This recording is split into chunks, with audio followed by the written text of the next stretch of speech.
Petri Wine brings you Basil Rathbone and Nigel Bruce in the new adventures of Sherlock Holmes.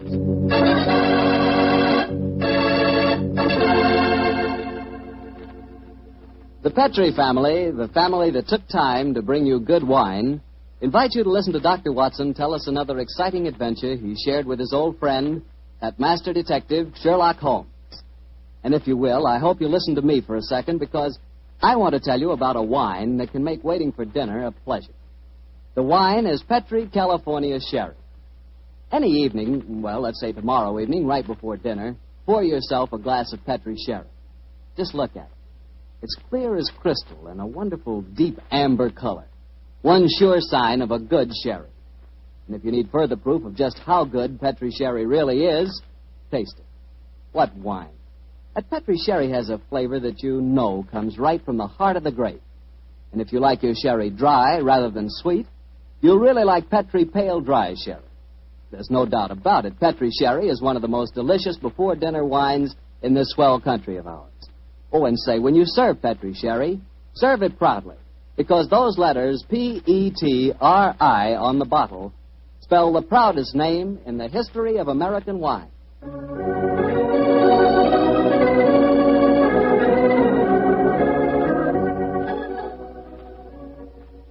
And now I'm sure our good friend Dr. Watson's waiting for us. Let's go enjoy.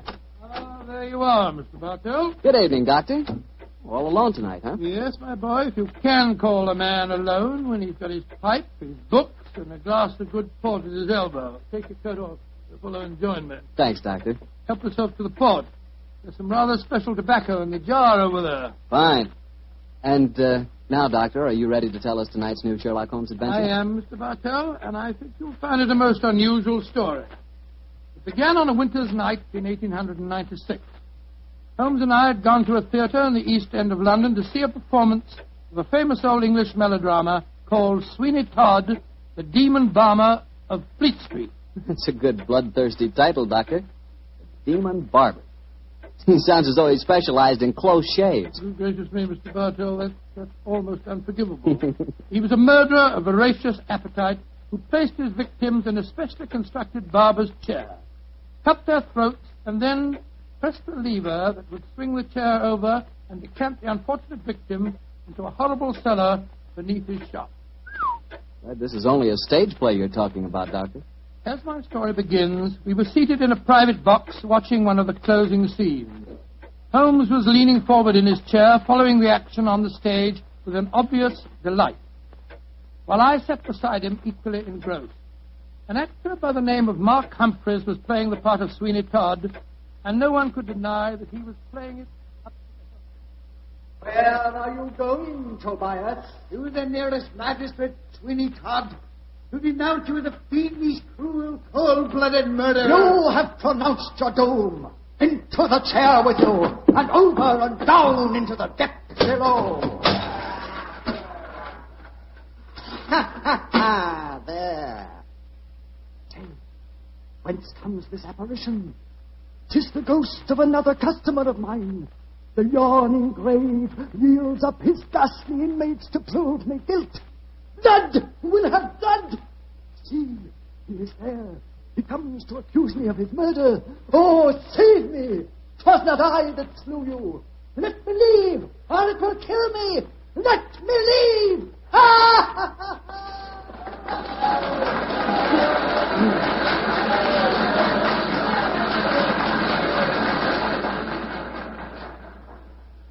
Oh, upon my soul, Holmes, that fellow Mark Humphreys is the most florid actor that I've ever seen on a stage. I find him enchanting, Watson. It seems to me he's really caught the flavor of this murderous monster piece. After all, a restrained performance of a Barber Sweeney Todd would be unthinkable. Yes, I suppose it would. But I must say his makeup seems rather overdone. No barber would wear such an enormous beard. It would be most impractical. Probably get in the customers' faces. By the way, I noticed from the program that Mark Humphreys, as well as being the principal actor, is also the owner of the company. Yes, the current trend towards the actor-manager is a very healthy sign, I think. Come in. Excuse me, but is one of you gentlemen Mr. Sherlock Holmes? Yes, I am. Oh, I was asked to give you this note. Thank you. Now, who on earth knows that you're at the theatre, Holmes? We'll soon find out. This note is from Mark Humphreys, our actor-manager. What's it say? Dear Mr. Holmes, I recognize you in your box. Please come to my dressing room after the performance. My sanity, and even the safety of London, perhaps, depends on your compliance. Oh, my sanity and the safety of London. I wonder what on earth he means. That, my dear fellow, we can only discover by going backstage to meet him. As it is, the curtain's going up in the last scene I see. For a little longer, we must possess our souls in patience.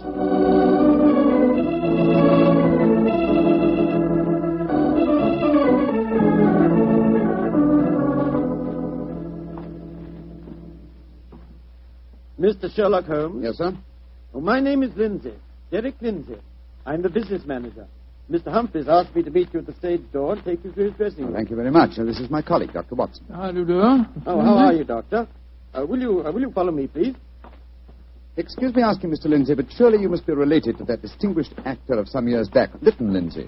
He was my father, Mr. Holmes. Ah, indeed. The resemblance is extraordinary. With such a heritage, Mr. Lindsay, you must love the theatre. It'll probably sound like heresy, but I hate it. However, it's the only thing I was trained for, and there's good money to be made in it, sometimes. And money's a thing I both like and want. Oh, Mr. Holmes, I do hope you'll be able to help Mark Humphreys. He certainly needs it. Oh, really? What seems to be his trouble? Oh, he'll have to tell you that for himself. But his wife and I think...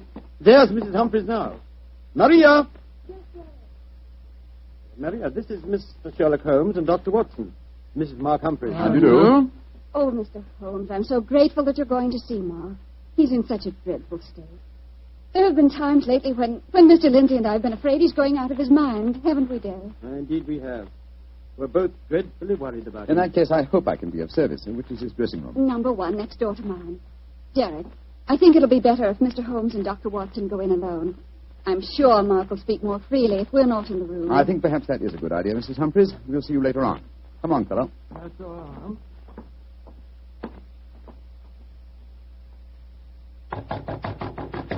Come in, come in. Sherlock Holmes. Thank heaven you're here. Close the door. Now, Mr. Humphreys, this is Dr. Watson. Watson, eh? Yes, I know of you, too. How do you do, sir?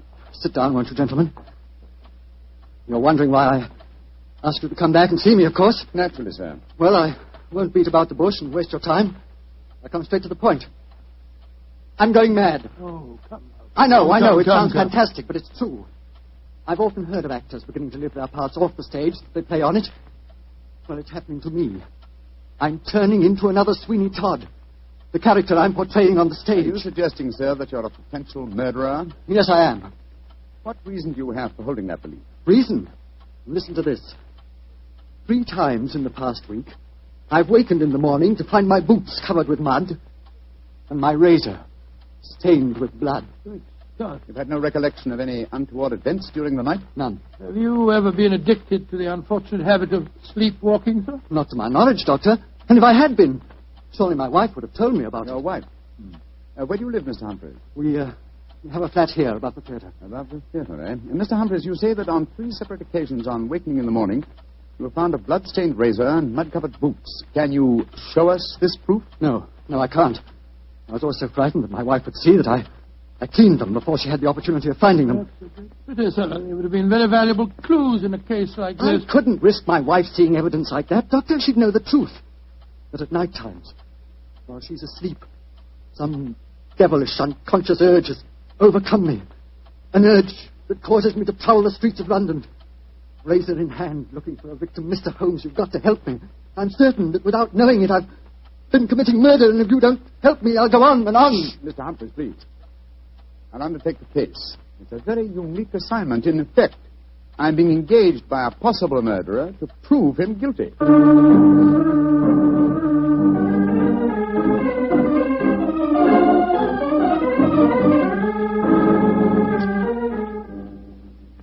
Well, Mr. Holmes, I've been through all the records we have here at Scotland What have Yard. you found, Inspector Gregson? In the last 2 months, we haven't had one case of an unsolved killing with a razor. Any mysterious disappearances, Inspector? Bless your heart, Doctor. There's never a day that passes without 1 or 2 of them.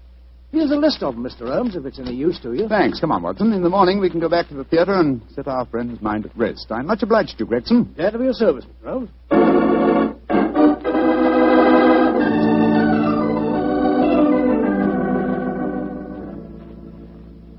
examined the homicide records at Scotland Yard after leaving you last night, Mr. Humphreys. There have been no unsolved razor murders in London during the past fortnight. And therefore I think you may rest easy on that score, sir. But it proves nothing. Remember that in the play, Sweeney Todd's victims are never found either. Yes, thanks to his singularly horrible ingenuity in disposing of them. But this is real life, Mr. Humphreys. Then how do you account for the bloodied razors and the muddied boots? Well, now, are you sure that they aren't just in your imagination, sir? You admit that your wife's never seen them? The whole thing could be, or shall we say, an overdose of Sweeney Todd? Well, I admit that I'm suffering from a surfeit of that. And why not drop the play from your repertoire? Our manager, Derek Lindsay, won't let me. He's our best moneymaker. He's always got a keen eye to business. Mr. Holmes, I can see that you still don't believe my story. So I've saved some evidence for you, evidence that I found this morning. Look at these. Now what do you say?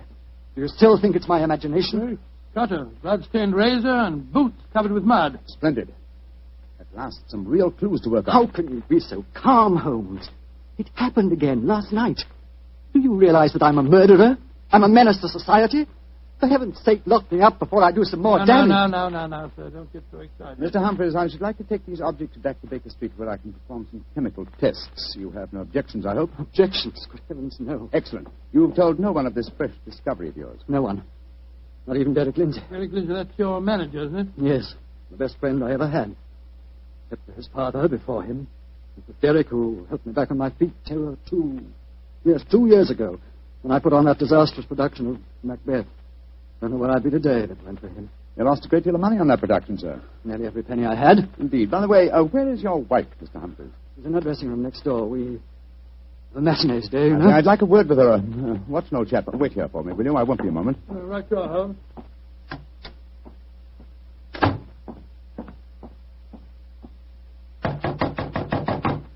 Who is it? Sherlock Holmes.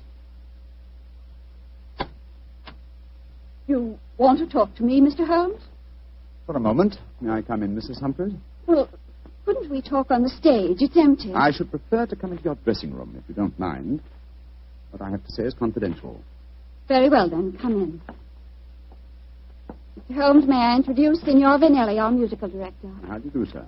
It is a great honor to meet the so great Signor Holmes. I have so admired you. Oh, often I have envied you. Many times I say to myself, Giuseppe... Signor Vanelli, if you don't mind, I wish to speak to Mrs. Humphreys alone. Oh, I quite understand. Excuse me, Signor. Adios, Cara Maria. Mr. Holmes, I'm really awfully glad of this opportunity to talk to you. Tell me truthfully, please, what's your opinion of my husband? I haven't formed a definite opinion yet, except that it's possible that he's the victim of a fraud. I just wanted to ask you a couple of questions, if you don't mind. Of course not, Mr. Holmes. Has your husband ever shown evidence of being a sleepwalker? A sleepwalker? Oh, no, never. I see. Are you a light sleeper? Yes, I am. Exceptionally so. Why? Oh, I was just curious. You're being very mysterious, Mr. Holmes. Can't you tell even me what's going on? I promised your husband the answer to that question before tonight's performance. I'm afraid I can't tell you any more until then. Oh. And now may I ask a question? Oh, certainly. No, I won't promise to answer it. You said just now that my husband might be the victim of a fraud. What did you mean? Again, I'm afraid that you must wait for the specific answer to that question. However, there's another fraud being practiced on him that I can speak of now. What fraud? The fraud that you are indulging in, Mrs. Humphreys. What do you mean? Of course, this particular fraud is none of my business, but when I almost force my way into your dressing room and find your musical director, a quantity of rice powder on one shoulder and suggestions of rouge on his cheek, it doesn't take a great deal of intelligence to deduce that your husband is being deceived. Get out of here at once. That's exactly what I propose doing. Good day to you, madam. No doubt I shall see you later on.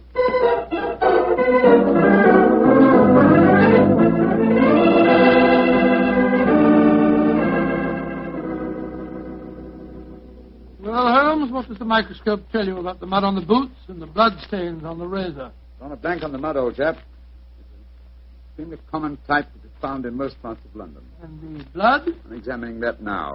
This is as strange a case as ever I remember, Holmes. Here you are trying to prove a man innocent when he insists that he's guilty. By George, Watson! Here's the answer. What? This blood is definitely not human blood. It's probably canine. Now, a Sweeney Todd madness would hardly drive its victim to kill dogs. Therefore, it's obvious that Mark Humphreys is the victim of a devilish plot. And he's not a murderer. No, come on, old fellow. Let's go to the theater at once and give him the good news.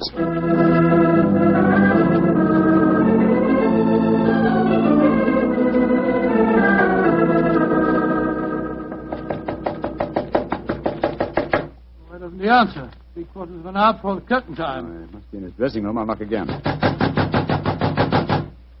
Come on, Watson, let's go in. Holmes, look. Look, he's slumped over his dressing table. I hope we're not too late. Here, give me a hand with him. We are too late. His throat's been cut. Poor devil. I promised him a solution to his troubles before the night was over. Little did I think that the solution would be death.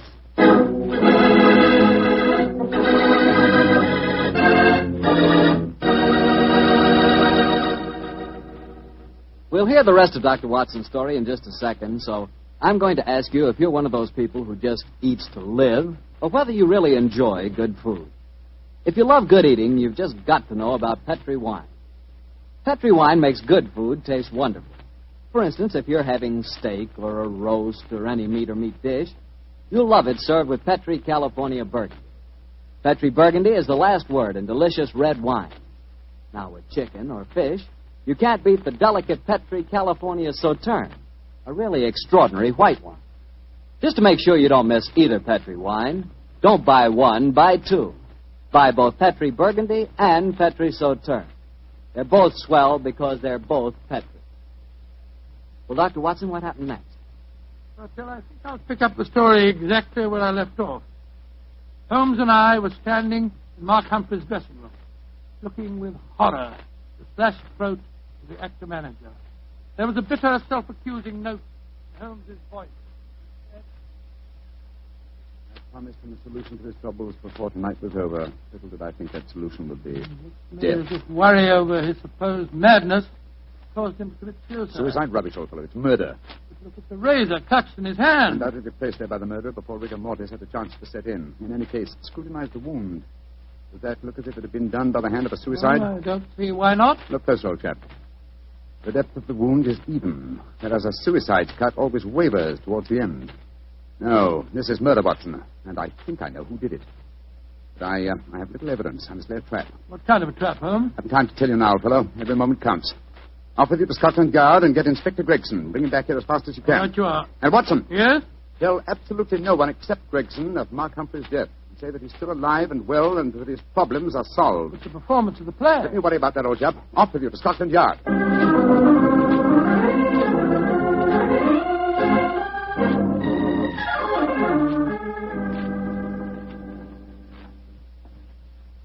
I'm sorry it took so long to find me, Dr. Watson. I was out on another case. No, that's all right, Inspector. The performance, if there is one, must be nearly over by now. Here's the stage door, sir. Yes, here we are. Here, you can't go on the stage. Who says I can't? I'm Inspector Gregson of Scotland Yard. Sorry. The performance is going on. I wonder who the devil's playing Sweeney Todd. Come along. Let's just stand here in the wind. Quietly. This is only the wind whistling through this cellar. But this is impossible. There's Mark Humphreys on the stage. I saw him with his throat cut. I don't believe in ghosts, Doctor. Great heavens, it's Holmes. Something like that. Who's this? It's you, Mr. Summers. Somebody seems to cut your throat. What a pity. No more veal pies. Tell Sweeney Todd who cut your throat, dearie, and he'll cut their throats, too. He'll revenge you while you burn down there in hell, dearie. He'll revenge you.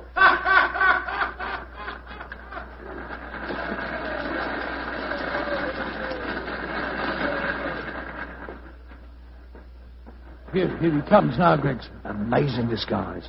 I'd never have recognized him.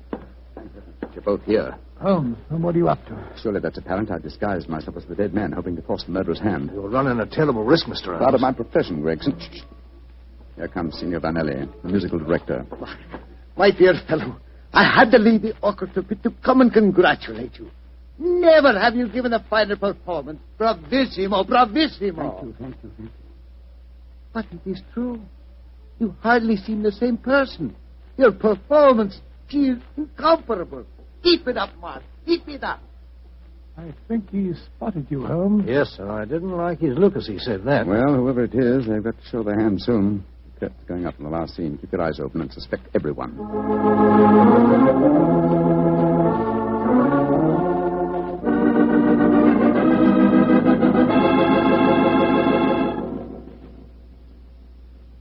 Look, my lord, Judge. He's by your side. Do not whisper to him. Your ermine robe is stained with blood. Really, Cobb, what dark deed press it on your conscience?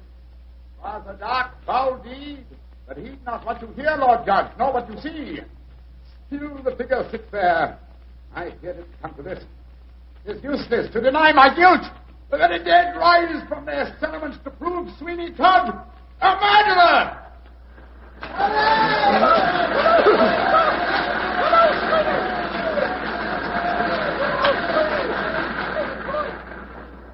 By George, what an actor he'd have made, Doctor. Yes, what an actor he is, Gregson. I'll be hanged if I know how he remembers the lines, though, even if he has seen the play half a dozen times. Here he comes now. Bravo, Holmes. You did splendidly. But it didn't work, Watson. It didn't work, confound it. Murderer still hasn't tipped his hand. Have I underestimated him? Looks as if you have, sir. And if you don't mind my saying so, I think you'd have been a lot wiser to let me handle the case as soon as you found his body, instead of going in for all this dressing up stuff. Oh, but of course. Now I see it. Only one person could have killed Mark Humphreys. Who, Holmes? Do as I say, and I'll show you. I'm going to Humphreys' dressing room now, alone. Give me a few moments' start, and then follow me. Out of sight, but within earshot. Dr. Watson, why does Mr. Holmes always have to be so blooming mysterious? Why can't he just say who the murderer is and take us to him? Well, I've been with Mr. Holmes on a great many cases, Gregson, and yet I can't answer that question. Come along. He's got a big enough start now. Let's follow him. I'm very fond of Mr. Holmes, you know, Doctor, and yet there are times when I get so angry with him. He shouldn't risk his life like that. You know Mr. Holmes. He will never change. And if he don't, one of these days he's going to wake up and find himself dead. Shh. Shut the door. Someone inside with him. You devil, Humphreys! How many times do I have to kill you? Great Scott, it's Derek Lindsay, the business manager. Come along, Gregson. No, Lindsay! You succeeded in killing Humphreys, but you won't kill me. Grab his arm. Look out for that razor. Here, you. Let go of me! No, you don't. Very neat, Gregson. Are you all right, Holmes? Perfectly, thanks, old chap, though I'm a little tired. Gregson, my dear fellow, will you take over from here? I think I've had enough melodrama for one day.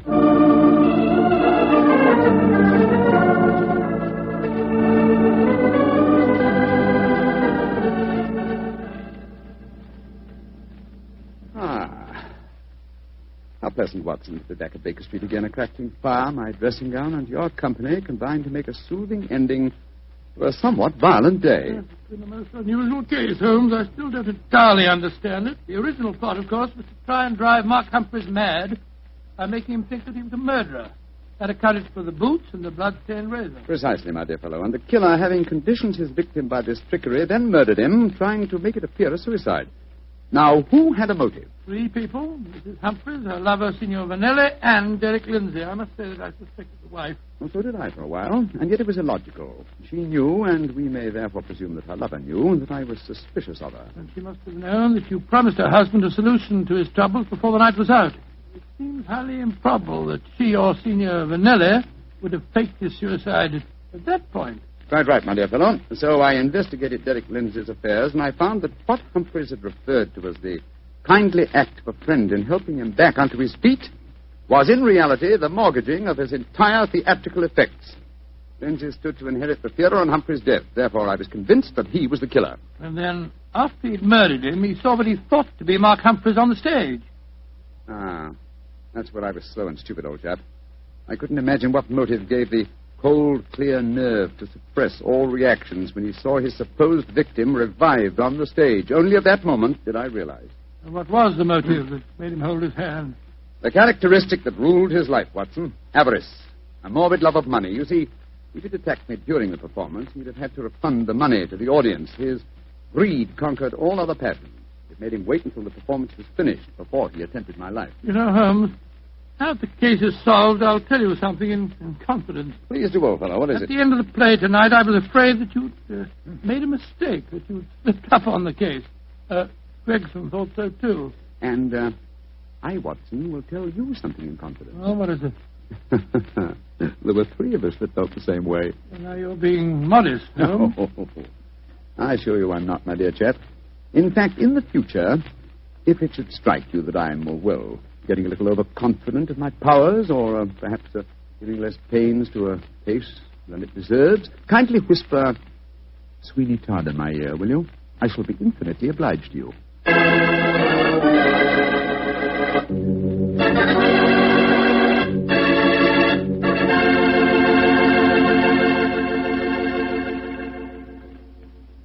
Doctor, that was a swell story. And a pretty narrow escape for Holmes. Yeah. He said he almost solved the case too late. Fortunately, it ended well. Mm-hmm. The thing that sticks in my mind is the fact that this was one of the very rare occasions when Holmes almost made a serious mistake. Well, we all make mistakes at times, don't we? Bartell, I said we all make mistakes at times. I suppose so. You mean to stand there and tell me that you never make a mistake? Well, not when it comes to choosing a wine, I don't, because I always choose Petri. Bartell, you tap me again. Could be. But honestly, Doctor, when you choose a Petri wine, you know it's a good wine.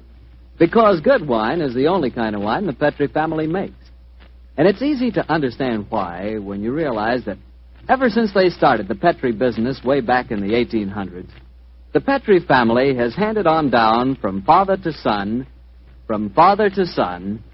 the highly developed fine art of winemaking. Yes, the Petri family's been making wine for generations. That's why, no matter what type wine you prefer, for any occasion, you can't go wrong with a Petri wine because Petri took time to bring you good wine. Well, Dr. Watson, do you care to give us a clue about next week's Sherlock Holmes adventure? Let me see. Next week, Mr. Bartell, next week now. Yes, I'm going to tell you a colorful story that took place in the Parisian circus in 1890. It concerns a very exalted personage, a lady bareback rider, and a strange death that struck without warning. Oh, boy, I can't miss that one, Doctor. Good. Well, now, before you go, I want to say something to all our friends. I want you just to think for a minute. Think of how terrible it is to see helpless little children stricken by infantile paralysis. And then realize that infantile paralysis can be beaten. It can be beaten in very many cases. And your money, your dimes, can do it. Join the March of Dimes. Send your dimes to your local March of Dimes headquarters. Let's help little children walk. Let's help them live.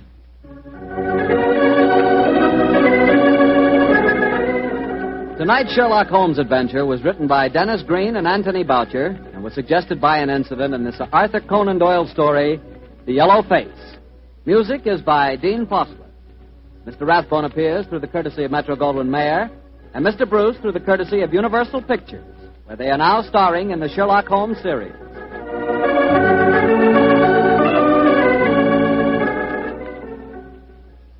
The Petri Wine Company of San Francisco, California, invites you to tune in again next week, same time, same station. Sherlock Holmes comes to you from our Hollywood studio. This is Harry Bartell saying good night for the Petri family. For a solid hour of exciting mystery dramas, listen every Monday on most of these same stations at 8 o'clock to Michael Shayne, followed immediately by Sherlock Holmes. This is the Mutual Broadcasting System. Oh, yes, I suppose I am. Matter of fact, the adventure I'm going to relate was one of the most gruesome experiences I ever hope to encounter. I never think of it if I can help it. Oh, perhaps I'd better not tell it after all. Brings up memories that I'd now come, Dr. Watson. You're not going back on us now. The Cornish Horror, or The Adventure of the Devil's Foot. That was the name, wasn't it? Yes, the Devil's Foot. The very word still makes my spine tingle with horror. Oh, well, I'll get on with it. Good. It was the spring of the year 1897. Holmes' iron constitution had shown some signs of giving way due to a particularly arduous and nerve-wracking winter. In March of that year, Dr. Moore-Aver of Harley Street gave positive injunctions that Holmes get out into the country for protracted rest. Holmes demurred first, but I finally persuaded him. Well, the third week in March found us settled in a small cottage near Pordew Bay, the further extremity of the Cornish Peninsula. Isn't that rather bleak country for a convalescent, Dr. Watson? Bleak is putting it mildly. I've never known such grim surroundings. Must seem Holmes admirably. Just his natural perverseness, I suppose. Oh, I dare say. Our little whitewashed house stood on a grassy headland. From its windows, we looked down upon the whole sinister semicircle of Mount Bay, and that old death trap with its fringe of black cliffs and surge-swept reefs. On the land side, our view was as somber as on the sea. Country of rolling moor, lonely and dun-colored. In every direction, there were traces of some vanished race, which had left as its sole record strange monuments of stone. Holmes spent most of his time pattering round about these weird ruins. Well, everything was going along peacefully until one morning our simple and healthy routine was violently interrupted, and we were precipitated into the midst of a series of gruesome and nerve-shattering events.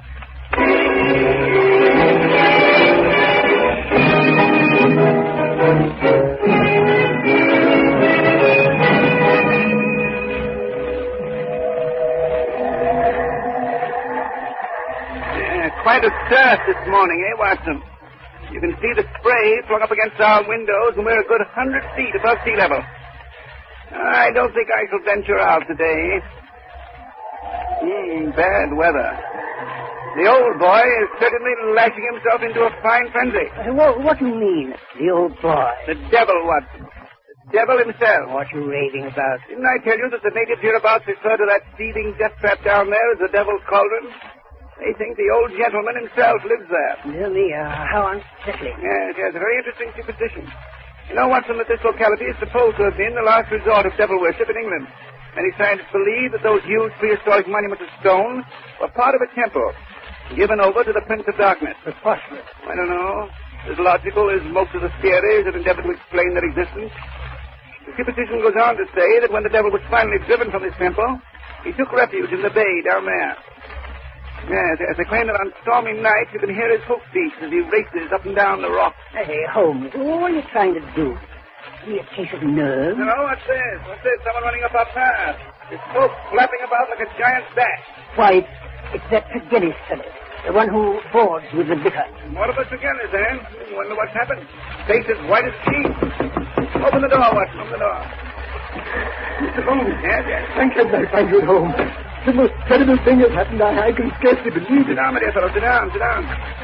Yeah, that's better. Now, perhaps you can tell us what's happened. Slowly, take your time. My family, my sister and my two brothers. It's too terrible. Why, just last night I was with them at the house. The Danny Quarter, it's called. All well and happy, with great cars. And now, without warning, I can't believe it. Again, it's easy. Perhaps if you can manage to give us a few of the facts. I left them there last night. My sister Brenda and my two brothers, Owen and George. What time was that? The clock in the church steeple over at Fogbound was chiming 10 o'clock as I closed the door behind me. I had left them all in the card room, laughing and in good spirits. And this morning, being an early riser, I was out taking a walk before breakfast when Dr. Richard overtook me in his carriage with the news that he'd been sent for on a most urgent call from the Danny Quarter. Something terrible happened to my family. I jumped in beside him and he whipped up the horses. And what did you find at the Danny Quarter? Oh, Mr. Holmes, it was terrible. It was ghastly. My two brothers and my sister there in the card room just as I had left them. But what a change, what a ghastly change. Yes. Brenda lay back, stone dead in her chair. And my two brothers sat on each side of her, laughing and shouting and singing. The senses sickened clean out of them, and all three of them.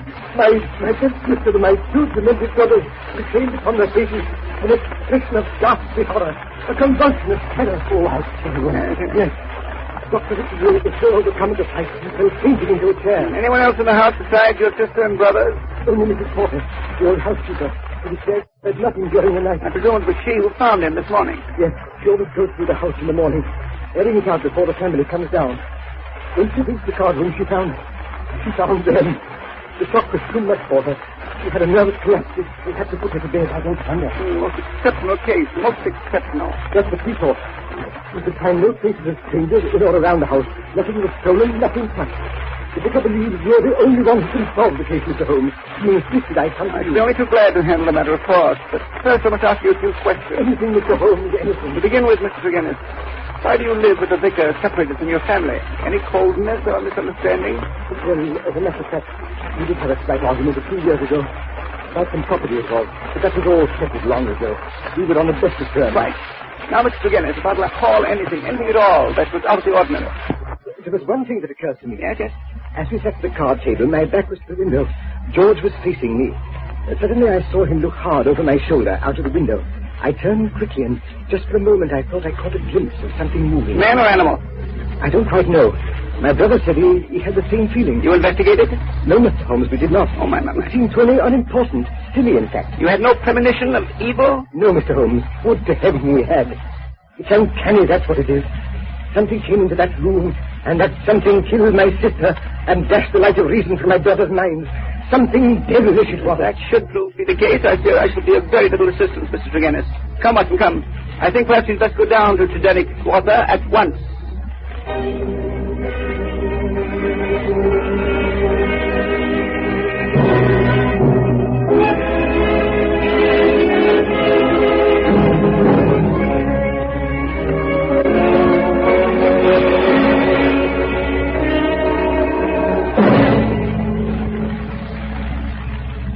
This is the house, Mr. Holmes.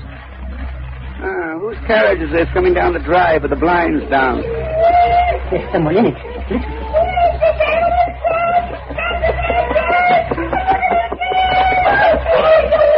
My brothers, my poor brothers. It's Dr. Richard's carriage. He's taking him to Hudson. It's so awful, my poor brothers. Easy, Tregennis. Keep a stiff upper lip, man. We've got to find out who's responsible for this atrocity. Yes, I suppose you're right. I'll do my best. Stout fellow. Which are the windows of the card room? This one here. Oh, my. Look out, Holmes, look out. You upset the water. Oh, there. How clumsy of me. Sorry, Tregennis. I'm afraid I've drenched your boots. No matter, Mr. Holmes, no matter. Shall we go in? Yes. I've seen all I need out here.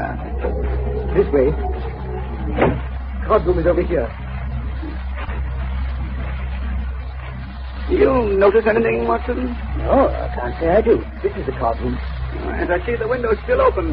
Housekeeper left it that way, I suppose. Yes, she said it was locked on the inside when she came in. Quite so. Candles quite got it out. Yes, cards still on the table. They've not risen from their chairs, I take it. And you left about 10. Well, that sets the hour of death sometime before 11. Fire burned out. A fire. Had they always a fire in this small room on a spring evening? It was cold and damp last night, Mr. Holmes. The fire was lit shortly after my arrival. That seems to be about all. No disturbance of any kind. Strange. Oh, come along, Holmes. This thing gives me the jumps. There's something about the atmosphere. As though death was still hovering in the air. I wonder. What are you going to do now, Mr. Holmes? I think I shall resume the course of tobacco poisoning which Watson so justly condemned. Come, Watson, come. We shall return to our cottage. Should anything occur to me, Mr. Tregennis, I shall communicate with you.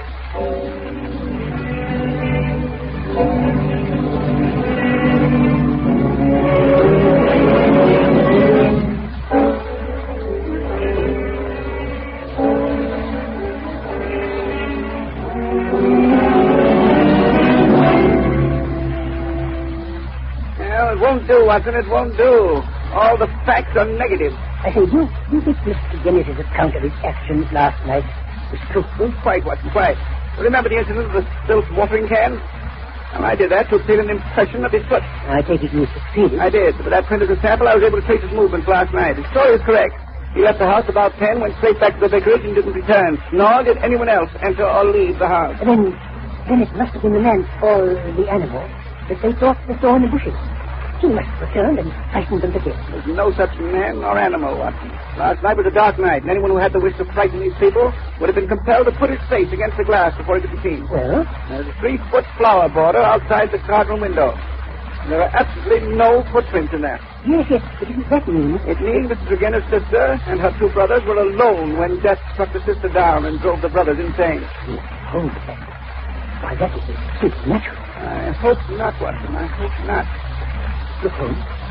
Here comes another vehicle at our house. A stranger this time. Big, savage-looking fellow.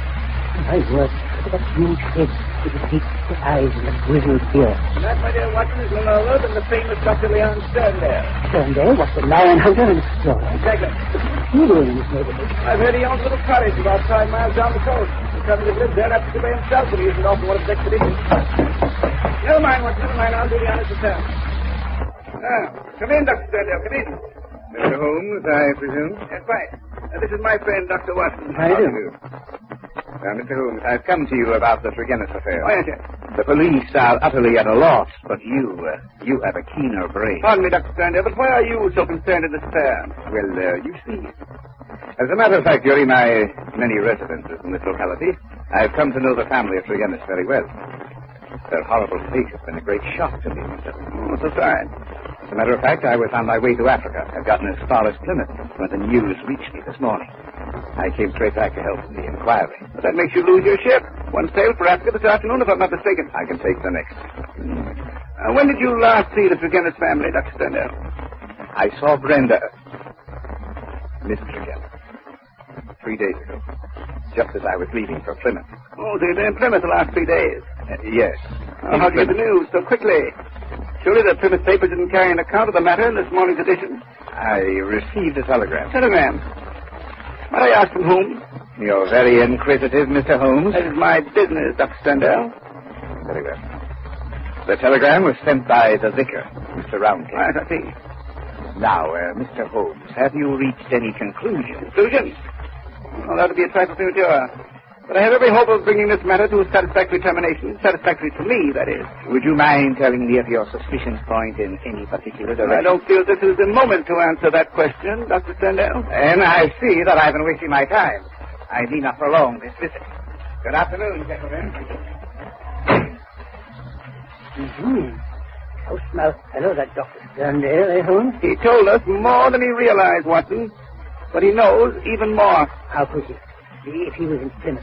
But was he, Watson? Was he? That statement is something for us to look into.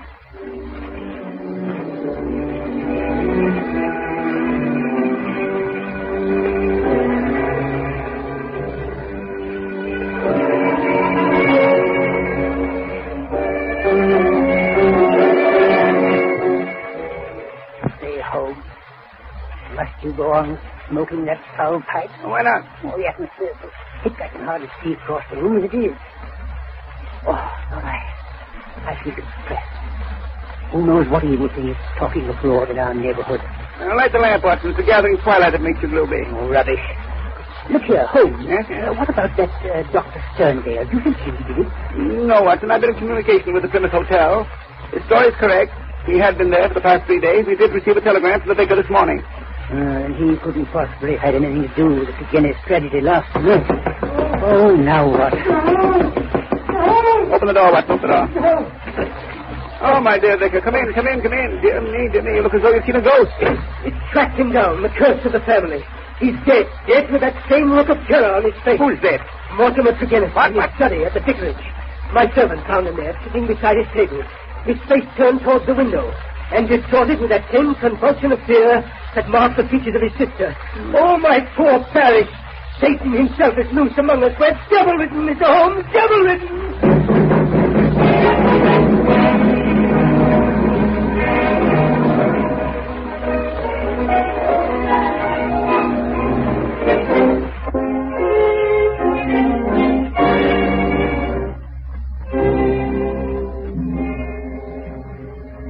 This was his study, Mr. Holmes.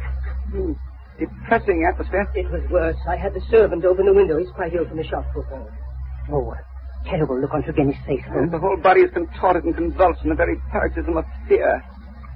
You've never seen death in this form before, Watson? Never. You know of no poison that would have this effect? Good heavens, no. You...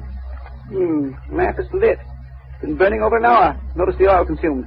And yet darkness only just set in. Did anyone call at the vicarage this afternoon? No, I was out myself, but my servant says he let no one in. Well, then Tregennis was alone. I wonder. The window was shut at the time of his death, but the lamp was lit. Curious. The window. Let me see the window. Yes, by Jove, I think I found something. What's that you're in your pocket, Holmes? The lamp, of course, the lamp. Yeah, notice this powder which is spilled on the base of the lamp. Red-brown powder. Give me an envelope, Watson. Give me an envelope. I must have suspected this powder. Why are you so excited about the powder, Holmes? Because it contains a solution of our mystery, Watson. It is the source and the solution.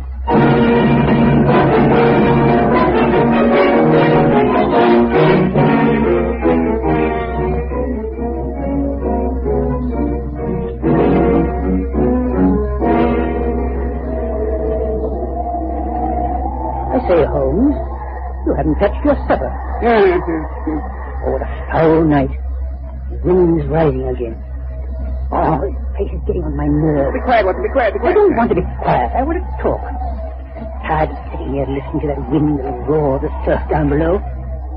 So, well, why did you send for Dr. Stone then? Because he is an authority on obscure African poison. Poison? Why are you interested in poison? Watson, there are two striking points in common in both cases under observation. Yes? In both cases, the atmosphere of the room had a curious effect on the persons who first entered it. The housekeeper and the vicar's servant, both were overcome, as was the doctor who was called in. That's right. I hadn't thought of that. The room was still stuffy when he entered. Right. In each case, there was combustion going on in the room. The fire in the first place and the lamp in the second. And the lamp was not necessary. It was still daylight when it was lit. Yes, but don't you see? Something was burned in each case, which produced an atmosphere causing strange toxic effects. An unknown poison. Good heavens. I believe we have a sample of that poison in the brown powder spilled on the base of the lamp. But how are you going to prove it? I'm going to burn some of that powder and notice its effect. Just a small pinch of the powder. Perhaps you'd better leave the room, Watson. Oh, leave you alone in here? Certainly not. I warn you, it's risky. Oh, confounded wind. Well, come on, let's get on with this. Very well. Place your chair opposite mine. Then we can watch each other for developments. Right. Come along, I'm ready. Good. I put a pinch of the powder into our lamp. What a pleasant smell. Musky. Supple. Nauseous. Oh, listen to the wind.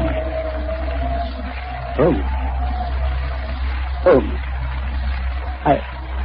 I'm afraid. I don't know why. That wind. I can feel my hair rising. Holmes, you see? That cloud bank, whirling, black and sinister. Oh, it's monstrous. It's concealing something too wicked to imagine.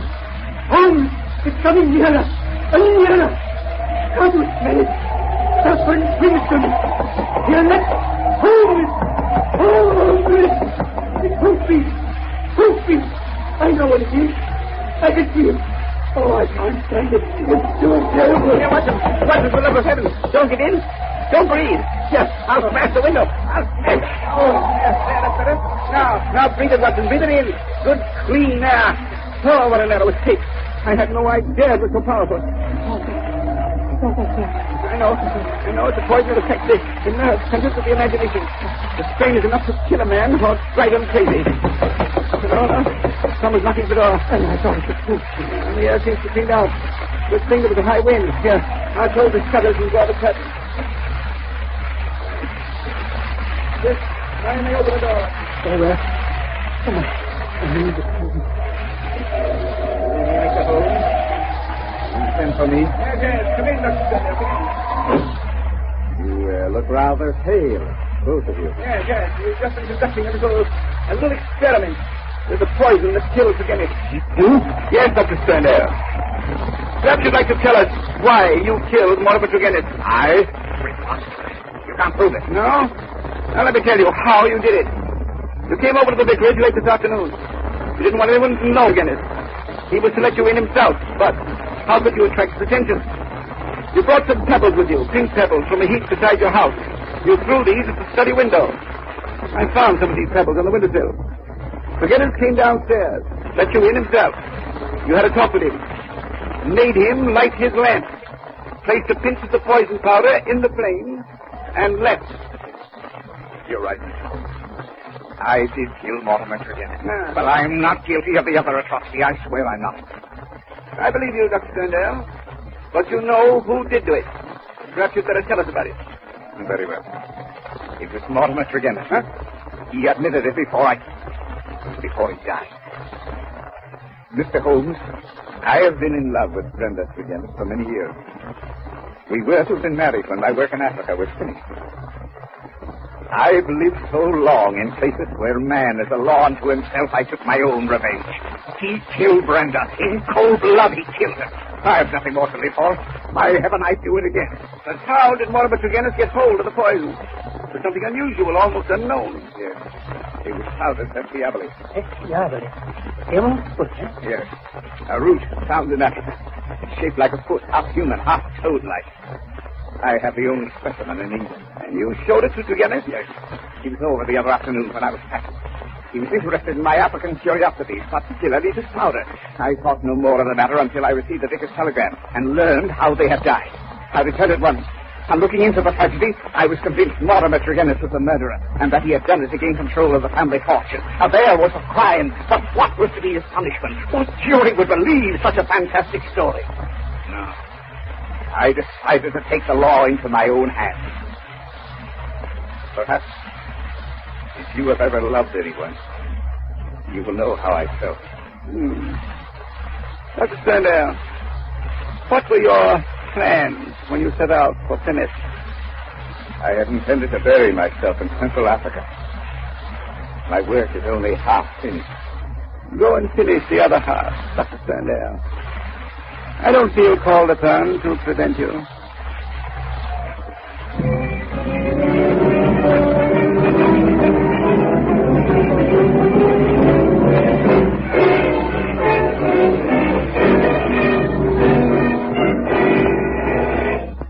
What a gruesome story, Dr. Watson. Yes. Next to the famous Hound of the Baskerville adventure, that was the most gruesome experience we ever had. There's just one thing I'd like to know. What did you think you saw in that cloud of smoke? Mr. Bell, you'll have to believe me when I tell you that it was too horrible to mention. Just to think of it is enough to make my blood turn to water. I don't wonder. Well, let's not think about it anymore. Ladies and gentlemen, today those who need money for emergencies will find that the Household Finance Loan Plan makes that money available quickly and privately. Quickly because there is no red tape involved in the making of a household finance loan. Privately because you need not call upon relatives or friends for help. The Household Finance Loan Plan is truly the simple modern way to borrow cash. And the plan is open to single persons and married couples. And both may borrow on their own signature. Anyone who can make regular monthly payments may apply. Why not spend a profitable hour tomorrow talking over your money problem? Get your bills together and then visit a household finance office early Monday morning. Discuss your situation with a friendly household finance representative in a private consultation room. And remember, household finance believes that a loan in itself is not sufficient. Their plan goes further. Once a household finance loan has helped you make a fresh start, Household's Doctor of Family Finances will help you keep even with the help of his money management plan of ordered spending. Ordered spending is not another old-time, cut-and-dried budget system, but a practical method of stopping those tiny leaks in the family pocketbook that are daily robbing you of many of the rewards of life. Act Monday. Don't delay. Arrange for a household loan and help yourself to a fresh start. There are 193 locally managed household finance offices in 134 cities, and you'll find an office conveniently located in your city.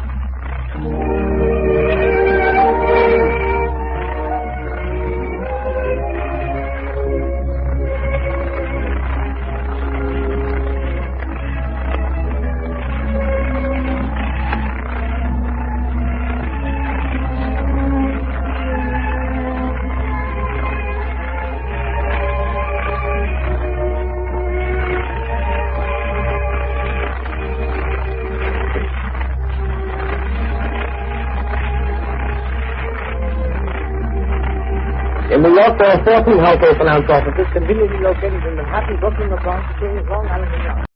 Who would ever associate crime with those dear old homesteads? They always fill me with a certain horror. It's my belief, Watson, that the lowest and vilest alleys in London do not present a more dreadful record of sin than does the smiling and beautiful countryside. No man knew the hidden face of crime better than my friend Sherlock Holmes. My name is Dr. Watson, and it was my privilege to share the adventures of Sherlock Holmes. I will tell you about the case of the Copper Beeches. It began, as so often, with a letter.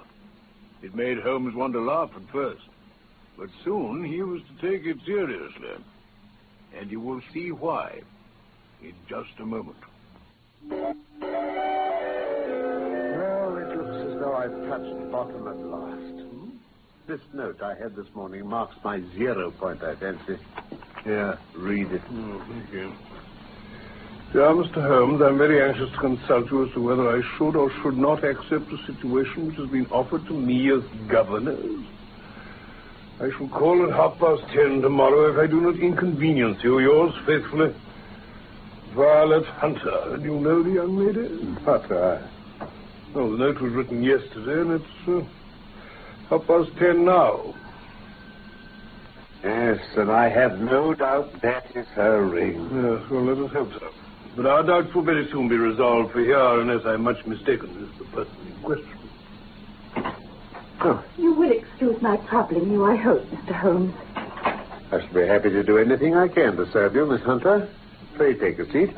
Thank you. Oh, this is my friend and colleague, Dr. Watson. How do you do? How do you do, Dr. Watson? Well, Mr. Holmes, I think I should explain that I have had a very strange experience. And as I have no parents or relatives of any sort from whom I could ask advice, I thought that perhaps you would be kind enough to tell me what I should do. A strange experience? I have been a governess for 5 years, but my employer recently took an appointment abroad, and I found myself without a situation. I advertised and I answered advertisements, but I had no success. Then the little money I'd saved began to run short. I was at my wit's end what to do. There is a well-known agency for governesses in the West End called Westways, and I used to call there about once a week. The manager, Miss Stoper, sits in her own little office, and the ladies who are seeking employment wait in an anteroom. They're shown in one by one, and Miss Stoper consults her ledgers and sees whether she has anything to suit them. Well, when I called last week, I was shown into the office as usual, but I found that Miss Stoper was not alone. Ah, this one will do. I could not ask for anything better, Miss Stoper. Capital, capital. Sit down, Miss Hunter, please. This is Mr. Rucastle. Thank you. You are looking for a situation, miss?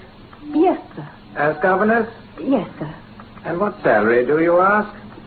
In my last place, with Colonel Spence Munro, I had £4 a month. Oh, come. Sweating, rank sweating. How could anyone offer so pitiful a sum to a lady with such attractions and accomplishments? My accomplishments, sir, may be less than you imagine. A little French, a little German, music and drawing. No, this is all quite beside the question.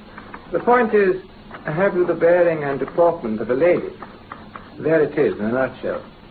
If you have not, you are not fitted for the rearing of a child who may someday play a considerable part in the history of the country. But if you have, well, then how could any gentleman ask you to condescend to accept anything under 3 figures? Your salary with me, madam, would commence at £100 a year. Oh. It is also my custom to advance to my young ladies half their salary beforehand, so that they may meet any little expenses of their journey and their wardrobe. May I ask where you live, sir? Hampshire. Charming rural place. The Copper Beeches, 5 miles on the far side of Winchester. It's the dearest old country house. And my duties, sir? 1 child, 1 dear little romper, just 6 years old. My sole duties, then, are to take charge of a single child? No. Not the soul, my dear young lady. Your duty would be, as I'm sure your good sense would suggest, to obey any little commands, provided always that they were such as a lady might with propriety obey, and which I or my wife might give. Your wife? I should be happy to make myself useful, of course. Quite so. We are faddy people, you know. Faddy, but kind-hearted. In dress now, for example, if you were asked to wear any dress which we might give you, you would not object to our little whim, huh? Why, no, sir. Or to sit here, or sit there. That would not be offensive to you. No. Or to cut your long hair quite short before you came to us. My hair? Oh, no, sir. Oh, not my hair. Oh, I'm afraid that is quite impossible. Well, I'm afraid it's quite essential. It is a little fancy of my wife's, and ladies' fancies, you know, madam. Ladies' fancies must be consulted. And so you wouldn't cut your hair? No, sir. I really could not. Very well. In that case, Miss Stoper, I had best inspect a few more of your young ladies. Very well, Mr. Rucastle. Miss Hunter, do you desire your name to be kept upon our books? Oh, if you please. Well, really, it seems rather useless since you refuse the most excellent offers in this fashion. You can hardly expect us to exert ourselves to find another opening for you. Good day, Miss Hunter. Next. Come along now. Well, Mr. Holmes, when I got back to my lodgings and found little enough in the cupboard and 2 or 3 bills on the table, I began to ask myself whether I had not done a foolish thing. After all, if these people had strange fads, they were at least ready to pay for their eccentricity. Very few governesses in England are getting 100 a year. Besides, what use was my hair to me? By the day after next, I had almost overcome my pride so far as to go back to the agency, when I received this letter from the gentleman himself. Miss Stoper has kindly given me your address, and I write from the Copper Beeches to ask you whether you have reconsidered your decision. And my wife has been much attracted by my description of you, and is very anxious that you should come. We are willing to give £120 a year, so as to recompense for any little inconvenience which our fads may cause us. They are not very exacting after all, and your duties with the child are very light. As regards your hair, it is no doubt fitting, but I am afraid that I must remain firm upon this point. Now do try and come, and I shall meet you with the dog cart at Winchester. That is the letter I have just received, Mr. Holmes, and my mind is made up that I will accept. But I thought that before taking the final step, I should like to submit the whole matter to your consideration. I confess it is not the situation which I should like to see a sister of mine apply for, Watson? What can it all mean, Holmes? I have no data. I cannot tell. Perhaps Miss Hunter has formed some opinion. Well, Mr. Rucastle seemed a kind man. Is it not possible that his wife is a lunatic, and that for fear she should be taken to an asylum, he humored her to prevent an outbreak? As matters stand, that is the most probable solution. But in any case, it doesn't seem to be a very nice household for a young lady. Oh, but the money, Mr. Holmes, the money. The pay is too good. That's what makes me uneasy. There must be some strong reason for offering you £120 when they could have that pig for 40. Oh, I feel that too. So I thought if I told you the circumstances, you would understand afterwards if I wanted your help. I should feel so much stronger if I felt that you were at the back of me. Oh, you may carry that feeling away with you. I assure you that your little problem promises to be the most interesting that has come my way for some months. Now, if you should find yourself in doubt or in danger... Danger? What danger do you foresee, Holmes? It would cease to be a danger if we could define it. Well, now that I have spoken to you, I shall write to Mr. Rucastle, sacrifice my poor hair tonight, and start for Winchester tomorrow. And don't forget, at any time, day or night, a telegram would bring me down here. Watson, listen to this. What? Please be at Blackspawn Hotel, Winchester, midday tomorrow. Do come at my wit's end, Hunter. So it's taken her just a fortnight to find she needs my help again. I'll look up the trains at once. Will you come with me? I should wish to. Capital. Then I suggest we turn in at once. We shall need to be at our best in the morning.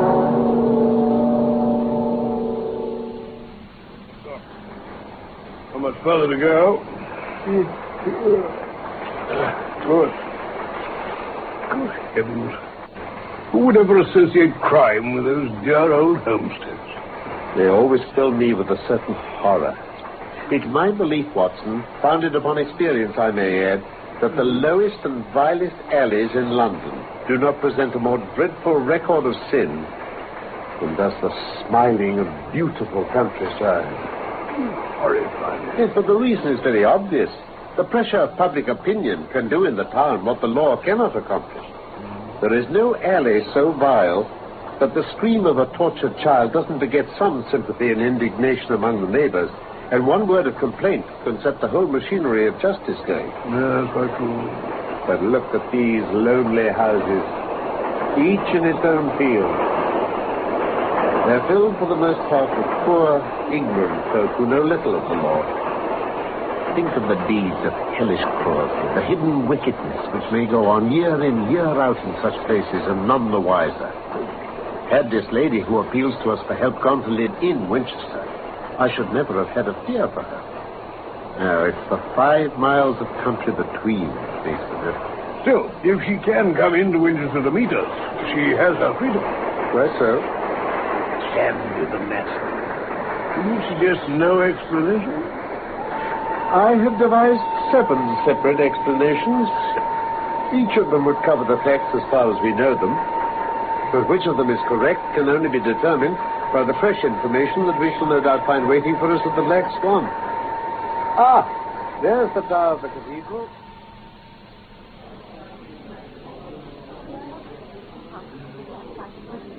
I got his leave to come into town this morning, though he little knew for what purpose. Pray let us have everything in its due order, Miss Hunter. Well, in the first place, I must say that I have met on the whole no actual ill treatment from Mr. and Mrs. Rucastle. But I'm not easy in my mind about them. I can't understand them. What can you not understand? The reason for their conduct. But you shall have it just as it occurred. When I came down, Mr. Rucastle met me here and drove me in his dog cart to Copper Beeches. Yes? I was introduced that evening to his wife and child. I gather that Mr. and Mrs. Rucastle had been married about 7 years. He was a widower, and his only child by his first wife was a daughter, who is now in Philadelphia. As she couldn't have been less than 20, I can quite imagine that her position must have been uncomfortable with her father's young, new wife. Yes, indeed.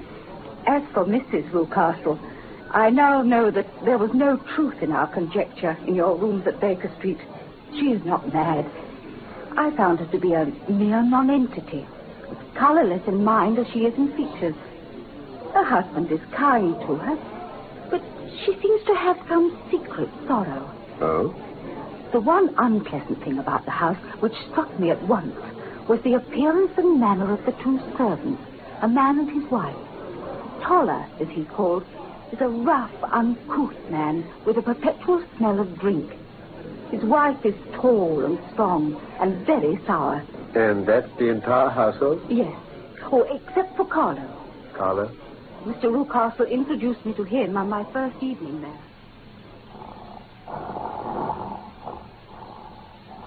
Don't be frightened. He's well tied up. It's only Carlo, my mastiff. I call him mine, but really old Toller is the only one who can do anything with him.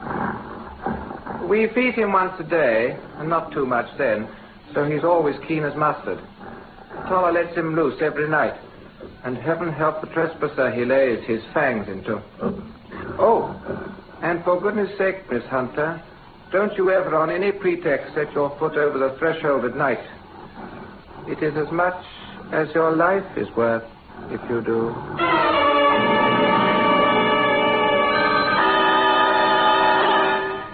Very direct warning, and no idle one, I fancy. But pray, Miss Hunter, continue your narrative. For 2 days after my arrival, my life was very quiet. On the 3rd, Mrs. Rucastle came down just after breakfast and whispered in her husband's ear. Ah, yes, to be sure.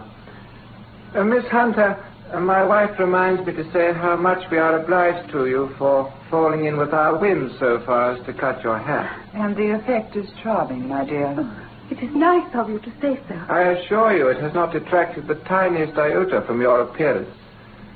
And now we shall see how a change of dress will become you.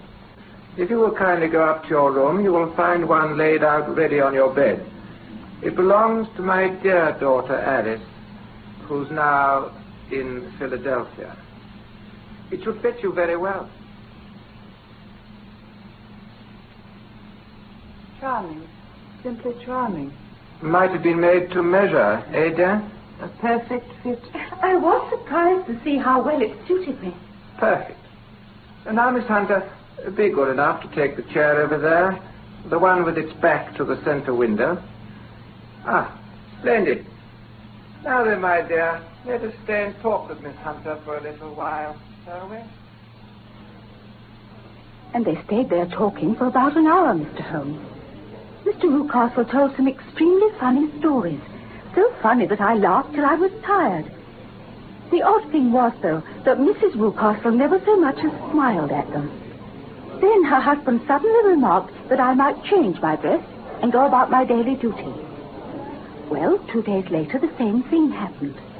When he had me laughing helplessly at his stories for a while, my employer handed me a novel, moved my chair slightly to one side, and asked me to read to him. I read for about 10 minutes, and then suddenly, in the middle of a sentence, he ordered me to stop and go and change my dress. Well, I hope, Mr. Holmes, you don't find my story too protracted. I'm glad of the full details, whether they seem to you to be relevant or not. Well, I shall try not to miss anything of importance. You can imagine how curious I became as to the meaning of this extraordinary performance. For one thing, I noticed that they were always very careful to turn my face away from the window. I became consumed with a desire to see what was going on behind my back. Then a happy thought seized me. My hand mirror had been broken, and I concealed a small piece of the glass in my handkerchief. Good. On the next occasion, in the midst of the laughter, I put my handkerchief up to my eyes and was able, with a little management, to see all that there was behind me. And what was that? There was a man standing outside in the Southampton Road. He was small, and he had a beard. There were several others, but this one appeared to be looking earnestly in my direction. However, when I lowered my handkerchief, I found Mrs. Rucastle's eyes also fixed on me. She said nothing, but I'm convinced that she knew I had a mirror in my hand. She rose at once. Jethro, my dear, there's an impertinent fellow out on the road who's staring up at Miss Hunter. Really? A friend of Miss Hunter's, no doubt. I know no one in these parts, sir. Oh, dear me. How very impertinent, then. Kindly turn round and wave him away. Like this. Surely it would be better to take no notice. No, we should have him loitering here always. Exactly. Kindly turn round, Miss Hunter, and motion him to go away. Very well. Is that all you have to tell us, Miss Hunter? Almost all, Mr. Holmes. I had noticed that one wing of the Copper Beeches appeared to be quite uninhabited. Oh? When I saw Toller come from there yesterday and forget to take the key out of the partition door, I slipped in quickly enough. I found a little passage with 3 doors in a line. 2 of them were open. The center one was closed and sealed with an iron bar and padlock. My nerves failed me suddenly. I turned and ran straight into the arms of Mr. Rucastle. So it was you, then? Oh, I'm so frightened. And what has frightened you, my dear young lady? It's so dreadfully still in there. It's so lonely and eerie. Only that? Why? What do you mean? Why do you imagine I locked the door to this wing? Why, I'm sure I don't know, sir. It's to keep out people who have no business here. Do you see now? Oh, well, I'm sure if I had known... Well, then, you know now. And if you ever put your foot over that threshold again, I'll throw you to the mastiff. Remember that, miss. After that, I suppose I could have fled the house. But I must confess my curiosity remained as strong as my fears. By the time I had sent you a wire, Mr. Holmes, I felt much easier. I had no difficulty getting leave to come here this morning, but I must get back by 3. Mr. and Mrs. Rucastle are going on a visit early this evening, and I have to look after the child. That is well. What about Toller and his wife? I heard his wife telling Mrs. Rucastle that he's drunk himself into incapability. She can do nothing with him. Capital. Now, is there a cellar with a good strong lock? Yes, the wine cellar. Do you think you could perform one more feat? I will try. Dr. Watson and I will be at the Copper Beeches by 7 o'clock. The Rucastles will be out by then? Yes. Yes, and Toller should still be incapable. Now, there only remains Mrs. Toller. If you could send her into the cellar on some errand and then turn the key on her, you would facilitate matters immensely. I will do it. Excellent. Watson? Yes, sir? I trust you have your revolver. Of course I have. There's only one feasible explanation for this business, and it's clear that we're dealing with a very cunning man. Very well then, Miss Hunter. We shall meet you at the Copper Beeches at 7 o'clock.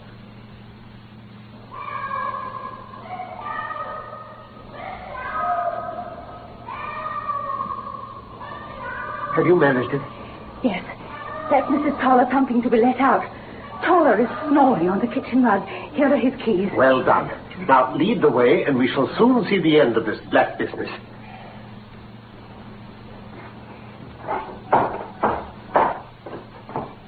This is the locked room. Now, one of these keys must fit the lock. No sound from inside. I trust we're not too late. This is the one. There's no one here. Rucastle has guessed Miss Hunter's intentions and carried his victim off. Yes, but how? Through that skylight. We shall soon find out how he managed it. Yes. Yes, I can just see the end of the ladder against the eaves. But why should he need... I tell you, he's a clever and dangerous man.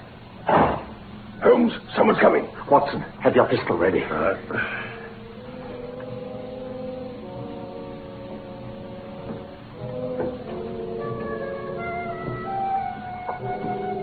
So, I've caught you, have I? Villain, where's your daughter? It is for me to ask you that, you thieves. Spies and thieves. Thieves? But you're in my power. I'll serve you. He's gone for the dog. I have my revolver. We'd better get downstairs and close the door.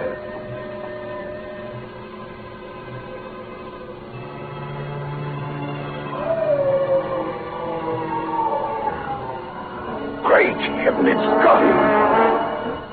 Quickly, Watson. Go in and finish that brute. I tell you what. Shoot me, Watson.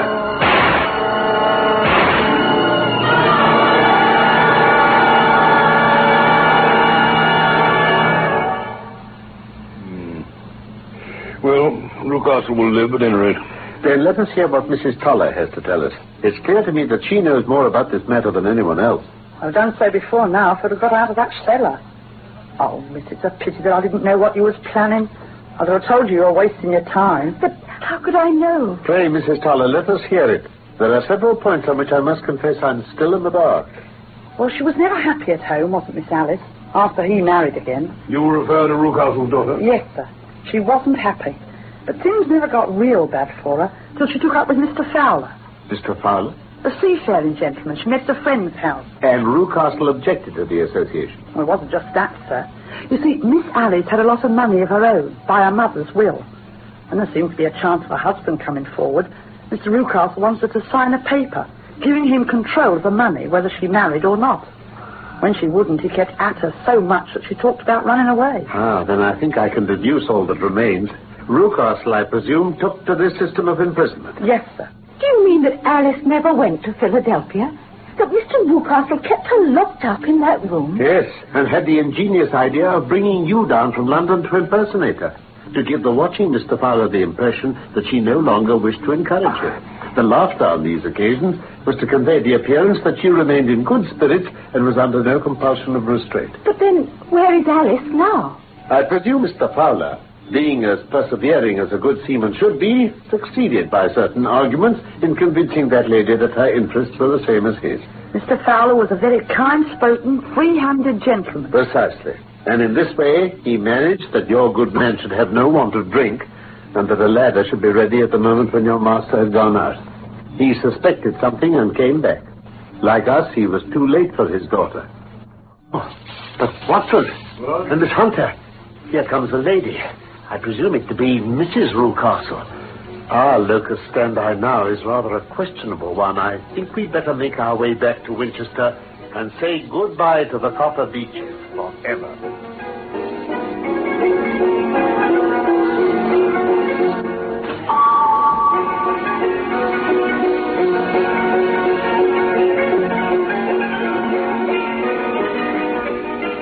The Case of the Copper Beeches was one of the stories of Sherlock Holmes by Sir Arthur Conan Doyle. My name is Norman Shelley. My friend Carlton Hobbs played Sherlock Holmes, and I was Dr. Watson. The script for this BBC production from London was by Michael Hartley. I look forward to the pleasure of your company again, soon, for more of the adventures of Sherlock Holmes.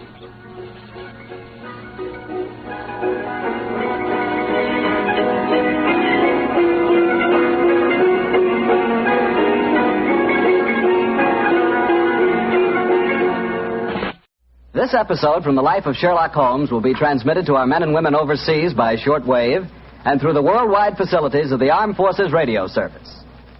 Petri Wine brings you Basil Rathbone and Nigel Bruce in the new adventures of Sherlock Holmes.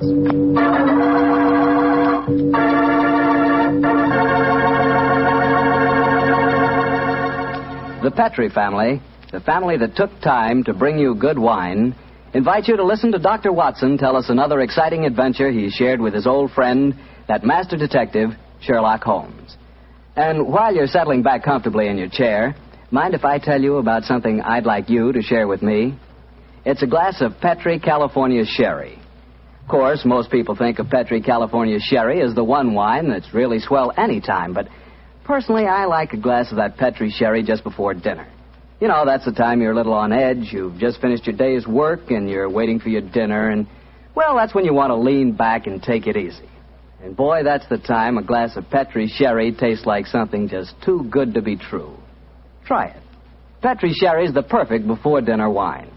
And, incidentally, if you like your sherry dry, you know, not sweet, then you'll find that Petri Pale Dry Sherry is just made for you. The important thing is the Petri label, because when it says Petri, it always means good wine.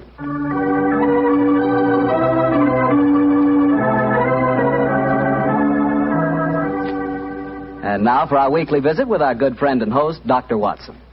Good evening, Doctor. Good evening, Mr. Bartell. You're a bit late. I've been keeping some dinner hot for you. Here, pull up your chair and join me. That's very nice of you. Thanks, Doctor.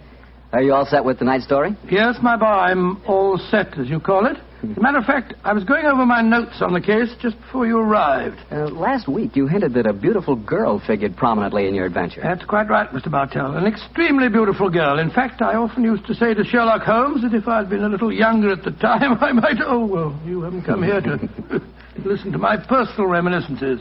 You want to hear the story that I called The Problem of Tor Bridge. That's what you promised us, Doctor. How did it begin? On a windy morning in October... In the 1890s it was. As I was dressing, I observed how the last remaining leaves were being whirled away from the solitary plane tree which graced the yard behind our Baker Street house. I descended to breakfast, prepared to find my companion in depressed spirits, for, like all great artists, he was easily impressed by his surroundings. But, to my surprise, he was in an unusually gay mood. As I entered the room, he looked up at me and, with a smile, my dear fellow. Hope you slept well. Splendidly, thank you, sir. I'm so glad. Well, you're very solicitous this morning. I think you must have got a new case. Am I right? The faculty of deduction is certainly contagious. Yes, I have a new case. After a month of trivialities and stagnation, the wheels revolve once more. Good. Tell me all about it. Well, as yet, there isn't much to tell. Have you ever heard of Neil Gibson? Neil Gibson? Oh, yes, it has something to do with gold mining, isn't he? A great deal to do with it, my dear fellow. In fact, he's considered the greatest mining magnate in the world. About 5 years ago, he bought a large estate in Hampshire. Perhaps you've read of the tragic death of his wife. Oh, yes, of course, I remember the case now. She was murdered by a jealous governess who was in her employ, wasn't she? That point will be decided when the lady in question, Grace Dunbar, I believe her name is, comes up for trial at the forthcoming Winchester Assizes. In any case, it's hard for me to see what I can do for my client at this late date. Your client? Oh, yes, I forgot I hadn't told you. I'm getting into your involved habit of telling a story backwards. Better read this letter. Came this morning. Oh, let's have a look. Dear Mr. Sherlock Holmes, Miss Dunbar is innocent. I can't see the finest woman in the world go to her death without doing everything possible to save her. I shall call on you at 10:30 tomorrow morning to discuss the matter. Yours faithfully, Neil Gibson. Good gracious me. There you have it, Watson. That is the gentleman I await. Do you know anything about his dead wife? Only what I've been reading in the papers. Apparently she was past her prime. Which was the more unfortunate, as this Miss Dunbar, who superintended the education of the two young children, is reputed to be a very attractive young lady. The eternal triangle, eh? Well, where did the murder take place? On Gibson's estate in Hampshire.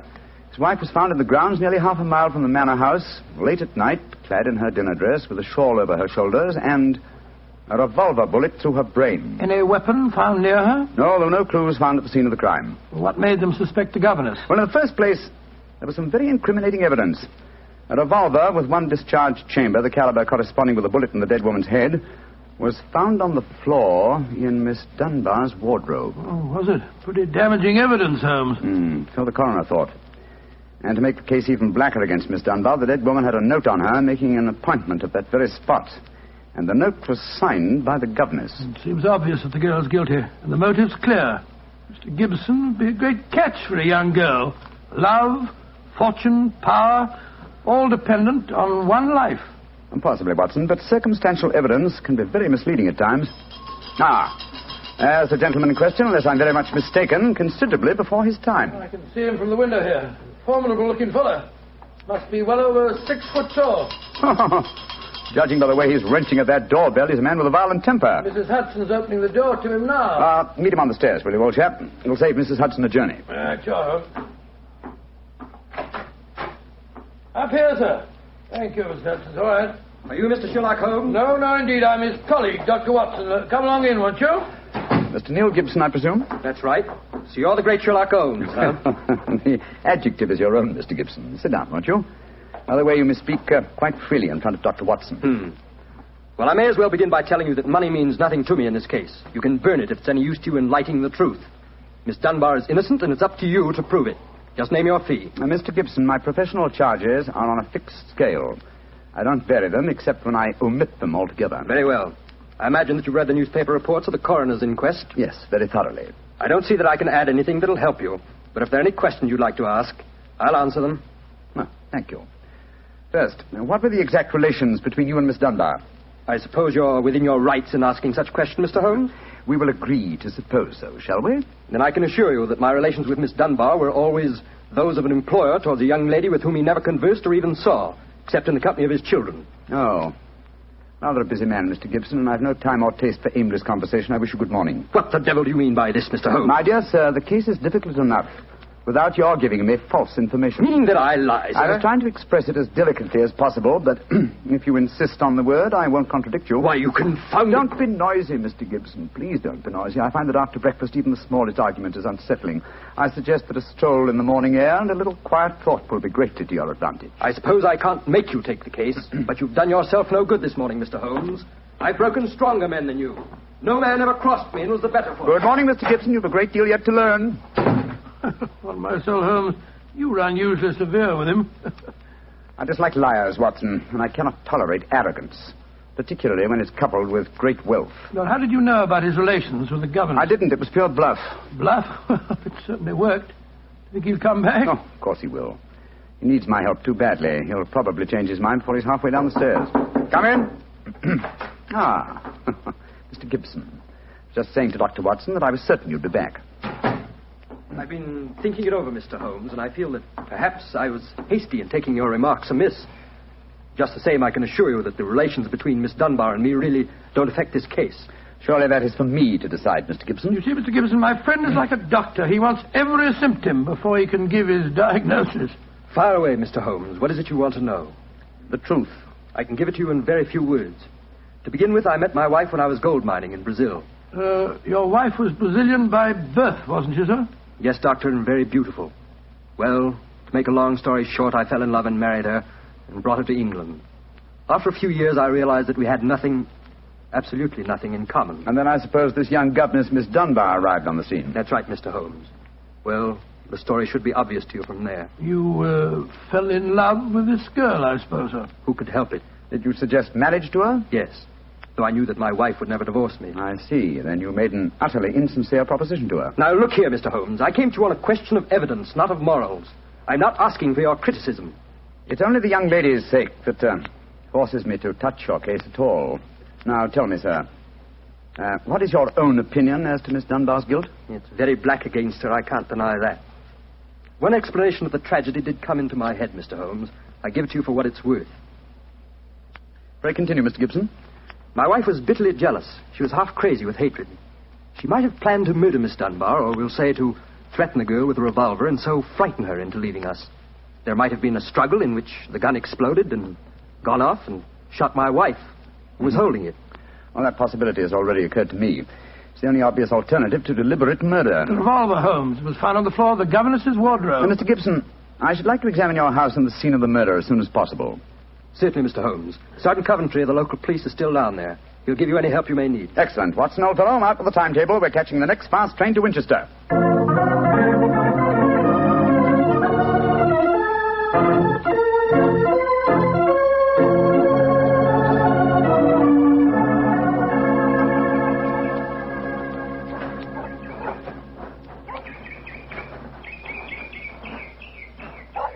So if I have to have someone else on the case, I'd rather have you, Mr. Holmes. The yard gets called in, then we local police loses all credit for success. Generally gets blamed for the failures. Now I've heard that you play straight. I don't appear in the matter at all, Sergeant Coventry. If I can clear it up, I don't ask to even have my name mentioned. Well, that's handsome of you, I'm sure, and I know your friend Dr. Watson can be trusted, too. Oh, don't worry, my dear fellow. We won't steal any of your thunder. Oh, that's nice and friendly of you, Doctor. Well, come on, gentlemen. I'll walk you down to the bridge. That's where we found Mrs. Gibson's body. It's not far from the house here.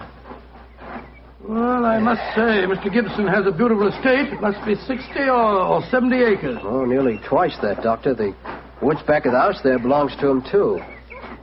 Mr. Holmes. Yes, Sergeant? There's a question I'd like to ask you. A question I wouldn't ask anyone else. Then please ask it. Don't you think there might be a case against Mr. Gibson himself, sir? I've been considering that possibility. That there Miss Dunbar's a bit of all right. If you ask me, he wanted his wife out of the way, and the pistol she was shot with was his pistol, you know. Oh, was that fact proven? Yes, Doctor. It was one of a pair that he had. One of a pair? Where's the other? Well, Mr. Gibson has a lot of firearms. We never quite matched that particular pistol. But the box was made for two. Well, if it was one of a pair, surely you'd be able to match it. Well, we have them all laid out at the house if you want to look them over. And we'll do that later. This, I presume, is Tor Bridge. That's right, sir. Found Mrs. Gibson's body lying right here at the approach to the bridge. I see. I gathered from the newspaper reports that the shot was fired at very close quarters. Yes, sir, very close. Near the right temple, wasn't it? Just behind it, sir. How did the body lie, Sergeant? Oh, on spec, Doctor. No trace of a struggle, no marks, no weapon. The note from Miss Dunbar was clutched in her left hand. Clutched, you say? Yes, sir. We could hardly open the fingers to get at it.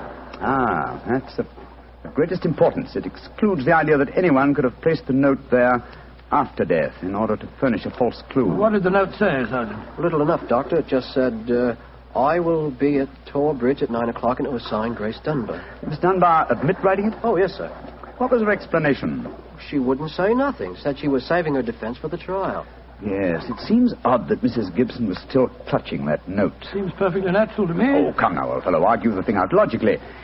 If the letter is genuine, it was certainly received sometime before the tragedy, say an hour or two. Why, then, was the dead woman still clasping it in her left hand? Why should she carry it so carefully? She certainly didn't need to refer to the note at all at the interview. Doesn't it strike you as rather strange? Well, now you put it that way, it does seem a little peculiar. Hello. Did you notice this, Sergeant? Oh, you mean that chip out of that stone on the underside of the parapet of the bridge, sir? Yes, I noticed it. Didn't think nothing of it, though. It's a very large chip. Yes, but it's been done recently. That is how the stonework is white just here. It took some violence to do that. Hand me your cane, Watson, will you? Here you are, Philip. Thanks. Yes. It's a hard knock. And in a curious place, too. But it's 15 feet from where we found the body, Mr. Downs. Yes, Holmes, I don't see how it could have any connection with Mrs. Gibson's murder. Possibly it hasn't. But it's a point worth noting.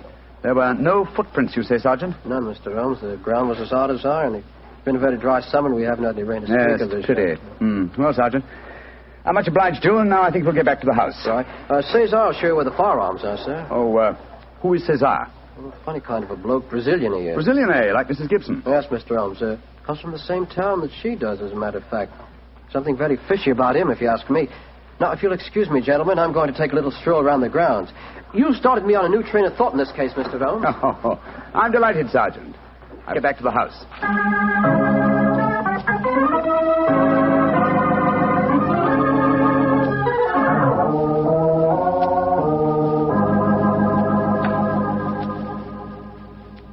I see.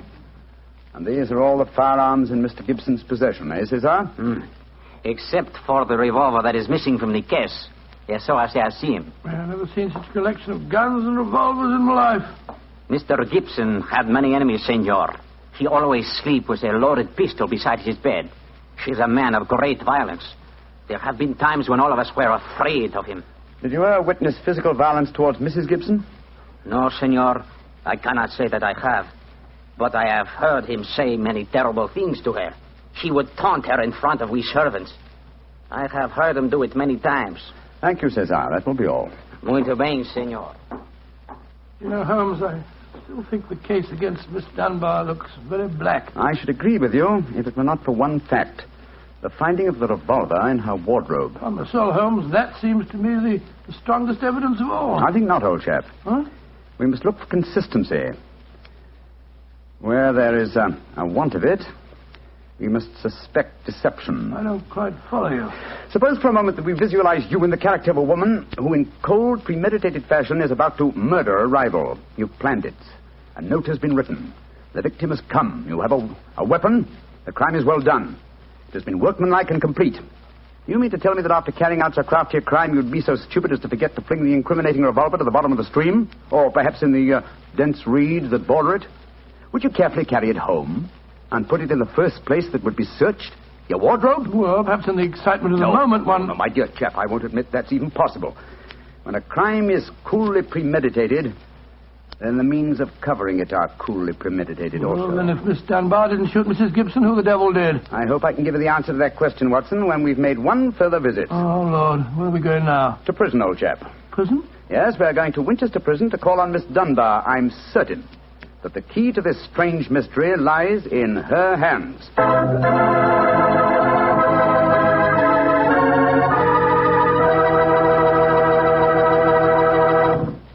You'll hear the rest of Dr. Watson's story in just a few seconds.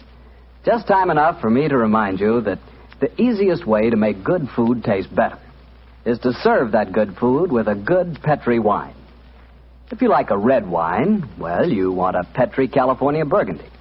If you'd rather have a white wine, then you want a Petri California Sauterne. But red or white, Petri Burgundy or Petri Sauterne, you're choosing a dinner wine that's sure to turn a simple meal into a feast. Your whole family and all your friends will love Petri, the wine that makes good food taste better.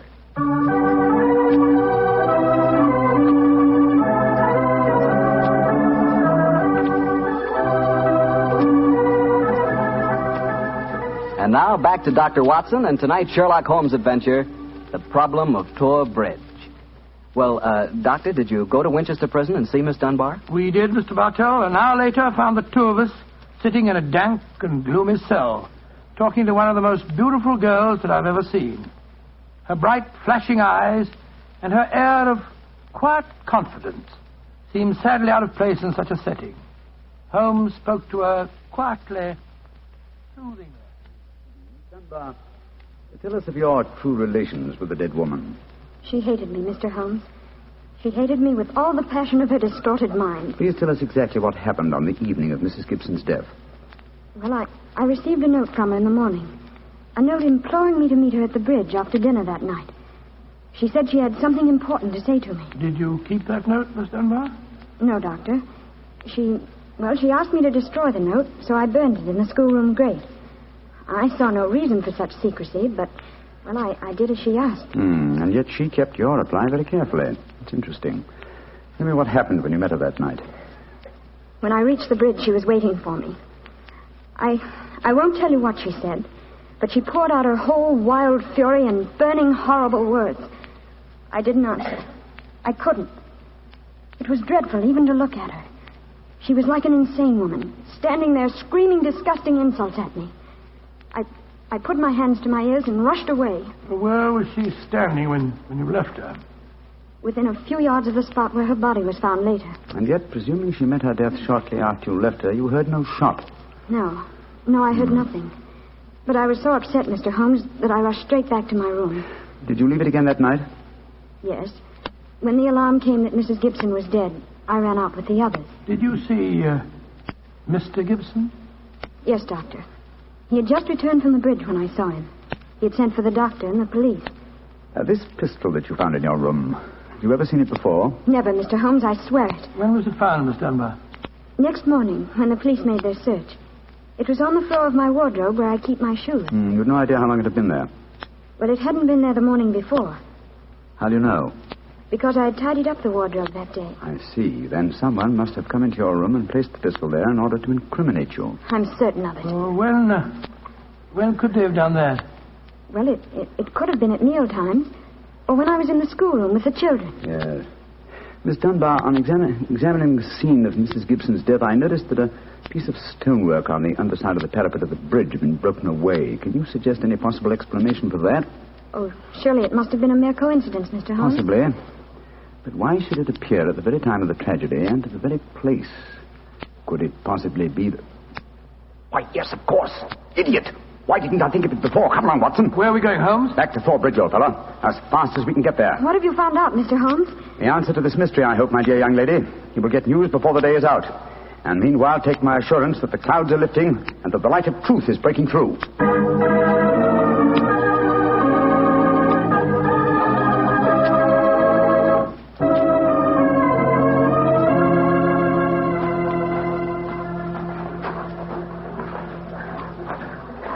Well, Mr. Holmes, you're soon back here. What have you found out? Sit down a few moments. You got my message? Oh, yes, sir. Here you are. Ball of twine. What you wanted for, I can't imagine. You'll soon see, Sergeant. Watson, I have some recollection that you usually go armed on these excursions of ours. Yes, I'm carrying my revolver. Why? Give it to me, old chap, will you? Thanks. I believe your revolver may have a very intimate connection with the mystery we're investigating. You're joking. Now, Watson, I'm very serious. Huh? We have a test to make. If the test is successful, Miss Dunbar will be free before nightfall, and the test will depend on the conduct of this revolver of yours. Yes, I'll take the precaution of unloading it. There we are. Now, Sergeant, ball of twine, please. Wish I knew what you was up to, sir.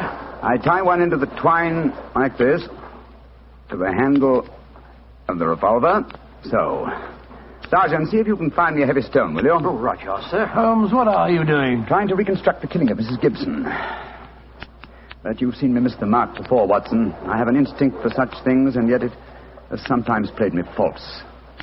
It seemed a certainty when it first flashed across my mind in Miss Dunbar's cell.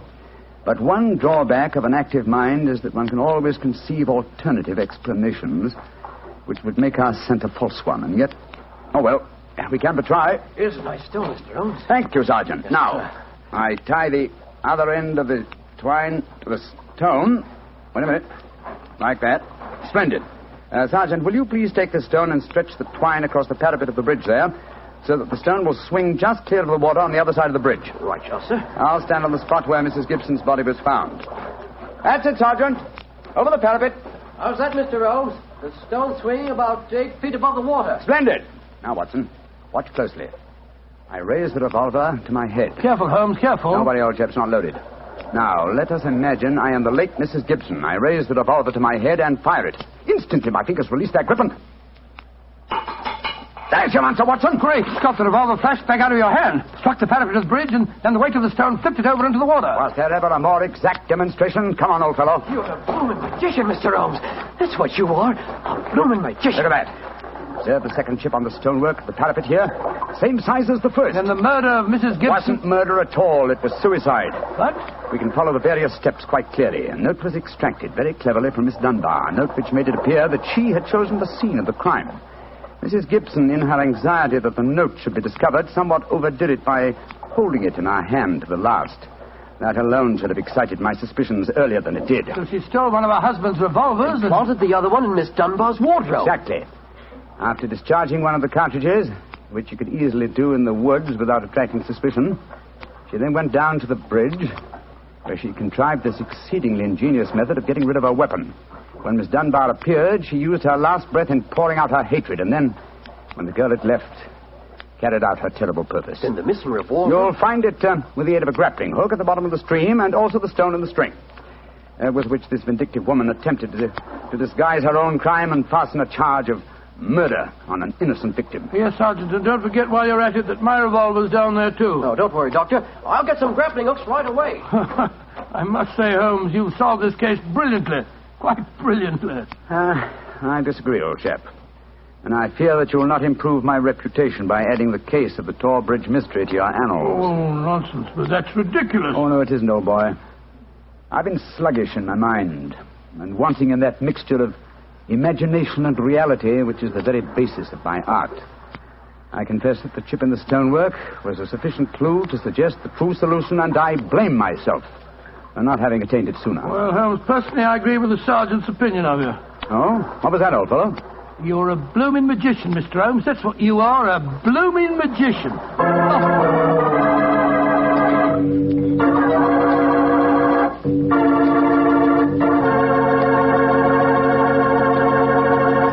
Well, Doctor, Holmes really was a magician. That is, if you did find Mrs. Gibson's revolver and your own in the string. We found them all right. You don't think I'll tell you the story otherwise, do you? What do you take me for, anyway? Well, now that you ask, I'll tell you. I take you for a very charming gentleman, a wonderful storyteller, and a fine host. Oh, that's very nice. Really, Well, you are a gentleman of the old school. And you do tell a fine story. You flatter me, you... And you are a perfect host. That meal we had tonight was wonderful. Oh, it was, eh? And, that wine, what kind was it? It was Petri wine, and you know it. And I should have known that you were leading up to something. Mr. Bartell, you should be ashamed of yourself. You will do anything to get a chance to talk about Petri wine. Oh, I can't say that I blame you. Well, honestly, Doctor, I meant everything I said. But you don't really want me to stop talking about Petri wine, do you? After all, it's worth talking about, isn't it? What other wine is made with the loving care that goes into Petri wine? Don't forget, Petri wine is made by the Petri family. Winemaking is their business. Why, they've been making wine for generations, handing down from father to son, all their skill and knowledge and experience. You can be sure the Petri family really knows plenty about the fine art of turning luscious grapes into delicious wine. That's why, whether you want a wine for before dinner, with dinner, or for any time, you can't go wrong with a Petri wine, because Petri took time to bring you good wine. And now, Dr. Watson, what new story are you planning to tell us next week? Well, next week, Mr. Bartell, I'm going to tell an adventure that Holmes and I had amid the oriental magnificence of a Maharaja's palace in India. India? Sounds intriguing. What were you and Sherlock Holmes doing out there, Doctor? Well, you'll have to wait till next week for the answer to that question, my boy. But I can tell you that it was one of the weirdest problems that we ever had to solve. I call the story The Vanishing Elephant.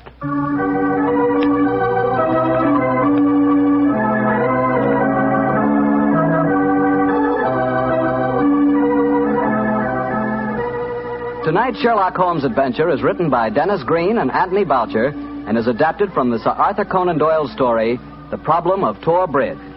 Mr. Rathbone appears through the courtesy of Metro-Goldwyn-Mayer, and Mr. Bruce through the courtesy of Universal Pictures, where they are now starring in the Sherlock Holmes series. The Petri Wine Company of San Francisco, California, invites you to tune in again next week, same time, same station. Oh, the Petri family took the time to bring you such good wine. So when you eat and when you cook, remember Petri wine. To make good food taste better, remember... Petri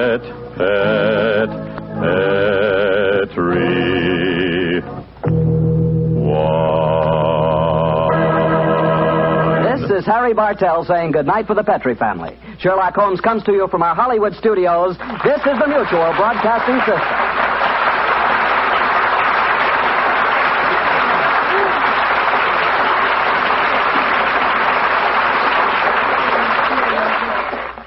Petri Wine brings you Basil Rathbone and Nigel Bruce in the new adventures of Sherlock Holmes.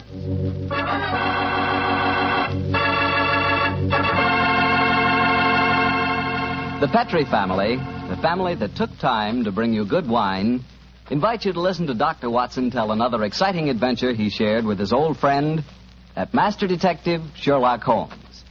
Before he starts, I can tell you something it's really worth knowing. Simply this. The best beginning a good meal ever had is a glass of Petri California Sherry.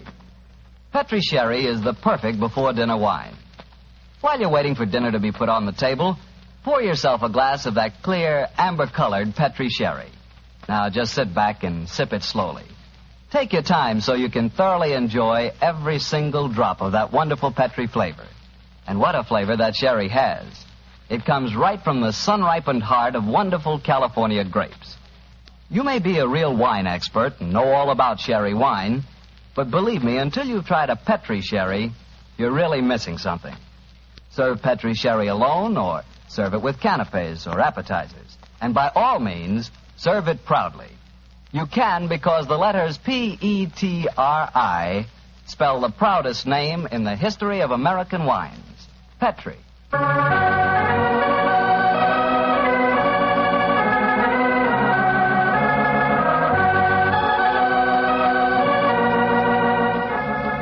And now let's visit our good friend and host, Dr. Watson. Good evening, Doctor. Good evening, Mr. Bartell. Draw up your usual chair and make yourself at home. How about a glass of sherry? That'd be very nice. All ready for tonight's story, Doctor? Yes, my boy. Here's your sherry. Thank you, sir. My story begins on a June night in 1889. My wife and I had spent a quiet evening at home, I remember. It was just about the hour that a man gives his first yawn and glances at the clock, and the tranquility of the scene was broken by the discordant jangling of our front doorbell. An emergency call for you, I suppose, Doctor. Not exactly, Mr. Bartell. It turned out to be a certain Mrs. Isa Whitney, an old friend of my wife's who'd come to us in trouble. Her husband, she told us, had been missing for 48 hours, and, knowing him to be the victim of the shocking habit of taking opium, she was convinced that he was lying drugged and stupefied in some foul den amid the London waterfront. And I suppose you went out to try to find him? Yes, Mr. Bartell, I did. She told me that her husband had mentioned frequenting a place called the Bar of Gold in Upper Swandam Lane, so naturally that's where I began my search. I quickly located it, and after ordering my cab to wait, I entered the place. A strange sight met my eyes. Through the smoke-ridden gloom, I could catch a glimpse of bodies lying in strange, fantastic poses as they smoked the pipes of death. Most of the unhappy creatures lay silently, but some muttered to themselves and others talked together in strange, low, monotonous voices, their conversation coming in gushes and then trailing off into silence, each mumbling his own thoughts and paying little attention or heed to the words of his neighbor. As I entered, an attendant hurried up to me with an opium pipe and a supply of the drug and beckoned me to an empty berth. Master may lie here. I haven't come to stay here, my good man. I'm looking for a friend, Mr. Isa Whitney. No one by that name here, Master. Well, I'm going to search this place just the same. Please not to make trouble, Master. Watson. Is that you, Watson? Whitney. Thank heavens I've found you, man. What time is it? It's nearly 11. Of what day? What day? Friday, June the 19th. Oh, good Lord, I thought it was Wednesday. It is Wednesday. You're trying to confuse me. I tell you it's Friday. Your wife has been waiting 2 days for you. You're mixed up in your dates, Watson. I've only been here a few hours. 3 pipes, 4 pipes, I forget how many. I'll go home with you. Here, I'll give you a hand. That's it. I have a cab waiting. I must owe some money. Will you settle up for me, Watson? Yes, of course. Here, wait here for me. Stop pulling at my sleeve, my good fellow. Who are you and what do you want? A word in your ear, please, sir. Oh, very well. What is it? Get rid of your friend and join me outside. Holmes, what on earth are you doing here in this den? Your cab waiting? Yes? Then please use it to send your befuddled friend home in. And if you feel up to it, I should also recommend that you send a note to the cabman telling your wife that you have thrown in your lot with me. I'd be exceedingly glad to have a little talk with you. Yes, of course, Holmes. Splendid. Then conclude your business here, old chap. I'll meet you outside in about 10 minutes. Where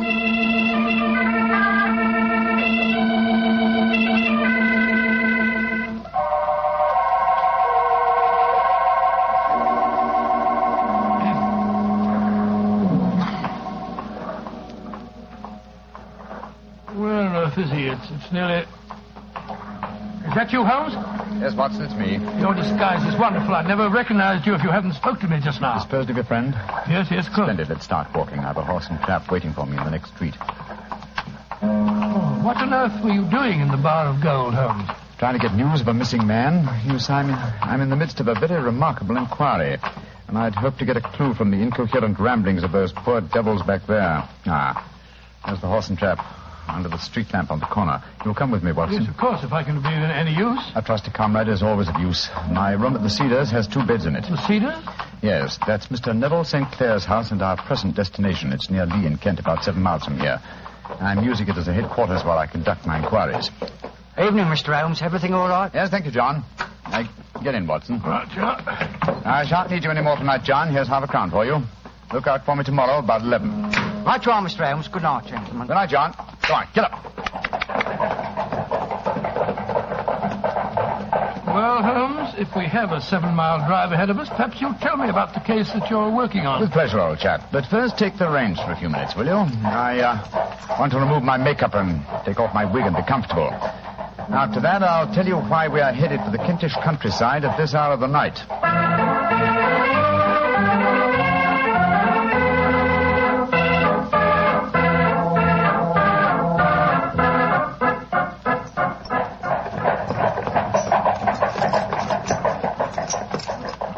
Watson, you have a grand gift of silence. It makes you invaluable as a companion. We've driven 4 miles and you haven't uttered a word. It wasn't easy, Holmes.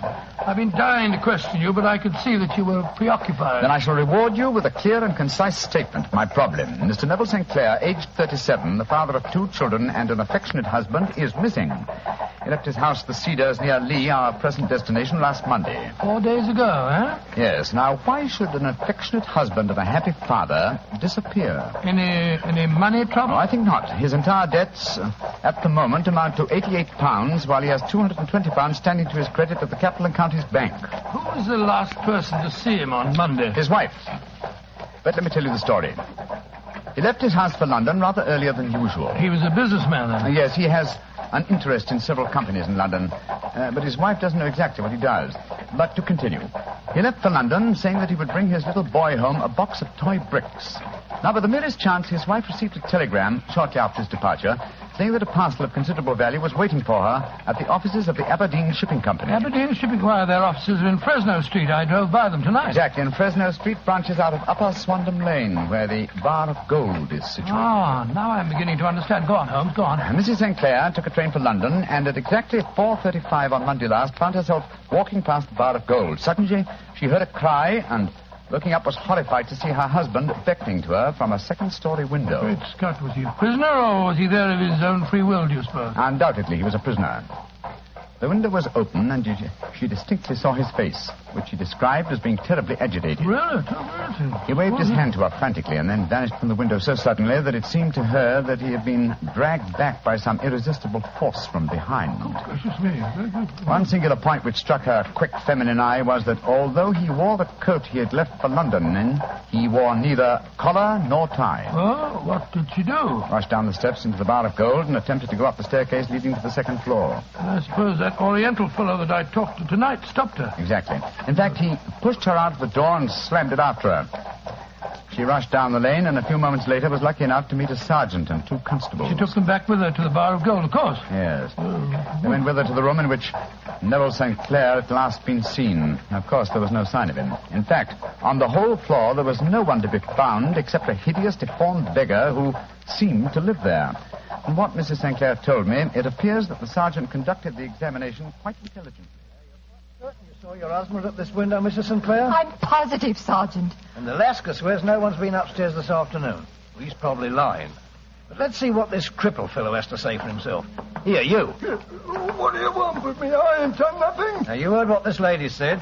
Did you see her husband go in this room a few minutes ago? I didn't see nobody, and I've been here all the afternoon. You live here? Yes. And you swear on oath that no one's been in this room for the last few hours? Yes, I do. Mrs. St. Clair, I know that you think you saw your husband, but don't you suppose... Look on the table. Just a wooden box, ma'am. But I know what's inside it. There, see? Oh, it's a lot of wooden bricks like kids play with. My husband came to London today especially to buy them for our son. You can't disbelieve me now, Sergeant. Don't think I can, ma'am. I'll take another look round. Where does this door lead to? My bedroom. Yeah, you won't find nothing in there. Oh, we'll look just the same. Hello. There's bloodstains on this window ledge. Fresh bloodstains.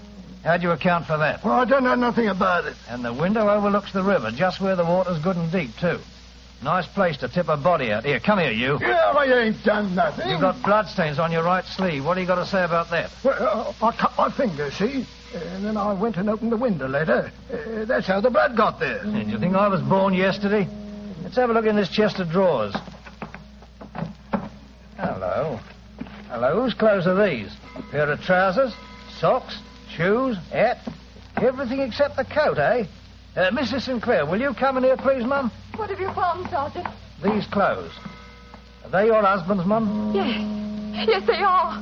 What's happened to him, Sergeant? I'm afraid he's met with foul play, Mum. And this man knows what happened, only he won't talk. I don't know nothing, I tell you. Don't you? Well, I arrest you in the name of the law, and I warn you that anything you say...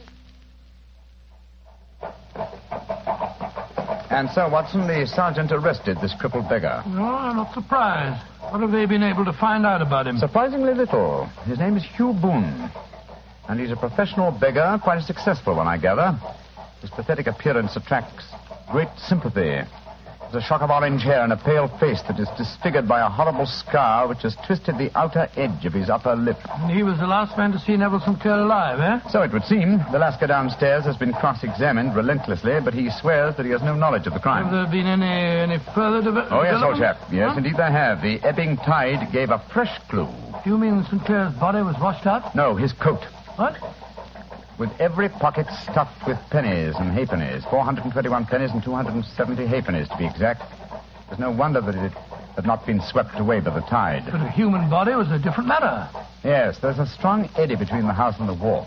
It seems likely that the weighted coat had remained when the stripped body had been carried away into the river. Well, the other clothes were found in the room. Why would the body be dressed in a coat alone? We can only surmise, old chap, but supposing that this man Boone had thrust Neville Sinclair through the window and into the river, what would he do then? Try and dispose of the telltale garments. Yes, that would be logical, wouldn't it? He would seize the coat and be in the act of throwing it out of the window when it would occur to him that it would float and not sink. So he loaded the pockets with coins to make it sink. Quite so. Yes, of course. But he has little time, for he has heard the scuffle downstairs when Mrs. Sinclair tried to force her way up. He only succeeded in getting as far as throwing the coat out when the police arrived on the scene. Well, that seems perfectly feasible. Well, it'll do as a working hypothesis anyway. Neville Sinclair disappeared on Monday, and yet we still don't know what he was doing in the opium den. What happened to him when he got there, or where he is now? Oh, what Hugh Boone, the beggar with the twisted lip, had to do with his disappearance. Here we are at our destination. Well, there's a light burning. Mrs. Sinclair must be waiting up for you. Yes, poor woman. I hate to return here with no news of her husband, but she's been brave, Watson, extremely brave. We must do everything we can to comfort her.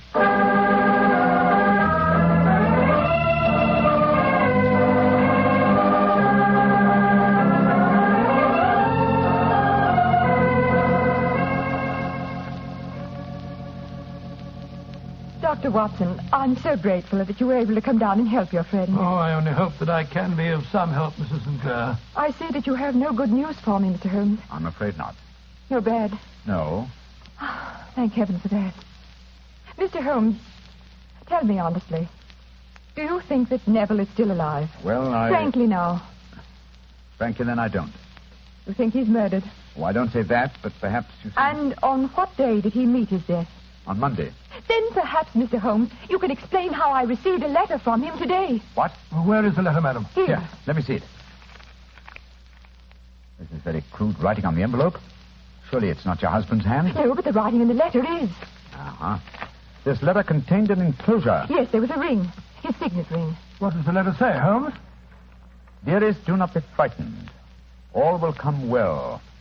There is a huge error which it may take some little time to rectify. Wait in patience. And it's signed Neville. Mm-hmm. Written in pencil on the flyleaf of a notebook. No watermark.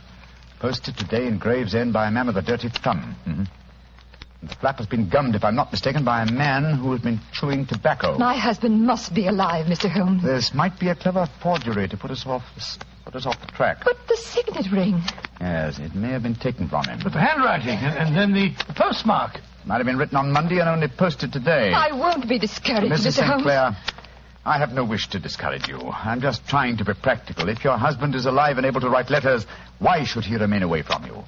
I can't imagine. He made no special remarks before leaving on Monday? No, none.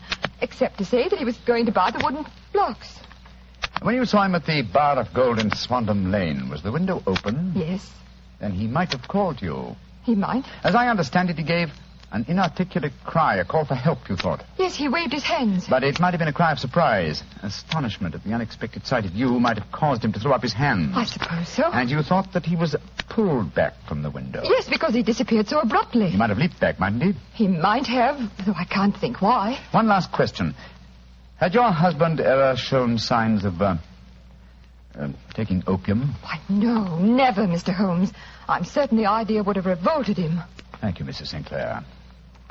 Those were the principal points I wanted to be clear on. And now, Watson, I suggest we retire for the night. We may have a busy day ahead of us tomorrow. I hope you both sleep well. Good night, Mr. Holmes. Dr. Watson. Good night, Mrs. Sinclair, and keep up your courage. Good night, Mrs. Sinclair. We must hope for the best. The clouds seem lighter, though I should not venture to say that danger is over.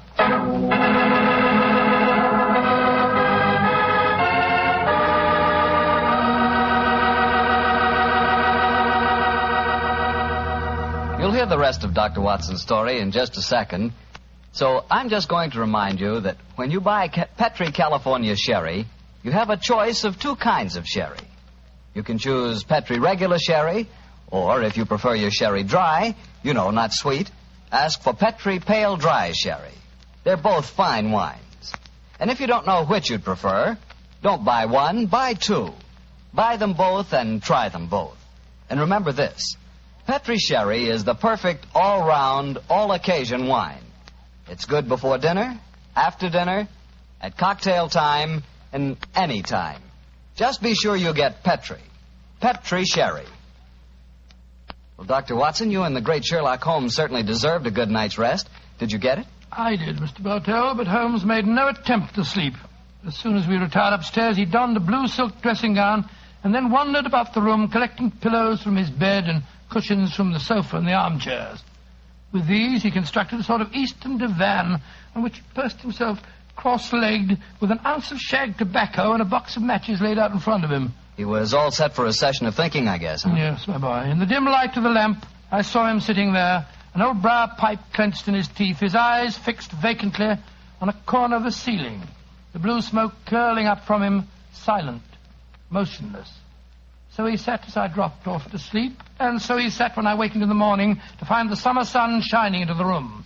The pipe was still between his lips, the smoke still curled upward, and the room was full of a dense tobacco haze. But nothing remained of the heap of shag which I had seen on the previous night. Watson? Awake, Watson? What time is it? 20 minutes past 4. Lord Holmes, you haven't been to bed. Too old chap, I had to think. I couldn't allow my brain the luxury of sleeping. You game for a morning drive? Yes, certainly. I'll get dressed. Good. No, I'm stirring yet, but I know where the stable boy sleeps. I'll have the horse and trap out in no time at all. Oh, where are we going? To prison. To visit Hugh Boone, the man with the twisted lip. Holmes, you're unusually excited. What's on your mind? I want to test a little theory. I think, Watson, that you are now standing in the presence of one of the most absolute fools in Europe. I deserve to be kicked from here to Charing Cross, but I think I have the key to the affair now. Oh, where is it? In the bathroom. What? You're joking, Holmes. No, I've just been there and removed it. It's in my coat pocket now. Hurry and get dressed, old chap. Then we'll drive over to the prison and see whether my key fits the lock.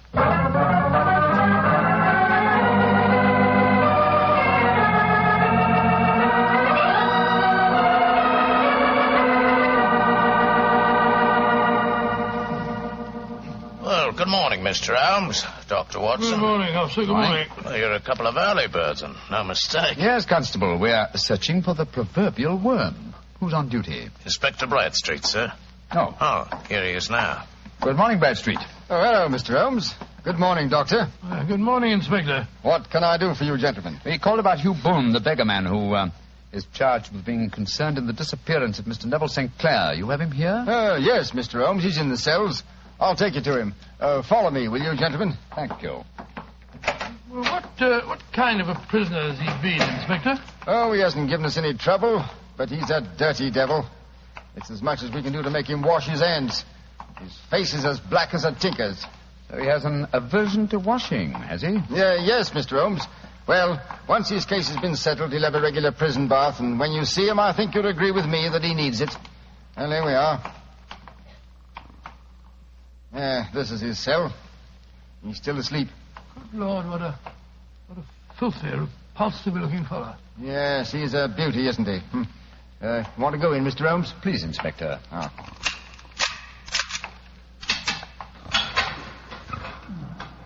Well, he certainly needs a wash. Yes, I had an idea that he might. That's why I brought this sponge along in my pocket. Oh, so that was the key that you found in the bathroom. You're a funny one, Mr. Holmes, and no mistake. What did you bring a sponge along for? I'll show you. Is there any water in this cell? Hey, in the jug on the table there. Yes. I soak the sponge in the water so, and then apply it to the prisoner's face, so. Great Scott, his complexion's 3 shades lighter underneath, and the scar on his lip has disappeared. What are you doing to me? Now a tug on this mop of red hair, and I think we'll find it's a wig. Yes, come on. That's right. Let me introduce you to Mr. Neville St. Clair of Lee in the county of Kent. Good Lord, Mr. Holmes, it's the missing man, all right. I recognize him from the photographs. All right. I'm Neville St. Clair. What am I charged with? With making away with Mr. Neville St. Oh, no, you can't be charged with that unless we make a case of attempted suicide of it. Well, since I'm the missing man, then it's obvious that no crime has been committed, and therefore I'm illegally detained. No crime, but a very great error has been committed. You would have done better to have trusted your wife. It wasn't only my wife, it was the children. I couldn't bear to have them know that their father was a common beggar. Now you've exposed me. What can I do? Well, if you leave it to a court of law to clear this matter up, sir, you can hardly avoid newspaper publicity. But if you're perfectly honest with us now, I'm sure that the inspector and Mr. Holmes won't be too hard on you. No, Mr. St. Clair. Inspector Bradstreet will, I'm sure, make notes on the information that you give us and submit them to the proper authorities. But now, sir, your story, please. Why have you been posing as Hugh Boone, a crippled beggar with a twisted lip? Well, it's a simple enough story. Some years ago, I was a newspaper reporter. One day, my editor wanted an article on begging in the London metropolis. I suppose you thought the best way to get your facts was to disguise yourself as a beggar. Yes, I'd been an actor in my youth, and it wasn't hard for me to adopt a convincing disguise. But that was the point where all my trouble started. On that first day I sat in the London streets, I found to my amazement that I received no less than 26 shillings and 4 pence. Almost as much as your weekly salary as a reporter, I imagine. Yes, Mr. Holmes. Well, you can imagine how hard it was to settle down to arduous work at £2 a week when I knew that I could earn as much in a couple of days by smearing my face with paint, laying my cap on the ground, and sitting still. Only one man knew my secret. The Lascar at the Bar of Gold in Upper Swandam Lane, eh? Yes, Mr. Holmes. Mm-hmm.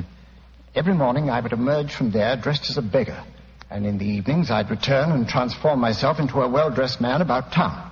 The fellow was well paid for his rooms, and well, I knew that my secret was safe in his possession. And when you got married, you couldn't bring yourself to confide in your wife, I suppose. No, I couldn't. My wife knew that I had a business in the city. She little knew what. When you saw your wife from the window last Monday, you quickly changed back into the character of the beggar, I suppose. Yes, Mr. Holmes. Of course. And then weighted my coat and threw it into the river. Mm-hmm. Well, I don't think there's anything else I need explain, is there, gentlemen? One point. The signet ring that you sent your wife. Well, I knew that she'd be worrying. So I gave it to the Lascar at a moment when no constable was watching me, together with a hastily scribbled note. That note only reached her last night, Mr. Sinclair. Last night? Oh, poor Catherine. What a dreadful week she must have spent. The police have been watching that Lascar. He probably found it difficult to post the letter for you without being spotted. Yes, I would surmise he gave it to a sailor customer of his to post. A sailor who chewed tobacco and had a dirty thumb. Yes, I think all the ends are tied off very neatly now. One last question, Mr. Sinclair. Have you ever been prosecuted for begging? Oh, many times, but what was a fine to me? It's got to stop here and now, Mr. Sinclair. If the police had asked this thing up, there must be no more of you, Boone, the beggar. I swear it. And you must tell your wife the truth at once. If you'd done that a long time ago, you'd have saved both of yourselves a very great deal of misery, sir. I shall tell her everything. Well, Mr. Holmes, we're very much obliged to you for having cleared this matter up. I wish I knew how you reached your results, though. Well, in this case, my dear Inspector, I reached them by sitting upon 5 pillows and consuming an ounce of shag tobacco. I only wish that all my problems might be solved so comfortably.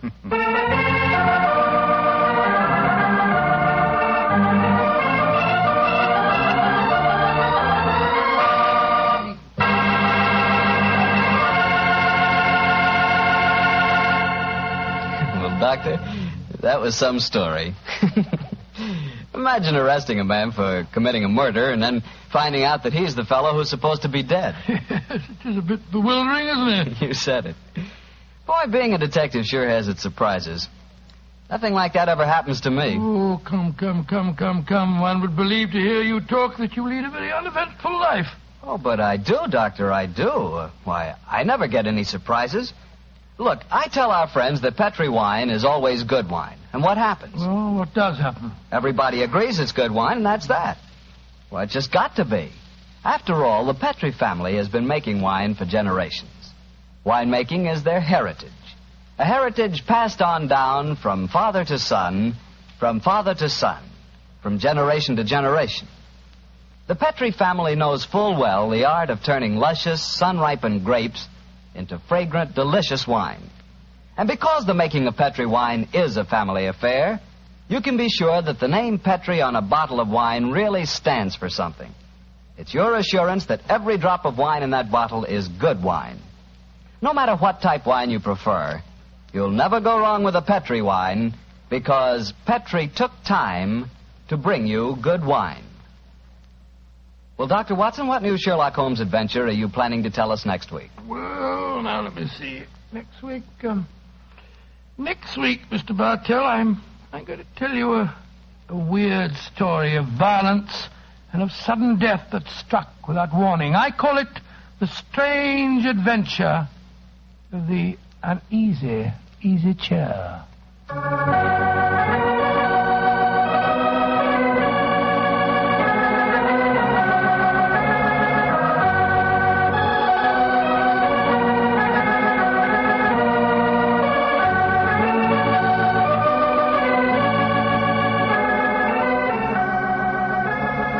Tonight's Sherlock Holmes adventure was adapted by Dennis Green and Anthony Boucher from Sir Arthur Conan Doyle's story, The Man with the Twisted Lip. Music is by Dean Fossler. Mr. Rathbone appears through the courtesy of Metro-Goldwyn-Mayer, and Mr. Bruce through the courtesy of Universal Pictures, where they are now starring in the Sherlock Holmes series.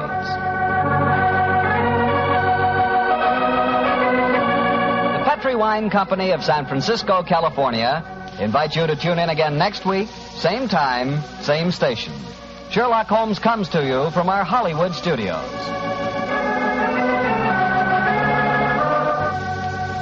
This is Harry Bartell saying good night for the Petri family.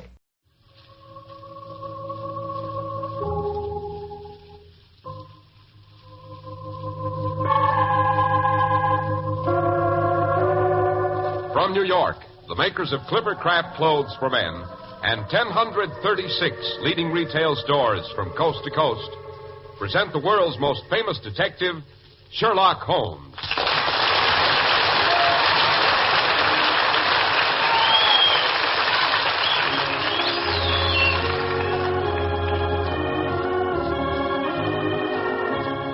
Our stories are based upon the character of Sherlock Holmes, created by Sir Arthur Conan Doyle. Sherlock Holmes is portrayed by John Stanley, Dr. Watson by Alfred Shirley, and the dramatizations are by Edith Meiser. Well, here we are again in Dr. Watson's study. We find him seated in the large armchair in front of a crackling fire. Good evening, Mr. Harris. Good evening, Dr. Watson. Now, don't get up. You look very comfortable right where you are. And from the redness of your cheeks, I'd say you've had a good day off in the country somewhere. Oh, that's where you're wrong, Mr. Harris. I've been doing museums most of the day, and it's very tiring work, especially with two small boys in tow. I should think so. But where did you collect the kindergarten, Doctor? Oh, it was a brace of nephews of mine. I was helping along with their education, you know. It's a custom in my family that the uncles must take the nephews museum visiting once a year. I remember as a boy being dragged through miles of art galleries. But, Doctor, weren't you ever taken to the British Museum? Oh, yes, and to Madame Tussauds. But the Tower of London was my favorite. The uncle who took me there was quite a fancier of precious stones. He explained the history of every jewel in the Crown's collection. That must have been an education in itself. They say every famous gem leaves a trail of bloodshed and high adventure across the pages of history. And, by the way, isn't your story tonight about a famous jewel? Oh, yes, that is what reminded me so strongly of my boyhood visits to the Tower. The famous Mazarin stone I'm going to tell you about had a history that would make your hair curl. Dear me, I little did I think when I saw it as a boy that I would ever hold that great yellow beauty in my own hands. Great Scott, and did you, Doctor? Before I tell you that, Mr. Harris, suppose I give you a few moments to say a few words about our sponsor's most estimable product. Thank you, Dr. Watson. As you put it, sir, it is indeed an estimable product. So esteemed, may I say, that beginning in 1948, over 1,000 leading stores from coast to coast are Clippercraft dealers. To be exact, there are 1,036 such distinguished establishments. Those leading stores across the country are, of course, the key to the amazing values so unique to Clippercraft clothes. The 1,036 leading stores are part of the famous Clippercraft plan. In this plan, their buying power is concentrated to effect tremendous savings in manufacturing and distribution costs. Savings which are all yours. That's why truly fine Clippercraft suits are only $40 and $45. Why Clippercraft top coats and overcoats are only $40, and sport jackets only $26.50. Clippercraft values are truly out of this world. Compare them with clothes selling for many dollars more.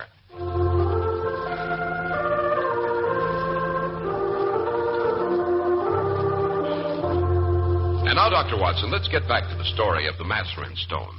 Yes, let me see. Where was I? Oh, yes, I'd been married some years and had resumed my practice when one snowy winter afternoon, one of my calls took me in the neighborhood of Baker Street. I couldn't resist the temptation to drop in and find out for myself what my colleague Sherlock Holmes was up to. As I stood there in the falling snow waiting for someone to answer the bell, I glanced up at the window of his study, and there I saw the thin nose and saturnine features of the great detective. He was apparently deeply engrossed in a book. Presently the door was opened, and there stood Mrs. Hudson.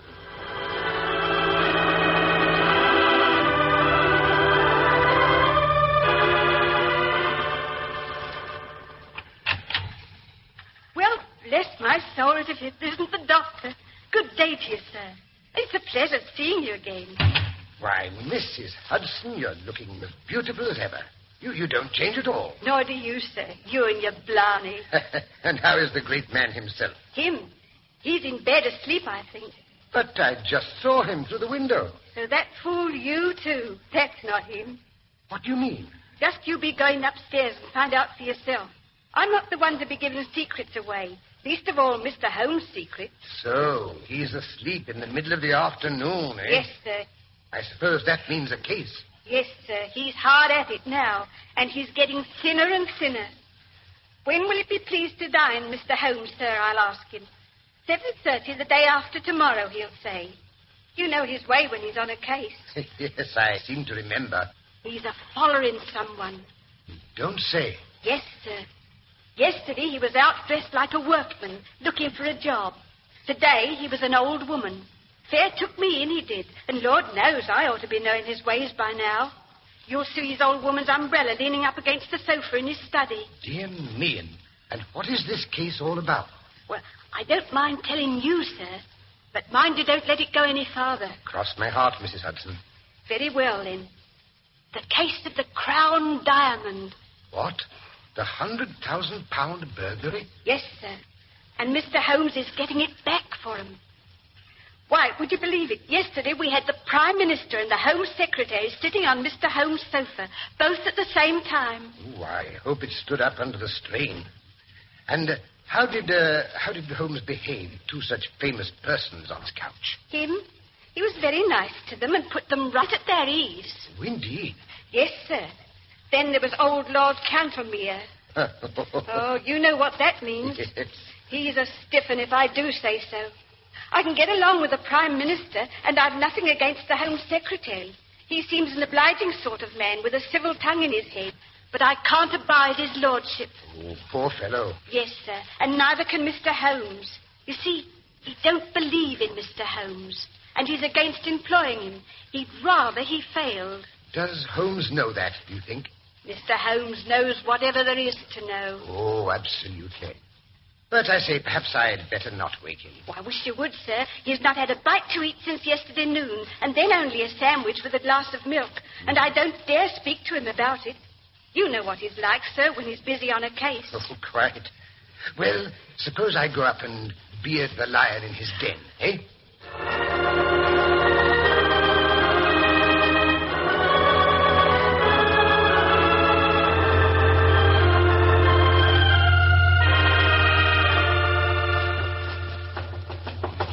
Holmes. I say, Holmes, are you awake?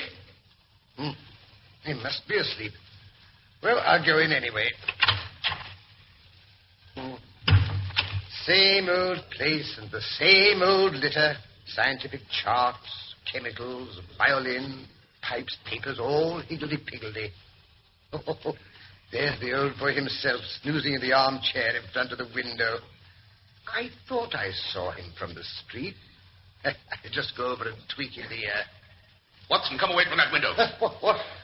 Good gracious, Holmes, you gave me a start. Come away from that window if you value your life. Well, very well, very well.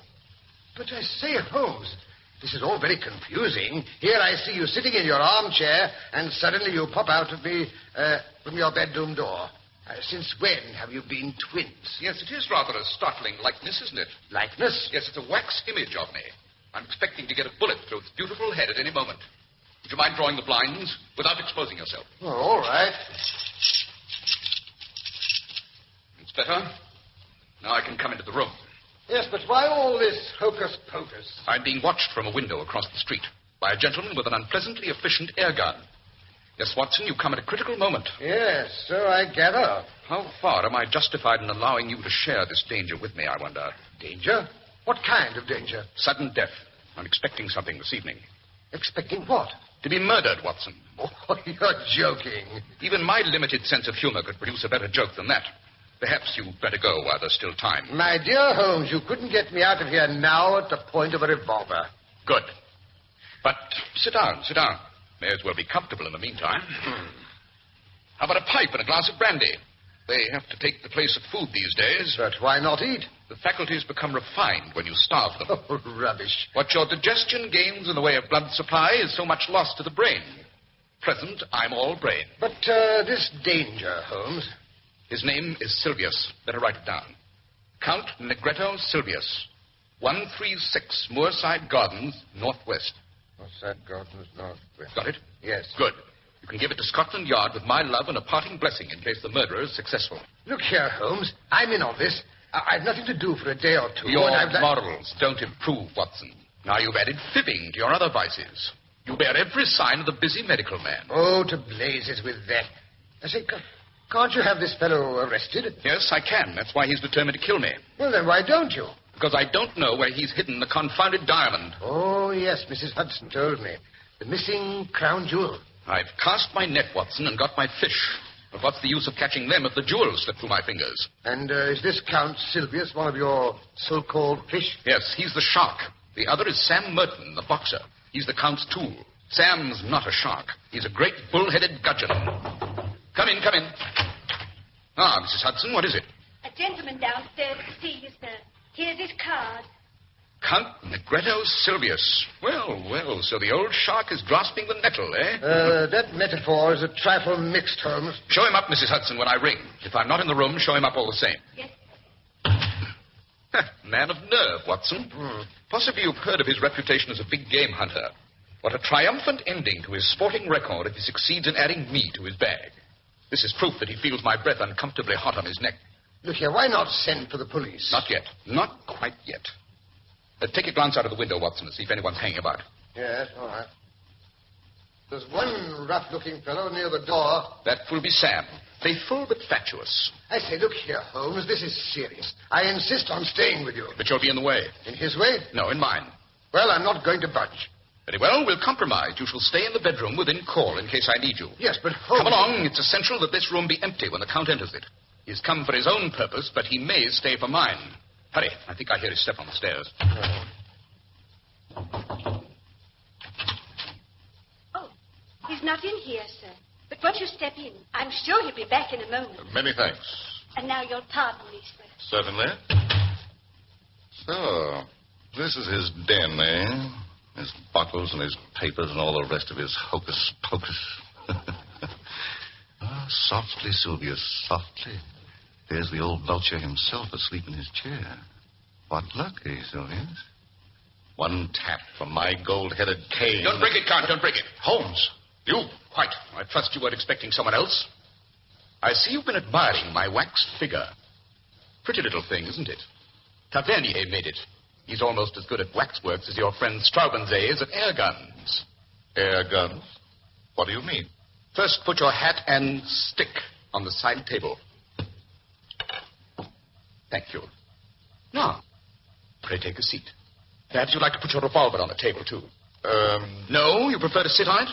Very well. This visit is most opportune. I want a few minutes' chat with you. Good. I, too, wish to have some words with you. May I ask why all these personal attentions? Because you annoy me. You have put your creatures on my tracks. My creatures? I assure you no. Nonsense. I've had them followed. Now, two can play at that game, my friend. Yesterday there was a sporting old gentleman. Today it was an elderly woman. You flatter me, Count. Old Baron Dawson said the night before he was hanged that in my case, what the law had gained, the stage had lost. And now you praise my impersonations. Dear me, it was you. You yourself? Quite. There's the old lady's umbrella you were gracious enough to hand back to me when we collided in the Minories this morning. If I'd only known. I would never have seen this humble home again, eh? Oh, well, we all have our neglected opportunities. You admit you've dogged me. Why? You used to shoot lions in Algeria? Well. But why? Why? The sport, the excitement, the danger. And no doubt to free the country from the pest. Exactly. Well, those are my reasons in a nutshell. What? You did. I'll show you. Sit down at once and take your hand from your hip pocket. That's better. There's another, more practical reason.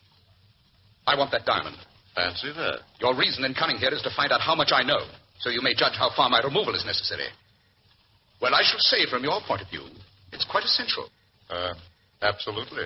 In short, there's only one thing I do not know. And what is the missing fact, if I may inquire? Where is the crown diamond hidden? Oh, dear me. So that's it. Suppose I don't know. You can't bluff me, Sylvius. You're absolute at plate glass. I can see to the very back of your mind. Really? Well, then, of course, you see where the diamond is. You know then. You've admitted it. I admit nothing. Oh, come. Be reasonable. If not, you'll get hurt. And you talk to me about bluff. You see this notebook? Surely. You know what I keep in it? No, I don't pretend to be a mind reader. This book is you. Me? Yes, you. Every move of your filthy, dangerous life. You know, Holmes, there are limits to my patience. It's here, all of it. The real facts in the death of Mrs. Harold, who left you the Blymer estate. Fabrication. The complete life history of Miss Minnie Warrender. You can't prove anything. And plenty more. Here is a robbery in the train de luxe to the Riviera on February the 13th, 1892. The forged check on the Credit Lyonnais. No, you're wrong there. Then I am right about the others. Oh. Now then, Count. You're a card player. The other fellow has all the trumps. Time to throw in your hand. What connection is all this with the theft of the crown jewels? Patience, my dear fellow, patience. I have the cabman who took you to Whitehall, the one who drove you away. I have the commissionaire who saw you near the case. That proves nothing. I have Ike Sanders. Ike? Yes, Ike Sanders, who refused to cut it up for you. Ike has peached. Ike. Oh, wait till I get yes, my... That is the hand I play from. Only one card is missing. The ace of diamonds. You'll never get it. No? Consider. You're going to be locked up for 20 years, you and Sam, perhaps longer. What good will the diamond be to you then? None in the world. Now, we don't want you, and we don't want Sam. We want the diamond. Give it up, and as far as we're concerned, you're free if you behave yourself in the future. My commission is to get the stone, not you. And if I refuse? Then it will be you, and not the stone. I think it might be as well to have your friend Sam at this conference. He's waiting outside in the street. Suppose you tap on the window and motion him to come up. Oh, Mrs. Hudson will let him in. She's quite used to my receiving curious characters. Very well. He's coming. Now, what are you going to do? I have a shark and a gudgeon in my net. Now I'm drawing it. And up they come together. You will never die in your bed, Holmes. Does it matter very much? It's no use fingering your pistol, my friend. You wouldn't dare to use it, even if I gave you time to draw. Noisy things, revolvers. Better stick to air guns. But listen, isn't that the fairy footstep of your friend, Mr. Merton? Come in, Sam, come in. Rather dull waiting in the street, isn't it? What's up, Governor? It's all up, Sam. Put it in a nutshell. What's this cove trying to do? Be funny? I'm not in a funny mood myself. No, I expect not. And I can promise you that you'll feel even less humorous as the evening progresses. Now, look here, Sylvius, I can't waste time. I'm going into that bedroom. I shall play on my violin for 5 minutes. At the end of that time, I shall return for your decision. Do we take you, or do we get the stone? Now, where did I put my violin? I said this. 5 minutes, remember.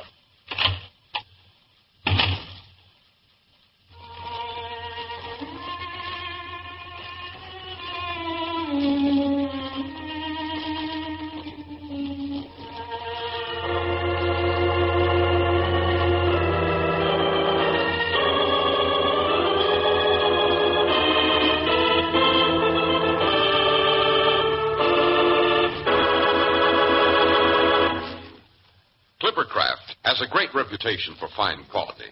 That's what you go by when you choose your first Clippercraft suit. And once you've worn Clippercraft, you learn how marvelously it stands up to hard wear, how very comfortable you feel in it. The long wear comes from fine materials and precision workmanship. Your comfort comes from excellent fit, resulting from skilled designing. What will amaze you is how so much is possible for so very little. Remember, Clippercraft suits are only $40 and $45. Clippercraft top coats and overcoats are only $40, and sport jackets only $26.50. These are modest prices indeed for clothes obviously worth much more. The great Clippercraft plan, concentrating the buying power of 1,036 leading stores across the nation, makes these remarkable values possible. In your own local independent store, the store you can trust. Selling expensive clothes at inexpensive low prices at the nation's finest independent stores is the great big idea behind the Clippercraft plan. That's why men who know insist on Clippercraft clothes. So be sure to visit the Clippercraft store in your city. These leading stores in the metropolitan area are proud to add their names to Clippercraft in your suit, top coat, and overcoat. In Manhattan, John Wanamaker Men's Stores, Broadway at 8th and 67 Liberty Street, Saks 34th, Broadway at 34th, in Brooklyn, Abraham and Strauss, in Newark, New Jersey, Boulevard Men's Shop, Kresge, Newark, and in Jamaica, the B&B Clothes Shop, 16408 Jamaica Avenue.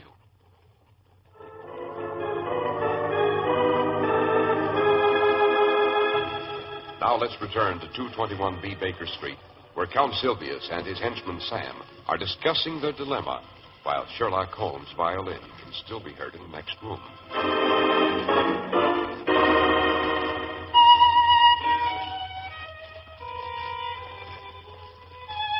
He do play pretty, don't he? Oh, shut up, Sam.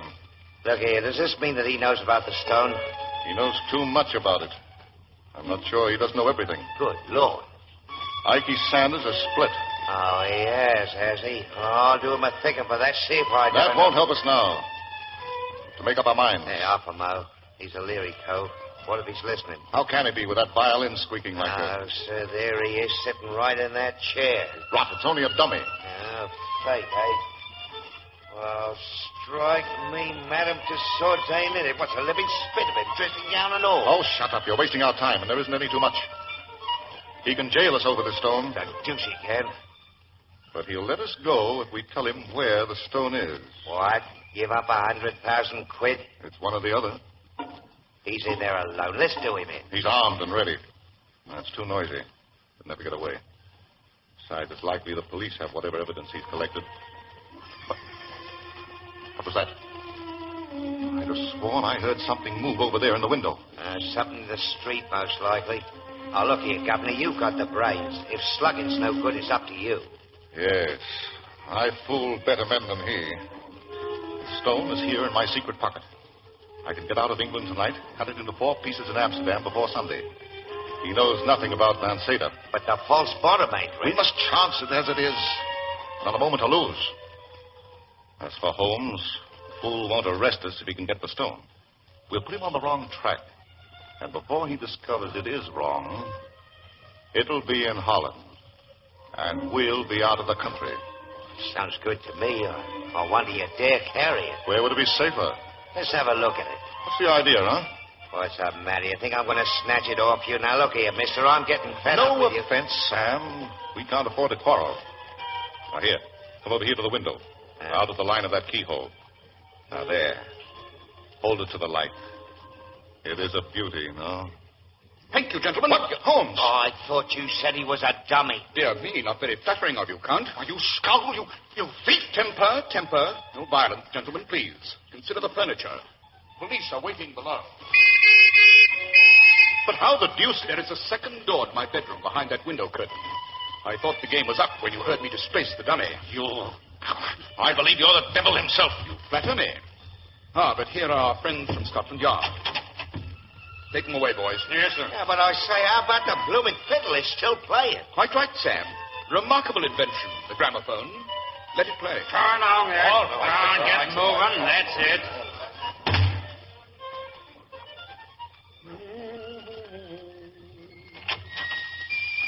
All right, Watson, you can stop that machine. I say, Holmes, I've lost at least 5 pounds in the last half hour. Very beneficial to your waistline. You're becoming disgustingly plump. Look at this. Why, it's the Crown Diamond. Hello, what's up now? Come in. Oh, Mrs. Hudson. Lord Cantlemere, dear. What again? Don't he ever let us alone? Well, show him up.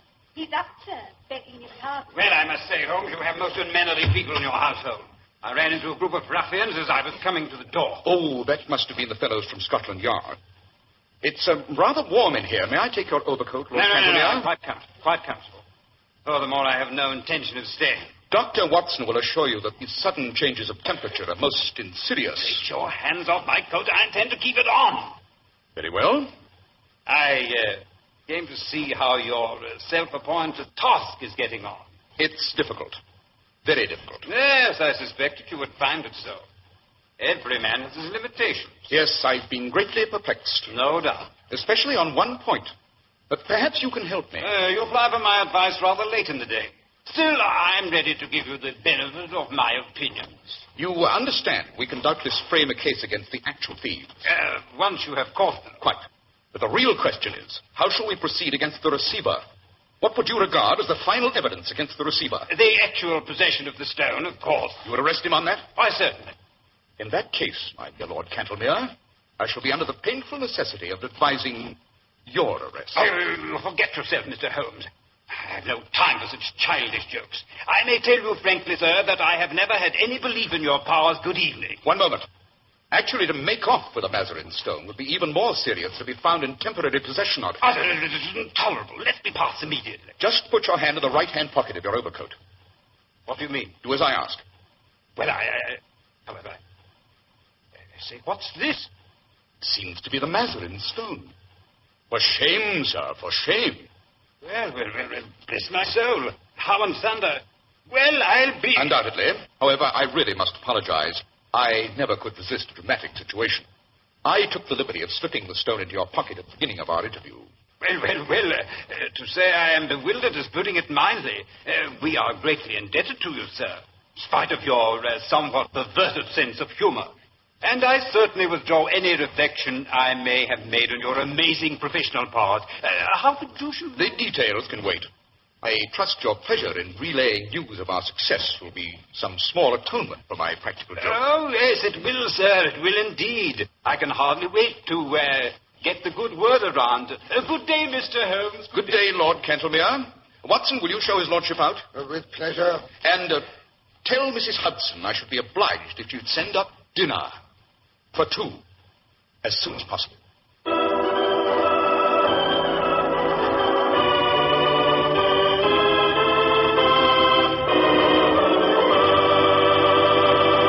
What an extraordinary story, Dr. Watson, and what a perfect climax. Yes, Mr. Harris.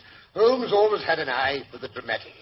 Which reminds me, next week's story... Did you say that next week's story is going to be particularly dramatic, Doctor? I didn't say it, Mr. Harris, because you interrupted me.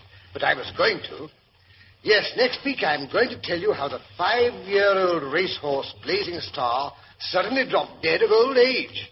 And how my youthful prowess in the game of rugby saved Holmes and myself from a diabolical plot of our arch-enemy, Professor Moriarty.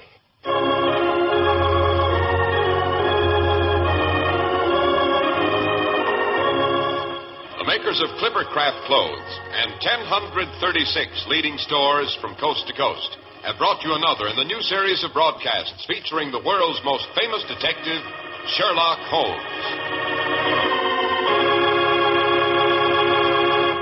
Sherlock Holmes is produced and directed by Basil Lochran, with special music by Albert Berman.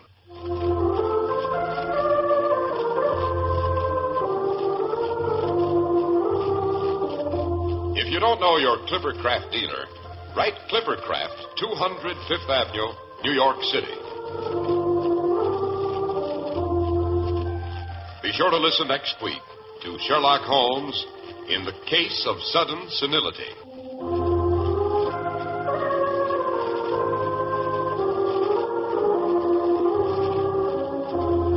If you'd like to attend the Sherlock Holmes broadcasts in New York, see your local Clippercraft dealer, and he'll tell you how to obtain your tickets.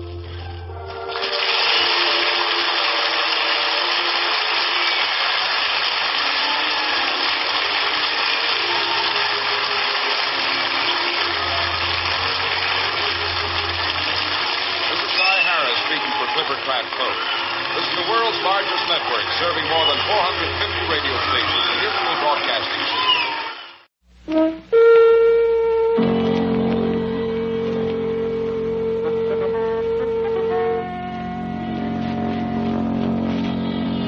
The Adventures of Sherlock Holmes, starring Basil Rathbone and Nigel Bruce.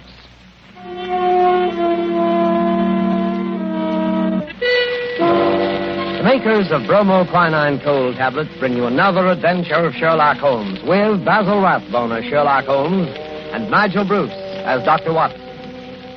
Watch out for colds, ladies and gentlemen. They're very prevalent now, and a little cold may be the start of a serious illness. What you want to do at the first sign of a cold is take famous bromoquinine tablets. Bromoquinine tablets are made for one purpose and one purpose only, and that is the relief of colds. They act fast, give you speedy results, and that's what you want when you have a cold. Bromoquinine tablets are known the world over for their efficacy. Trust your reputation when buying a medicine.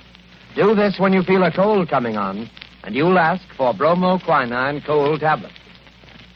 And now, as we make our way through the night to Dr. Watson's hospitable door, we notice a feeling of spring in the air. The buds are swollen on the trees, still black and dripping from the rain. There's the smell of warm, damp earth. Delicious. Hey, Mr. Manning? Well, hello, Dr. Watson. I didn't see you in the doctor. Yes, I've been out checking up to see if my magnolias survived the winter. Any casualties? No, they all seem to be fairly bursting with buds. There's nothing as delicious as that first faint whiff of spring. All is treacherous. Come along to the house before we both catch our death of cold. After you, sir. Not at all, my boy. None of that age before beauty nonsense. I'm not as decrepit as all that.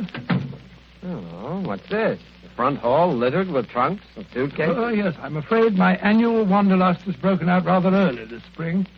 I'm off on a little jaunt first thing tomorrow morning, but come along into the study. Does that mean that this is the last of our storytelling evening? For this winter, yes, I'm afraid it does. Well, I trust I'm not too forward if I hope to be invited back again in the fall. Oh, of course not. You know we'll be waiting for your return. Oh, thanks very much. It's very, very decent of you to put up with the meanderings of an old fellow like myself. I appreciate it, you know.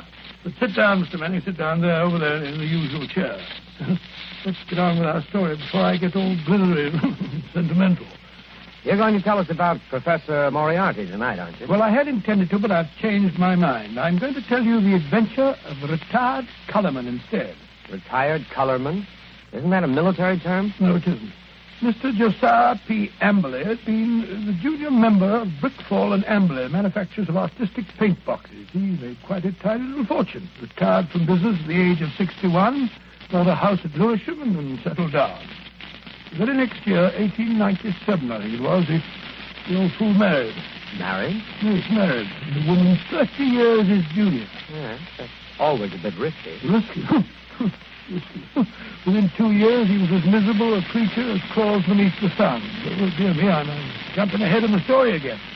As I was saying, it was the 23rd of April, 1899, and a rainy and disagreeable April it had been. Holmes was in a melancholy and philosophic mood that morning as he stood by the window, watching the raindrops chasing one another down the pane. Rain had always depressed him when he was not working on a case. When he was working on a case, I don't believe he realized that there was such a thing as weather.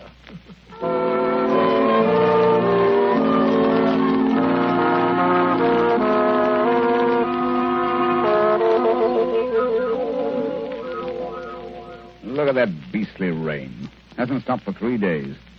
Might as well be another flood. Well, heaven only knows what transgressions could have brought it on.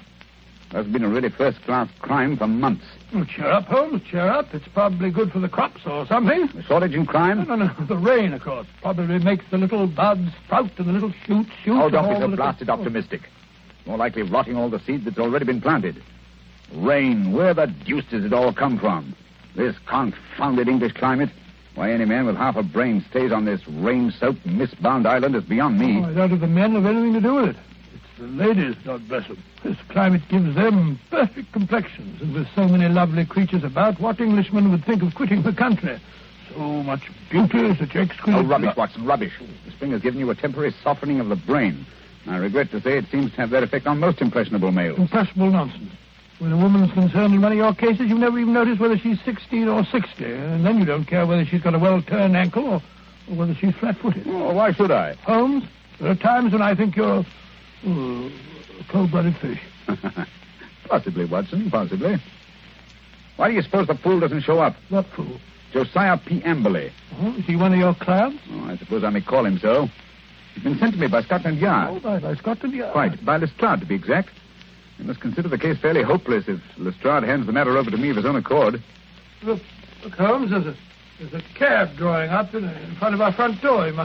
He must be your client, Mr. Amberley. Yeah. Strange-looking individual, eh, Watson? He's quite an old fellow. Looks literally bowed down with care. Ah, but no weakling. Look at those shoulders and that chest. The framework of a giant. He's arguing with the cab driver about the fare. Huh. Watches the pennies, eh? I must say I don't like his face. So fierce and eager, and the way those snaky locks of grizzled hair stick out from under his hat. I wonder what he's worrying. What's worrying Mr. Amberley? Willing to bet it has something to do with money. I imagine nothing else could upset him to any great extent. Nonsense, Holmes. You always look on the base side of human nature. Here he is now. Come in, come in. Which of you is Sherlock Holmes? I am. This is my friend, Dr. Watson. Who are you? I'm a broken man. He's robbed me, the swine. Taken everything I had in the world. I thought he was my friend, and he took everything. Right from under my nose, in my own house. Robbed me, he did. Yes, I felt sure it was a question of money. Money? Who said money? He stole my wife, the light of my life, the apple of my eye. It's true she was very expensive, but after all, she was my wife, and he stole her. Now, Mr. Amberley... My beautiful blonde wife, hair like gold, and my securities. The money I saved up with years of hard work. Gone. All gone. Yes, thank you. First, tell us about your wife. How long have you been married? 2 years. 2 years, and she's tired of me already. 2 little years. Easy now, good man, easy. More facts and fewer recriminations if we're to get to the bottom of this case.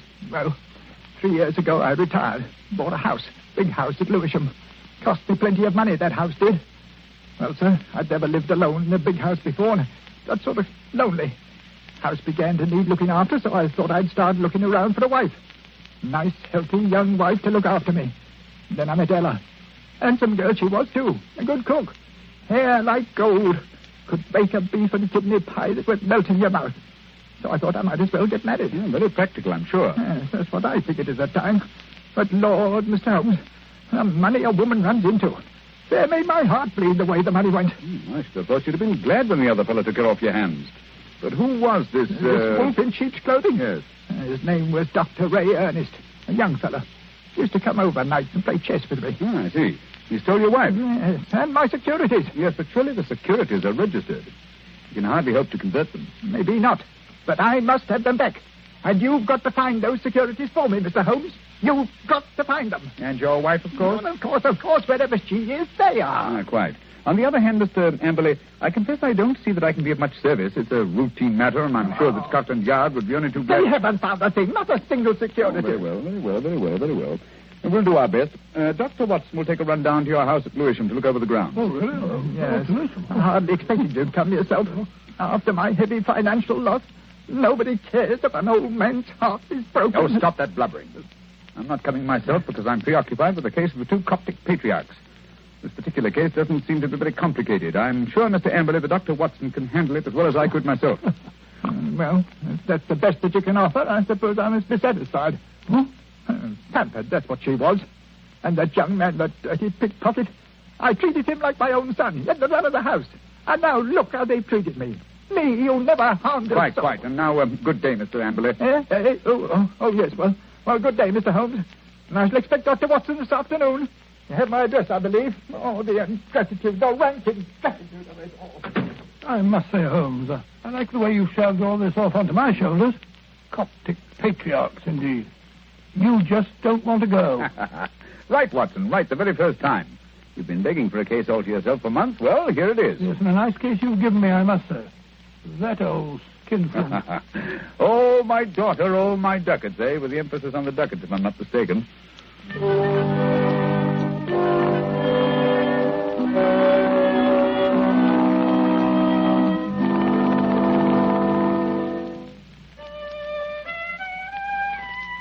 Oh, confound that passage. There. Ah, that's better. That's dash good. Hello. Someone steps on the stairs. Watson, if I'm not mistaken, and in a triumphant mood. Hello, Holmes. Well, I'm back. Hail the conquering hero. A successful afternoon, I take it, with the light of victory in your eye. Well, I did manage to dig up a clue. Good. How about Mr. Amberley's place of residence? What's it like? Well, he calls it the Haven. Oh, charming. Yes, isn't it? I think the place would interest you, Holmes. You know that particular quarter, the monotonous brick streets, the weary suburban highways. Well, right in the middle of them lies this beautiful old home, surrounded by a high sun-baked wall, mottled with lichens and topped with moss. The sort of wall... You may omit the poetry, Watson. I note that it was a high brick wall. What? I should have guessed it was the Haven, even if I hadn't asked a lounger who was smoking outside in the street. A lounger? Yes, a tall, dark, heavily moustached man with a curious look in his eye. With great tinted glasses and a Masonic type in? Good heavens. How'd you know? Oh, the fool. A child of 10 could have seen through that. Oh, Mr. Holmes, I don't see. Never mind. Continue with your story, Watson. Well, I'd hardly entered the gateway before I saw Mr. Amberley coming down the drive to meet me. He began at once, pouring out his grievances. We walked back to the house together. And, Well, once inside the wall, I must say, I've never seen a place worse kept. Garden running to weeds and in a dreadful neglect. The house, too, was slatternly to the last degree. It just goes to show what happens to a place when there's no womanly hand about to keep it in order. Yes, but Mrs. Amberley's only been missing a few days. Hardly time for so much disintegration to take place. Must have set in before she left. Possibly. At any rate, Mr. Amberley seemed to be ashamed of it. He was doing his best to remedy it, though I must admit that his efforts looked a trifle ineffectual.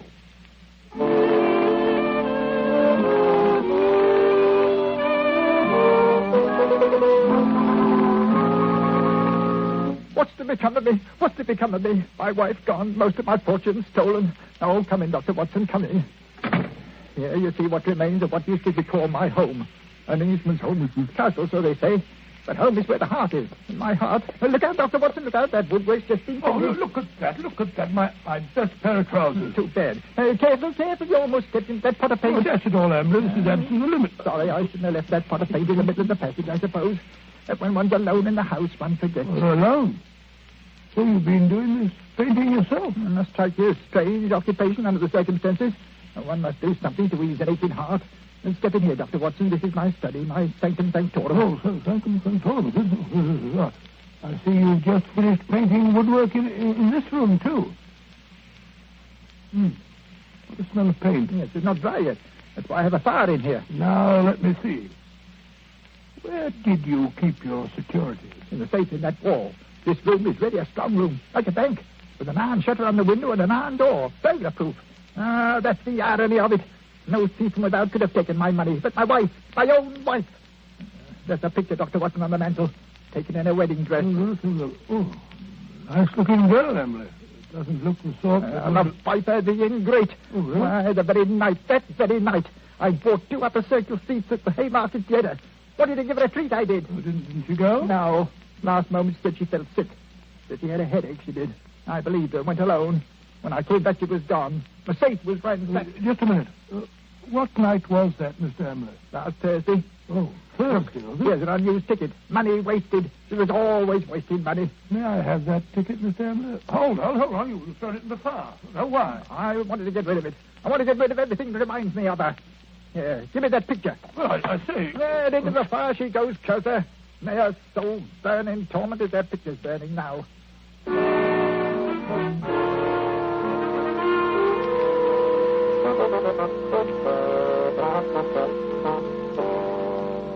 Unpleasant fellow, eh, Watson?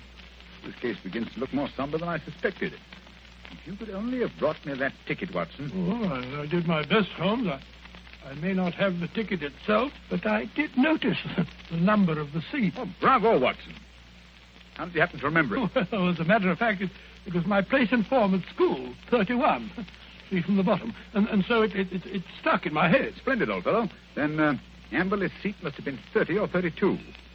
Hear me now. Who can that be? Well, whoever it is, he dashed impatient. Oh, yes. Here he comes up the stairs, fairly running.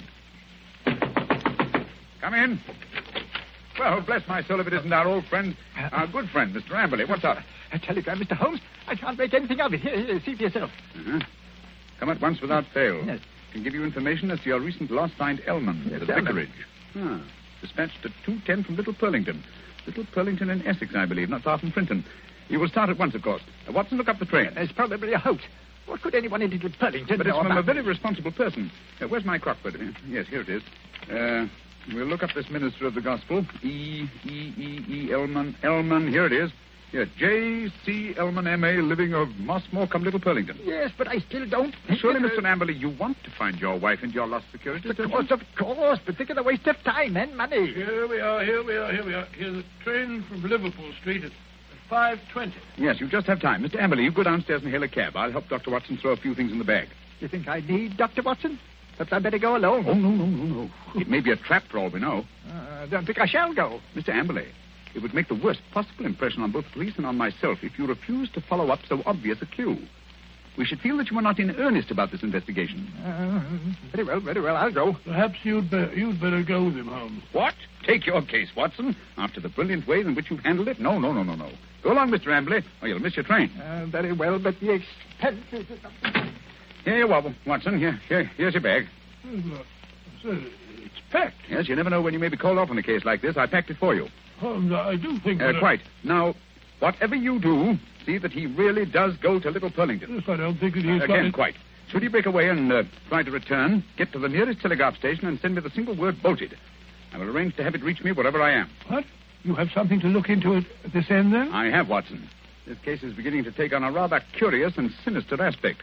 Above all, old man, take good care of yourself. And Mr. Amberley.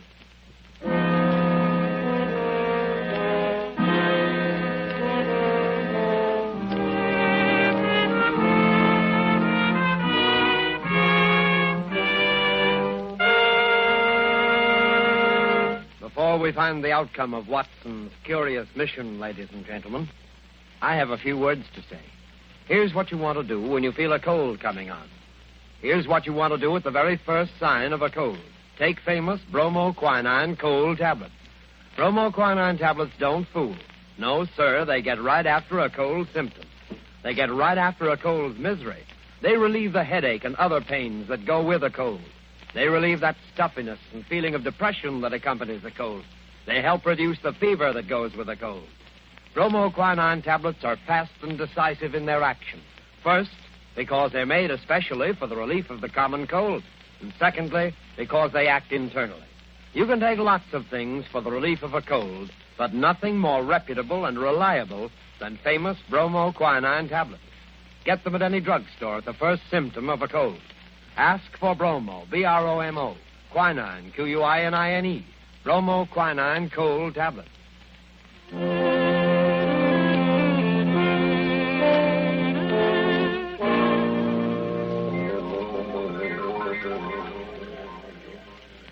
Confound this rain. Everything's as dark as a black hole of Calcutta. The haven. Shady little haven this is. I can find a window unlatched. Not much chance on the first floor. The old boy's 2 quarters. Ooh. Second story window, perhaps. Now, if I can manage to scale this porch pillar. This confounded rain. Just slippery as a greased pole. Come on. Hey, there we are. Yeah. Here's the window that's unlatched. Easy. Now. 1 foot over the sill. Now Up with your hands. Up with them, I tell you. Thought I wouldn't see you prowling around down below, eh? Well, I've caught you red-handed.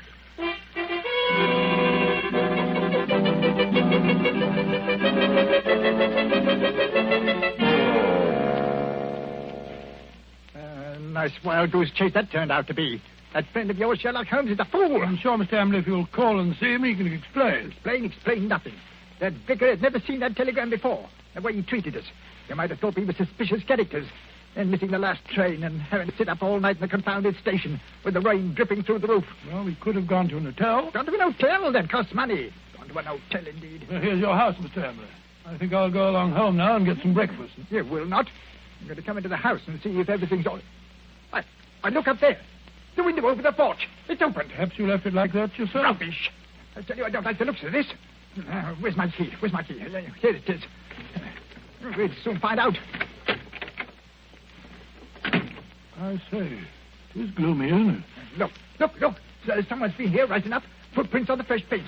I'll find them if I have to tear the place apart. Don't need for that, Mr. Ambley. We're here waiting for you in the study. Holmes! Good heavens, what a start you gave. How did you get in here? Dived in through an upstairs window. That's burglary, young man. Yes. Burglary has always been an alternate profession, and I cared to adopt it. I'll admit I was glad I hadn't when I walked into Inspector Lestrade's gun last night. He thought I was a burglar, too. But come, we're keeping him waiting. He's in the library. Here they are, Lestrade. I told you we could expect them back before 10. No, but look here, that's not Lestrade. That's the man I saw loitering in front of the gate yesterday afternoon. The fellow with the black moustache and the glasses. Yes, that's right, Dr. Watson. Yes. Lestrade fondly imagines that's a disguise. Oh, now, look here, no. It's as obvious to anyone who takes the trouble. Look here, I've had enough of this. I won't have 2 busybodies prowling around my house in the middle of the night. And what's more, Mr. Sherlock Holmes, I suspect you sent that telegram yourself. Very clever of you, Mr. Amberley, very clever. You looked a trifle pale. I thought a night in the country might do you good. Enough of that. What kind of a fool do you take me for? I have you put behind the bars, all of you. Oh, surely not Inspector Lestrade. Why, he's from Scotland Yard. I don't care if it's from the House of Lords. Yeah, none of that. You're all disgraced, publicly disgraced. Breaking into my house in the middle of the night. Oh, I'll get you for that. What were you doing in here last night? Answer me that. Looking for the bodies. What? Looking for the bodies of your wife and Dr. Ernest. What have you done with them? How dare you? You murdered them in this room. We have ample proof. Why, Stop him, Watson. Stop him. He's got a capsule in his hand. It's poison. He's going to swallow it. No. Come on, get that out. Spit it out, or I'll choke you. Shortcut, Mr. Ambley, if you please. Everything decently and in its proper place. Take him away, Lestrade. Right, come along now. No more monkey business. I won't put up with that. All right, come. Phew. What a scene. So that old brute Amble is a murderer, eh? How did you find it out? Well, the first clue was the theater ticket, which you didn't use. We found that out. Oh, that destroyed his alibi. Yes, the theater people assured us that there had been 2 empty seats, not just one. The second clue was the smell of fresh paint. What was he trying to hide by that? Yes, what? Gas. He asphyxiated his wife and Dr. Ernst in this room. Good heavens. His strong room, which was as near airtight as anything could humanly possibly be. But how? Well, that's what I wanted to find out. That's what I was looking for when I broke into the house last night. And what did you find? Look here. Notice the gas pipe along the skirting here? It rises in the wall, in the angle there, and ends in that plaster rose in the center of the ceiling where it's concealed by that ornamentation. The end's wide open. How horrible. Yes, and look here. Look, near the floor. What do you make out? 2 words written on the wall. We were. Then a scroll. We were. What does that mean? The poor devil was trying to write, "We were murdered." I can see the whole ghastly scene. It was last Thursday night. Amberley had lured his wife and Dr. Ernest into this room.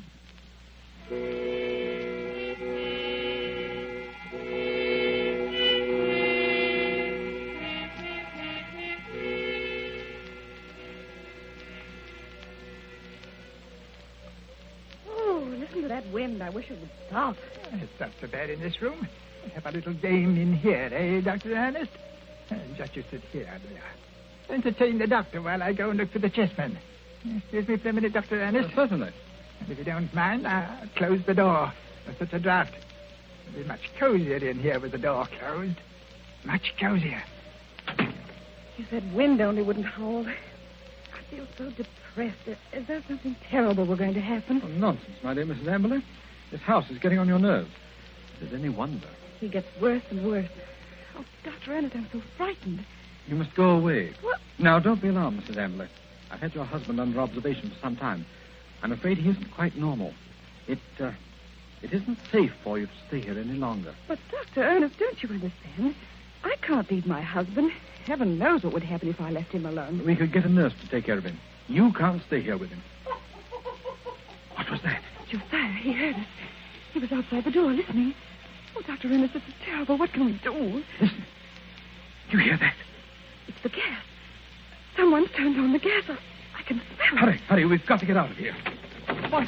Oh, the door's locked. He's locked the door. Amberley! Amberley, open the door! Quick, the window. No, that's locked, too. The iron shutters. Amberley, let us out! You realize what this means? He's going to kill us. He must have gone mad, I'm afraid. Yes, it's what I was afraid of. He's a maniac. A homicidal maniac. Oh, this is horrible. We're trapped. What a fool I was. What can we do? I feel so faint. I can hardly breathe. Here. Lie down on the floor. The air's better down here. It's no use. I can't stay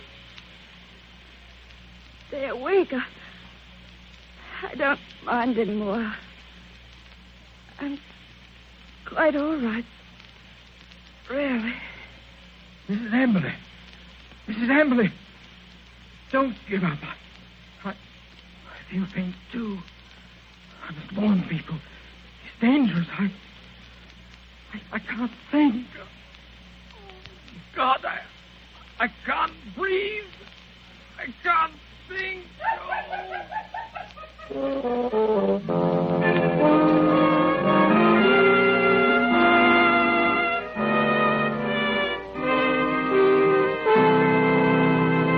What a tragic story, Dr. Watson.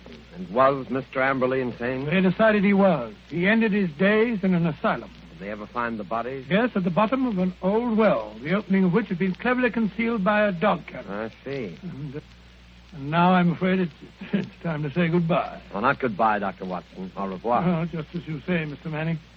Anyway, in conclusion, I want to thank you and our radio audiences who so patiently listened to the reminiscences of a sentimental old fellow. And I want to wish you all, old and young, an extremely happy summer. Thank you, Dr. Watson. Ladies and gentlemen, in just a moment, Basil Rathbone would like to say a few words to you. But first, may I give you a word of advice? Remember the danger of the so-called common cold. Remember the sickness it can cause and the bills it can cost. Act promptly, decisively, at the first sign of a cold. Take famous bromoquinine tablets. Bromoquinine tablets have a reputation. Their fame extends to all quarters of the globe. Their merit is an assured fact. Reliability is the one thing you want in any medicine, especially in a medicine for the relief of cold. Don't wait. Don't procrastinate when you feel a cold coming on. Go right to your druggist and get a box of bromoquinine tablets. The small cost may save you a lot in grief and expense. Ask clearly for bromoquinine cold tablets. And now, here's Basil Rathbone. Ladies and gentlemen, to me, Sherlock Holmes has always been one of the greatest characters ever created. Tonight, as our present series ends, I'd like to thank our sponsor, the makers of bromoquinine, for giving me the opportunity of playing Holmes on the air, especially with such an inspired Dr. Watson as Mr. Nigel Bruce. Oh, Basil, that's very... Please. Oh, sorry, what? Speaking for myself and Mr. Bruce, may I express our gratitude to our radio audience for the many letters of interest and encouragement that we received. And finally, a word of appreciation to all the performers and others concerned with this program who have helped so immeasurably in making the Baker Street days live again. And now, until fall, it's time for me, too, to say au revoir and good luck.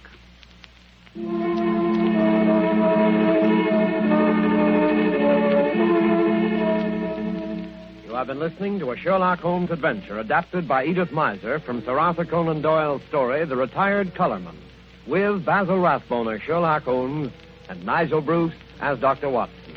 The Sherlock Holmes series was produced by Tom McKnight. This program was presented from Hollywood by the makers of bromoquinine cold tablets, quick relief for colds. This is Knox Manning speaking.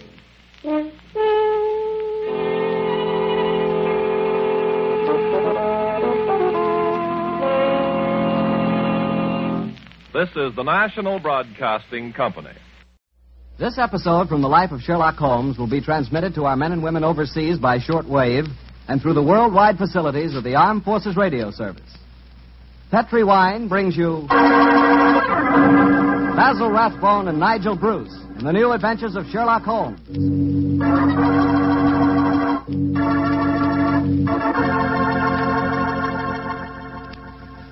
The Petri family, the family that took time to bring you good wine, invites you to listen to Dr. Watson tell us another exciting adventure he shared with his old friend, that master detective, Sherlock Holmes. And I sure wish you could listen to this story with a glass of Petri California port right at your elbow. Petri port. That's the wine that's perfect after dinner when you're just taking things easy. And say, if you've never tried Petri port, if you've never tasted that wonderful, rich red wine, well, this is the week to do it. I'll tell you why. This is National Wine Week, sort of a celebration we're having to mark the return to good living. Your wine merchant is kind of rolling out the red plush carpet this week, and among other things, he wants to prove to you that you just couldn't ask for a more delicious wine than Petri wine. Why don't you take him up on it? And begin by becoming acquainted with Petri Port. You'll really love it, and so will your guests. And say, you can serve Petri Port proudly, because after all, the name Petri is the proudest name in the history of American wines. That's a fact.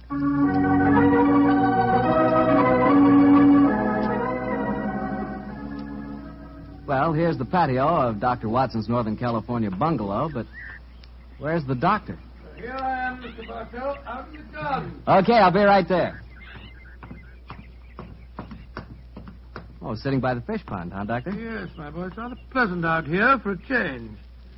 Has it ever occurred to you how stupid the expression of a goldfish is, Mr. Bartell? Well, I can't say I've ever given it much thought, Doctor. Why? You see this foolish little fellow here with his silly little mouth opening and closing as though he were constantly astonished? What is this? I thought you were a fish lover. Yes, I am. But as I was brooding over tonight's story, that goldfish seemed to be making faces at me as though it was trying to remind me of how my face must have looked on a certain June evening in 1890. It sounds to me as if you're going to tell a story against yourself, Doctor. I am, young fellow, my lad. What happened? One Sunday morning in 1890, I dropped round to visit my friend in Baker Street. Mrs. Hudson told me that he was out, but suggested that I wait in our old rooms for his return and promised me a pot of strong tea and some buttered scones as an inducement. As I walked into the sitting room, I was astonished to see Holmes standing there, a bag in one hand and a coat in the other. My dear chap, how are you? I'm fine, Holmes. I'm surprised to see you, though. Mrs. Hudson told me that you were out. I have been, Watson, on a case. I just returned by my private entrance for some necessary apparatus. Oh, could I come with you? My wife's away, you know, but my practice is quite slack at the moment. Not even my trusty old friend Watson can accompany me on this case. It's a ticklish business. The fate of 2 nations hangs in the balance. I must work alone. Sorry to leave you like this, old fellow. Goodbye. Oh, wait a minute. Mrs. Hudson's making me some tea and some buttered scones. Can't you wait and share them with me? Huh? Good old Watson. You're the one fixed point in a changing age. Empires are tottering, and you talk of tea and buttered scones. Oh, I'm sorry I must be off. Oh, goodbye, old fellow. Oh, don't look so sad, old fellow. Hmm? The time is ripe. I'll tell you all about the case, and you can write it up in your memoirs. Goodbye, old boy. Buttered scones. I haven't got any appetite for them now.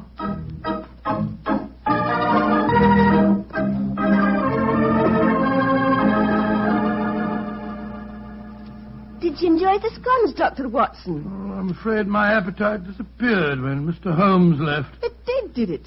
I see you've eaten them all just the same. What? Oh, yes, so I did.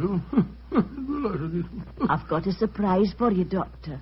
Inspector Lestrade is downstairs. Oh, is he? He came to see Mr. Holmes, but when I told him he was out, the inspector said he'd like to see you. Oh, he did? Oh, splendid. I'll ask him to come up, please, will you, Mrs. Hudson? Aye, sir.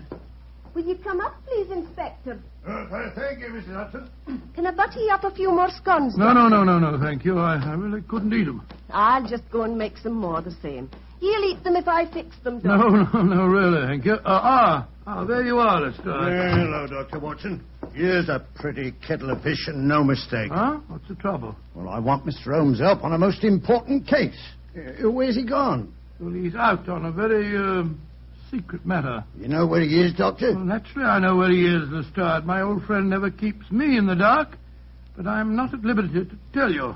Perhaps I could help you a bit.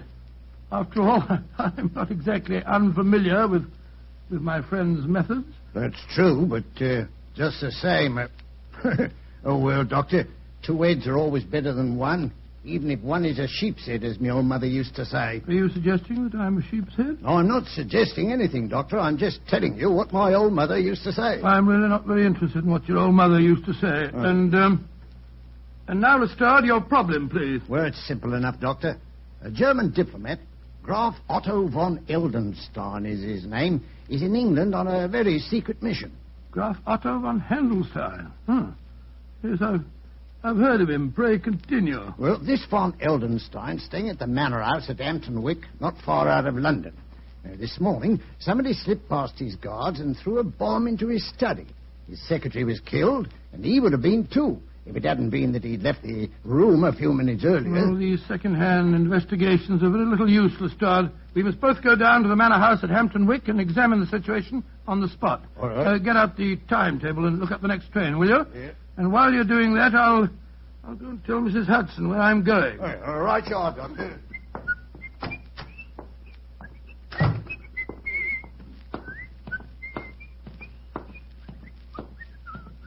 Here are the scones, Doctor. I was just bringing them up to you. Scones?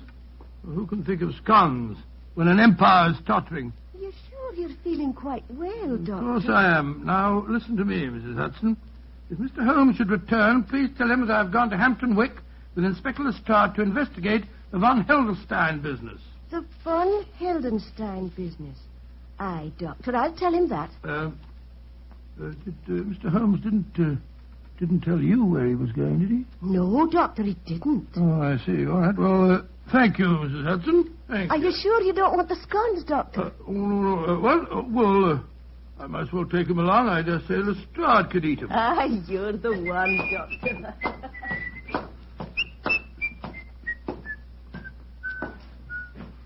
Yes, I suppose this is rather exciting. Just the same, I wish I knew what Holmes was doing at this moment.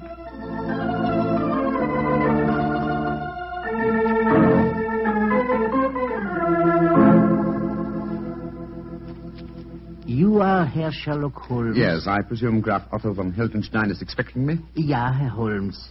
He was so anxious that you would come here to the manor house. I left immediately after I got his summons. He's very weak.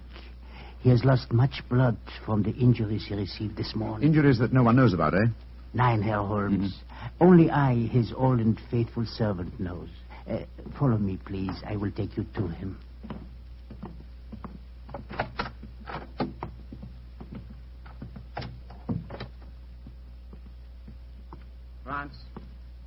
Franz, is that you, Franz? Ja, Herr Graf. And with me is Herr Sherlock Holmes. Oh. Thank heaven you are here, Holmes. I hope I can be of service to you, sir. You can. You can be of great service. Sit close to my bed, Holmes. I have not much strength to speak. I'm listening, Herr Graf. You must impersonate me. Yes, so I gathered when I received your message. I am in England on a most delicate and important mission for the German government. Within a few weeks, your government and mine will conclude a treaty outlining the German and British spheres of interest in Africa. I see. Obviously, that bomb was thrown this morning by someone who does not wish the treaty to be concluded. Yeah, exactly, Herr Holmes. That is why you must impersonate me. In 24 hours' time, I shall be well enough to resume my work. In the meanwhile, You can keep the secret of my injuries and also have the opportunity of finding the assassin. I'm quite prepared to undertake the impersonation, sir, but how can I possibly hope to deceive the members of your personal staff? With the exception of Franz here and poor Fräulein Ullmeier, who was killed in the explosion that injured me, my staff is new. They have joined me here from the German consulate in London. They will believe that you are me. Very well, sir. I'll try it. I have heard of your skill in the art of disguises, and also it seems to me we are not so unlike each other. I was about to comment on that fact myself, sir. Yes, I think that a moustache and side whiskers will work wonders. If I can make the accent reasonably convincing... I will coach you, my friend. Splendid. Help me off with my coat, will you, Franz? Get me towels and a mirror. Jawohl, Herr Holmes. And while I'm applying my makeup, Herr Graf, perhaps you will be so good as to give me the complete circumstances regarding this morning's attempt on your life. If I'm to impersonate you successfully, I must have all the facts at my fingertips.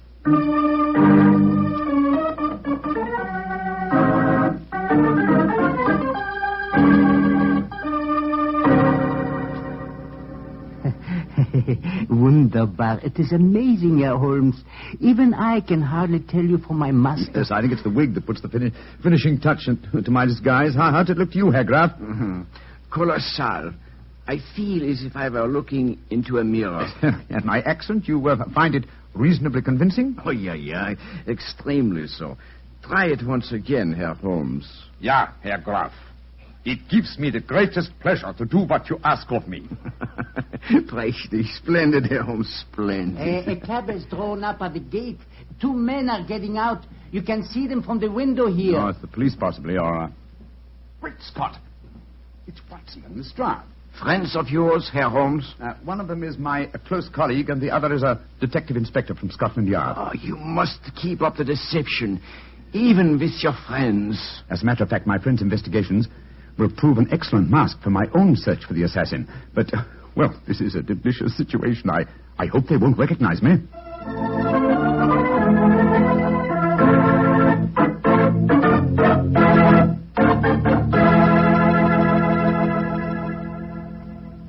I am Graf Otto von Heldenstein, gentlemen. You wish to see me? How do you do, sir? My name is Watson, Dr. Watson, and this is Inspector Lestrade of Scotland Yard. How do you do, sir? Inspector, Dr. Watson, may I ask if I have the great distinction of addressing the Dr. Watson, friend of Sherlock Holmes? Oh, I'm very flattered that you know me, Herr Graf. But who does not know the great Dr. Watson? In my country, many people think that you are the real brains of the combination. Tell me, Herr Doctor, is that true? Well, I wouldn't exactly say that, sir. Of course, you have both come here to investigate what occurred this morning. Yes, we have, sir. Please sit down. If you can find any furniture that is unbroken. Oh, thank you, sir. I must say the place is in a bit of a mess. And now, Herr Graf, please tell us exactly what happened. Yeah.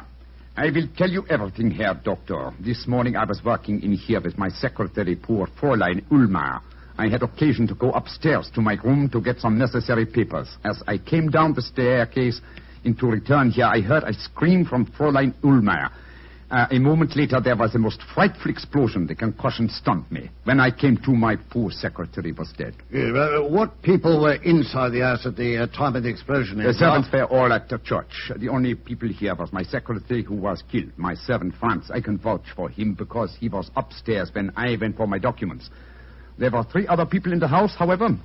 Madame Lisa Varona, my hostess, and the owner of this house. A young Englishman from the Home Office. His name is Hilary Adams, and the 3rd person in the house was a member of the German embassy, Colonel Schweiger. Oh, then it's just a matter of cross-questioning the 3 of them as to their alibis at the time of the explosion. I'll take them one at a time, Lestrade. Ring for that servant fellow. What was his name? Franz. Franz, that's the name. This is a rare privilege to watch a master detective at work. Yes, Herr Graf. I shouldn't be surprised if my methods teach you quite a bit about the art of detection.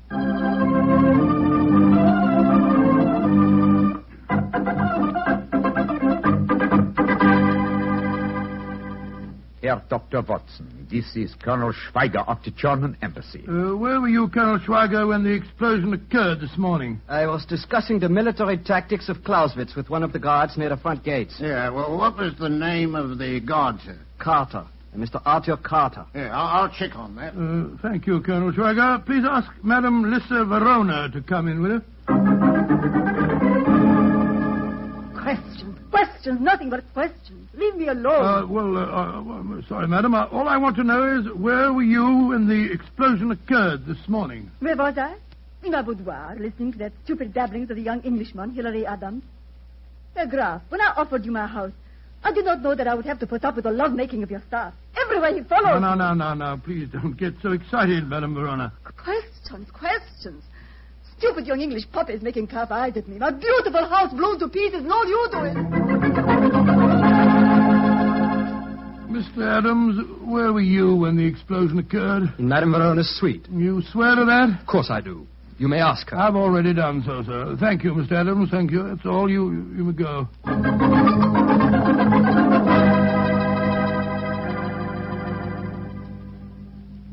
Well, Lestrade, did you check on Colonel Schweiger's alibi? Yes, Doctor. He was telling the truth. He was talking to the Colonel when the explosion happened. Dear me, Herr Doctor, your examination has not been very successful, has it, sir? Everyone has an alibi. Yes, but the alibis of Madame Verona and the young Englishman, Hilary Adams, depend on each other's words. They might be lying. When you've been dealing with criminals as long as I have, Herr Graf, you learn to look far deeper than the obvious. Yes, Lestrade and I shall return to London now and make some inquiries. You will hear from me, sir, before the day is over.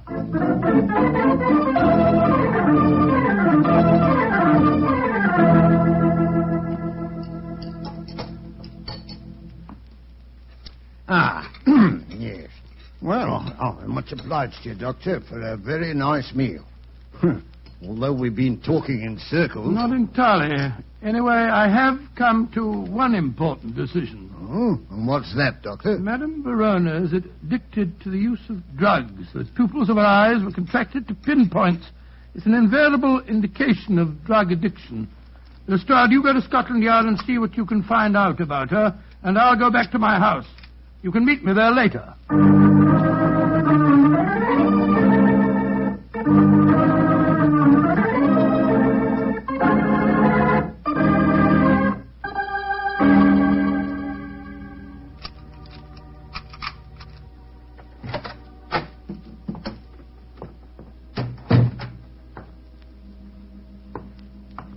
I wish Mary wasn't away.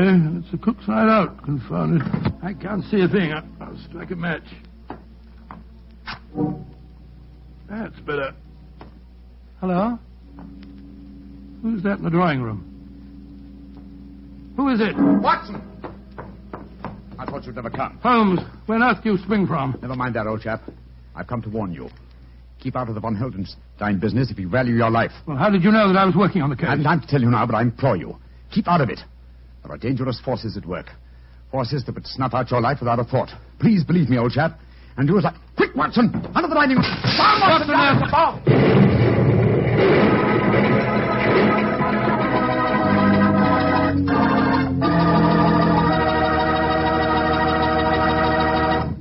You'll hear the rest of Dr. Watson's story in just a few seconds. All the time I need to remind you that, what with this being National Wine Week, if you want to take a gift to a young lady, why not take her a bottle of Petri California Muscatel? Petri Muscatel is the kind of wine you'd serve a queen. That Petri Muscatel has the flavor of plump, sun-ripened Muscat grapes, and is it ever good? You couldn't ask for a more delicious after-dinner wine, or a more delicious wine to serve when company comes. Remember, it's Muscatel, but the important thing is, it's Petri. Petri Muscatel.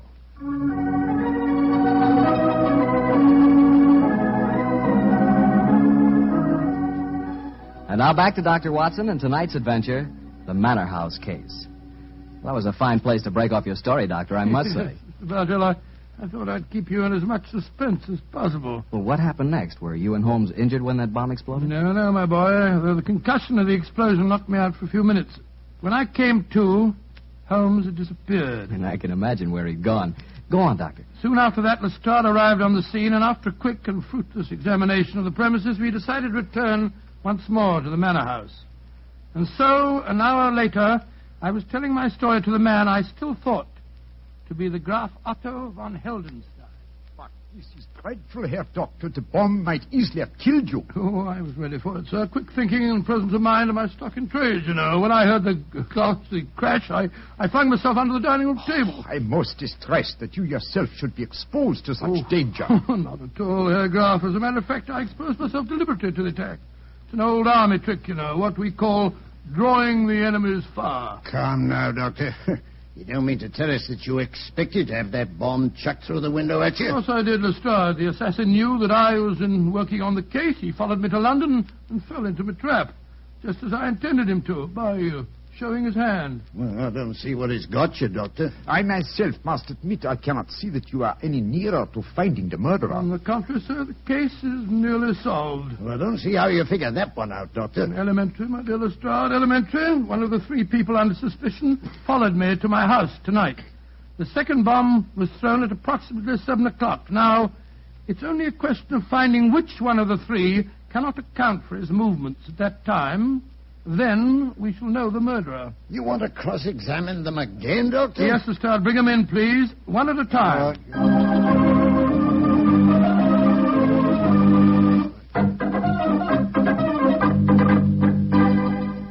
Colonel Schweiger, where were you at 7 o'clock tonight? Discussing the military tactics of Clausewitz with Mr. Carter of the Home Office Guards. Great Scott, that's what you were doing at 11 o'clock this morning, too. It would take many days of discussion for 2 students to appreciate all the subtleties of Clausewitz. Yeah, I'll check on that again, Doctor. Thank you, Lestrade. And please ask Madame Verona to come in, will you? Questions, and still more questions.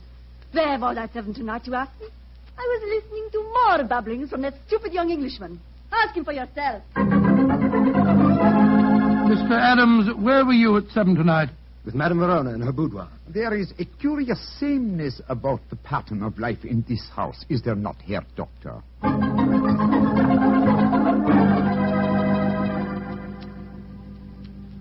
I checked on Colonel Schweiger's statement.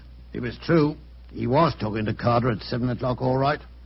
Well, could the other 2 account for themselves, Doctor? Oh, once again, they alibied for each other, but this time I begin to doubt them. Oh, why do you say that, Herr Doctor? Oh, I would accept Madame Verona's alibi for young Adams. Obviously, she loathes the boy and wouldn't perjure herself for him. On the other hand, he worships her, and I'm certain that he wouldn't have any scruples about lying to provide an alibi for her. Well, you've got a point there, Doctor. Yes, I regard her with great suspicion. Yeah, come in.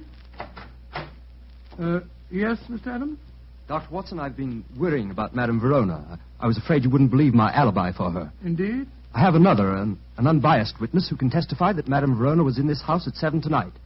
Come in, Franz. Jawohl, gnädiger Herr. Franz, did you see Madame Verona at 7 tonight? Yeah. I take up 2 glasses of sherry to her. It was a few minutes before 7. Thank you, Franz. Thank you, Mr. Adams. I appreciate your concern. You may go. Seems to me we're still traveling in circles, Doctor. On the contrary, my dear Lestrade, the case is solved. Indeed. You astonish me, Herr Doctor. Who is the guilty party? You'll know in a minute, sir. Lestrade, bring the 3 suspects in here, please. Right, sir. When they are assembled, I will give you the solution to the mystery.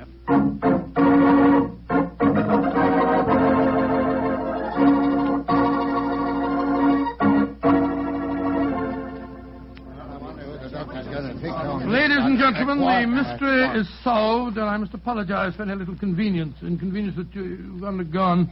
You, Madame Verona, you, Colonel Schweiger, and you, Mr. Adams, have all unshakable alibis. Therefore, the solution's obvious. As my dear friend Sherlock Holmes has often said, eliminate the impossible, and whatever remains, no matter how improbable, is the truth.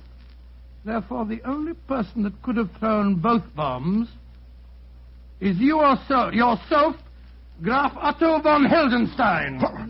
Oh, George, I believe you're right, Doctor. What have you got to say for yourself, sir? That I, too, Herr Doctor, have an unshakable alibi. Oh, what is it? I was with you, Herr Doctor, when the second bomb was thrown. What on earth are you talking about? I was alone, sir. Oh, come now, old fellow, that's not true. Holmes. What? Holmes, how could you? Mr. Holmes. Well, strike me. Don't be angry with me, old chap. Oh, you made a complete fool of me, my dear fellow. Not at all. I've never I seen suppose any... you got the real solution to the case, as usual, Mr. Adams? Yes, Lestrade, I have. Well, let's hear it, then. Might as well show me up Oh, for the my dear acid Watson, I'll be, stop huh? berating yourself. You really handled the case very well. You made only one mistake. Huh? May I revise that dictum of mine which you just quoted? Eliminate the possible, and then, if nothing remains, some part of the impossible must be possible. Which part? Colonel Schweiker's alibi was valid. So was Madame Verona's, since it was corroborated by the trusty France. But what does your alibi rest on, Mr. Adams? Madame Verona's told you I was here at 7. Yes, but Madame Verona is addicted to the use of drugs. I'm sure that you spotted that fact, Watson. Yes, well, I did. Your mistake, old chap, was in not drawing the correct conclusion. Mr. Adams' alibi depends on the unsupported word of a drug addict. Now, the use of drugs notoriously destroys, first of all, the sense of time. Any trick such as the resetting of clocks could be worked on her without her noticing. Her word on a time alibi is completely valueless. Then Adams is the man. Fools! Meddlers!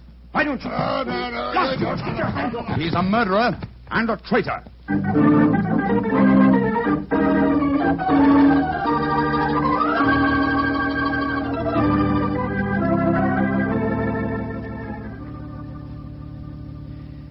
Well, now that we're back in Baker Street, Watson, I may as well tell you that I had my suspicions of Adams from the first. Well, you did? Why? Well, my brother Mycroft had told me that he was suspected of being a traitor at heart.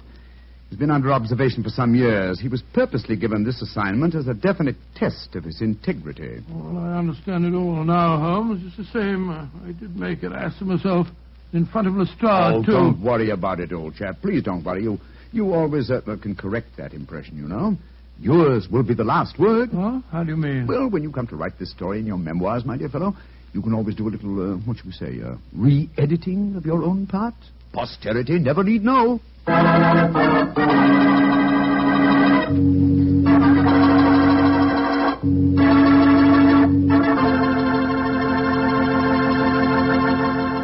Doctor, that was really a swell story. Oh, I'm glad you liked it. Sort of made me out of a bit of a fool, though. Oh, nothing of the kind, Doctor. I agree with Holmes. You did a splendid job. Oh, you really think I did? After all, you did line up his suspects for him, didn't you? Well, come to think of it, yes, of course I did. And you did make the point that Madame Verona was a drug addict. Yes, by Jove, so I did. And you did say that Mr. Adams' alibi could be a lie. By Jove, you're right. I did solve that case for Holmes after all. Mr. Bartell, did anyone ever tell you that you're really a very smart young man? I wish you and I could work on a case together. We can. Starting tonight. No. Really? Sure. In celebration of National Wine Week, I brought you a case of Petri wine. And I suggest we start on it right now with a glass of port. What a fellow. What a wine. Petri wine.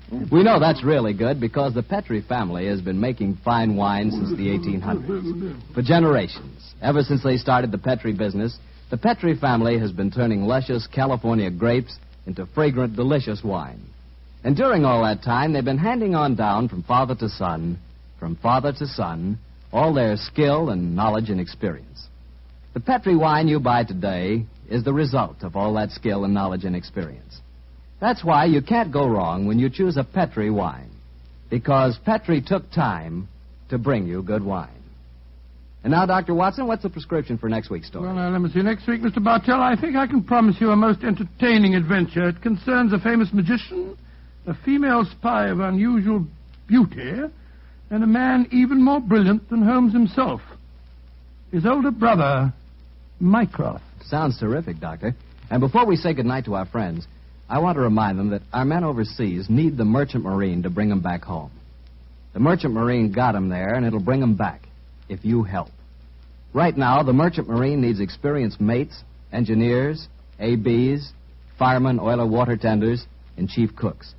If you qualify, write or wire collect at once to Merchant Marine, Washington 25, D.C. Bring the boys home.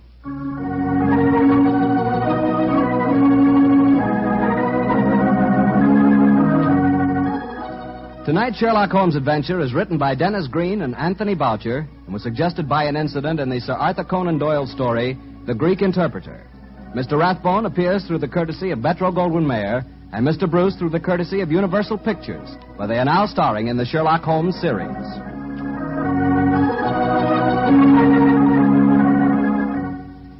The Petri Wine Company of San Francisco, California, invites you to tune in again next week, same time, same station. This is Harry Bartell saying goodnight for the Petri family. Sherlock Holmes comes to you from our Hollywood studios. This is the Mutual Broadcasting System.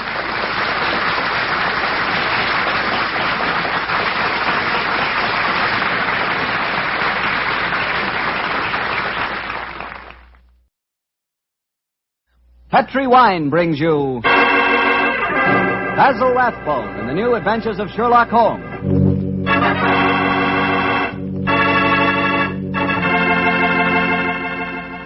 The Petri family, the family that took time to bring you good wine, invite you to listen to Dr. Watson tell us another exciting adventure he shared with his old friend, that master detective, Sherlock Holmes.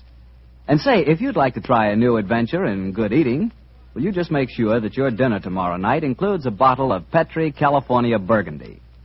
Petri Burgundy is the ideal wine with any kind of meat or meat dish. That Petri Burgundy is a hearty red wine, just as rich in flavor as it is in color. It's the perfect companion to a thick, juicy steak or a piping hot pot roast or a good hamburger. You know, that Petri Burgundy has a happy faculty of turning a simple meal, like, say, a hamburger sandwich, into a feast. Believe me, here is a wine that's clear, fragrant, and delicious. A wine that you can serve to your friends proudly. Petri Burgundy. Remember, the name Petri is the proudest name in the history of America's wines.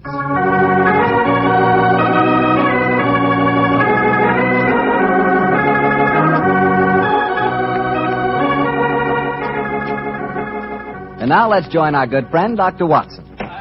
I'm out here on the patio, Mr. Bartell. Well, I see you're making the most of a wonderful evening, Doctor. Oh, yes, my boy. It's pleasant to sit out here on a summer's night with a good friend and a pipe, a bottle of wine. Help yourself to a glass and sit down. Oh, thank you, sir. All ready with tonight's new Sherlock Holmes adventure, Doctor? Yes, and a strange story it is. It was in the autumn of 1899, Mr. Bartell, that I decided both as doctor and friend that Sherlock Holmes was in desperate need of a holiday. He'd really been overdoing it, huh? Oh, yes, my boy.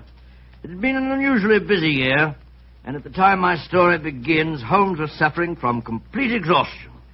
So, my boy, towards the end of October in that year, we found ourselves in the charming city of Kazanlak, capital of the small Balkan kingdom of Grozny. A few nights after our arrival, I remember Pavlu Krasnodar, Groznian Minister of Police, took us to hear the singing of a certain young Hungarian opera star, Miss Lily Rayner, who was then touring Europe. At our table was her fiancé, the charming young aristocrat Prince Stefano. And it was very easy to see as he sat there listening to the song that the boy was head over heels in love. It was a haunting melody that she sang, Mr. Bartell. I can almost hear it now.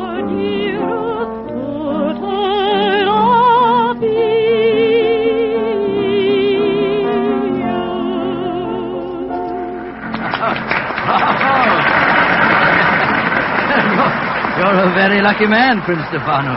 Your fiancée's voice matches her beauty. Oh, yes, Dr. Watson. I consider myself the most fortunate man in Grozny. She has a magnificent voice, the finest singing I can recall since... Since when, Mr. Holmes? I was thinking of a prima donna of the Warsaw Opera who attained considerable success in London. Miss Irene Adler. Oh, by George, yes.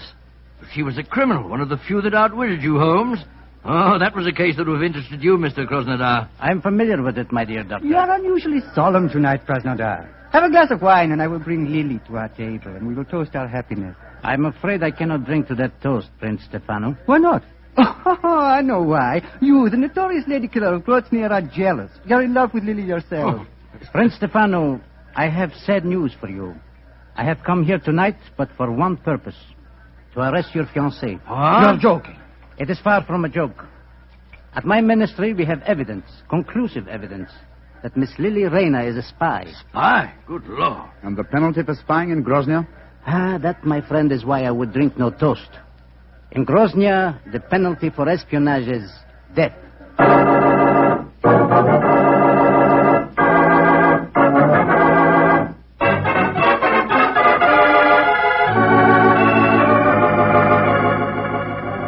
Yes, I know, but Holmes, you must do something to save that girl. You can't just turn in for the night without trying to help her in some way. They might shoot her in the morning. Krasnodar's no fool. Since he's made the arrest, obviously he has a watertight case against the girl. I suppose so. One last pipe. You know, Holmes, I couldn't understand her fiancé's behavior. He didn't do a thing. Just stood there and let Krasnodar arrest the girl. What could he have done? Krasnodar is commissioner of police. There was no point in arguing with him until the evidence had been examined. I imagine the prince will try and pull some political strings. After all, Grozny... Come in. Oh, who's this now? Oh, you wish to speak to me? Mr. Sherlock Holmes, I've come to talk to you about my baby. My name is Martha Greggett. Your baby? Oh, Mr. Holmes doesn't... Oh, my baby, she is 20 years old, and she is flaxen-haired and beautiful. Oh, that's an entirely different matter. We'll be delighted to help you, delighted. Sit down, won't you? On whose behalf have you come to me? Poor Lily Rayner. Lily Rayner? Well, that's the girl who's arrested tonight. I am only her dresser. And yet I'm Martha Greggett. I'm her mother and father. I have toured Europe with her ever since she left Vienna. She sent you to me tonight, I suppose. Yes, Mr. Holmes. She said you would understand. What does she mean by that, I wonder?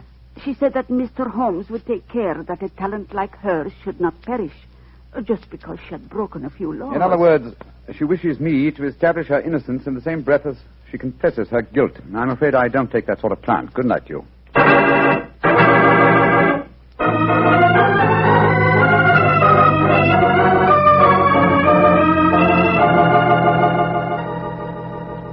Mr. Holmes, Dr. Watson. I am glad that you came to my office this morning. I can show you the proof of Miss Lily Rayner's guilt. As distinguished foreigners, I should like you to know that though the penalty for political crimes is swift and severe, we are most careful that the incriminating evidence is beyond question. You see these letters? Yeah. We found them sewed into the bodies of her gown. Oh, good gracious me. They're a series of highly dangerous letters from Joseph, the leader of the Revolutionary Party with whom she is obviously hand in glove. Here, you may examine them if you wish. Right. Say, it looks like Greek to me. My knowledge of the Grosnian language is far from perfect, but these letters certainly seem to incriminate their owner beyond doubt. You will observe that the letters have followed her to each of the cities in which she has been singing. All of them ask questions as to the military garrisons and the chances of a successful revolution. She has been a dangerous spy. Yes, I can see that, sir. But even so, isn't the death penalty excessively severe, particularly for a woman? Dr. Watson, the Balkan states are a hotbed of European intrigue. Our penalties must be severe, and we cannot make concessions to the sex of a culprit. This man Joseph, the writer of these letters, have you been able to find any trace of him? None. If only we could. But we have never even seen the man. However, we are fortunate to trap his assistant and apparently the lady of his choice. Lady of his choice? But she was engaged to Prince Stefano. Undoubtedly a blind. In her home, we found an unsigned love letter in English. It was in the same handwriting as these letters from Joseph. Are you satisfied, Watson? Well, I suppose. Obviously she's guilty. Well, there's no place for me in this affair, particularly when you consider that she made a virtual concession in sending her dresser to me last night. I suppose you're right, but just the same, if you want to trap this man Josip, I should think you'd be wiser to hold the girl as a hostage. It might bring him on the scene if he's afraid she'll talk. If you hang her, you'll never find him. Dr. Watson, in my country we found that prompt justice gets the best results. And for your edification, we do not hang in Grozny. No? The death penalty is exacted at the hands of a firing squad. And when is the execution to take place? You have timed your visit well, my friends. Please to step onto the balcony. Oh, dear.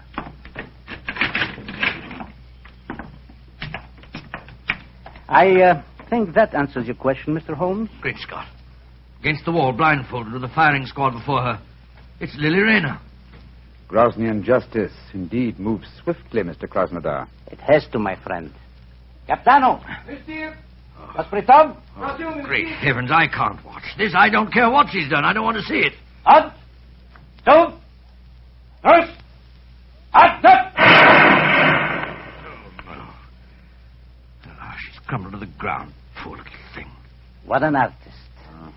Hard to see a woman executed even if she is a spy. May all traitors to Grozny die as swiftly. Oh, but what a loss. Her beautiful voice. Yes, her beautiful voice. Shall we go in, gentlemen?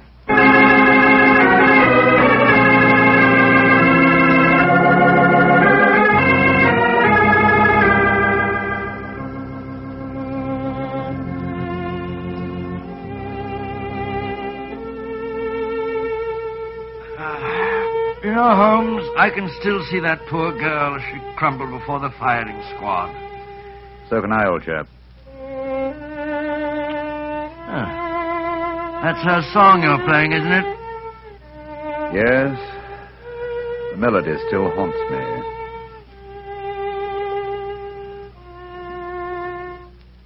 You blame me, don't you? Blame you for what? For not preventing her death. Oh, of course I don't blame you, Holmes. The girl was guilty. Grosnian law prescribes the death penalty for her crime. After all, what could you have done about it? Nothing. Absolutely nothing. And yet... And yet what? I wonder if she was right. I wonder if artistry such as hers isn't of greater value to humanity than spying in any cause. No, it's not much good worrying about that now, is it? The girl's dead and buried.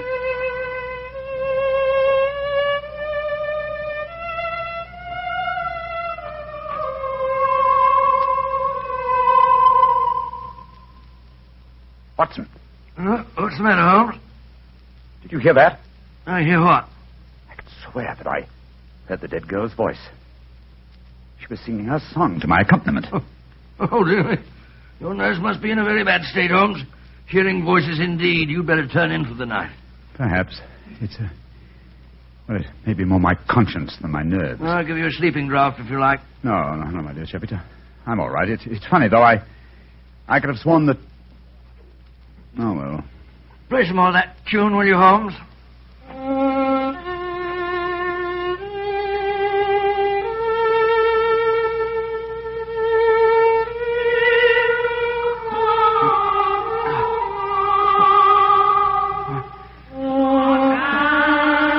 Great heavens!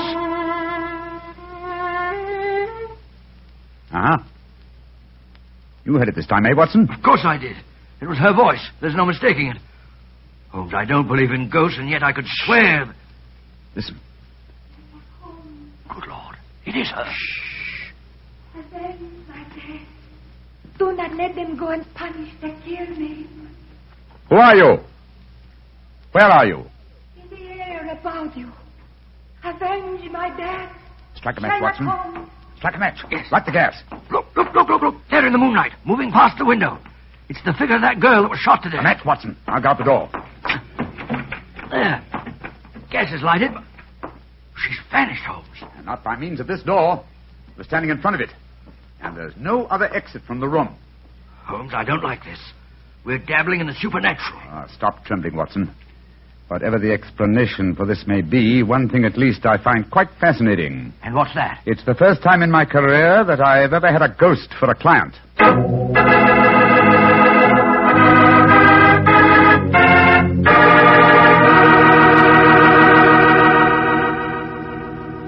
Dr. Watson will tell us the rest of his story in just a second, so I'm just going to tell you about a wine that adds the perfect finishing touch to a good meal. Petri California Muscatel. With its sunshiny golden color and its full aroma, you just know Petri Muscatel is going to taste good. And it really does. The flavor of big, plump muscat grapes picked when they're full to bursting with luscious juice. For the wine that everybody likes, serve Petri Muscatel. You know it's good if it's Petri. Well, Dr. Watson, so you had a ghostly visitor calling on you at the hotel that night, huh? Yes, my boy, and I confess I was so badly shaken by the experience that I hardly slept a wink all night. Well, the next morning, after an early breakfast, Holmes and I located the proprietor of our hotel and began to question him as to the history of the building. I've admired the architecture of this building ever since we came here. A house of this period would undoubtedly have been built with secret passages and staircases. I confess that I know of one secret staircase there. There may well be others. Indeed, and where's the one you know of? Do you wish to explore it, gentlemen? Oh, very much. My friend and I are most interested in such things. Follow me, please. These stairs lead to our wine cellars. Thousands of feet have tramped up and down these steps. Only a select few know that behind this tapestry here... behind this tapestry, gentlemen, is apparently a solid wall. But the wall is not solid. You have a match, perhaps. Oh, yes, of course. Here you are. We keep a candle here in this niche for just such an occasion as this. So, please hold back tapestry, sir. Oh, I've got it. Thank you. Now, let me see. 1, 2, 3, 4. The fourth brick up from the stair. I press it so, and... Look, Holmes. Great Scott, a section of the wall swinging out. Disclosing a stairway behind it. Ingenious. There, gentlemen. Allow me to give you the candle. But aren't you going to lead the way? No, sir. I'm not going to lead the way, thank you. I have owned this hotel for 32 years, and yet I have never explored this stairway. Why, sir? Is it reputed to be haunted? Yes, it is supposed to be haunted. The candle, gentlemen. Thank you. I'm much obliged to you. Come on, Watson. I shall wait here. I don't think I care for this, Holmes. Frightfully dark in here. It's damp and mouldy, too. Look, Watson. Look here. Where? This landing. Landing? Nothing but dust and cobwebs. Closer, old chap. There's the faint imprint of a woman's heel here. Oh, by George, yes. Shoes that have gone both up and down these stairs in the last 24 hours. Exactly. And there's a reverse print over here. This, my dear chap, I think accounts for the appearance and disappearance of our visitor last night. Yes, but Holmes, it was the singer, Lily Rayner. Yet we saw her shot yesterday morning. Rubbish, Watson, rubbish. What have we to do with walking corpses? Come on, old fellow. Let's see where this stairway leads us to. I know, but then what did we see if we didn't see a ghost last night? That, my dear chap, is what we have to find out. Wait a minute. Staircase ends here. That's strange. Yes, and against a blank wall. That doesn't make sense. And yet the entrance to this stairway was an apparent blank wall, too, remember? Let's see if the same formula will do the same trick here. What was it? Oh, yes. 1, 2, 3, 4. 4 bricks up from the step. I press so and... Open sesame! The wall swinging back again. What do we see? Another tapestry. A tapestry that seems very familiar. Well, I should say so. This hidden door leads into your very own bedroom. Exactly, my dear chap. Now we know beyond doubt how the apparent ghost made her appearance last night. Don't you suppose it must have been someone impersonating the dead That, girl? my dear fellow, is a question that can only be answered by calling on her fiancé, Prince Stefano. Let's go over and see him at once, shall we?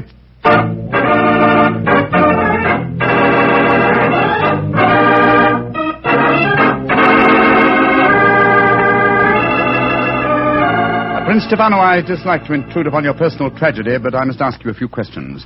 Ask your questions. Did your fiancée have a sister who may have resembled her? No. She had no living relatives at all, Mr. Holmes. Well, tell me this. Who inherits her estate, sir? Her dresser. A faithful old woman by the name of Martha Gregor, who looked after her for some years. I see. Did Miss Rayner have an understudy? As a singer, she could have no understudy. She was irreplaceable. You say as a singer. Was she also an actress? Oh, but yes, Mr. Holmes. Oh, really? How very unusual for an opera singer. Quiet, Watson, please. The first time I saw her was in Tosca. She was not another Baroness, but her performance was a very promising one, considering her age. In my country, of course, she was not able to appear in anything but opera because she could not speak Grosnian. She didn't speak Grosnian? Now I have the answer. The answer? Yes, to what? To this entire story, from the arrest of your fiancée to certain strange visitations at my hotel last night. What do you mean, Mr. Holmes? If you come to my hotel room tonight, my dear Prince, I can safely promise to make the whole matter clear to you. And I dare go a little further. I think that I can even help you to find consolation in your bereavement.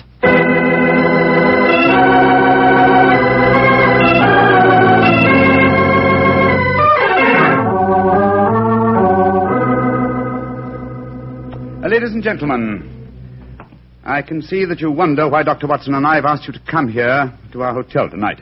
As Minister of Police, I should be stupid if I did not realize that since your other two guests are the Prince Stefano and Martha Gregor, the dead girl's dresser, that this meeting has some bearing on the execution of Miss Lily Rayner. I should prefer to say her murder. Ladies and gentlemen, if you please, I should like to make my own position in this matter quite clear. 2 nights ago, you, Martha, came to me on behalf of Miss Lily Rayner to solicit my aid. I, convinced that she was guilty, refused that aid. Yesterday morning, she died before a firing squad. Last night, her ghost appeared to me here in this room and asked me to avenge her death. Her ghost? What nonsense are you talking? It would be no surprise to me if her poor murdered soul came back from the grave to ask for justice, sir. I saw her, my good woman, almost as clearly as I see you all now. I agree with Krasnodar. To talk of ghosts is beyond belief. Please let me finish.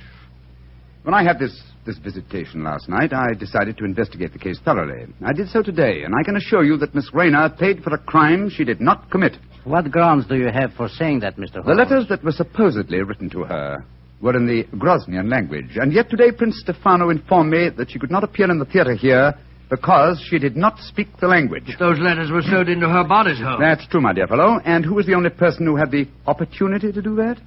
The same person who came to me 2 nights ago and succeeded in convincing me that Miss Rayner was guilty, her own dresser and supposed friend. Are you suggesting that I'm suggesting that you inherited her estate on her death, and that you would have lost that inheritance if she had married and had a family of her own.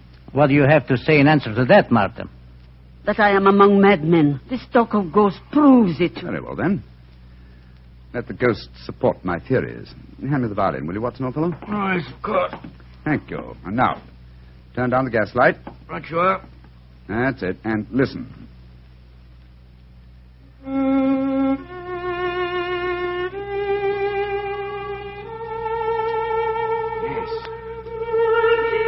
Yes. That's her voice. And that's her figure standing there in the moonlight, even though she's dead. Now, what do you say, Martha? Aren't you responsible for her death? If a ghost can sing, I'm sure it can also talk. I did do it. The letters belong to me. I sacrificed my own baby for gold. May heaven have mercy on my soul. A confession in front of 4 witnesses. Why not take her away, Krasnodar? We'll testify later. I will. Come with me, Martha. I killed my own baby. I deserve to die. Well, shall I turn up the gas, Holmes? Ask Prince Stefano. No. Do not turn it up. I've seen and heard the ghost of my beloved when the lights were down. I'm not afraid. Please play her melody again, Mr. Holmes.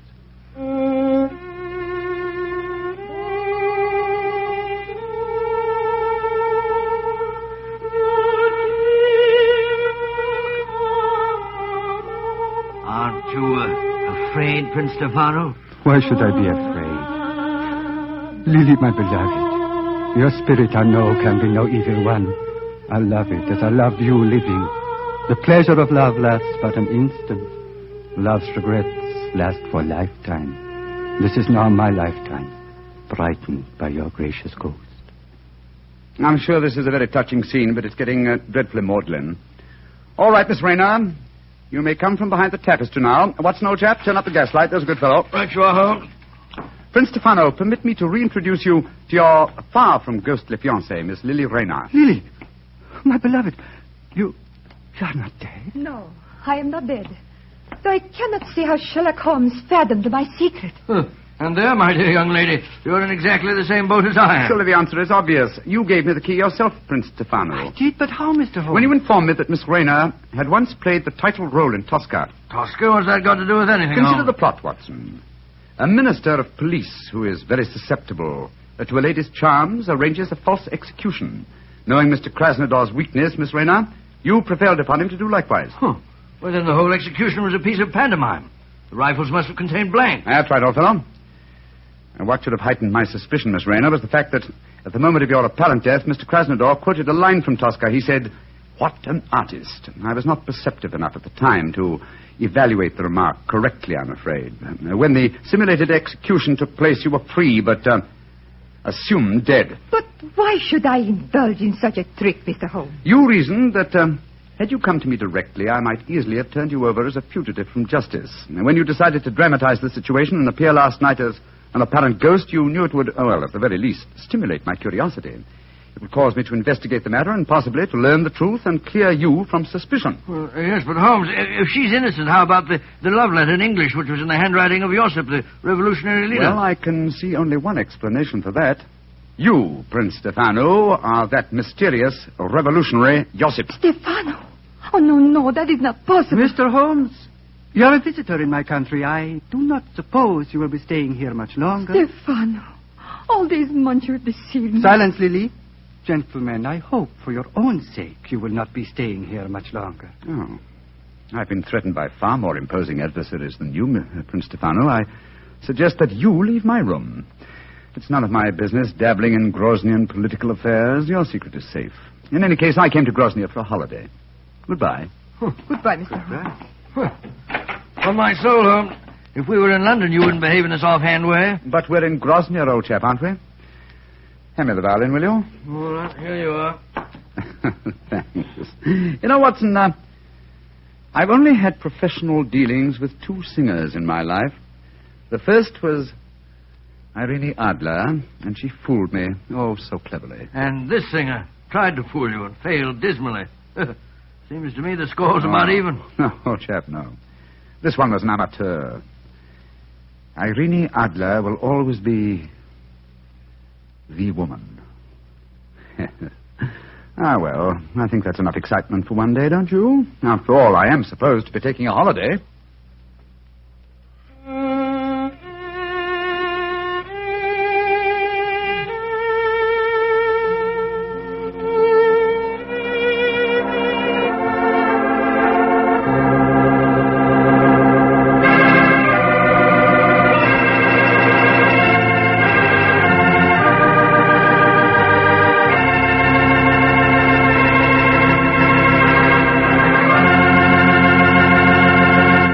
Doctor, that was a swell story. And I'll bet that you were a lot more interested in the beautiful Lily than your story tonight would have us believe. Well, of course I'm interested in a beautiful woman. But then what man isn't? Check. But don't worry about me, Mr. Bartell. You know, being a family man, I just naturally associate a beautiful woman and home. And that makes me think of hospitality. Well, what do you mean by that? Well, according to you, I'm interested in home life. You're primarily interested in wine. Put us together, and we're interested in... Wine in the home. Isn't that an important part of hospitality? That I admit. But remember, my interest in wine is entirely an interest in good wine. In Petri wine, to be exact. Because I know all about Petri wine. I know that the Petri family has been making wine for generations. With the Petri family, the growing of perfect sun-ripened grapes and the art of turning those grapes into fragrant, delicious wine is a heritage. It's a heritage handed down from father to son, from father to son. The skills of those generations of winemaking are evident in every drop of Petri wine. The name Petri on a bottle of wine is more than a trademark. It's the personal assurance of the Petri family that Petri wine is always good wine. But you'll discover that for yourself. You'll learn that no matter what type wine you prefer, you'll like it better when it's a Petri wine. Because Petri took time to bring you good wine. Well, Dr. Watson, what new Sherlock Holmes adventure do you have lined up for us next week? Next week, Mr. Bartell, I'm going to tell you a most unusual story in which Sherlock Holmes crossed swords with a famous Frenchman and proved that although the English have been called a nation of shopkeepers, that a murder did not always prove to be a good bargain.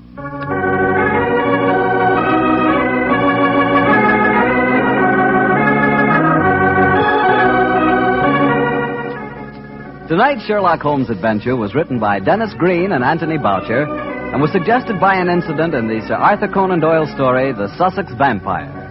Music is by Dean Fossler. Mr. Rathbone appears through the courtesy of Metro-Goldwyn-Mayer, and tonight Dr. Watson was played by Mr. Joe Kearns, who substituted for Mr. Nigel Bruce. Mr. Bruce is scheduled to return to the program next week.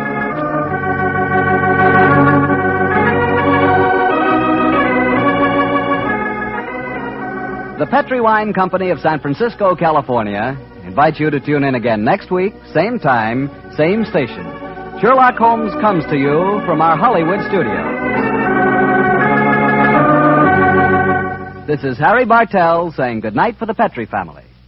For a solid hour of exciting mystery dramas, listen every Monday on most of these same stations at 8 o'clock to Michael Shayne, followed immediately by Sherlock Holmes.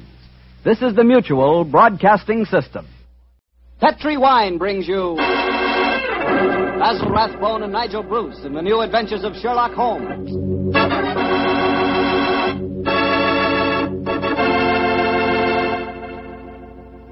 The Petri family, the family that took time to bring you good wine, invites you to listen to Dr. Watson tell us another exciting adventure he shared with his old friend, that master detective, Sherlock Holmes. And as for me, well, I'd like to tell you the easiest way I know to get the reputation of being the perfect host. Next time friends come over for dinner, before you sit down to the table, serve glasses of Petri California sherry. Petri sherry is the best beginning a good meal ever had. I say Petri sherry because Petri sherry is extraordinary sherry. You can tell by looking at it. Hold it to the light. Notice how clear it is. Notice its beautiful deep amber color. And you can tell Petri sherry is unusual from just a whiff of its fragrance. And, of course, in the last analysis, you can tell just how fine a wine Petri sherry is by tasting it. That's the best test of all. And that's where you'll get the most pleasant surprise, because Petri sherry really tastes wonderful. A flavor right from the heart of the grape. So serve Petri sherry to your family and your friends, and serve it proudly, because the name Petri is the proudest name in the history of American wines. And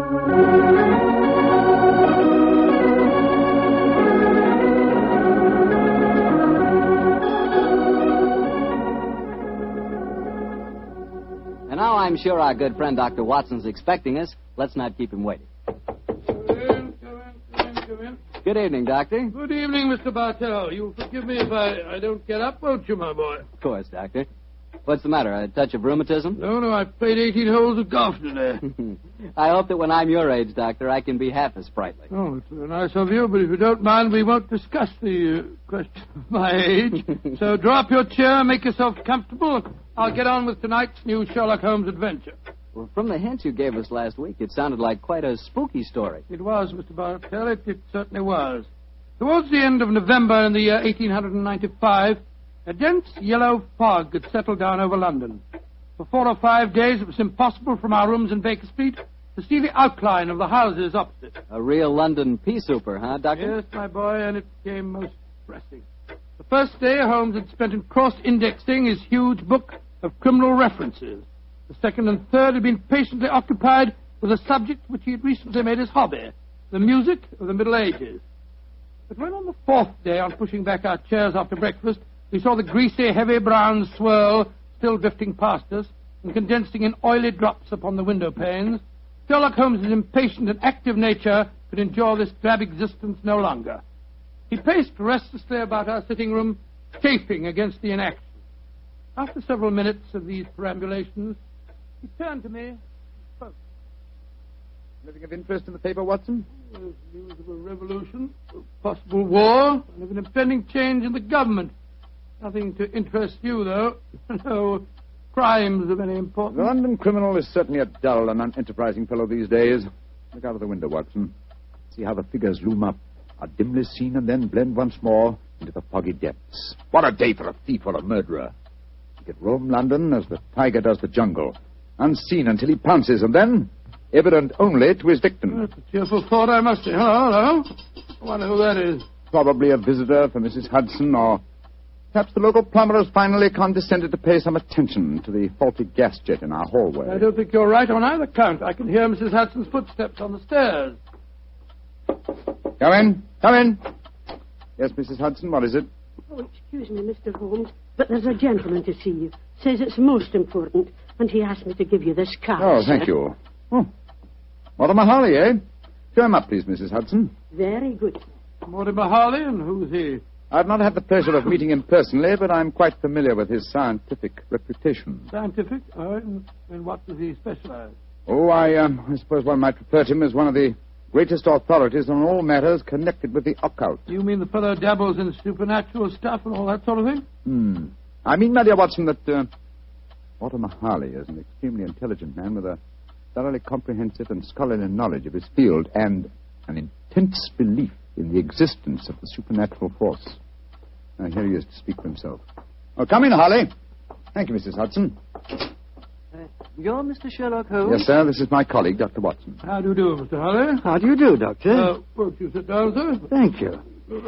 Well, you fellas are probably wondering who I am and what's brought me here. Well, we're not wondering who you are, Mr. Harley. My friend Holmes was just telling me of your scientific eminence. I'm flattered that you know of me, Holmes. Just the same, you're wondering why I'm here. Naturally, sir. Well, since you know I'm a student of the occult, I'll get right down to my problem. Mr. Holmes, have you ever heard of the headless monk of Trevennis Chapel? Oh, yes, indeed, Mr. Harley. An apparition to be counted among our more intangible national treasures, I should say. I'm sorry to appear stupid, but I have never heard of the headless monk of whatever it is, Chapel. Well, then, let me tell you about it, Doctor. Yes, I wish you would. Trevennis Manor in Cornwall was once an abbey. It was expropriated during the reign of Henry VIII, and several of the monks were killed in some of the minor difficulties attendant on such an act. But one of the murdered monks A certain Brother Hugh, the chapel organist, was persistent. He still haunts the chapel today. He still plays the organ, and since he was beheaded, he always appears headless. Charming little legend, Mr. Harley, but you don't expect us to believe it's anything but a legend, surely. Ah, skeptic, eh? How about you, Mr. Holmes? I'm extremely curious to know why you come to see me, Mr. Harley. I'll tell you why. I have a rare opportunity to investigate the phenomena. You see, the son of an old friend of mine, a young fellow by the name of Leonard Miles, is secretary to the owner of Trevennis Manor. He asked me to stay there, and I find the invitation irresistible, particularly since the phenomena have curiously increased of late, Mr. Holmes, almost as though some more mortal agency were motivating them. Oh. Now I see why you've come to me, Mr. Harley. I knew you would, Holmes. You see, I'm like my good friend and fellow investigator, Carnacki. I believe in being prepared to meet phenomena on either the natural or the supernatural plane.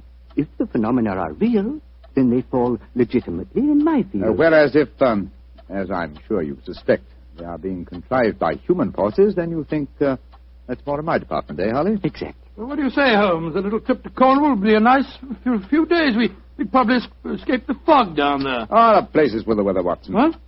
I'm much more concerned with the fog that surrounds the appearances of the headless monk at Trevennis Chapel. And Mr. Harley, I accept your invitation with pleasure. There's still time to catch the Cornish Express. We can be at Trevennis Manor before the moon is up.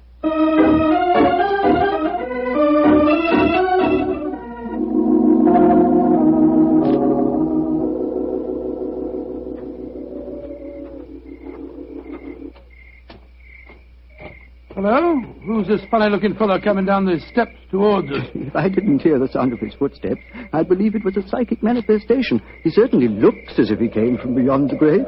Who be ye, gentlemen? Where be ye going? Well, supposing you tell us who you are first, my good man. Who be I? I be David Pendragon, sir. That's who I be. Stable hand here at the manor. And I ask you gentlemen again where you be going. We're staying at the manor, and we're just going to take a look at the chapel. Oh, don't ye do that, sir. People that go in there don't often come out the way they go in, sir. Don't ye do it, gentlemen. What are you talking about, my good fellow? I be talking about the ghoulies and the ghosties and the organ music that comes out of the nowhere. You heard it? Of course I heard it, sir. Just like I seen the poor monk walking around without his head on. Take us into the chapel, will you? And show us where you saw the figure. Aye, that I will not, sir. Not for all the gold in Port Call will I go back and chance seeing the poor lost soul wandering about without his head on. If you gentlemen know what's good for ye, you'll not go in there either. Mark my words. Don't ye go in that chapel. Extraordinary chap. Seems really frightened of the place. Yes, but it's more than blind superstition that accounts for his reluctance. Let's go in, shall we? Well, I suppose it's all right.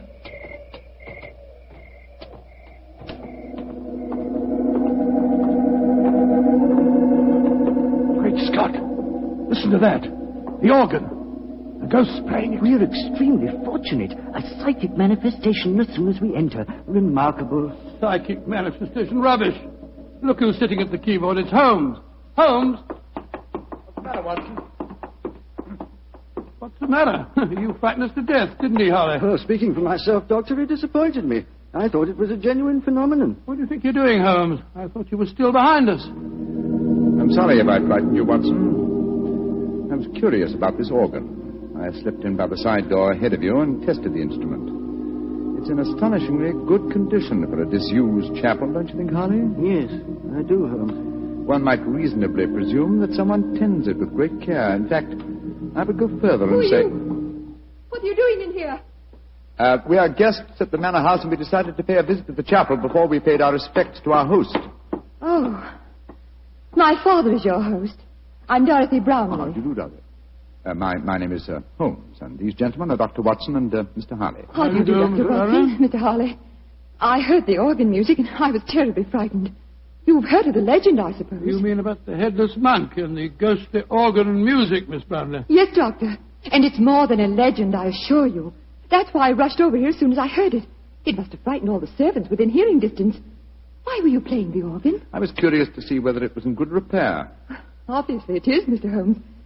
Well, my father and his secretary, Mr. Miles, are expecting you, I know. Let's walk over to the house, shall we? I'm sure you've seen enough of the chapel for tonight.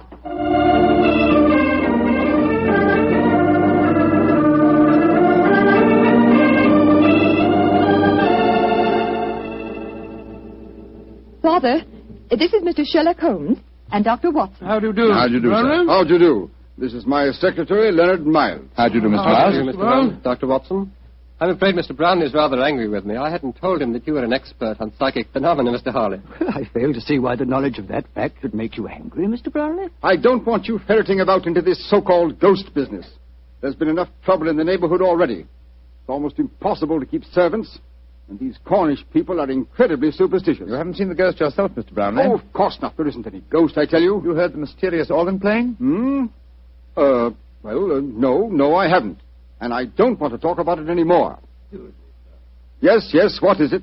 David Pendragon's at the door. He's very anxious to see you, sir. Pendragon? Oh, very well. Tell him to come in. Yes. David? What does he want, I wonder? That's the fellow we met outside the chapel, isn't it? Yes. Quite a colourful character. Oh, he's a superstitious old fool, if you ask me. But he is a good groom. Yes, Pendragon, what is it? Begging your pardon, sir, but there be trouble at the chapel again tonight. I says to myself, David, 'tis your duty to go to the master, I says. Never mind. What's the trouble? As the moon was hanging low tonight, sir, I hears the organ a-playing. But that was Mr. Holmes, my good man. Aye, that's what he thinks, maybe. But what I says to myself is, what made him play the organ? Then this very night, I saw the headless monk. With my own eyes, I saw that poor soul with his head off, wandering in the moonlight. I saw that, sir, with my own eyes, I did. Oh, get out of here, you blithering old fool. And I'm warning you. If I hear any more nonsense about this ghost, you'll lose your job, you understand? Now, come along, be off with you. Aye, sir, begging your pardon, sir. Come on, I'll give you chaps a drink. Mr. Brownlee seems absolutely rabid on the subject of the ghost, eh? Yes. Suspiciously so. What about he's trying to hide? Whatever it is, I don't think he'll be successful. In your profession, Holmes, you know that murder will out. It's true in my profession also. Try to suppress them as you may, gentlemen. Ghosts will out.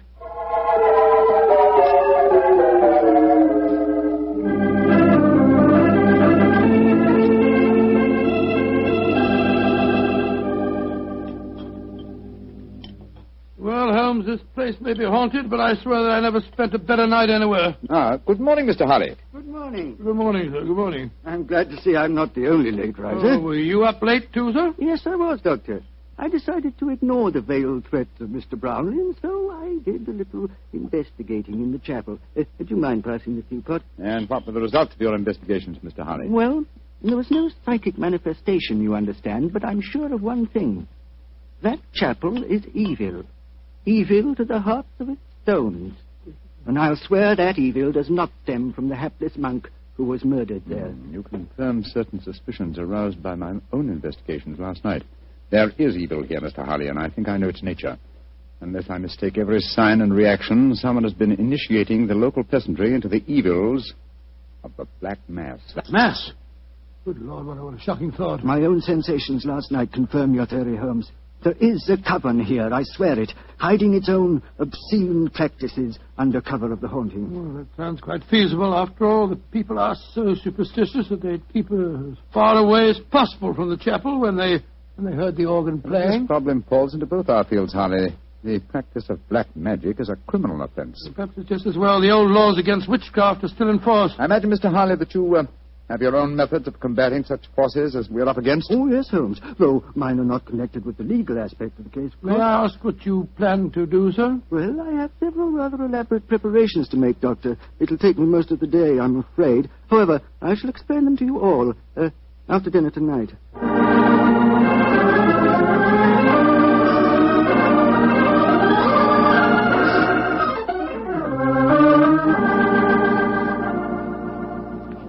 It's very pleasant to sit here after a good dinner with a superb brandy at one's elbow. And listen to the piano being so charmingly played. You're very kind. Want to play something more, Miss Brownlee? I'd love to. Are you enjoying your stay down here, Oh, Mr. very Holmes? much, thank you. Both Mr. Harley and I have found the local folklore extremely interesting. I say, you fellows haven't been investigating the haunted chapel business again, have you? Now, look here. If you have, I shall be very angry. It's abusing my hospitality. I told you distinctly I didn't want any more talk of ghosts. We are not talking of ghosts, my dear Mr. Brownlee. I have something even more important that I must fight now. It's possibly a little hard to imagine me as a crusader. Me, the stooped little man, beside the four of you, as toweringly tall a quartet of men as I have ever faced. And yet, I am your St. George. What on earth are you talking about, sir? I'll tell you in secrecy. This mustn't reach the ears of the peasantry. I refer to myself as St. George because I go to wipe out an evil that lives in your midst. A living, modern dragon. Please, Mr. Harley. That sounds dreadfully frightening. And to rid you all of this fiend, I must cleanse the chapel, purify it, exorcise it, remove its residue of psychic evil. That, gentlemen, is my mission tonight. Dorothy! She's fainted. Get some smelling salts, quickly. I'm afraid you were a little too graphic, Mr. Harley. I'm sorry if I frightened the young lady, but I'm sure that after tonight she will have no further grounds for fear in Trevennis Manor.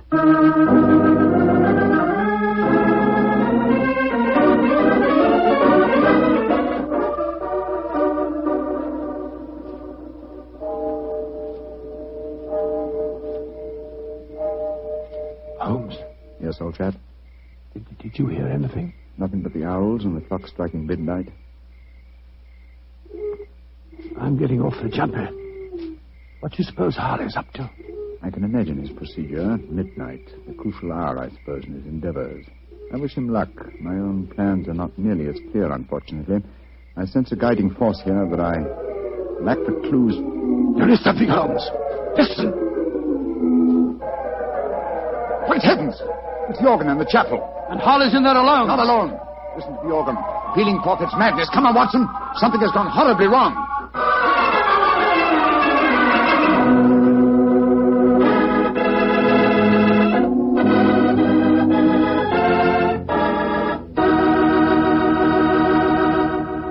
You'll hear the rest of Dr. Watson's story in just a second.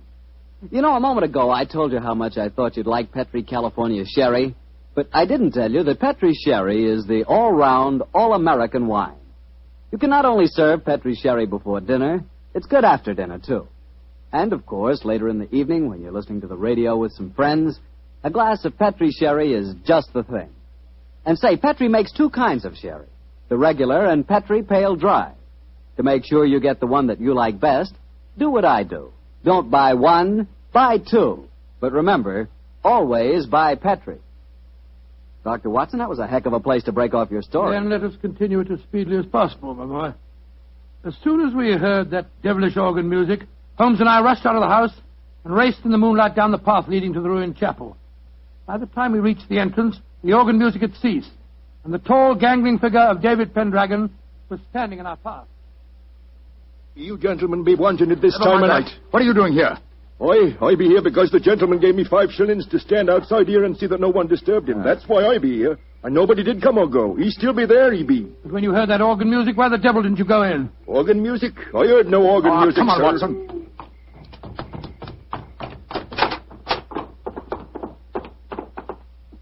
Great heavens. Look at him. We're too late. Poor devil. A knife through his heart. It's obvious who did it. That fellow Pendragon. I'll go and grab him before he gets away. Watson, he's not our man. This murder was planned with devilish cunning. The curious thing, there's no sign of a struggle at all. Looks he just stood here and allowed himself to be stabbed. Are these chalk marks with which the body is surrounded? It is known as a pentagram, I believe. He thought it would protect him completely from the supernatural forces. Poor chap. For once his researches went too far. Yes, because they touched not on the supernatural, but upon natural evil. And remember, Watson, that only 3 people besides ourselves and David Pendragon knew of this vigil. Yes, Brownlee, his daughter, and young Miles, the secretary. Exactly. Go back to the house, will you? And bring them here. Perhaps we can lay a ghost by trapping a murderer.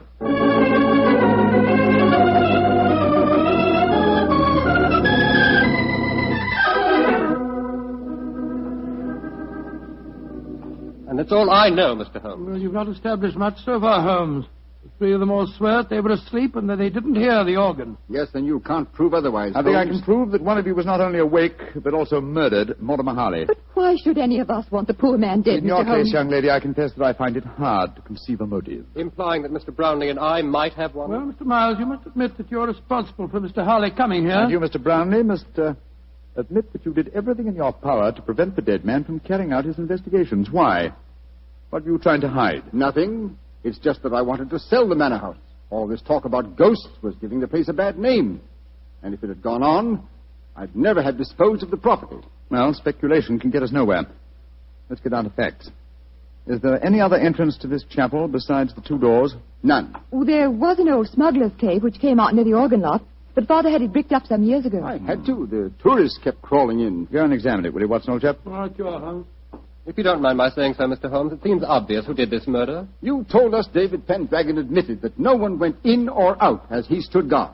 He must have done it himself. Oh, the man's half-witted. And superstitious.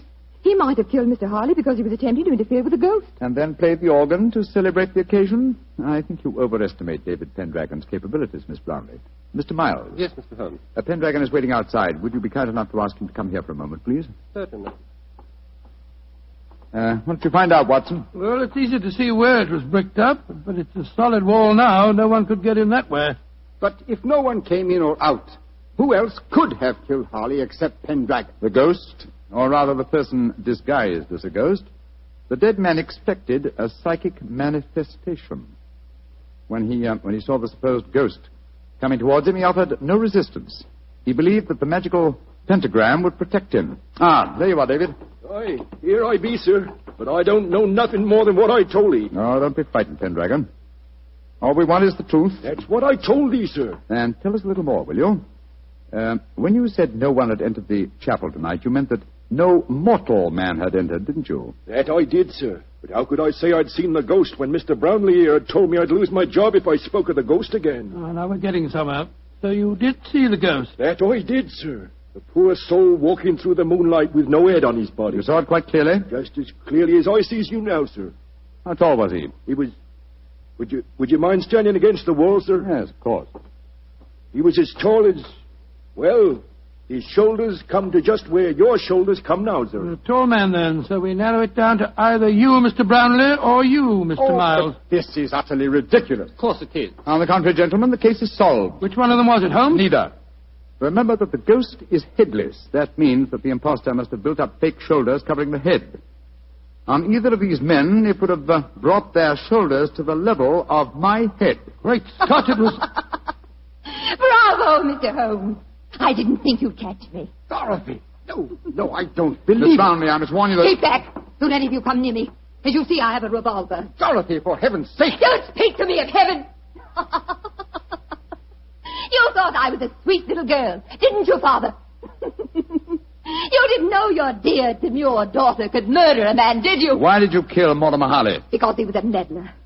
For months I've been practicing black magic here. For months I've been building up the legend of the headless monk and the organ music. It made me so wonderfully alone, so gloriously free to practice the rites. And then he came here. I let him live that first night because I thought he was a fool. But on the second, when he said he was going to exorcise this chap, to purify it, as he said, he signed his death warrant.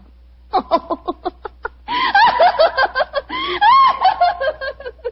you could have seen his face, if you could only have seen his stupid, startled face as I plunged the knife into him. Dorothy! He bled so beautifully. Holmes, she's mad as a hatter. What are we going to do? Brownlee, give me that revolver. And let you take me to prison or an asylum?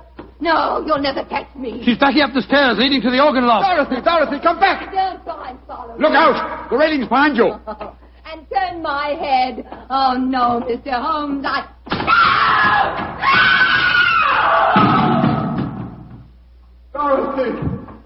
Dorothy! My poor little girl. Mr. Brownlee, the powers of evil are frightening. Your daughter had killed one man and might have killed more. She was insane. Hopelessly insane.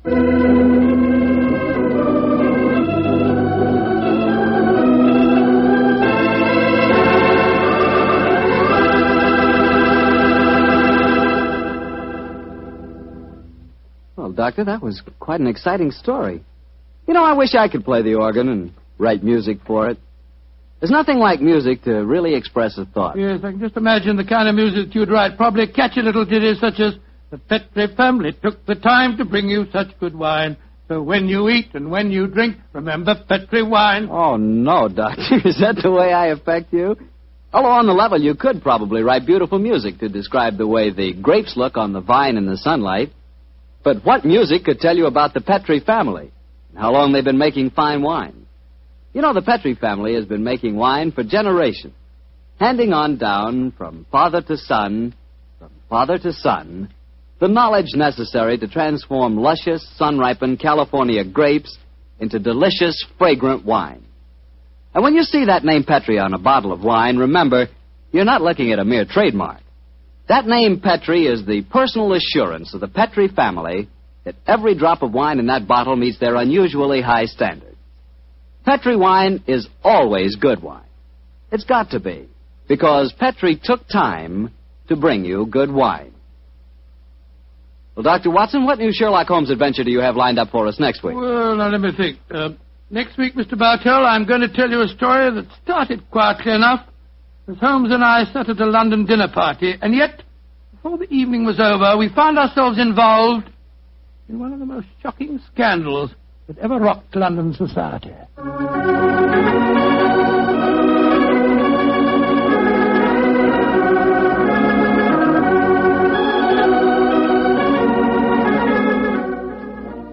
Tonight's Sherlock Holmes adventure was written by Dennis Green and Anthony Boucher and was suggested by an incident in Sir Arthur Conan Doyle's story, The Adventure of the Devil's Foot. Music is by Dean Fossler. Mr. Rathbone appears through the courtesy of Metro-Goldwyn-Mayer, and Mr. Bruce through the courtesy of Universal Pictures, where they are now starring in the Sherlock Holmes series.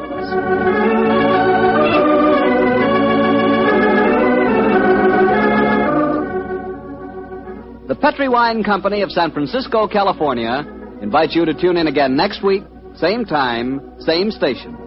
Sherlock Holmes comes to you from our Hollywood studios.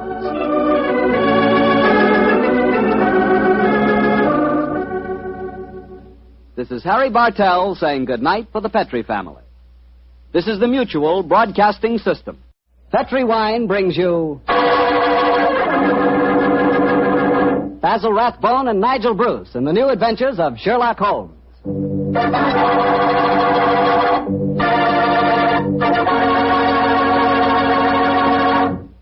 The Petri family, the family that took time to bring you good wine, invite you to listen to Dr. Watson tell us another of his fascinating stories about his old friend, that master detective, Sherlock Holmes.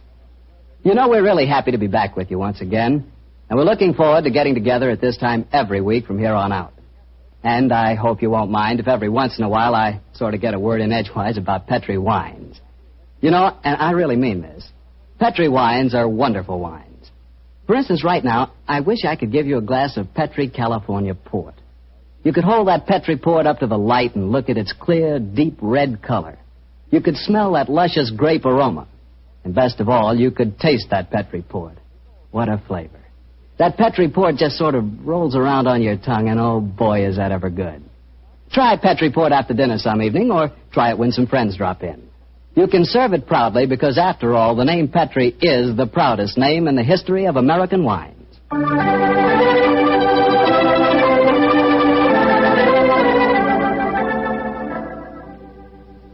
And now let's look in on our good friend Dr. Watson and see if he's expecting us. Come in, Mr. Bartell. You're just the man I've been expecting. How are you, Dr. Watson? It's good to see you again. Thank you, my boy. It's very nice to see you again, too. I've missed our Monday night visits during the last 3 months. Sit yourself down.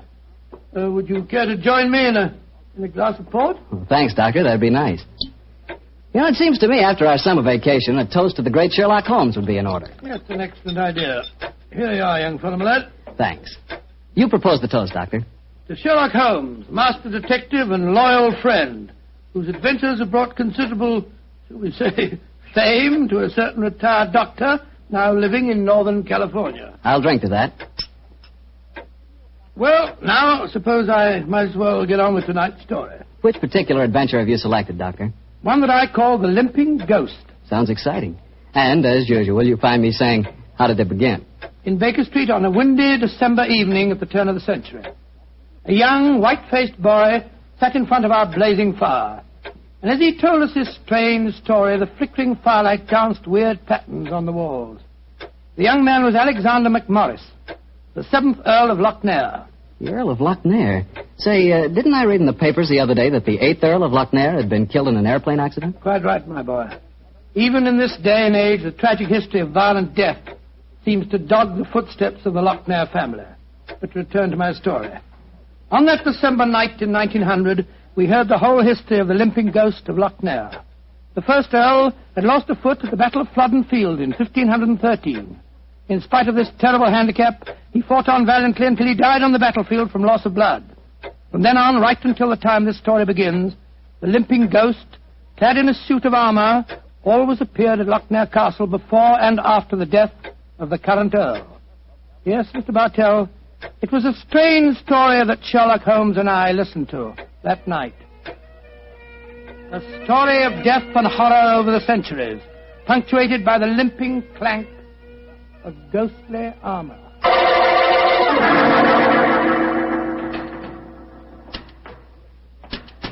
Milady, I have terrible news for you. Your husband, the Earl, was killed in the explosion that destroyed Lord Darnley.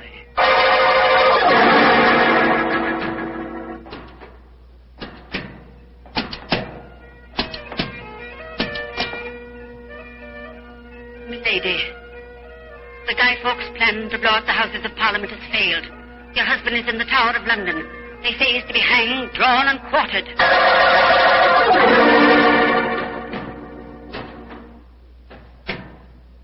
Madam, I regret to inform you that your husband, on my instructions, has been arrested for murder. I have no doubt that he will hang. And that's the story of the Loch Ness, Mr. Holmes. You were instrumental in sending my great-uncle to the gallows, a fate which he richly deserved, I'm told. So it seemed only natural to come here to Baker Street and consult you now that I'm in trouble. I shall be most happy to do anything I can to help you, sir. I don't remember anything about your sending the Earl of Loch Ness to the scaffold, Holmes. Well, he did, Dr. Watson. Mm-hmm. And the servants have always sworn the ghost really did walk at midnight on the day that he was hanged. Indeed. Now, sir, I suggest that you tell us what problem brought you here. The ghost is walking again, Mr. Holmes. You know what that means. According to the legend, that the present Earl will die. Exactly. And as I'm the present Earl, you can see why I'm rather worried. Am I to understand that you've actually seen this ghost yourself? Yes, Mr. Holmes. The night before last, Betty, well, that is, Miss Nolan and I, were sitting in the dining hall in front of the fire when we heard a strange sound up in the musicians' gallery. We looked up and in the moonlight saw a ghostly figure in armour limping towards the staircase. Oh, gracious me. My dear sir, you're certain that you really saw it? Moonlight can play strange tricks, you know. There wasn't any doubt about it, Doctor. We both saw and heard it. What did you do? I started to go towards the stairs, but as I did so, Betty screamed and then tumbled to the floor in a heap. Fainted, I suppose. Yes. While I was reviving her, the ghost disappeared. Who's staying with you at Loch Ness Castle at the moment? Well, there's Betty Nolan. She's the sister of James Nolan. He looks after my estate. Betty and I are engaged to be married. Oh, congratulations, sir. Thank you. Yes, indeed. Anyone else staying with you? Yes, a distant cousin of mine, Jeremy K. McMorris, an American. He turned up in England a couple of months ago with his son, Walter. They're both with me at the present. A distant cousin? That's right, Mr. Holmes. Actually, they're descendants of a more than usually black sheep branch of the family. I don't know how long the old man's going to be with us, though. If you ask me, he's a dying man. How do you say that, sir? As far as I can gather, he's been wasting away for years. It's only a question of time before his strength fails him entirely. I was hoping perhaps you could take a look at him, Dr. Watson. That is, if I could persuade you and Mr. Holmes to come and stay at the castle for a few days. Well, what about it, Holmes? It's an intriguing problem, Watson. The current Earl of Loch Ness would seem to be in danger. A cousin of his is dying of an obscure disease, and the ghost of Loch Ness Castle is walking again. Yes, it's an irresistible invitation. I see no reason why we can't leave on the Scotch Express tonight.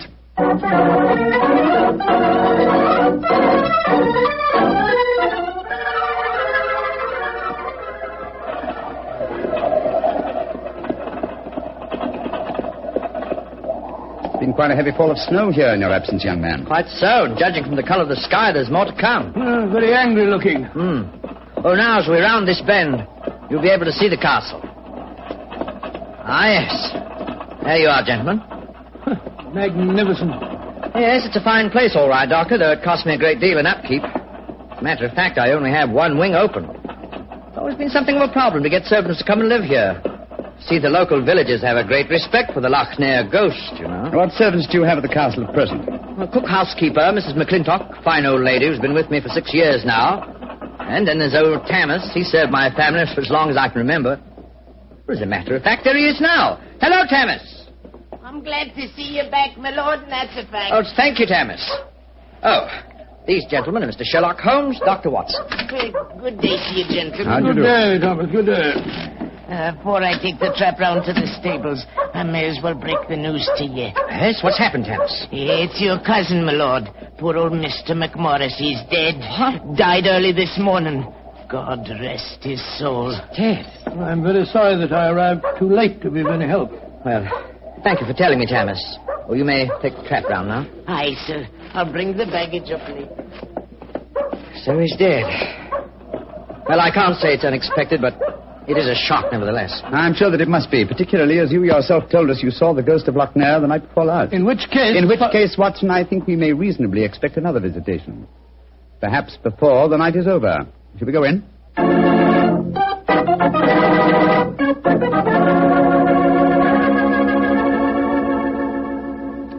This is Miss Nolan, my fiancée, Mr. Sherlock Holmes, and Dr. Watson. I'm very glad to meet you. How are you, sir? And this is her brother, James Nolan, the manager of my estate. How do you do, sir? How are you, Mr. Nolan? Much better for seeing you both up here. I'm sure it won't take you long to lay this ghost business by the heels. Well, I trust you don't overestimate our abilities, Mr. Nolan. Alec, you've heard about your cousin, of course. Oh, yes, my dear. Thomas told us as we drove up. Where's Walter? He went into the village with the doctor and the body of his father. Oh. He should be back soon. How's he taking it? Very quietly. Too quietly, if you ask me. Those Americans are pretty demonstrative people, you know, and Walter's has been no exception. But he behaved very strangely this morning. When the doctor told him his father was dead, he just said, now things will start to happen, and then shut up like an oyster. I can't make head or tail of the fellow. Yes, quite so, quite so. Mr. Holmes, I expect you and Dr. Watson would like to go to your room. Yes, I must be. I think first I'd like to take a look at the musicians' gallery, if you don't mind. Oh, yes, of course. Would you excuse us, darling? All right, Alec. It's in the dining hall here. They must have been very hospitable people in those days. 50 or 60 people could eat at that table. Yes, Doctor. Needless to remark, we hardly ever use the room nowadays. There's the musicians' gallery, Mr. Holmes. Oh, yes, I see. How do we get up there? I'll show you. See, there's a stone staircase behind this tapestry here. Follow me. Watch your step. It's quite narrow, rather dark. Watch your head, Watson, old chap. Oh, don't worry about me, Holmes. I'm perfect. Oh, I say. Must have built these stairs for pygmies. Oh, yes. Here we are, gentlemen. This is the musicians' gallery. By Jove. It must have made a pretty picture in the days gone by. A little string orchestra fiddling away up here, and down below the Scottish nobility bobbing and floating round in the intricacies of a Highland schottische or a stately gavotte or something. Where does that door lead to? To the bedroom wing. And that's where the ghost appeared from the other night, I suppose. Yes, Mr. Holmes. Uh-huh. The door's ajar. Do you generally keep this door unlocked, sir? Why, no. But the key mysteriously disappeared about a week ago. James is having a new one made. So I must remind him about that. Alec, oh, we're up here, Walter. We're coming down. That's Walter McMorris. My dead cousin's son. Poor fellow, this must be a dreadful day for him. Yes, I'm afraid this is going to be a rather painful interview. Oh, hello, Walter.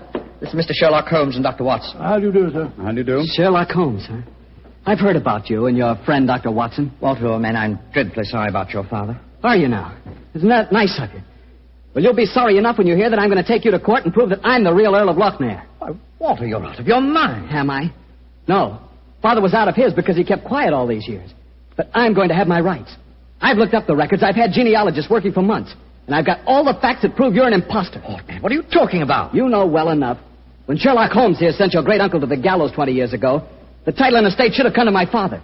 When I leave here tomorrow, I'm going straight to the finest lawyer in London. Heavens, man, if you believe this, why have you said nothing about it till now? Because I'm smart. I found out a thing or two since I've been staying here. And one of the things I found out is that your precious fiancée and her brother wouldn't look twice as if it weren't for your money and the title. Shut up. You'll find out. She's a smart little filly, and she knows what kind of a track she's running on. You dirty... My compliments, sir. A very professional uppercut. Yes, and a very well-deserved one. Offensive scoundrel. Sorry about this. Please don't say anything in front of Betty. It'd only upset her. I quite understand. Come along, Watson. Let's go and find our rooms.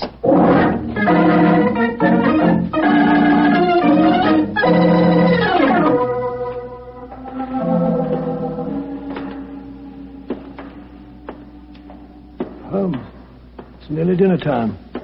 Why are we wandering about here in the dark instead of having a glass of sherry with the others in the library? I'm a conscientious practitioner, Watson. I like to earn my fees. It occurred to me that a further examination of this dining hall might prove profitable. Well, personally, Holmes, I think you're wasting your time on this case. What makes you think that, old chap? It's perfectly obvious that young American fellow was impersonating the ghost a few nights ago. He knew his father was going to die, and he wanted to build up the legend so as to make his own claim seem more believable. Well, that's very sound reasoning, Watson. Though to be logical in his deception, he should repeat the performance now that his father is dead. Well, ghosts only walk at midnight, so why don't we go and have a glass of sherry? Shh. What is it, Holmes? Someone's coming in from the library. The lighted candle. Yes?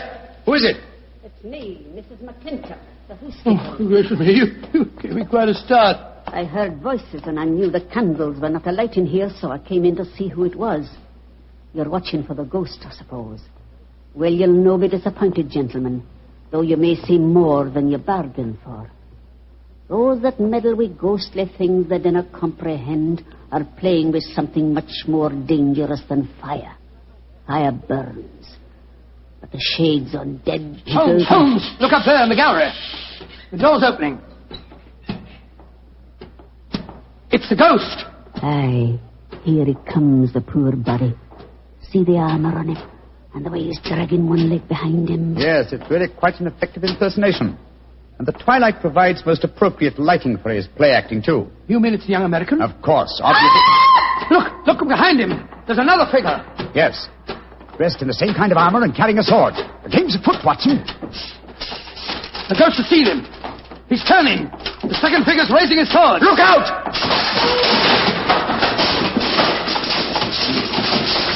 Great heavens. He's knocked him through the railings. That must be a 20-foot fall. Come on, old fellow. Help me open his visor. Just a minute. Yes. It's Walter McMorris, the American. Though from the angle of his head, I would suggest that it might be the late Walter McMorris, eh, Watson? He's dead, all right, Holmes. Neck broken. Meanwhile, the second figure has been able to slip back through that door and escape us. Come on, he was dressed in armor. He can't go very fast. Perhaps we can overtake him.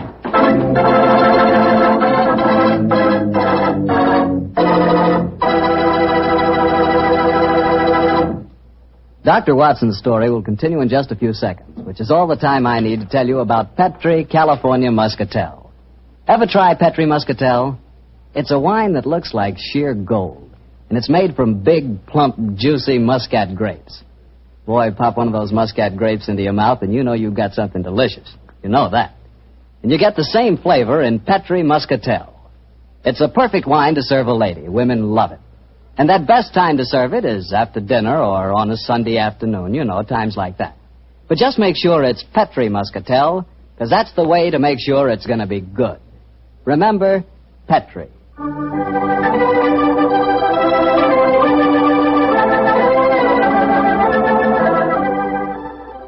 And now back to tonight's new Sherlock Holmes adventure and the story of the limping ghost of Lochnair. Confound it, Holmes. There's no trace of the ghost in the musician's gallery. We gave him too much of a start, I'm afraid. Of course you didn't find him.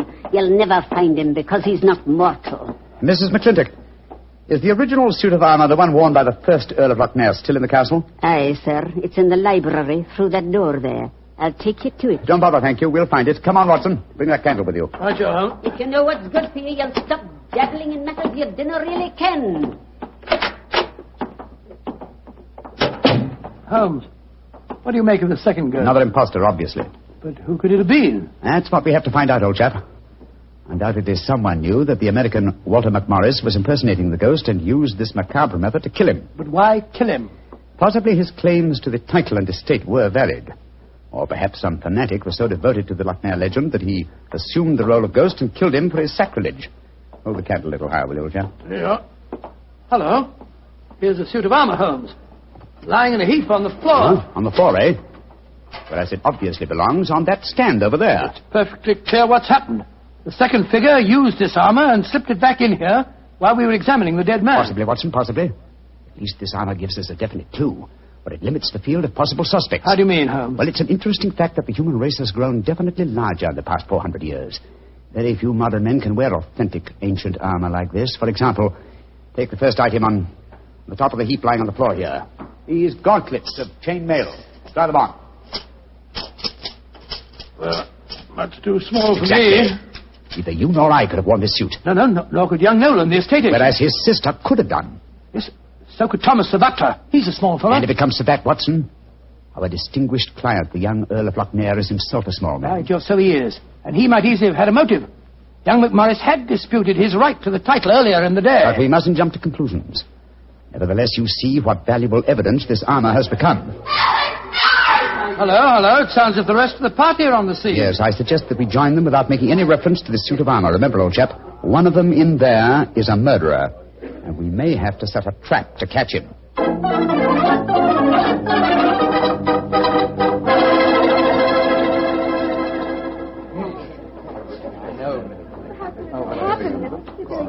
Are you sure he's dead, Dr. Watson? There's no doubt about it. His neck was broken instantly by the fall. It's dreadful. Father and son both dying on the same day. And you say the real ghost came up behind him, Mr. Holmes, and struck him so they crashed through the railing up there. I said another figure dressed in armor killed him, Mr. Nolan. It was a real ghost. I saw him with my own two eyes. He killed that man for trying to bring shame on the name of Lochnair. Shouldn't we get in touch with the police? How can I get a message to them tonight? Have you looked outside? We're almost completely snowed in. Snowed in. Oh, Alec, I'm frightened. Hush, darling. There's nothing to be afraid of anymore. No, at least we have the assurance that the ghost will not limp again. Why? Well, the murderer has no further motive for impersonating the ghost. To walk now would be to support the dead American's claims. No. We shall spend a quiet night, and tomorrow I shall communicate with the proper authorities as to my quite definite notions regarding the murderer's identity. But if the ghost should walk again, Mr. Holmes? Well, then, sir, I shall know that at last I've encountered a truly supernatural crime and shall retire from the practice of detection.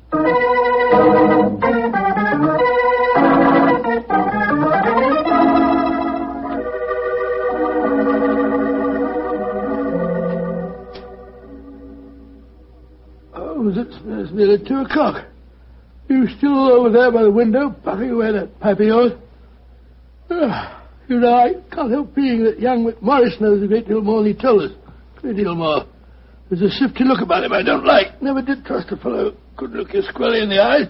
Don't you feel the same way, Holmes? Holmes?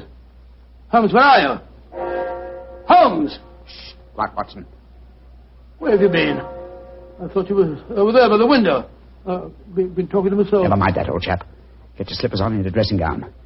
We're on the last lap of this strange, eventful tragedy. Oh, thank the Lord for that. Perhaps I can get some sleep. Holmes, where have you been? I went to the musician's gallery and baited the trap. Now it's ready to spring. Don't dawdle, Watson. Come on. I'm not dawdling. What do you mean you baited a trap? You'll see for yourself in a few moments. As a matter of fact, I really baited it when I said downstairs that if the real ghost should walk again, I would retire from the practice of detection. I didn't understand your saying that myself. Well, I was tempting the murderer to show his hand once more. Come on, please. Where are we going? To wait behind the curtain at the foot of the stairs leading to the musician's gallery. And I hope we don't have to wait very long.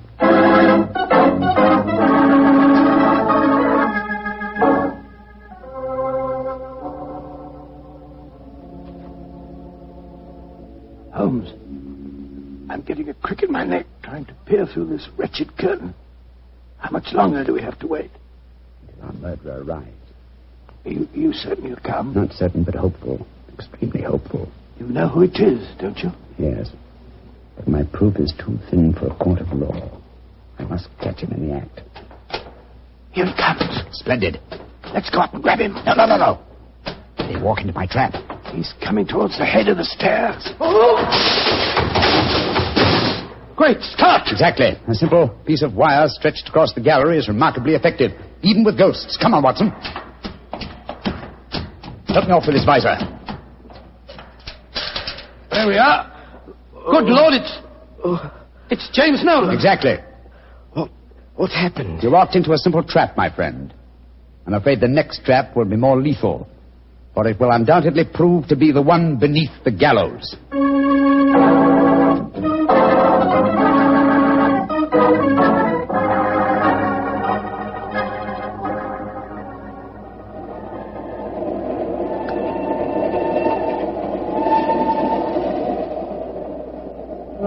Now that we're headed back for London, Holmes, perhaps you'll settle one or two points in the case that are bothering me quite a bit. Oh, with pleasure, my dear chap. What are they? I still don't see what Nolan's motive was in murdering the American. Oh, that should be obvious.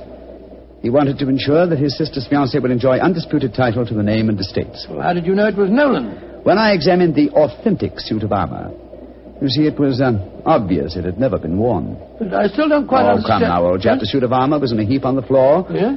And if it had been hastily discarded, and yet, the gauntlets were on top of the pile, you remember? Well, that's right, they were. If the suit had really been worn, the gauntlets would have been the first things to have been taken off, and so would have been underneath the pile.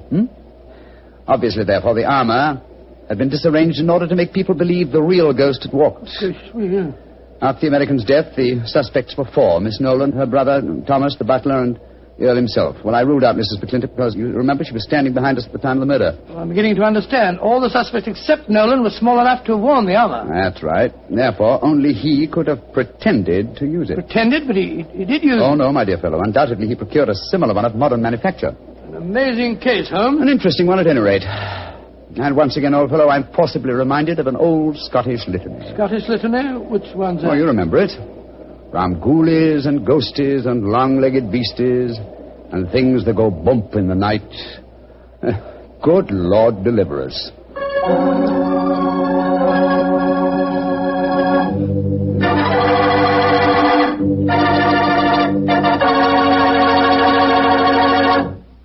Well, Doctor, that was really a swell story. You know, for a while there, I was beginning to believe in ghosts. Well, I'm ashamed to admit it, but at the time, so was I. You know, this sounds silly, but I bet it would be fun to be one of those legendary English ghosts. You know, go around sticking your nose into everybody's business and playing practical jokes like mad and nobody able to figure out who did it. That would really be fun in a way. Well, you can go around scaring people all you want to, but not for me. I think a ghost leads a terrible life myself. For instance, a ghost can't have the pleasure of eating a nice, juicy steak. Yeah, or drinking a glass of really good wine. Ah, now you're talking, young fellow, my lad. Petri wine. Yeah, still talking, young fellow. You see, when I say good wine, I always mean Petri wine because you can depend on Petri. I know. Why, the Petri family has been making wine for generations, handing on down from father to son, all their skill and knowledge and experience. When you realize they started the Petri business way back in the 1800s, well, common sense tells you the Petri family knows practically all there is to know about the fine art of turning luscious grapes into clear, fragrant wine. Yep, whether you're looking for a swell wine to serve before dinner or with dinner or after dinner, for any occasion, you just can't go wrong with a Petri wine because Petri took time to bring you good wine. And now, Doctor, what story are you going to tell us next week? Well, now, next week, Mr. Bartell, I'm going to tell you a strange adventure that Holmes and I had in the English countryside. It concerns the apparent madness of a certain Colonel Warburton and the puzzling mystery of 2 dead dogs.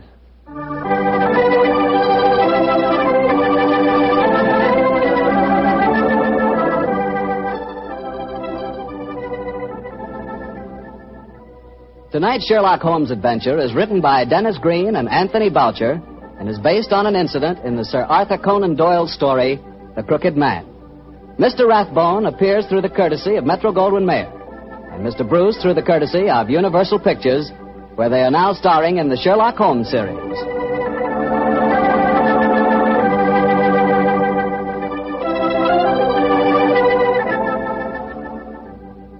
The Petri Wine Company of San Francisco, California, invites you to tune in again next week, same time, same station. Oh, the Petri family took the time to bring you such good wine. So when you eat and when you cook, remember Petri wine. To make good food taste better, remember... Petri wine.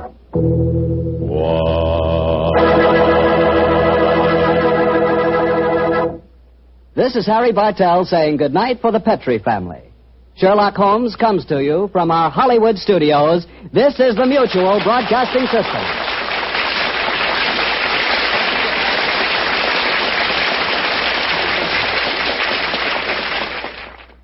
Petri Wine brings you Basil Rathbone and Nigel Bruce in the new adventures of Sherlock Holmes.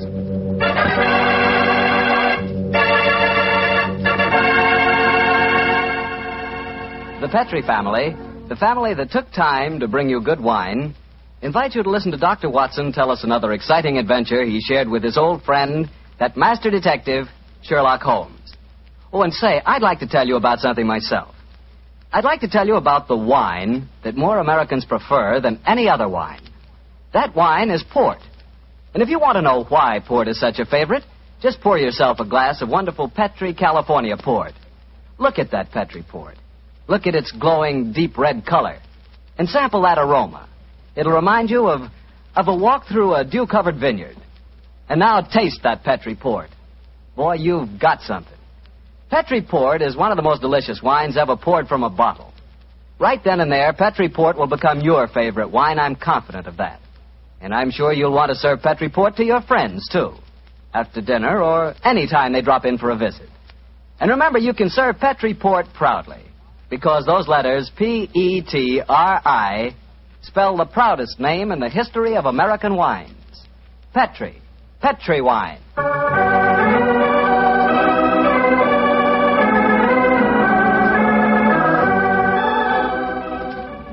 And now I'm sure our good friend Dr. Watson's ready for us. Let's go in and join him. Come in. Ah, there you are, Mr. Bartell. Good evening. Excuse me, Dr. Watson. I didn't know that you had company. Shut the door, my boy, and come in and join us. Let me introduce you, Mr. Bartell. This is my friend, Mrs. Campbell. How do you do, Mrs. Campbell? How do you do, Mr. Bartell? Mrs. Campbell is a very old friend of mine from England, and when she called on me today, I persuaded her to stay and have dinner, and then join us in this little session of storytelling. You see, Mr. Bartell, she's really what you might call the star of the Sherlock Holmes adventure that I'm going to tell you tonight. Oh, come now, Dr. Watson. I actually played a very small part in the story. In any case, I was much too young at the time to know what was really going on. Say, this is a great idea, Doctor. One of the characters out of your fabulous past here in California in 1946 and helps tell her own story. Oh, no, Mr. Bartell. I'm no storyteller. That's the doctor's department. I'll just listen. No, my dear. I'll set the scene, but you must ring up the curtain, as it were. In any case, my memory isn't too clear on some of the early points in connection with the case. You will have to help me out. Oh, but you're talking to millions of listeners on the radio. I'd be terrified to speak over the air. We're on the air now, Mrs. Campbell. Oh, we're not, are we? Oh, dear. No. Don't worry, Cynthia. If they're kind enough to listen to me week after week, I'm sure they'll be delighted to hear you. And now to get on with the story. The title, The Adventure of the Living Doll. The setting, the Sussex Downs, near the bee farm to which Sherlock Holmes retired. The period, 1910. And now, Cynthia, my dear, the curtain's going up, and the first scene belongs to you. Supposing you set it for us. Well, I'll try. We were living on the Sussex Downs also, Mr. Bartell, at that time. My name was then Cynthia Browning. My father, Arthur Browning, had been dead for some years, but my mother kept up the estate with a manager, a Mr. Hugh Tanner. I was away at school most of the year, of course, but the happiest times of my childhood were spent during those long summer months in Sussex. I lived in a small world, knowing only a few people and loving all of them, or almost all. First of all, there was Mother herself. She was the most beautiful woman in the world, and the sweetest. I remember she gave me a puppy on my 12th birthday. His name was Dusty, and he was so sweet. I talked to Mother about him one day. I must have sounded terribly young. Mommy, darling, I do love Dusty. Very, very much. He's a lovely puppy, and you gave him to me. You love him, Cynthia. I know that. But I've been feeding him. That's your job, darling. It's good for grown-up people to have responsibility. Oh, Mommy, I'll feed him. Of course I will. I'll feed him so full, he'll burst. Then there was the estate manager, Hugh Tanner, such a pleasant man, and so willing to tell a 12-year-old all the things that a 12-year-old has to know or die. But, Mr. Tanner, why did you have to shoot the horse? He'd only broken his leg. Cynthia, horses aren't like human beings. Their legs won't mend. Now think of a horse that couldn't brisk and run and gallop across the downs. We're actually being kind to him. Honest we are, Cynthia. And then there was Frank King, the painter who lived on the downs. He taught me to open my eyes and really see things. No, Cynthia. That sunset isn't red. It's gold and rust. And the water, child, look at it. It's almost rose in this light. Rose flecked with cobwebs of eggshell blue. Cynthia, darling, a sunset's never just one color. Do try and remember that, won't you? And then there was Mr. Pound from the city. I gathered that he was terribly rich and he wanted to marry Mother. But he certainly didn't understand little girls. Cynthia, I'm going to give you £50 for being a very good little girl. Now, tell me, what will you do with it? I'll buy something for Mommy. Oh, no, my dear. This is your own money. You put it in the savings account at the post office, and it'll make more money for you. Always remember, my dear, take care of the pennies, and the pounds will take care of themselves. Then there was the wonderful wise woman who knew all the things that aren't in books. Always remember, my bunny, that it's good luck to touch the hump of a hunchback. But the curse of Beelzebub himself will be upon ye if he look at a sliver of silver moon through the glass. And then, the strangest and most wonderful of them all was the lean, middle-aged man with a sharp face and the bee-net whom I met one day on the Downs. Good afternoon, young lady. Good afternoon. I'm Cynthia Browning. My name is Holmes. Sherlock Holmes. Why are you carrying that net? You looking for butterflies? Oh, no, Cynthia. I'm a bee farmer. Bee farmer? Oh, that sounds funny. How do you farm bees? Well, come over to my place one day and I'll show you. I say, that's a beautiful doll you're carrying. It isn't a doll. It's my mascot. It was given to me by Frank King, the painter. He made it for me. He made it to look as much like me as possible. I call her Me. It's a remarkable likeness. See the hair? That's clippings off my hair. And the nails? Those are clippings from my own nails. She's really me, and I love her. Your own nails and hair, and the doll is an exact replica of you? I don't like that, Cynthia. Remember, my dear, my name, it's Sherlock Holmes, and I live at the bee farm, and if anything unusual happens, come to me at once. Of course, Dr. Watson, I'll confess that first meeting with Sherlock Holmes rather frightened me. You didn't understand why he was so worried about the doll, eh? No, but I remembered what he said about coming to him if anything unusual happened. And I'm sure that unusual something did happen. Yes, Mr. Bartell, and within a very few days. But at this point, I think Dr. Watson should take over the story. It's where he and Mr. Holmes really entered into it. Oh, very well. As I mentioned earlier, Mr. Bartell, I was staying with Holmes. Late in the afternoon, as I remember, that you ran over to the bee farm where I first met you, Cynthia. A few moments before you arrived, Holmes and I, each of us with a cup of tea in our hands, were seated on the veranda, gazing out across the downs and discussing the mutability of human affairs.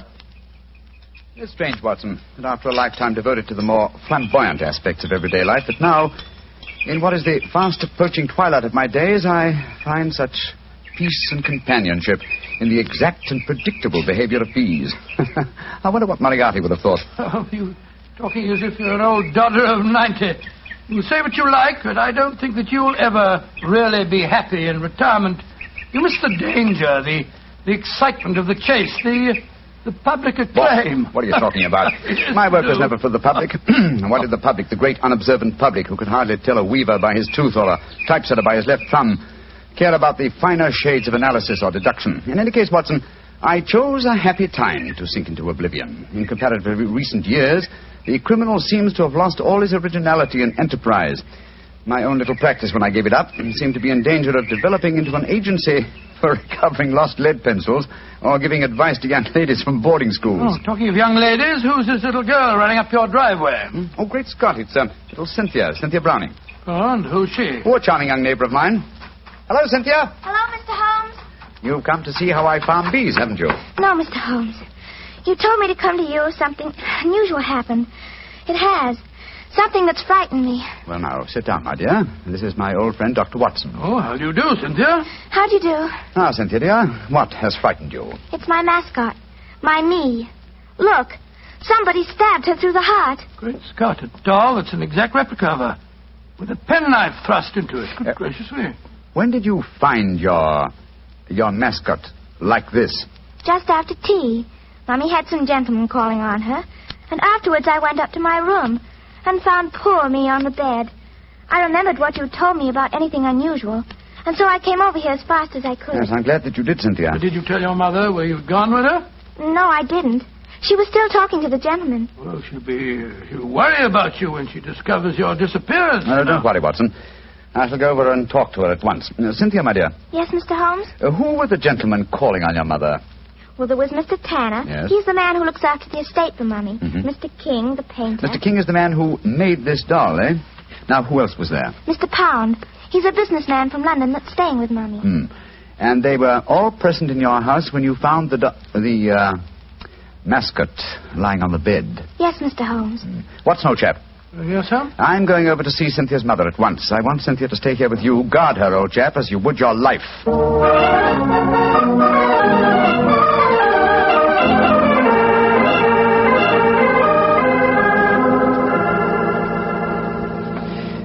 Mrs. Browning, I know I must seem like an intrusive neighbor, but possibly you've heard of me. My name is Holmes, Sherlock Holmes. Well, who hasn't heard of the famous Sherlock Holmes? Please sit down, won't you? Thank you. Your guests have left? Yes. But how did you know I had guests? I know you're a great detective. But... Your charming little daughter, Cynthia, came over to see me half an hour ago. She told me. So that's where she went. Did she come back with you? No, Mrs. Browning. I felt it safer that she remained at my place for a while. My friend Dr. Watson will look after her. I'm afraid she may be in danger. In danger? Mr. Holmes, what makes you say that? You know your daughter's doll, the one fashioned in her own likeness and with her own hair and nails? Of course. Frank King made it for her. While you were at tea this afternoon, your daughter found the doll lying on her bed with a penknife stuck through its heart. That's very peculiar. But I don't see that she should be in any danger because of it, Mr. Holmes. Mrs. Browning, certain practitioners of magic believe that if a doll-like effigy is made of a human being and the effigy is then mutilated, that a similar fate will befall the living original. But, Mr. Holmes, that's black magic.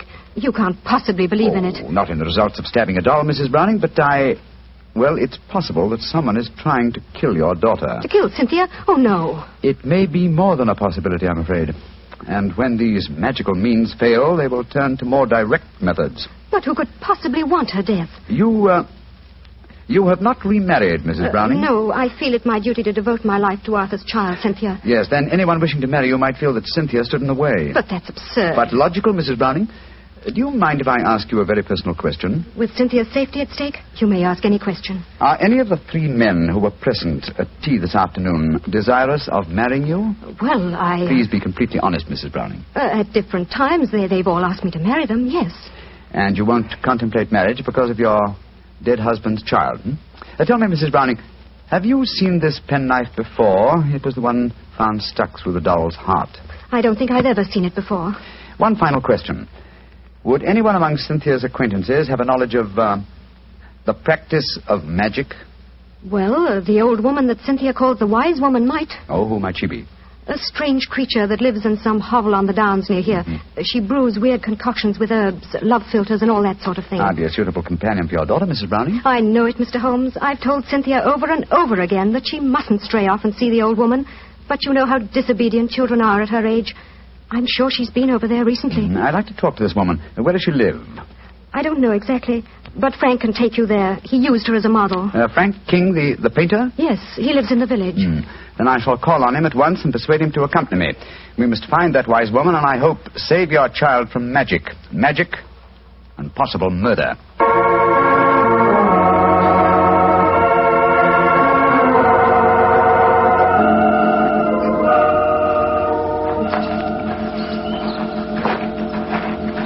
Much further, Mr. King? Only a few more yards, Mr. Holmes.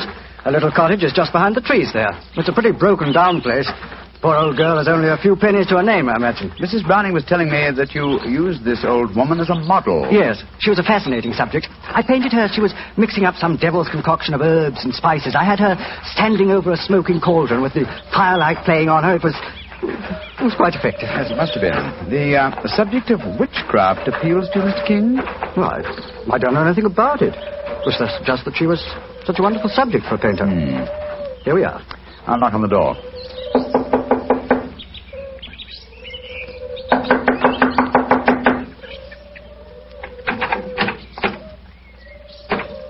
I think we'll take the liberty of going in, shall we? I don't see why not.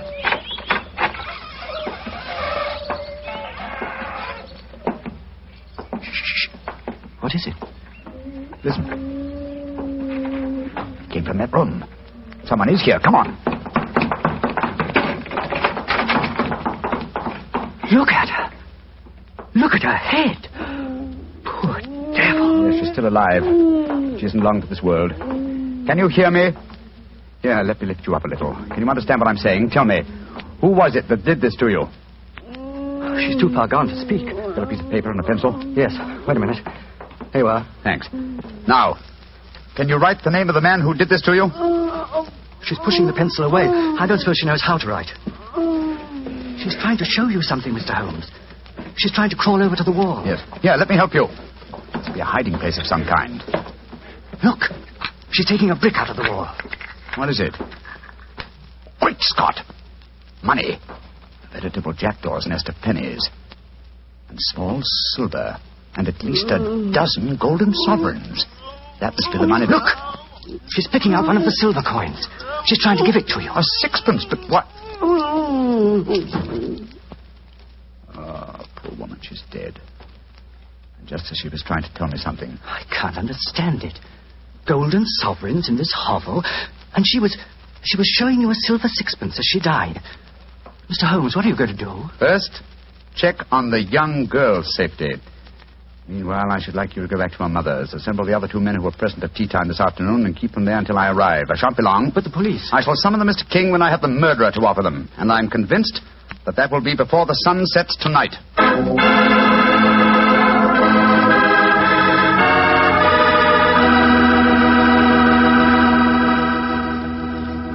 We'll hear the rest of Dr. Watson's story in just a second. Time enough for me to mention another wonderful Petri wine. Petri California Muscatel. If you like that subtle muscat flavor, who doesn't, you really like Petri Muscatel. Petri Muscatel is a clear golden wine that is just as much a hit with the ladies as Petri Port is with the men. But I don't mean by that only the ladies like Petri Muscatel. In fact, if you want to be sure to please everybody, get both Petri Port and Petri Muscatel. In other words, don't buy one, buy two. But do be sure you always buy Petri. Now back to Dr. Watson and his guest tonight, Mrs. Campbell, who played a most important part in the story herself. Oh, not nearly as important a part as that played by Mr. Holmes and Dr. Watson. Well, Dr. Watson, what happened when Sherlock Holmes rejoined you at the bee farm? Well, first of all, he made sure that the little girl was safe. Then he told me of finding the dead woman and of his theories as to the killing. I can almost hear him now, Mr. Bartell, as he said... Watson. Someone wanted the little girl out of the way because they knew the mother would never marry while the child was alive. And that someone persuaded the old woman to do the job for him, I suppose. Undoubtedly. And she, believing in the powers of black magic, mutilated the doll, firmly convinced that in so doing she was destroying the young girl it was fashioned after. And then, I suppose, when the potential murderer discovered the woman was merely indulging in stupid folklore, he killed her, realizing she was only a hindrance to him, and with her knowledge of the plan... a dangerous hindrance. Exactly, my dear fellow. But how do you suppose we account for the hoard of money? Golden sovereigns, don't forget, that we found in the hovel. Well, no doubt it was a sum that she was already being paid for the murder that she was going to commit. As she died, she tried to give me the clue to her murderer by selecting certain coin. Now, in her possession, she had gold, silver, and copper. She chose a silver coin. And yet I can't see its significance, I must confess. Well, at the moment, possibly not. And yet, before the evening's over... I bet you that... What did you say, Watson? I said before the evening's over, I bet you... Thank you, old fellow. That's the clue. You bet me. What on earth are you talking about, Holmes? I was just saying... You've just given me the answer to the whole problem, Watson. What? I'm much obliged to you. Stay here, will you, old chap? And look after Cynthia a little while longer. Within a very short time, I shall have her intended destroyer under lock and key.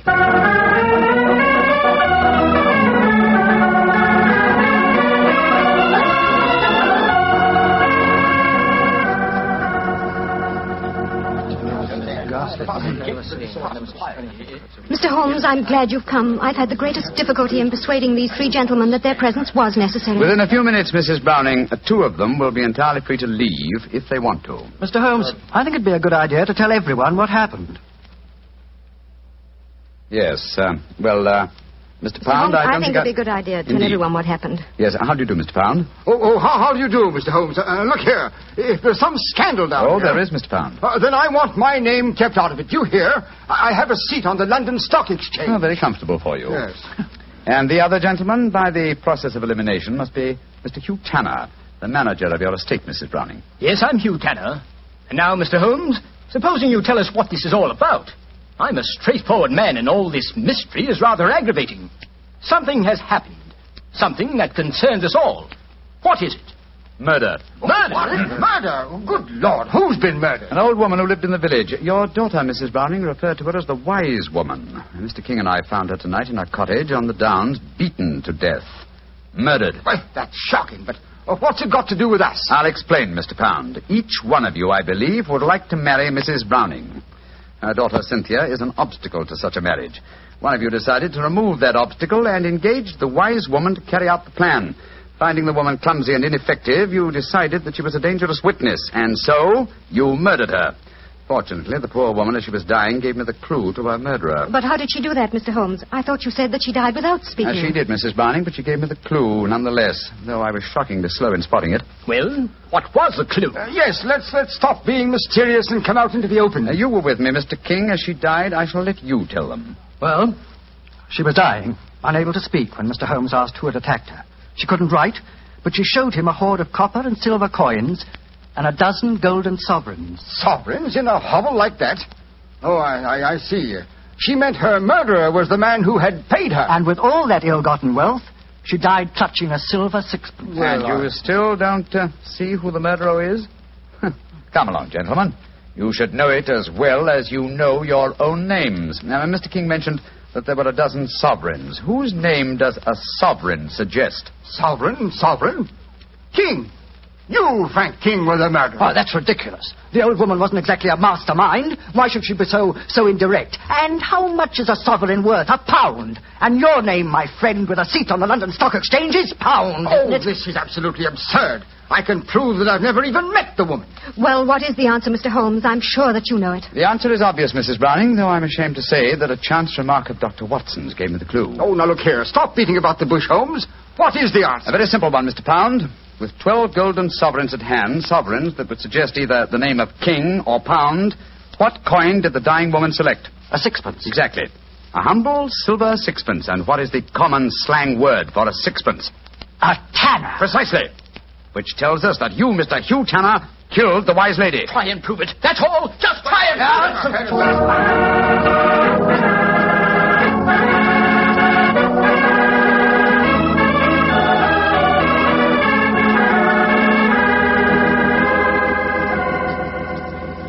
Holmes, what happened? I found the murderer, old chap, thanks to you. What do you mean, thanks to me? Well, I was thinking of a sixpence, the coin the dead woman clutched in her hand, as a sixpence. When you said, I bet you, I thought of the much-used expression, betcha Tanner. That gave me the clue to the whole business. The dying woman was obviously trying to indicate that Hugh Tanner was her murderer. He confessed, you say, before the police arrived. Yes, after Frank King, the artist, had started to give him something of the thrashing he deserved. Oh, I take no particular pride in the case, Watson. Without your chance remark, I might easily have overlooked this obvious clue that the dying woman gave me. As I've said before, old chap, I should not attempt to emerge from my retirement.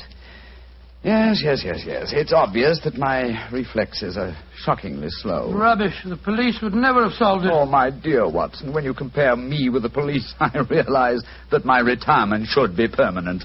By the way, where is Cynthia? Well, I arranged with your housekeeper for her to have an early supper.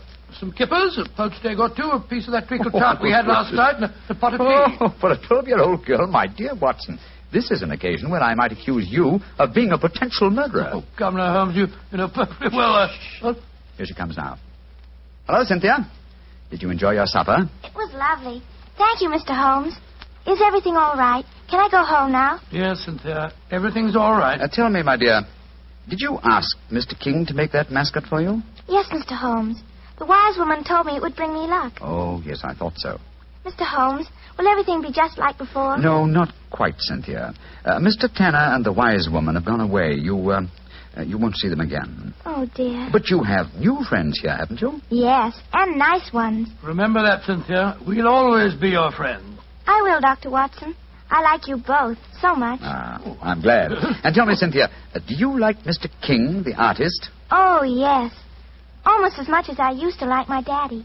Uh-huh. He's like my daddy, a little. Oh, I'm glad to hear you say that, Cynthia. Tell your mother the same thing, will you? I think it might change a peculiarly foolish notion of hers.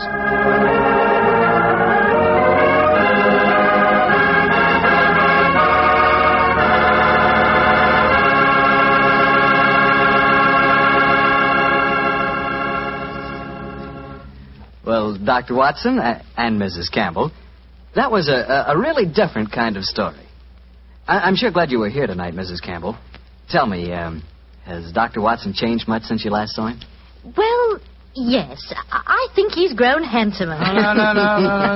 And what about Mrs. Campbell, Doctor? Has she changed? Well, she is more grown up than the last time I saw her, but she hasn't changed much in one respect. What's that, Doctor? Your appetite, my dear. Oh. I remember how Holmes was amazed at the amount you ate when you were a child, but you certainly had just as hearty a dinner this evening. Well, that was your fault, Doctor. Your dinner was too good. Oh, Cynthia, don't talk about the wine.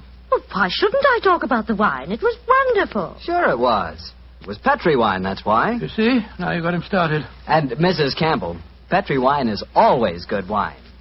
That's because the Petri family has been making wine for generations. Ever since long ago when they started the Petri business, winemaking has been an art with the Petri family. It's a tradition, a heritage that they've handed on down from father to son, from father to son. Believe me, when it comes to turning luscious, sun-ripened California grapes into fragrant, delicious wine, well, you can bet your last dollar that the Petri family really knows how.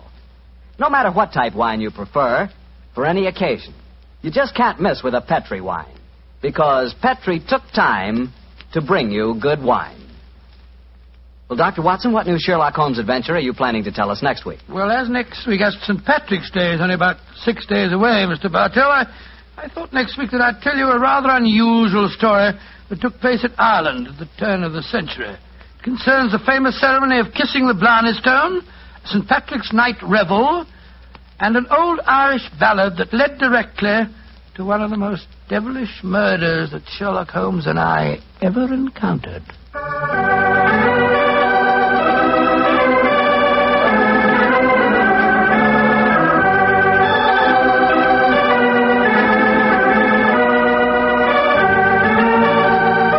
Tonight's Sherlock Holmes adventure was written by Dennis Green and Anthony Boucher and was suggested by an incident in the Sir Arthur Conan Doyle story, The Adventure of the Copper Beeches. Music is by Dean Fossler. Mr. Rathbone appears through the courtesy of Metro-Goldwyn-Mayer, Mr. Bruce through the courtesy of Universal Pictures, where they are now starring in the Sherlock Holmes series. You can read about the stars of our broadcast in the April issue of Everybody's Digest. The Petri Wine Company of San Francisco, California, invites you to tune in again next week, same time, same station. Sherlock Holmes comes to you from our Hollywood studios.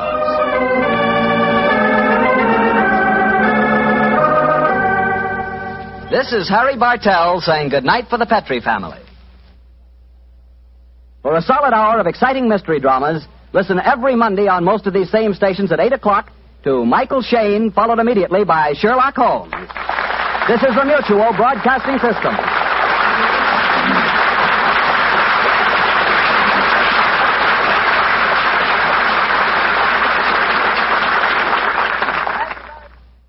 This episode from the life of Sherlock Holmes will be transmitted to our men and women overseas by shortwave and through the worldwide facilities of the Armed Forces Radio Service. Petri Wine brings you Basil Rathbone and Nigel Bruce in the new adventures of Sherlock Holmes.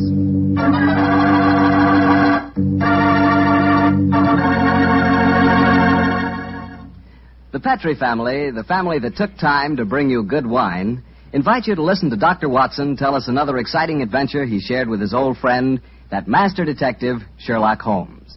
So let's settle back comfortably and listen, and while you're getting settled, I'd like to know if you like seafood. And by seafood, I mean everything from broiled lobster to fried halibut. Because if you like seafood, any seafood, you'll love it together with Petri California Sauterne. Fish and Petri Sauterne were made for each other. No kidding. Boy, I'll never in my life forget a broiled brook trout on the plate in front of me and a glass of well-chilled Petri Sauterne right next to it. That fish and that Sauterne. Petri Sauterne has a pale golden color that's really good to look at. And as for taste, well, that Petri flavor is really something. Take my word for it and try it, won't you? Oh, and I'll tell you something else. Try that Petri Sauterne with chicken sometime. Look, I better stop before I get hungry all over again, but just remember this. The best friend a good meal ever had is a glass of Petri wine.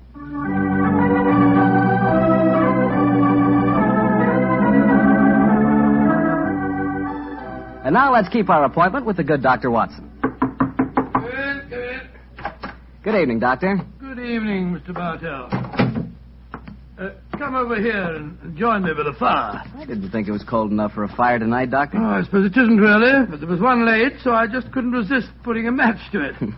Fire's a good accompaniment to storytelling anyway. Yes, my boy, a fire and a glass of port. Care to join me in one? Thanks, Doctor. So, you're going to tell us a sea story tonight? Yes, Mr. Bartell. The whole adventure took place aboard a small steamer as it plowed through the stormy seas of the Indian Ocean. Here's your glass, my boy. Thanks. And what were you and the great Sherlock Holmes doing on the Indian Ocean, may I We're on ask? our way to Calcutta to solve the case of the vanishing elephant of Parbutipur. Oh, yes, the story you told us a few weeks ago. That's quite right, my boy. It's in the summer of 1894 that we left Liverpool aboard the steamship Lucifer. It wasn't a large ship, and as both the Mediterranean and the Red Sea proved somewhat, shall we say, unfriendly, I may tell you the first part of the voyage was quite unpleasant. In fact, until we left Aden, I'd spent most of the time in my cabin. I'm not much of a sailor, you know. However, as we headed eastward towards Colombo, the weather cleared up a bit, and I came on deck and joined Holmes.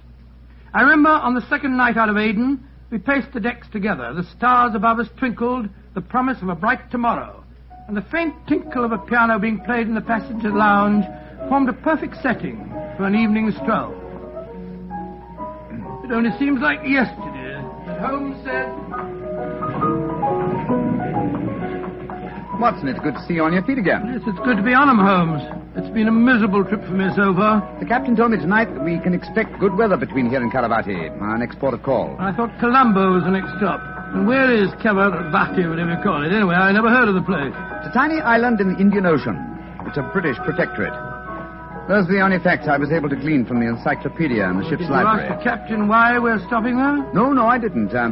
As we are traveling incognito, I felt it wiser not to ask too many questions. I find this incognito business something of a strain. Every time a steward calls me Mr. Hamish, I can't think who on earth he's talking to. Whereas I find myself answering to Mr. Mycroft almost automatically.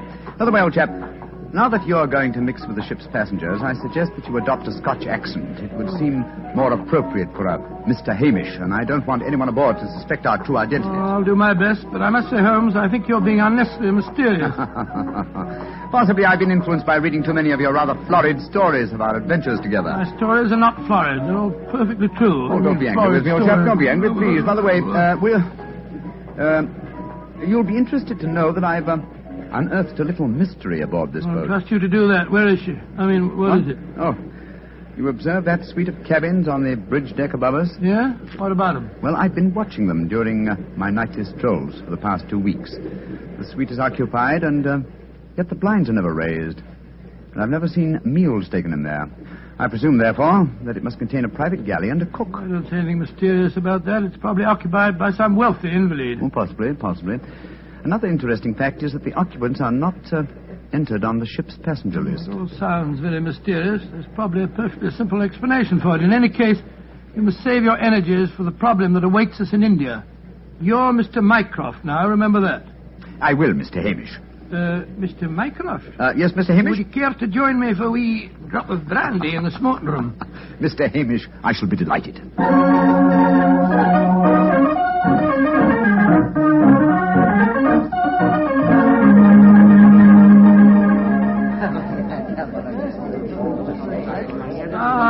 This is excellent brandy. Excellent. Watson, you notice that rather garrulous gentleman over there in the corner? You mean the one at the table with the oriental-looking fellow? Yes, the talkative man is the ship's doctor, but I haven't seen the other gentleman before on this voyage. I wonder if he's an occupant of the mysterious suite on the bridge deck. Let's go over and talk to him, shall we? And remember the accent, Mr. Hamish. And so, Verda, when we landed at Colombo, I decided to take Mrs. Abbott for a moonlight rickshaw drive through the cinnamon gardens. Did you gentlemen want to see me? If you'll excuse us, Dr. Harris, my friend Mr. Hamish and I were having a little argument, and we thought that perhaps you might be able to settle it for us. An argument? Oh, I love a good argument.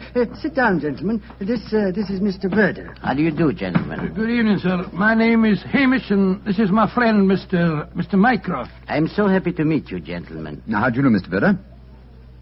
Now, gentlemen, tell me what you're arguing about. Well, I'll Doctor, have a good argument. You see, it wasn't exactly an argument. My friend Mr. Hamish insists that the Suez Canal was built by a Dutchman in 1870. I'm convinced that it was built by de Lesseps, a Frenchman, in 1869. We thought you'd know. You flatter me. I'm only a ship's doctor, not an historian. Ask Verdi. He probably knows. Can you settle the question for us, sir? I can, Mr. Mycroft. You are almost correct. The canal was opened in 1869, though its construction began 10 years previously. De Lesseps, a French engineer, was in charge of the operation. There is a statue of him in Port Said Harbor, built to commemorate his skill and enterprise. Much obliged to you, Mr. Vera. Hamish, I think that I win my bet. Aye, Mycroft, I'm afraid you do, if you're sure of your facts, Mr. Werner. I'm sufficiently sure of them, Mr. Hamish, to venture a small wager myself. No. I think I'll not make any more bets on the subject, thank you.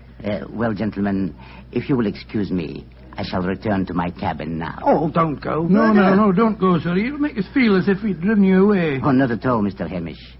I enjoyed meeting you both, but I have some letters to write. Good evening, gentlemen. He's a charming person. Charming and extremely knowledgeable. Bit of a bore, if you ask me. You two fellas enjoyed your trip? I'm just beginning to. It takes a little time to get my sea legs, you know. Dr. Harris, how long have you been on this ship? 4 years. This is my 23rd trip east on the Lucifer. Why? Well, there's something that puzzles me on board this ship. I'm sure that you would explain it to me. And what is it? Well, the suite of cabins on the bridge deck. Who occupies them? Wouldn't you like to know? Aye, Doctor, we would, and that's why my friend asked you. Well, I'll tell you. Though it's supposed to be a secret. But there'll be no harm in telling you now, for we're dropping anchor off the island of Cavarati in the morning. In that suite of rooms is the Rani of Cavarati herself. She has her own staff of servants and everything. What do you think of that? Oh, how very interesting. And is the Oriental gentleman who left the table when we arrived part of our entourage? He is, sir. He's the sort of Prime Minister of Cavarati. This whole trip of theirs is very hush-hush. Rani returning to her country, afraid someone might make an attack on her life. Have to keep it all hush-hush. Cavarati is an island that's had a lot of trouble. You seem to be remarkably well informed about the place, sir. Yeah, should be. I used to practice there in my younger days. Oh, really? How very interesting. Yes, I could tell you strange tales about the island. I remember... Oh, hello. See that fella coming into the lounge? You mean the big man with the grey hair? Yes. That's Sir Christopher Wyatt. Owns all the tea plantations on Cavarati. He's a dull fella, but I'll call him over. Wyatt, come over and join us. Be careful. He'll talk your head off if you give him half a chance. Draw up a chair, Wyatt. We were just talking about Cavarati. It seems to me that would be a good subject to keep away from. At least till after tomorrow, Harris. What do you mean? You know perfectly well what I mean. I should have thought that after your own experience on Cavarati, you would have learned a little discretion. You're talking like a schoolmaster, Wyatt. Why don't you just sit down, have a drink, and be friendly? Thank you. I prefer my own company. Pompous ass. You and Sir Christopher don't seem on the best of terms, Doctor. I know too much about him. He's afraid of me. That's what he is. Look at this girl coming into the room. Great Scott, she's good looking. Judging by our Oriental costume, she must be a member of the Rani's retinue. She's coming to our table. Yes, my dear. What is it? Which of you gentlemen is Mr. Mycroft, please? I am. My mistress sends her compliments and asks that you will call on her in her suite. And who is your mistress, may I ask? Her Highness, the Rani of Cavarati. Oh, I shall be delighted. Please tell the Rani that I shall pay my respects without delay. We will join her in a few minutes. Very well, Mr. Mycroft.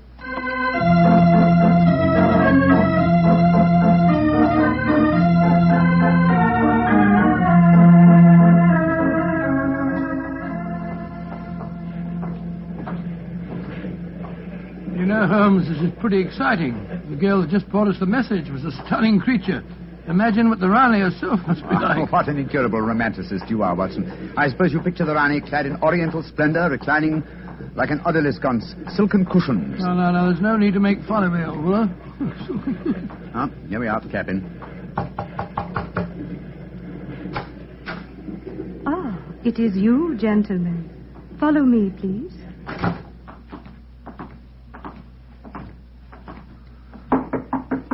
Come in. Her Highness, the Rani of Cavarati. All right, Regina, you can off it. Yes, Your Highness. Well, me lads, don't look so startled. Come in and sit down. Your Highness, What's the matter? What's the matter? Don't I fit into your picture of a Ronnie? What did you expect? A slant-eyed beauty with a veil and big hips? Well, I've got the big hips, all right. Your Highness... never mind, Your Highness. Sit yourselves down and talk free and easy like.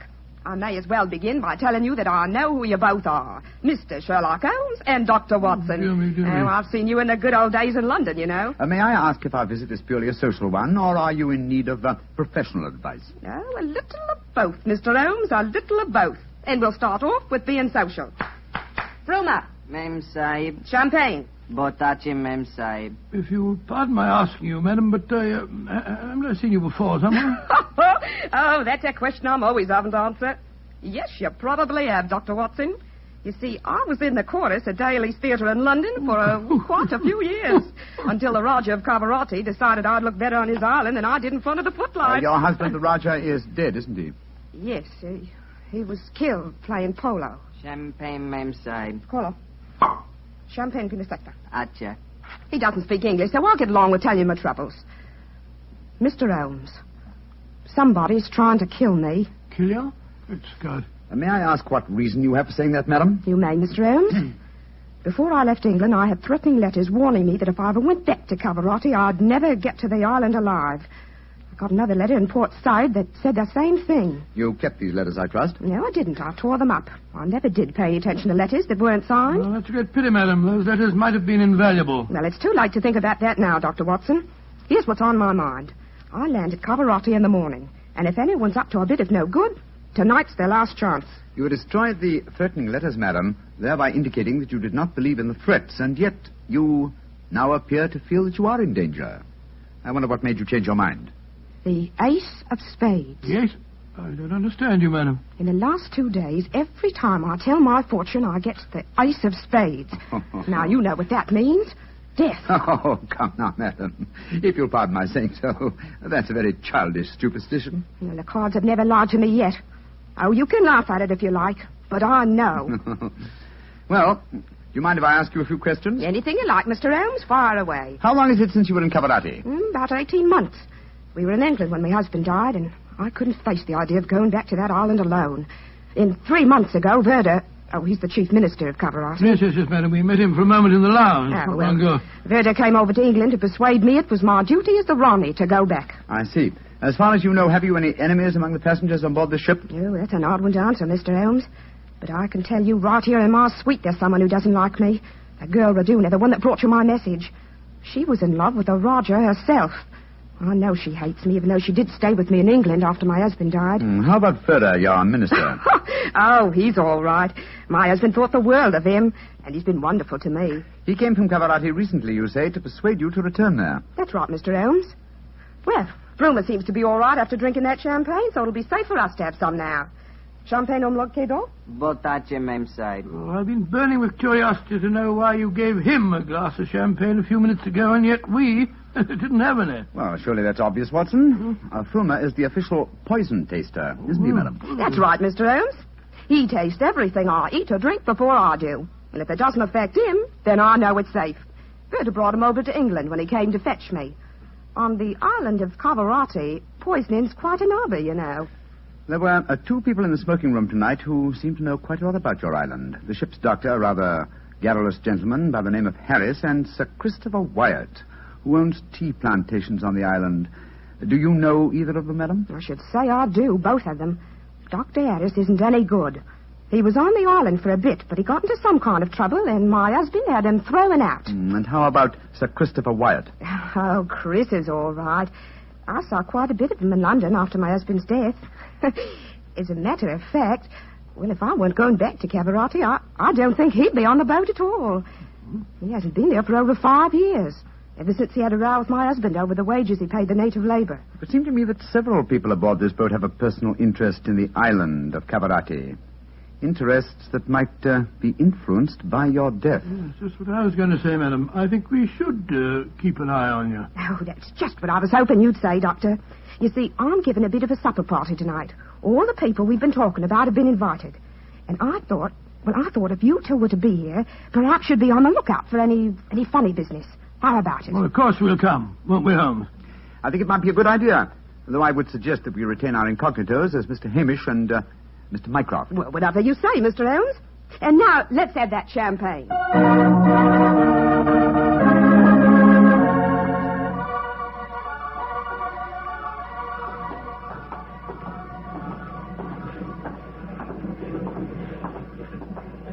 You know, Holmes, I remember the Rani when she was in the chorus at Daly's. She looked stunning in tights. There was one night I... Yes, no time, old chap, if you don't mind. At the moment, there's a question I want to ask you. Oh, sir? Is your medical bag fully equipped with all the antidotes to poison? Poison? It's ridiculous.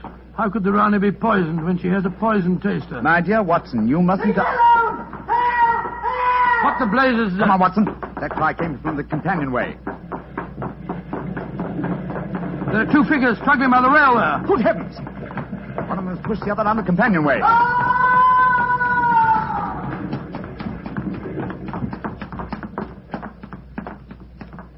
Good Lord. His skull smashed in. I'm afraid that he... What's happened? Sir Christopher Wyatt. What are you doing here? I was taking a stroll. I heard a yell from this direction and came here as fast as I could. Great Scott, this fellow's bleeding badly. We must get the ship's doctor at once. That's hardly necessary, I fear, Sir Christopher. What do you mean? In the first place, this man is dead. In the second place, he is the ship's doctor.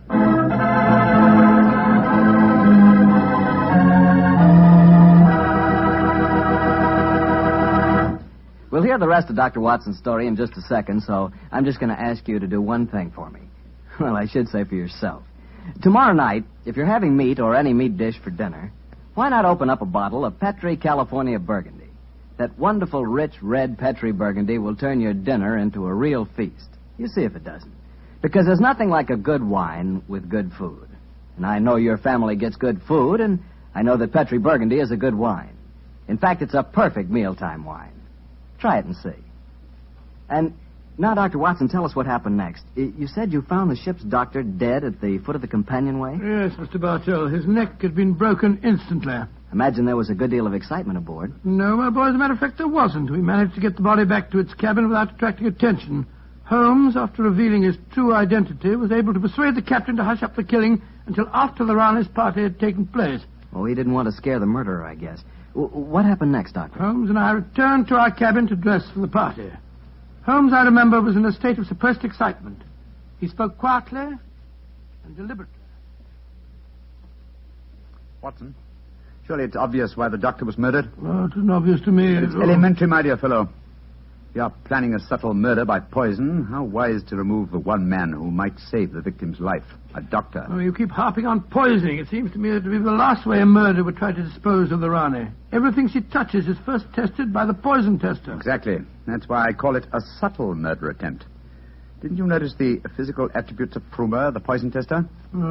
Which in particular, Well, his unusually glossy hair, his remarkably clear complexion, his plump figure. Look here. Just tell me one thing, will you? What's that? I presume that in your medical bag you have a supply of magnesia. Naturally. Do you also have hydrated ferric oxide? Yes, I do. Splendid. Let's be off to the party. Oh, funny things to take to a party, I must say. That's true, my dear fellow, but I'm afraid that this party may not prove as convivial as the Rani thinks.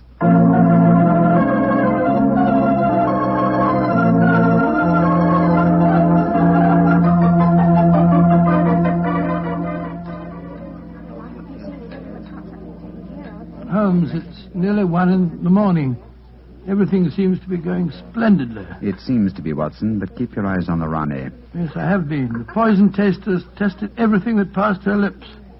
And Doris to you, Sir Christopher. You having a good time? Yes, indeed, thank you, Mr. Hamish. How about you, Mr. Mycroft? Oh, the Rani's a perfect hostess. Who could help having a good time? I don't think that girl, Regina, should be here, though. I don't want to be pompous, but after all, she's only a glorified servant. Possibly the laws of etiquette are not so strict in Cavarati as they are in London, Sir Christopher. Oh, perhaps you're right. But I don't trust the girl. There's something shifty about her. I've told the Rani more than once. Oh, well, I suppose it's none of my business. I think I'll try and persuade the Rani to sing us one of her old songs. He doesn't trust Regina, and I don't trust him. I don't think it was an accident that we found him near the body of Dr. Harris. Shh. Here comes Vera. I trust you gentlemen are enjoying yourselves. Very much, Mr. Vera, thank you. I imagine you must be excited at the prospect of returning to Calavati. I am, Mr. Mycroft. Though I only left it 3 months ago, It has seemed more like 3 years. Do you ken what time we'll arrive there? I am told that we shall be there in 5 hours, Mr. Hamish. Oh, look. The Rana's at the piano. She must be going to give us a tune. Yes. Let's move a little closer, shall we? Chris here has asked me to sing something. Yeah, my voice isn't what it used to be, and don't I know it. But me spirit's the same, and that's enough to put a number over. So, hold tight, boys. Here we go. My sweetheart's the man in the moon. I'm going to marry him soon.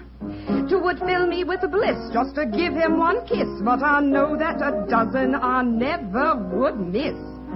I'll go up in a great big... Great Scott, she... Quick, Watson, your medical bag. I'll lock the door. Right, your Holmes.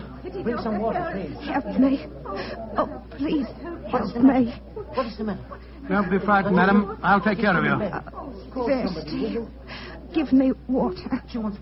Oh, such pain. All the symptoms of arsenic poisoning. Now I know why Holmes asked me if I had any magnesia and ferric oxide. Do something for me, Doctor. I'm dying. Don't worry, Your Highness. You're not going to die.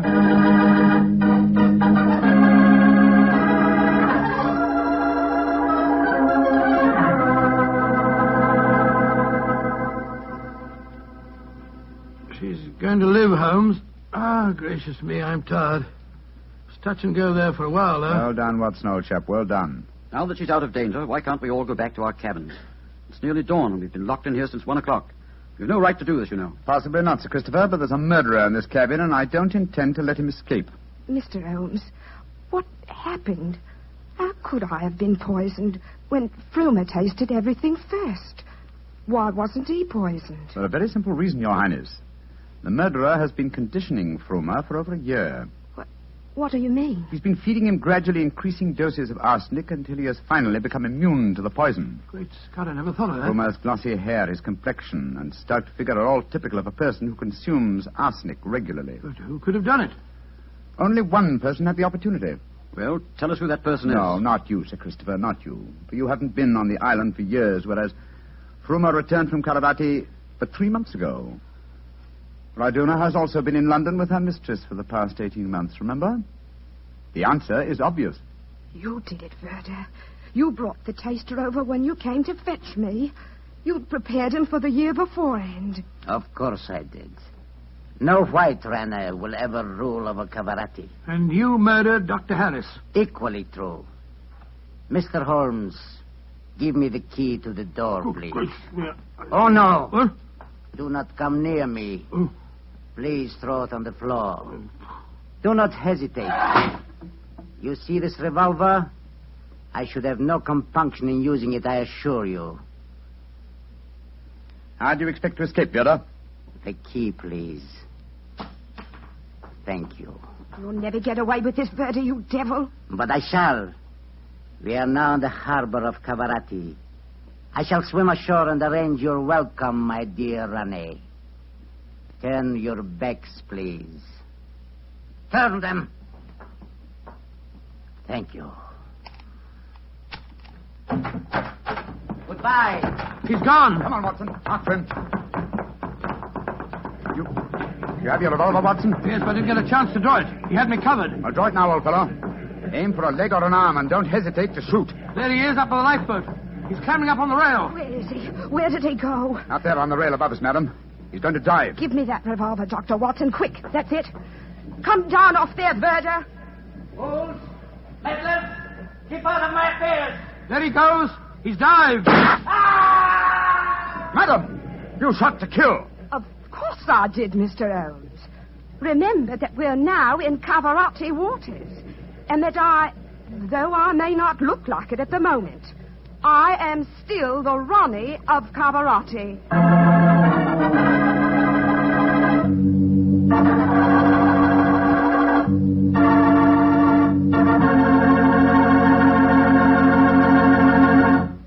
Say, that was a swell story, Doctor. It had a lot of color and quite a bit of action. Color and a bit of action. Well, I'm glad you liked it, my boy. Oh, I did. Say, that's not a bad idea. I mean, having someone taste everything before you eat it. Oh, it's a very old idea, very old. Very common, too, years ago. You know the kind of job I'd like? No? What's that? I'd like to be the official taster for the Petrie family. Boy, just think of all the Petrie wine I'd get to taste. Petrie to the right of me, Petrie to the left of me. What a life. What wine? Yeah, I wouldn't mind having that job myself. You said it. The Petrie family, really knows how to make good wine. They've been making wine for generations. And because they've always owned and operated their own business ever since it was started way back in the 1800s, well, the Petrie family has sure piled up plenty of skill and experience. Yes, they've been handing down in the family from father to son, the fine art of turning luscious grapes into delicious wine. That's why you can't go wrong with any Petrie wine. It must be good, because Petrie took time to bring you good wine. Well, Doctor, what new story do you have lined up for us next week? Next week, Mr. Bartell, I'm going to tell you an adventure that Sherlock Holmes and I had many years ago. It concerns a series of bonfires, an underground cellar full of gunpowder, and a strange death on the rooftops of London.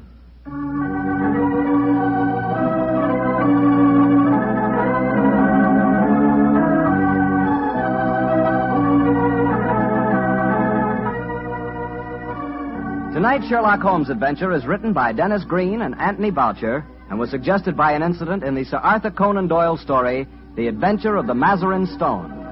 Mr. Rathbone appears through the courtesy of Metro-Goldwyn-Mayer, and Mr. Bruce through the courtesy of Universal Pictures, where they are now starring in the Sherlock Holmes series.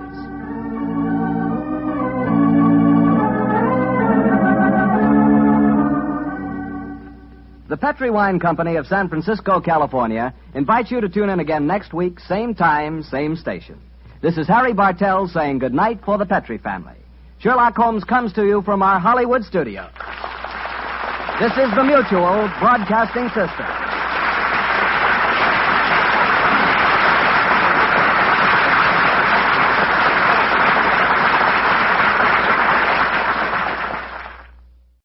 This episode from the life of Sherlock Holmes will be transmitted to our men and women overseas by shortwave and through the worldwide facilities of the Armed Forces Radio Service. Petrie Wine brings you Basil Rathbone and Nigel Bruce in the new adventures of Sherlock Holmes.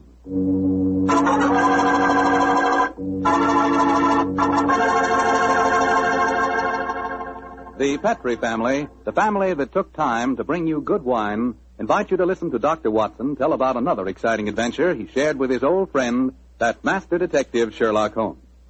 And say, I want to ask you if you've sent in for that little present we've got for you. You know, that swell recipe calendar. It's free, of course, and it's really something.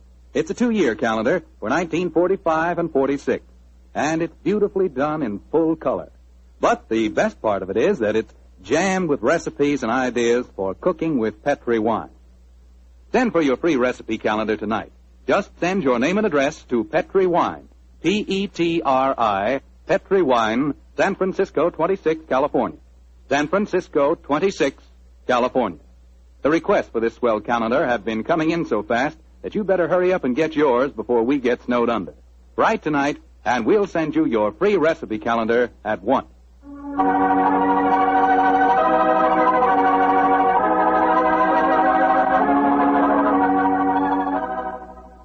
And now for our weekly visit with the good Dr. Watson. Let's see if he's waiting for us.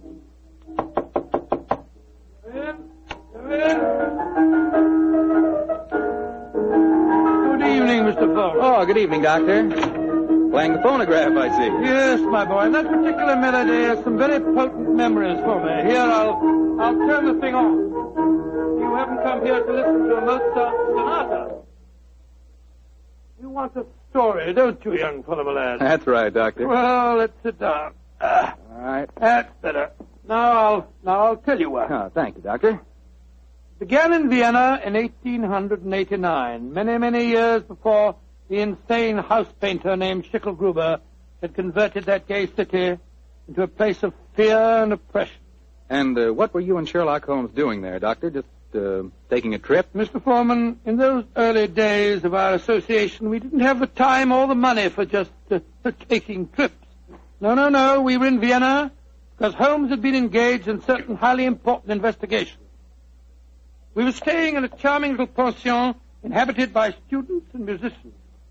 And on the night the story began, we'd finished dinner and had returned to our room. I was busy making some notes on the investigation we'd just concluded, and Holmes was scraping away at his beloved violin.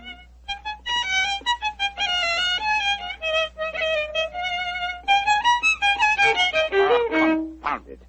What's wrong? Why can't I get it? Oh, it sounds very pretty to me. Pretty, really, old chap. An amateur. And a heavy-fingered one at that. Listen to this. Oh, sounds like a fiddler at an Irish wake.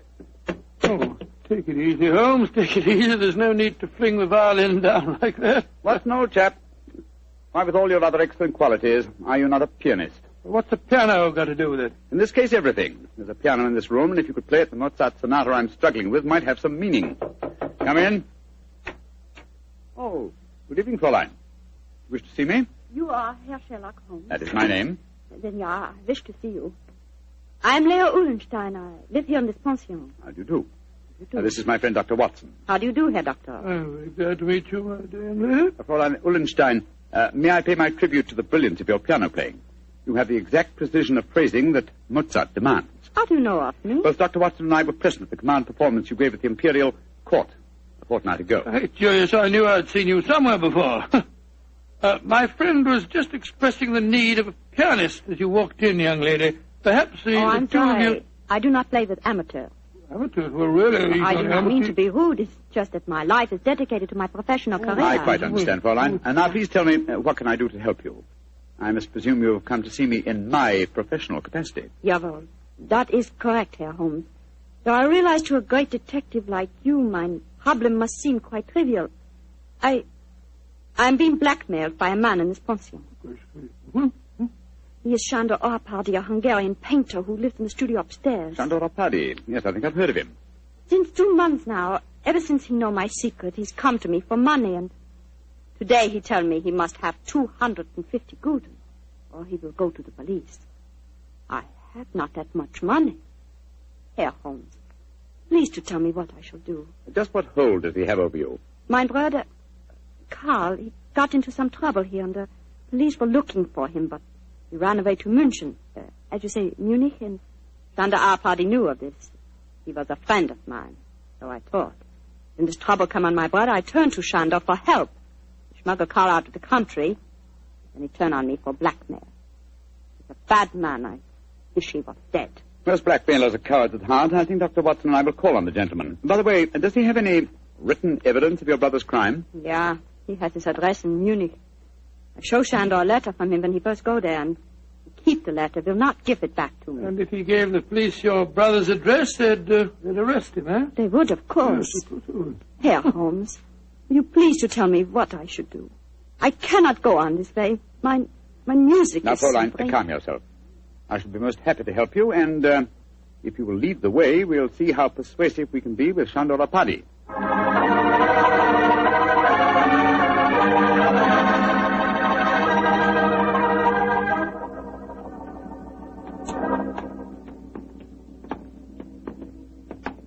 That is the studio, Herr Holmes, at the end of the corridor. I see. Now remember, young lady, you'd better let me do most of the talking.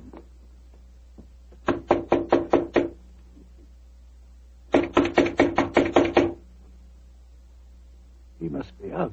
That is possible. Locked. I think, bearing in mind Árpády's profession, we'll take the liberty of opening his door. That doesn't look a very complicated lock to me. No, I think this skeleton key will do the trick.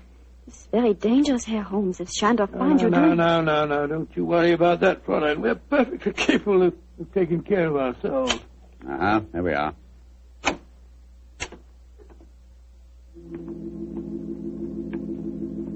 Close the door behind you, will you, Watson? Can't see a thing. I'll strike a match. Oh, Goodnight. Great Scott, look at him. Thumped over his desk. Light the gas, will you, Watson? Right you are, Holmes. There. Judging from his appearance, Fräulein Uhlenstein, I think Sándor Árpády had other enemies besides yourself. Less scrupulous enemies. He's been strangled. Look at the finger marks on his throat. Is he Yes. His body is still warm, though. I'm afraid he's dead. I am glad. He was a bad man. Deserved to die. Watson, do you notice that the fingers of the killer have broken the skin and drawn blood? Yes, so they have. Should we not communicate with the police? Before we do that, Fraulein, we must see if we can find your brother's letter. Not remove the body, will you, Watson? Lying across an open dispatch box that might contain the document in question. Right, John. Come on, my fellow. That's it. For a painter, the late Mr. Arpadi was an unusually methodical man. Everything filed here in alphabetical order. Here we are. You, Fraulein Leah Ullenstein. And the letter has the Munich postmark. I think this must be the document in question. Will you examine it, please, Fraulein? Yeah, this is the letter. Herr Holmes, how can I thank you? There's very little to thank me for. If the blackmailer were still alive, I fear it wouldn't have been so simple a matter. I wonder what other treasures this box contains. Hello? What is it, Holmes? Interesting. Extremely interesting. Look at this, old fellow. Good Lord. Information on the case that we've just been working on. Exactly, and from the names attached to the document, I think we may assume that the dead man did not confine his blackmailing to struggling young pianists. He was after big game, too. Yes, we'd better be careful, Holmes. I don't think that we should go for the police just yet. No. We'll start by having a little talk with the other residents of this pension. Fraulein, who lives in the room adjoining this one? I too, Herr Holmes. And the room across the landing? Lai Tong-fo, the great Chinese actor. He's performing here in Vienna. I see. Then I think we'll start by calling on him. Return to your room, Fraulein, and we will let you know later what we've found. In the meantime, say nothing to anyone of what has happened. I will do everything you tell me, Herr Holmes. And please, once again, please let me thank you for what you've done for me. You know, Holmes, I'm not sure that girl didn't strangle Arpadi herself. A pianist would have unusual strength in her fingers. And we know that she had the motive. And look how unnaturally calm she was when she realized the man was dead. I disagree with you, old fellow. I think what you refer to as unnatural calmness is really the cold detachment of the true artist. Well, I have a feeling that we should keep an eye on her, just the same. We will, Watson, we will. And now I suggest we pay a visit across the landing to the distinguished Chinese actor, Mr. Ling Tu-fo.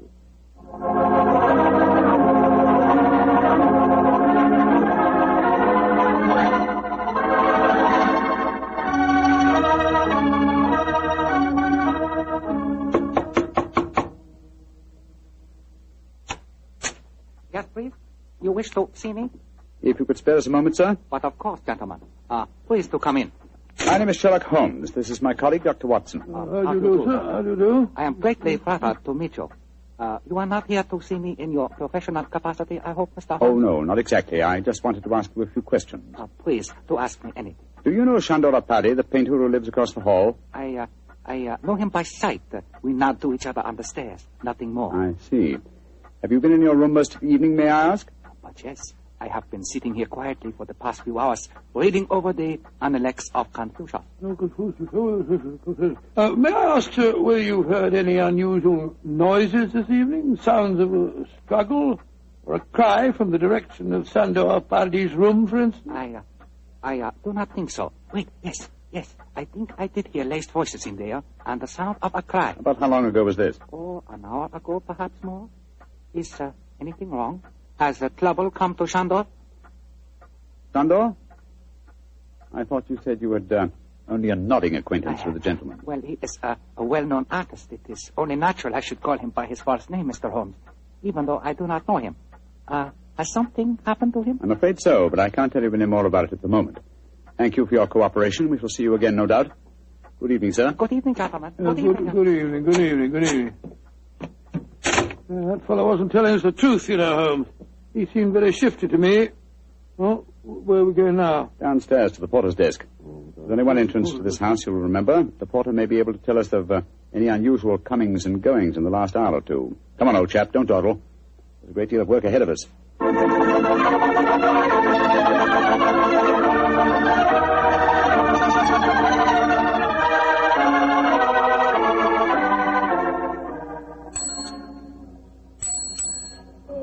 Herr Holmes, what can I do for you? How long have you been on duty tonight? Since 5 o'clock. Did you notice what people have come in or gone out since then? No one has gone out. Ah, splendid. And who came in? Fräulein Ullenstein came in just after 6, and Herr Apperdy, the painter, come in a few minutes later. That is all. Ah. Who lives in the other ground floor apartments besides Dr. Watson and myself? There are only 2 other apartments. In the one to the right of the corridor lives Madame Janssen. She's a Swedish lady, a sculptor. And in the other? Signora Violetti, the Italian opera singer. Oh, thank you. Thank you very much. I'm much obliged to you. I'm happy to be of service, Herr Holmes. Where are we off to now? Back to our rooms? No, we'll call on Madame Violetti if she's at home.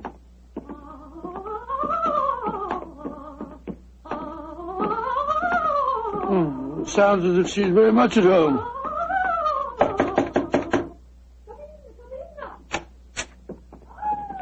Signor Sherlock Holmes, that is a friend have come to see me. Bravo! Bravissimo! I have so much wish to make your acquaintance. Sit down. No, I'm afraid we can only stay for a moment, madam. My friend wanted to ask you a few questions. Yes, Signora. I just wanted to know... I know your questions. Oh.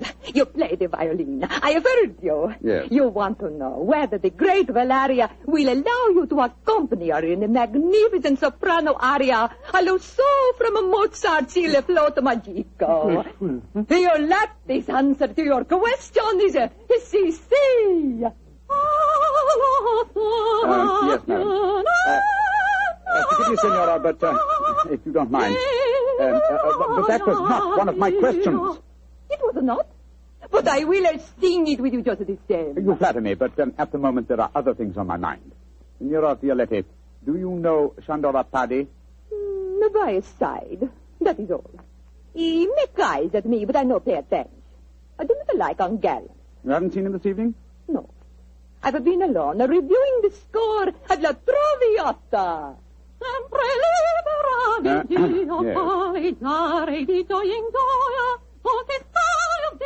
I am to sing it next week here in Vienna. I hope you'll both be present. It would be a great treat for you. I'm sure it would be, Signora. Now, if you'll excuse us. Oh, it is sad you must go so soon. But come and see me again, and I will sing for you both before you leave Vienna. Great Scott, what a ghastly woman. She's not your murderess, I'm sure. And now I suppose we'll have to question this sculptress woman. And then we'll talk to everyone in the house. No, I think before we visit her, we'll examine the dead man's room a little more closely. That black tin dispatch box may hold the key to this mystery.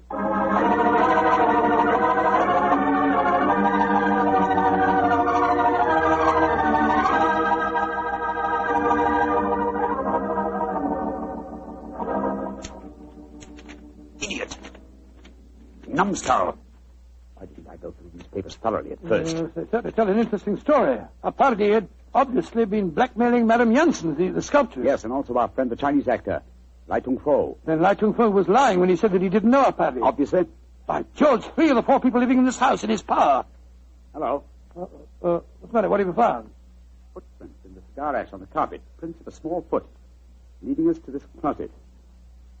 Somebody must have been hiding in there. Very possibly. Uh-huh. Take a look at these, Watson. Strands of hair. Long black hair. Where were they? On a hook in the cupboard.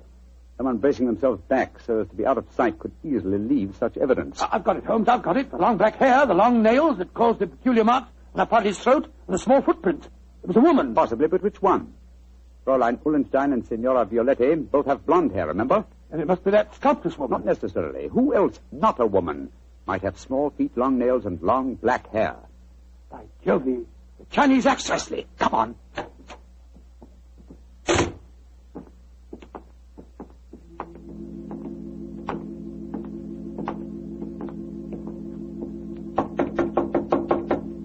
I hope he's still there. Come on, sir. Come on. Let's go in. Holmes, look at him. He's praying. His head's in his hand. No, my dear fellow, I'm afraid prayers can do him no good now. He's been strangled. Strangled with his own cue.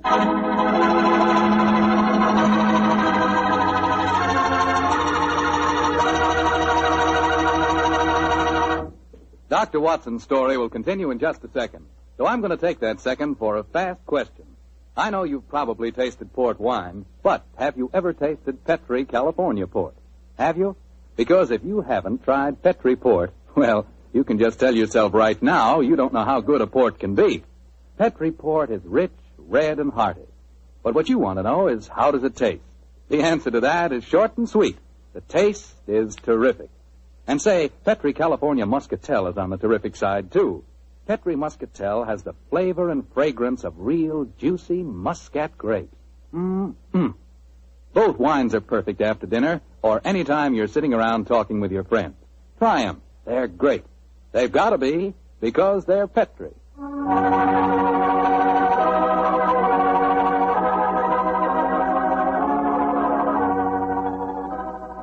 And now, back to tonight's new Sherlock Holmes adventure. The famous pair are staying in Vienna, where they've become involved in the mysterious strangling of a notorious blackmailer. As we rejoin our story, Sherlock Holmes and Dr. Watson are cross-questioning another of the suspects, a Swedish sculptress by the name of Madame Young. What do you want with me? Why have you come in here? Well, we just wanted to ask you a few questions, madam. To admire your figurines, may I ask if you always work in clay? Yeah, but what's that to you? Do you wish to buy some of my sculpture? No, but I assure you the question was pertinent. Tell me who you are and stop wasting my time. My friend is a private detective, madam. A detective? Who sent you here? No one sent me here. I'm conducting an investigation of the murder of Shandor Paddy. Shandor dead? Mm-hmm. Good. I'm glad. Yes, madam, but we happen to know that you had a motive for killing him. He'd been blackmailing you. Get out of here. What right have you to come here and question me? No. Look here, madam. If you know what's good for you, you will answer our question. And if you know what's good for you, you'll get out of here, both of you. Come along, Watson. But, Holmes, you can't possibly... Forgive me, madam, for our intrusion. We meant no rudeness. You have been rude. Intolerably rude. Go away. Whatever made you back down like that, Holmes? Obviously, she's the killer. Rubbish. But her hair was jet black. Yes, but it was short hair. And didn't you notice the size of her feet anyway? She works in clay. If it had been marble, I might have suspected her. Upon my soul, Holmes, I wish you'd tell me what you're driving at. I've the answer to these killings now, Watson. But I'll have to prove it. I'm afraid I must work without you, old chap. Do you mind waiting for me in our room? No. Wait a minute. That may be dangerous. Wait for me in Signora Violetti's room, if you don't mind. I'll join you there as soon as my work is done. Pretend that you have returned because you were so enchanted with her voice. Oh, great Scott, Holmes. You can't ask me to be alone with that dreadful woman. Please do as I say, Watson, and don't question me. There isn't a moment to be lost.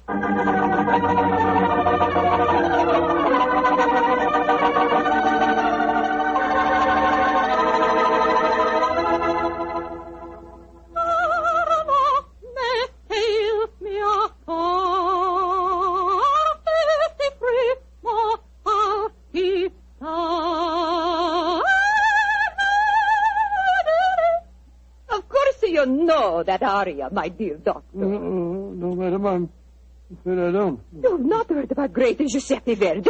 Well, yes, I heard of him, of course, but I can't identify his work. That was from a Rigoletto, you silly man. Rigoletto? Come, tell me your favorite composer.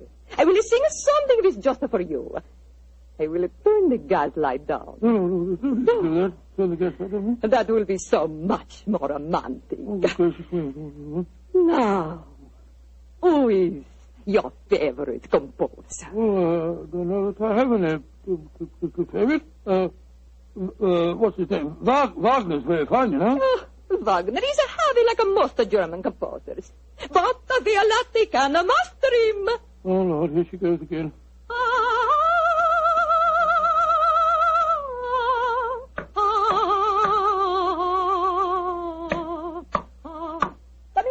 Come in. I cannot see who it is. Come into the light. It is I. Great heavens, it's a Chinese actor. I am sorry to make commotion, but as we say in my country, those who return from grave speak with double knowledge. Oh, you devil! You devil! I kill you once! I kill you once! I kill you again! Thank you for the confession, Senora Violetti. You can testify to it, Watson. Holmes! No, you don't, Senora. Your nails are too sharp for my liking. I'll kill you to both of you! I'll kill you! Watson, catch her! She's fainted, Holmes.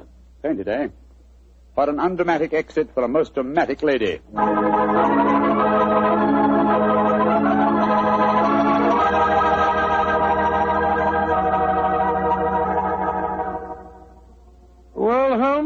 that you turned Signora Violetti over to the police, perhaps you tell me what made you certain that she was the murderess. It was obvious from the beginning that Apari was strangled by someone with long fingernails. When Lai Tung Fo was killed, it ruled him out. Then who was the woman with a motive and long nails? First of all, no. Elementary, my dear fellow. Was the woman Fräulein Ullenstein? No. Being a concert pianist, her nails were naturally short. The sculptress who worked in clay? Again, no. That would make it impossible for her to mold her delicate figurines. Therefore, Signora Violetti, by the process of elimination, was the only woman with long nails. But why did she strangle the Chinese actor, too? Undoubtedly, he witnessed the first killing. The long black hairs in the closet were from his cue. I presume that later he threatened Signora Violetti, and so he himself was strangled. I still don't understand why she strangled Apardi in the first place. Dr. Watson, well, I think you'll find that he'd been blackmailing her, too. Remember, he had documents incriminating everyone in the house except her. I think we may assume she killed him and then removed her own papers from the dispatch box. But I'd no proof, and so, well, I had to frighten her into confession. So that's why you disguised yourself as Lai Tung Fu. Yes, I borrowed the robes from his room. It was lucky that the lights were low as I entered. Yes. And it's also fortunate that to the average European, all Chinese look alike. Come in. Ah, Fräulein Ullenstein. We'll be coming in to see you in a few minutes. I've been waiting so anxiously. Is everything all right? Well, from your point of view, my dear young lady, yes. There's nothing more for you to worry about. Oh, I would like to repay you, Herr Holmes. I've done very little for you, but if you really feel that you owe me something... Yeah? Well, perhaps just this once you wouldn't mind accompanying an amateur? It would be a pleasure. What is it you wish me to play? A Mozart sonata. But of course. The rondo from the E-flat, I suppose. That's splendid. Please, Fräulein.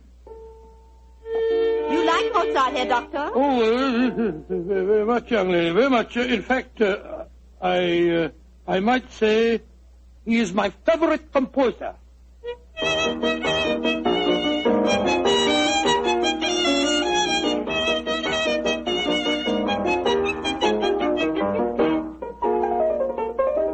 Charming. Perfectly charming. I only wish that all our adventures could end so melodiously.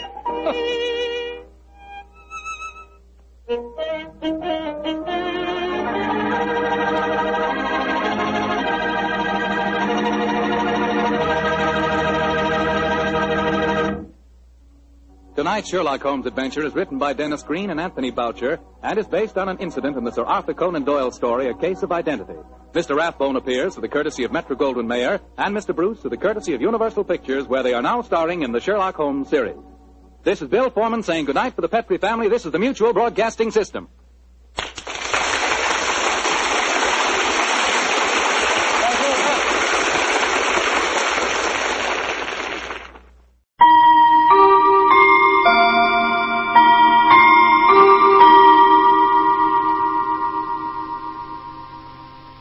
Sherlock Holmes considered himself as the only unofficial consulting detective, and rightly so. In point of fact, Holmes worked outside the law.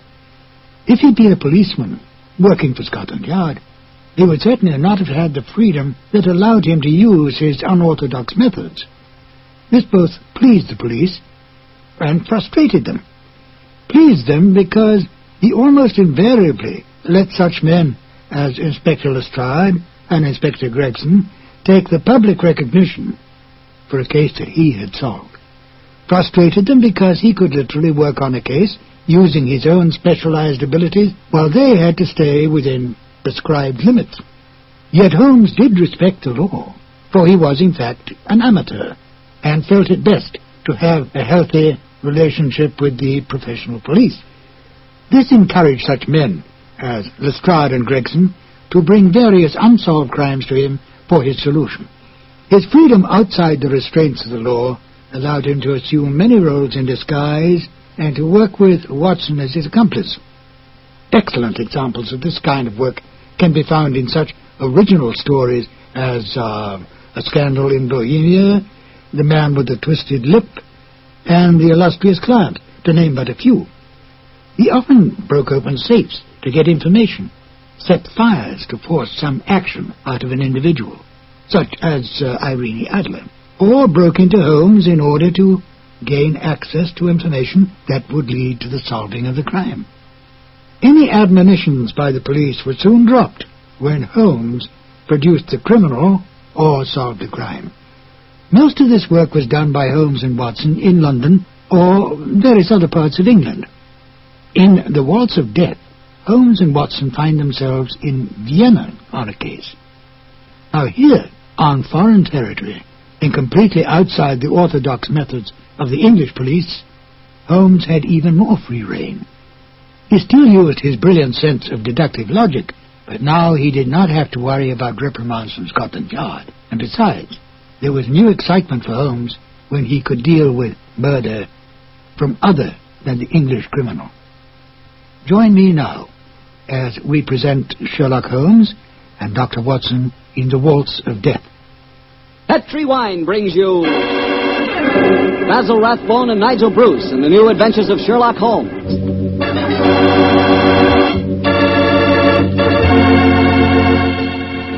The Petri family, the family that took time to bring you good wine, invite you to listen to Dr. Watson as he tells you another exciting adventure he shared with his old friend, that master detective, Sherlock Holmes. And as for me, well, I'm going to tell you about a swell idea. The idea of serving Petri California sherry before dinner. Tomorrow night, just before dinner, instead of that last-minute rush, take it easy. Pour yourself a glass of Petri sherry. Now, if you'll do that just once, I wouldn't have to say another word about Petri sherry. You'd be a customer for life. Because Petri sherry is good wine with a capital good. Judge that Petri sherry any way you like. By its beautiful amber color, its heart of the grape aroma, or by the best test of all, its flavor. Petri sherry is delicious. And you have a choice of two kinds, Petri regular and Petri pale dry sherry. If you're not sure which you'll like better, try them both. Don't buy one, buy two. But remember, always buy Petri.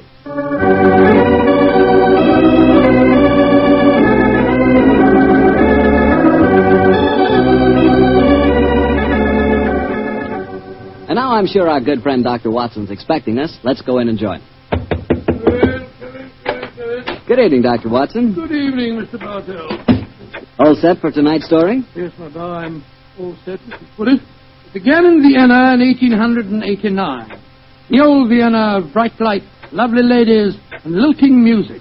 What were you and the great Sherlock Holmes doing there, Doctor? Mr. Bartell, what were we doing there? Yes, sir. Were you just taking a trip? Oh, in those early days of our association, we didn't have either the time or the money for trips. No, we were in Vienna at the express command of the Emperor Franz Joseph. It was in October, I remember, that we arrived in the city, and for several days we were forced to cool our heels awaiting the imperial pleasure. And on one of those idle evenings, of the good services of our friend the Chief of Police, Count Frano, secured us an invitation to a resplendent ball that was being held at the palace of Princess Stephanie von Kram. It was an incredibly colourful spectacle, Mr. Bartell. A string orchestra high in the gallery of the palace ballroom played a haunting Strauss waltz, while on the floor below, the cream of Viennese aristocracy swayed and glided gaily to the lilting music. I can remember the picture so well, Mr. Bartell, as Holmes and I stood there talking to the Chief of Police, Count Frano. A colourful scene, is it not, gentlemen? By George, yes, Count Frano. It must be a real holiday for you and Mr. Holmes. What makes you say that, Watson? Well, it's hard to think of the criminal world when one looks at such a gathering. And yet Count Profano knows as well as I do that the criminal is not confined to class or environment. Indeed, no, Mr. Holmes. I can assure you that every guest here tonight has been scrutinized as he entered. Yes, I imagine that many plainclothes men are present in this room now, aren't they, Count Profano? Oh, yes. We take no chances. I suppose you can't afford to. There's enough jewelry being worn here tonight for a king's ransom, I should say.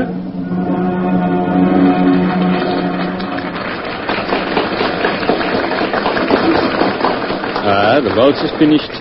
Now I can present you to our hostess, Princess von Kram. Stephanie, my pigeon. My pigeon must know the princess pretty well. Yes, I'm glad to see that in Vienna the profession of criminal detection carries no social stigma. Allow me to present you Mr. Sherlock Holmes, Dr. Watson, the Princess Stephanie von Kram. I'm very honored to meet you, Your Highness. I'm most happy to meet you, gentlemen. Permit me to introduce my protege, Janos Hervat, the Hungarian composer. This ball tonight, Mr. Holmes, will mark a rare occasion.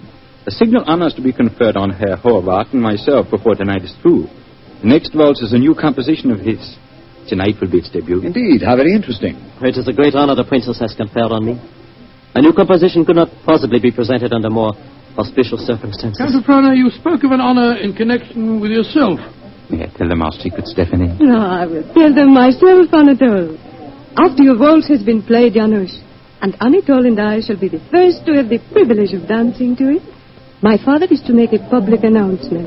He is to announce my engagement to Count Anatole Rafon. Oh, indeed, my congratulations to you both. Lucky fellow. Am I not the luckiest of men? Is she not exquisite? I, the gay man of Vienna, the cavalier who swore that no one woman would ever capture him. I confess it, gentlemen, I'm in love. Oh, but I pity you.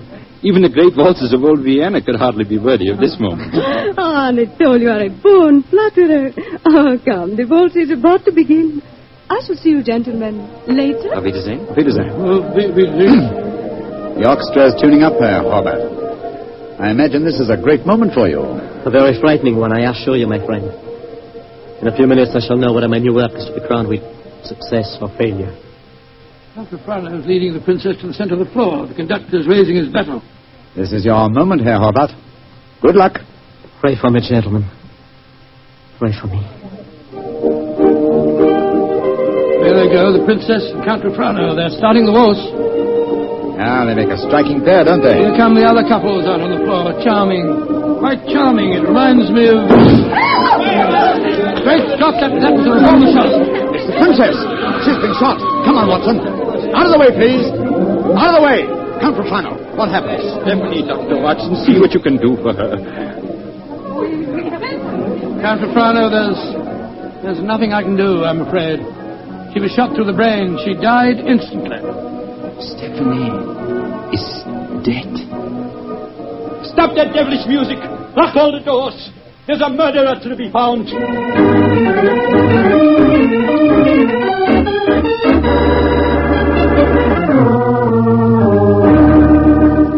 Count Rafano, have you found any clues?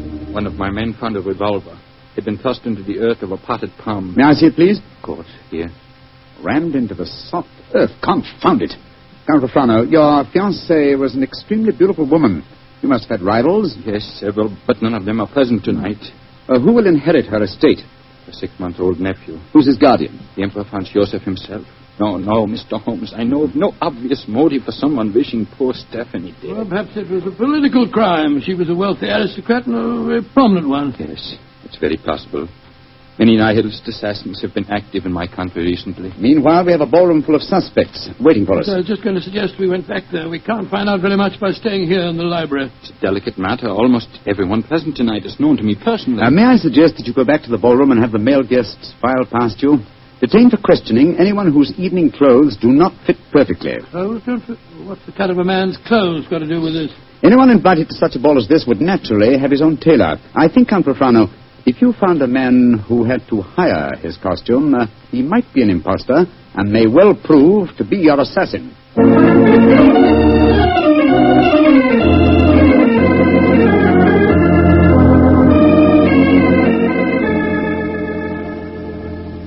Well, Mr. Holmes, your plan has not been effective so far. You find one Englishman who is unusually badly dressed, and what do we discover? He's an English milord whose luggage was lost on the train. Yes, and the second suspect proved to be a perfectly respectable Viennese doctor whose nasty little child had taken a last-minute snip at his tailcoat with a pair of scissors. And the third was poor Horvath, the composer, who cannot yet afford a good dress suit, eh? Well, Count Rafano, why not have the next suspect shown in? Yes, of course. Schober, bring in the next man. Ja, Herr Franz. Kommen Sie herein, bitte. Fine, but what a frightful-looking fellow. Your name, please. My name is Gruning. What do you wish with me? Gruning? Your name was not on the list of invitations. One moment, please. Let me see your right hand, Herr Gruning. You have no right to touch me. Where did you get these fresh earth stains? Your right thumb is pitted and the nail is full of dirt. What does that poor policeman... Not a short while ago, you tried to hide your revolver by ramming it into an earth-filled flower pot. You know that revolver, please, Count Rafano. It will be easy to compare the samples of earth. It will not be necessary. Well, you admit that you murdered the princess tonight, then? Certainly, I admit it. Why did you kill her? She was an aristocrat. She was an oppressor of the poor. I'm glad I killed her. One day I and my party will kill all of you filthy aristocrats. Put down that revolver. Shoot him like the dark he is. No, Caprofano. Even you can't take the law into your own hands. Why do you not shoot me? I'm not afraid to die. I haven't taken away Shoba. Nehmt den Hund ins Gefängnis. Thank you for stopping my hand just now, Doctor. But when he spoke of Stephanie that way, I could have killed him just as he killed her. Very understandable impulse, sir, but one that would have ruined your life. My life? Now that she is dead, my life is empty. What right do love and beauty have to exist in a world that no longer holds Stephanie? She was all light and life, loveliness. And now... But I am hardly displaying my Viennese blood, am I? The murder is caught, thanks to you, Mr. Holmes, and my life, such as it is, must go on. Somehow. That's how the story began, Mr. Bartell. Began? It sounds like the end of a story to me, Doctor. Far from it, my boy. The next day, Holmes and I had our interview with His Imperial Majesty and learned the nature of the services expected of us. Services that required our leaving the city. And that's why, my boy, we were gone from Vienna for some weeks. We didn't know that during our absence, Herr Hobart's waltz, which had had such a tragic debut, was beginning to make a sort of morbid...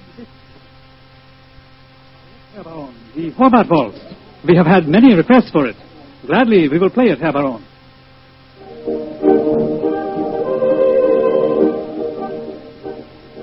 Isn't that the Horvath waltz they are playing? Yes, my dear, and she was walking onto the floor to dance to it.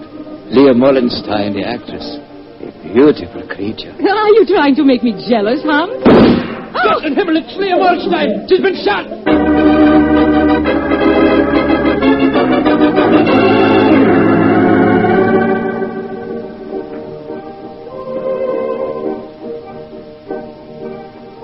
A new ballet, and to the music of the Horvath waltz. Magnificent. Never has Krasnova danced better.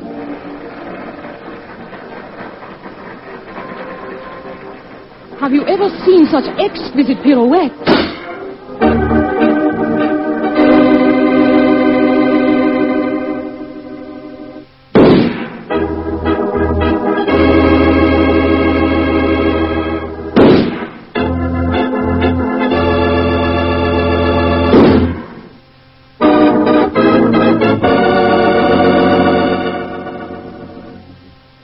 Deaths in 4 weeks, Shoba.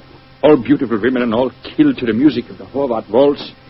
There's a homicidal madman at watch in Vienna. There's only one thing to be done. We must forbid absolutely the playing of that waltz by imperial decree. Yeah, all of this, Mr. Bartell, until we return to Vienna. And then, I suppose, Sherlock Holmes was drawn into the case again, Doctor. Yes, my boy. Holmes immediately made a close study of the newspaper reports on the tragedies. And it was with great difficulty that I tore him away from his investigations to attend the reception at which the Emperor was to thank us for our services on the mission that we just completed. As we arrived at the Imperial Palace, almost the first person we ran into was the Hungarian composer, Janos. Dr. Watson, you have heard of the tragedies connected with my waltz? Yes, we have indeed, sir. We have I was indeed. making a close study of the newspaper reports on them just before I came here. You must do something, Mr. Holmes. People will hardly listen to other music. They want my waltz. But that is forbidden. I'm losing a reputation and a fortune while that waltz remains unplayed. Or perhaps, Herr Horvath, you are laying an excellent foundation for a later reputation and fortune. What do you mean? All this publicity, however distasteful to you at the moment, must in the long run prove invaluable. Ah, there you are, my dear Canfrofano. Mr. Holmes, Dr. Watson, I'm glad to see you back in Vienna. You've heard of the murders? Yes, Count, we were just discussing them. I need your help again, my good friend. For over a month now, the murder has been at large, and I cannot seem to get on the trail. Frank Groening, the first killer. What have you done with him? Released him. What? Released him? Great Scott, why? At the hearing, it was obvious the man was an egomaniac. He boasted of the murder of Stephanie, apparently out of pure vanity. The liberal newspaper editors made quite an issue of the case. They brought pressure to bear, and we had to let him go. Confound it. I wish I hadn't left Vienna. Well, if the fellow's at large again, Count Fran, it's pretty obvious that he's the murderer of the other women, too. On the contrary, Doctor, he was in prison until yesterday. The last of the murders was committed 3 days ago. Oh, Here comes His Imperial Highness Franz Joseph. Good evening, gentlemen. Your Highness. Good evening. Your Highness. Well, I see we have very distinguished company tonight. Not only is the masterful Sherlock Holmes and his colleague, Dr. Watson, are English friends that we are honoring, but I see that we have a distinguished representative from our Hungarian Empire, Janos Horváth. A worthy successor, I'm told, is a breed of composers for whom Vienna is famous. Your Imperial Highness is most kind. There's a pipe organ in here. It's in excellent condition, I am told. Will you not play us one of your compositions, Herr Horváth? I shall be most honored, Your Highness. Sit down, gentlemen, sit down. Thank you. What shall I play, Your Imperial Highness? Anything you wish, young man. Anything you wish. Thank you, Your Highness. With your permission, I choose to play... Great heavens! He's playing the Death Waltz. On your guard, Watson. Even in the Imperial Palace itself, this twirling tune may invoke murder.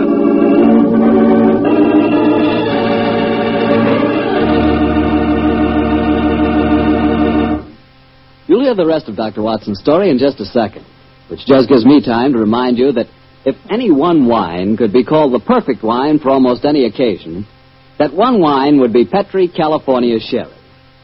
Petri Sherry is not only a fine before-dinner wine, but it's wonderful after dinner, too. And, of course, when you're entertaining or when guests drop in, whether in the afternoon or evening, there's nothing better than a glass of Petri Sherry. And it's comforting to know that you can serve Petri Sherry proudly, because the name Petri is the proudest name in the history of American wines. Dr. Watson, you certainly left me hanging on a cliff that time.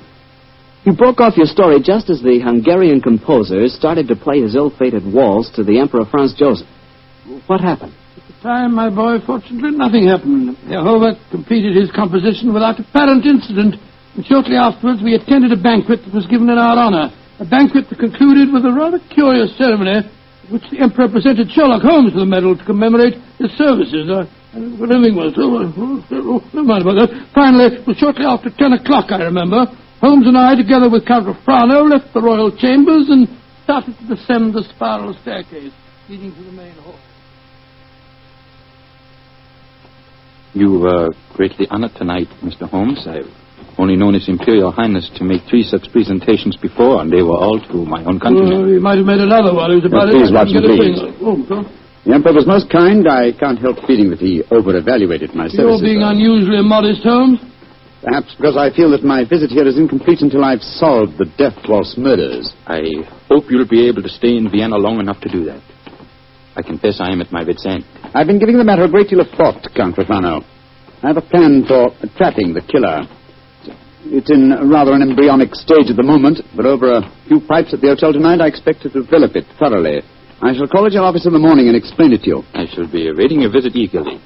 One more of these murders in the newspaper outcry might become so loud that I should have to resign my post as chief of police. Well, when Horváth made that daring gesture and played the Death Waltz tonight, it proved one thing. It's not infallible. The death of a beautiful woman doesn't always follow the playing of the melody. Very true, Doctor, but... Watson. Yes, sir? Strike a match, will you? Huh? There's a figure here slumped on the landing. It's got it. Body of a girl. And a very beautiful girl, too. Shot through the forehead. You were wrong, Watson. The Death Waltz is infallible, but I swear to you that the killer has struck for the last time.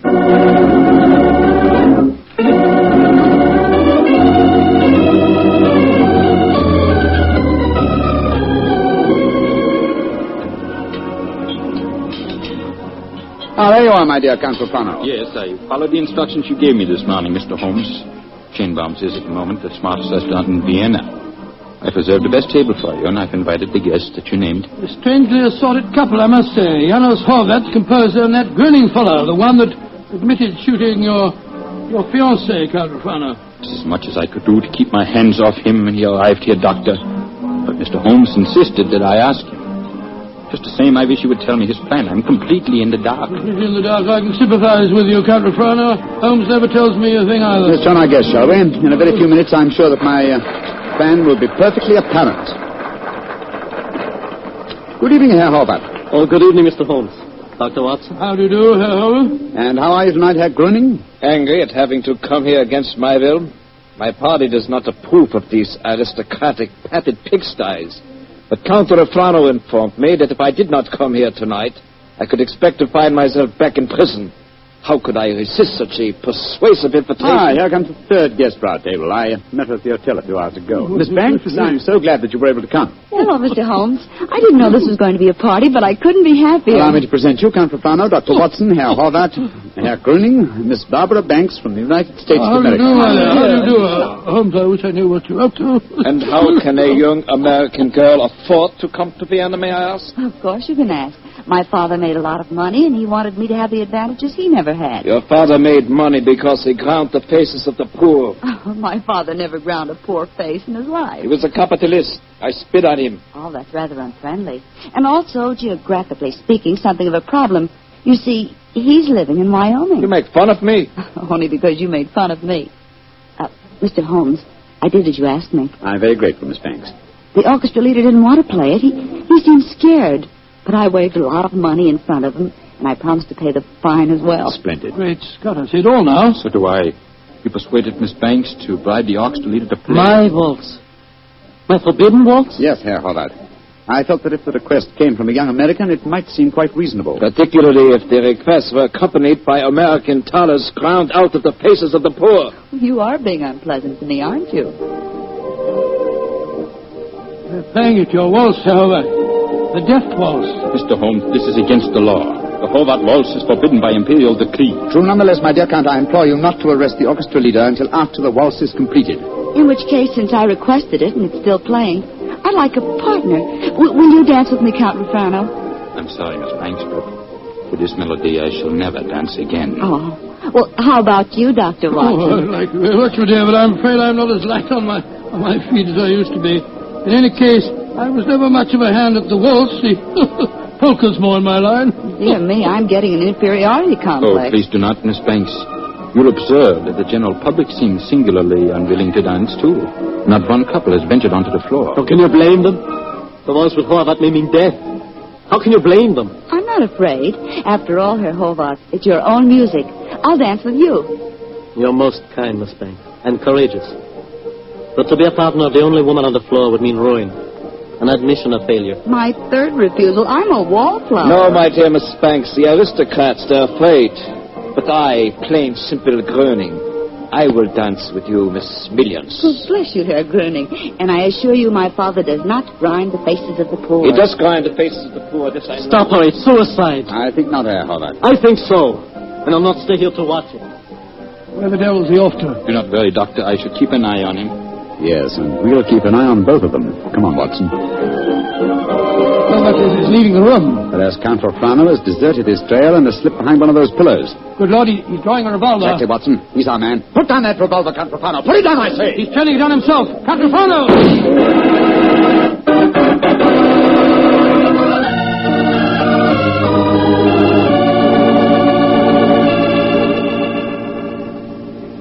I still can't believe it, Holmes. Not the fact that Count Refrano blew his brains out, but the fact that he was a murderer. Yes, I was slow to believe it too, old chap, and I blame myself in consequence. Two things should have been instantly apparent about the madman who killed beautiful women when he heard the Horvath waltz. Firstly, he must have had some motivation which drove him to such an act. Secondly, he must have carried a revolver with him at all times, since he was invariably armed when the occasion presented itself. Exactly, and that factor made me think of the police official. Then, of course, I saw Refrano's motivation. He loved the Princess Stephanie dearly. Her death in his arms was a psychological shock that was more than his mentality could stand. And when he heard that music, it reminded him of the dead princess and forced him to kill. That's right, old fellow. You will recall that what he said to us after his fiancée's death. What right do love and beauty have to exist in a world that no longer holds Stephanie? When he heard the music, he couldn't bear to think that other loveliness existed, and so, well, he destroyed it. But who killed the Princess Stephanie? The man who was first arrested for it, Herr Gröning. He admitted it. After a little persuasion, when the police arrived, taken back to prison in the carriage that just took Count Refrano's body. It's shocking to think that 7 innocent women have been murdered before this case was solved. Yes, a fact that will be a constant reproach to me, I assure you. Oh, I didn't mean that, my dear fellow. We weren't even in Vienna when 5 of the killings took place. Hello, here comes Miss Banks. Mr. Holmes, what happened to that funny little man who danced with me? Herr Gröning? Mm-hmm. He went to prison, Miss Banks. He was a murderer. Well, I must say this is a strange kind of a party you asked me to, Mr. Holmes. One of the guests blows his brains out, and the other, the only man who danced with me, turns out to be a murderer. Oh, I see now why Father sent me to Europe. An evening like this could never happen in Wyoming. Look. Elvis walking out in front of the orchestra. Ladies and gentlemen. Listen. Ladies and gentlemen, I, Arnold Horvath, wish to assure you, upon the word of the great English detective Sherlock Holmes, that never again shall my new waltz be an accompaniment for murder. Henceforth, its melody will be for life and love and laughter. I have ordered a bottle of the finest Potay sent to each of your tables. Raise your glasses and pledge me as I now conduct my waltz. Free at last from the kiss of death.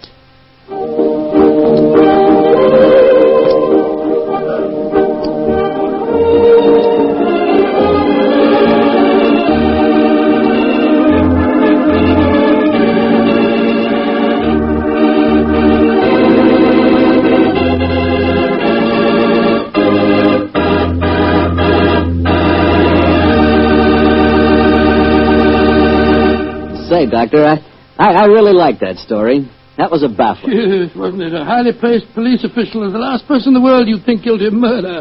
I must confess I wasn't of so much help to Holmes in solving that case. Oh, don't let that worry you, Doctor. After all, Holmes almost missed solving it himself. Oh, thank you, my boy. Nice of you, thank you. But it certainly was one of the most interesting cases that I was ever connected with. I know what you mean. You know, I came across quite an interesting case myself the other day. Oh, you don't say where? Right in my own house. Oh, that's interesting. What kind of case? Sherry. Oh, for goodness sake. That's right, a case of Petri, California sherry. You see, I buy it by the case, Doctor, because that Petri wine is really extraordinary. But all Petri wine is unusual wine, unusually good, because the Petri family has been making wine for generations. Because this is so, and because the Petri business has been owned and operated by the Petri family ever since its beginning, and is today the largest independent family-owned wine company in America, naturally the name Petri on a bottle of wine is more than a trademark. It's the personal assurance of the Petri family that every drop of wine in that bottle is good wine. Naturally good wine because Petri took time to bring you good wine.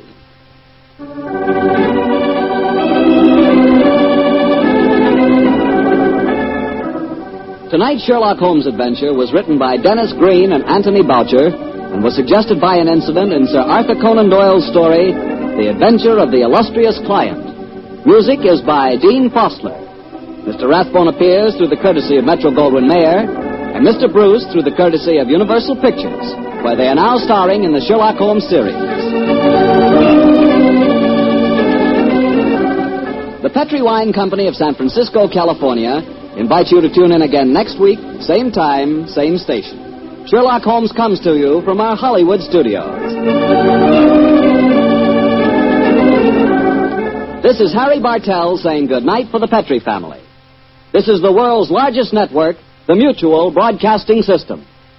At first, when Herr Gruning confessed to the killing of the Princess von Kran, I didn't believe it. When the other women were killed, I felt sure that Herr Gruning was innocent. I at least suspected Count Refrano of having committed the other murders. But then, that's exactly what Dennis Green and Anthony Boucher wanted, don't you think?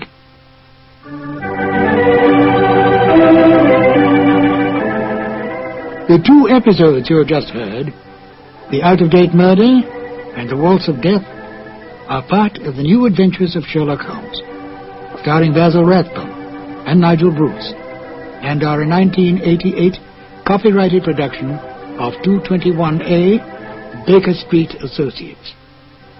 The Sherlock Holmes stories and the characters of Sherlock Holmes and Dr. John H. Watson were created by Sir Arthur Conan Doyle and are used with the kind permission of Dame Jean Conan Doyle. This is Ben Wright. Won't you join me again soon for more new adventures of Sherlock Holmes? Thank you for listening.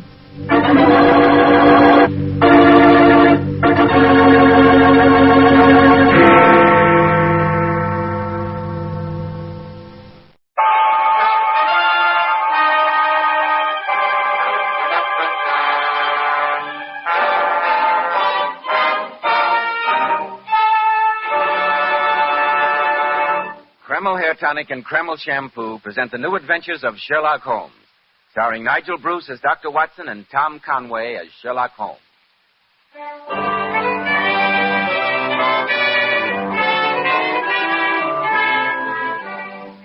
Now, once again, it's time to keep that weekly appointment with our good friend and host, Dr. Watson. Good evening, Dr. Watson. Good evening, Mr. Bell. As usual, you're punctual to the minute. Draw up your chair and make yourself comfortable. Thank you. That's it. I see that you have the old black tin dispatch box out again, Dr. Watson. I deduced that you were going over your notes on tonight's case. Elementary, my dear boy. And among the records, I came across some notes of cases that I'd almost forgotten. The shocking death of Crosby, the banker, the Addleton tragedy, and some data on the unusual contents of the ancient British barrow. Those stories sound pretty intriguing, Dr. Watson. I shall tell them to you some other evening, Mr. Bell. Tonight, I'm going to recount an adventure that took place in the heart of the beautiful English countryside. I call it The Adventure of the Tolling Bell. Well, that story began in the small country village of Carnforth. Holmes had recently brought to a successful conclusion the affair of the Barrow and Furnace wheel chair murders. And we decided that a few days' rest in nearby Carnforth would do us both good before returning to our arduous life in Baker Street. We were staying at a small but comfortable inn. Early on the morning of the third day, I remember, Holmes and I were in our bedroom waiting for those two essentials without which an English country gentleman could not start his day. The early morning cup of tea and a jug of hot water for shaving. As we sat there at the open window, a nearby church bell was tolling a funeral knell. There must be a funeral in the village, Holmes. An astonishing deduction, Watson. There's no need to make fun of me. Depressing sound, isn't it? I suppose so. Has it ever occurred to you, Watson, that the history of bells is full of romantic interest? Well, I can't say that I've thought much about it. Almost every historical event has been accompanied by the sound of bells. They summoned soldiers to arms as well as Christians to church. They sounded the alarm in fire, tumult, and invasion. And many a bloody chapter in history has been rung in and out by bells. Well, you seem to be a mine of information on the subject. Yes, Watson. It's a fascinating subject. Come in, come in. Good morning, my dear. Morning, gentlemen. I brought you tea and your shaving water. Mrs. Mickle said to say your breakfast will be ready in half an hour. Splendid, Mary. Oh, Mary, the church bell is tolling a funeral knell. Do you know who is being buried? That I do, sir. I wish it was me. It'll be my turn soon. Poor little thing. I wonder what's the matter with her. I have no idea. Perhaps her father or mother just died. Or a young man. Yes, I bet that's it. She's a pretty girl. And she'd obviously been crying when she came in. Perhaps that's her fiancé they're burying now. Watson, you have the sentimental imagination of the true storyteller. But we've come here for a holiday. You must give your imagination a rest, too. So drink your tea, remove your whiskers, and we'll go downstairs and investigate those kippers.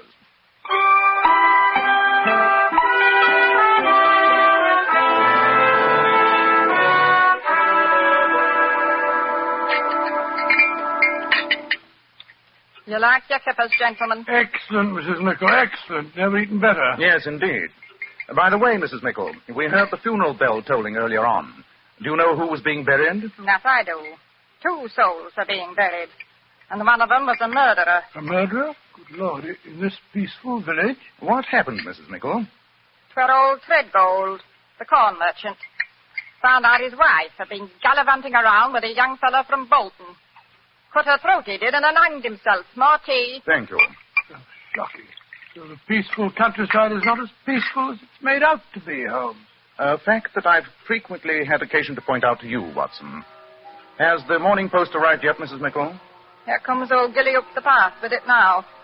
I'll see if he's got anything for you. A murder, eh? What do you make of it, Holmes? What is there to make of it, Watson? A jealous husband murders a faithless wife and then commits suicide. A tragic story, but a simple one. Top of the morning to you, gentlemen. Good morning, Gilly. Any letters for me today? Oh, Mr. Holmes, 2 letters.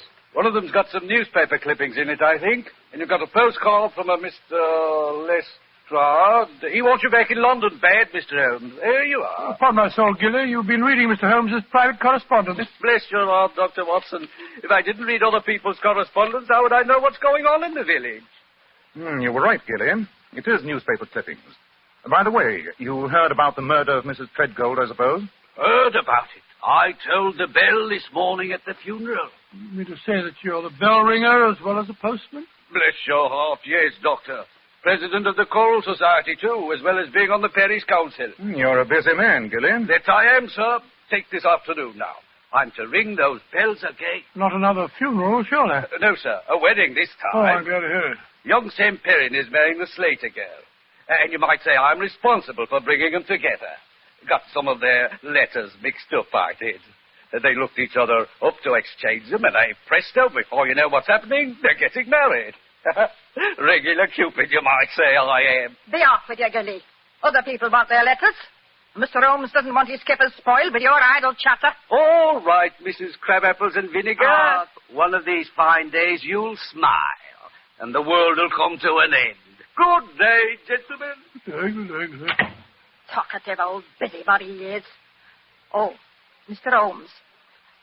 Mrs. Lackland's in the hall. The poor old lady's most anxious to talk to you. Mrs. Lackland? She has the seamstress shop in the High Street. Her only son ran away from home a few months back. I think that's what she wants to speak to you about. Oh, but my friend's here for a rest, Mrs. Mickle. I told her that, Doctor, but she won't go away without seeing Mr. Holmes. Oh, very well. Ask her to come in, please, Mrs. Mickle. Yes, Mr. Holmes. Oh, why do you bother to see her, Holmes? Sounds like a trivial matter. The disappearance of an only son can never be a trivial matter. Well, I meant trivial for you, not for her. This is Mr. Holmes and Dr. Watson, dear. Thank you, Emmy. Good morning, sir. Good morning. Good morning. Please sit down, Mrs. Lackland. That's it. Now, what's the trouble? It's Tom, sir. My only son. He left me 4 months ago, and I've not seen ear nor eyed of him since. You've had no message from him since he left? Not one word. I'm fair out of my mind, sir. Have you any idea of his reason for leaving the village, Mrs. Lackland? None, sir. He was a good boy, and he worked hard, and he didn't fool around with those flippity-gibbet girls in the village. I think he's met with foul play, gentlemen. And I want you to find out about him for me, Mr. Holmes. I've heard say in the village that you're the greatest detective in England. Mrs. Lackland, I'd be glad to help you, but you give me no clues to work with. I'm afraid if that I it's can't... money you want, I got £20 in my postal savings. It's all yours if you can bring my Tommy home to me. Or at least tell me he's safe. Mrs. Lackland, I wouldn't dream of accepting a fee. However, I shall give your problem some thought. If I arrive at any conclusions, I'll get in touch with you at once. God bless you, Mr. Holmes. Good morning to you, sir. Good day. Good morning, Mr. Lackland. Poor old thing. I don't see how you can help her, Holmes. Nor do I, at the moment. But a young man who has grown up in a small village like this may have led a life that his mother is totally unaware of. You said that you had to work on one of your stories today, Watson. Yes, I had a letter from the editor of the Strand magazine yesterday requesting a manuscript as soon as possible. Splendid. Then you stay at the inn and work on your latest masterpiece while I scour the village to see what may be found out about the missing young man.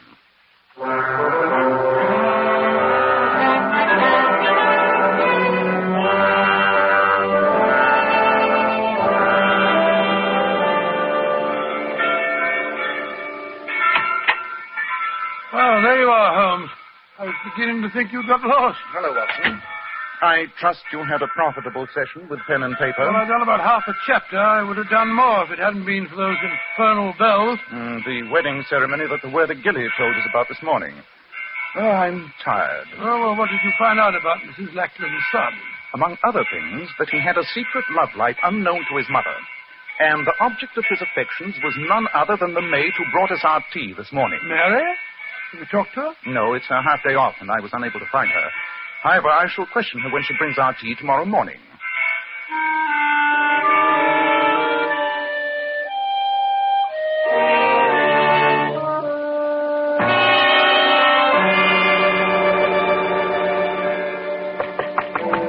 Come in, Mary.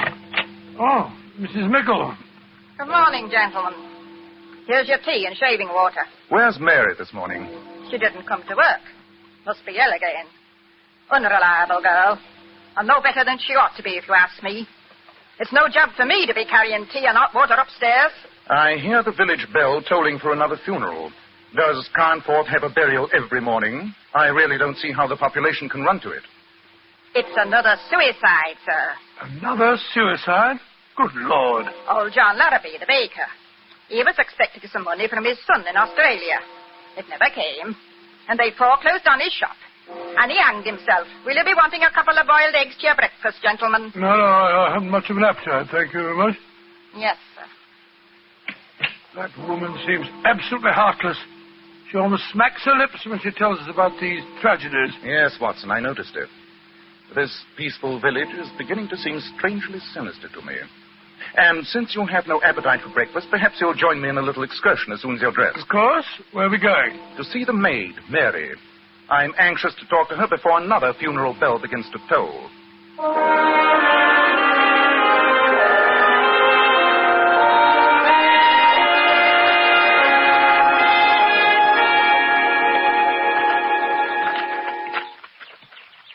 This must be the cottage, Holmes. They said it was the one with honeysuckle over the gate. Yes, and there's Mary sitting on the porch. Oh, she's got up. She's coming up the path to meet us. Good morning, Mary.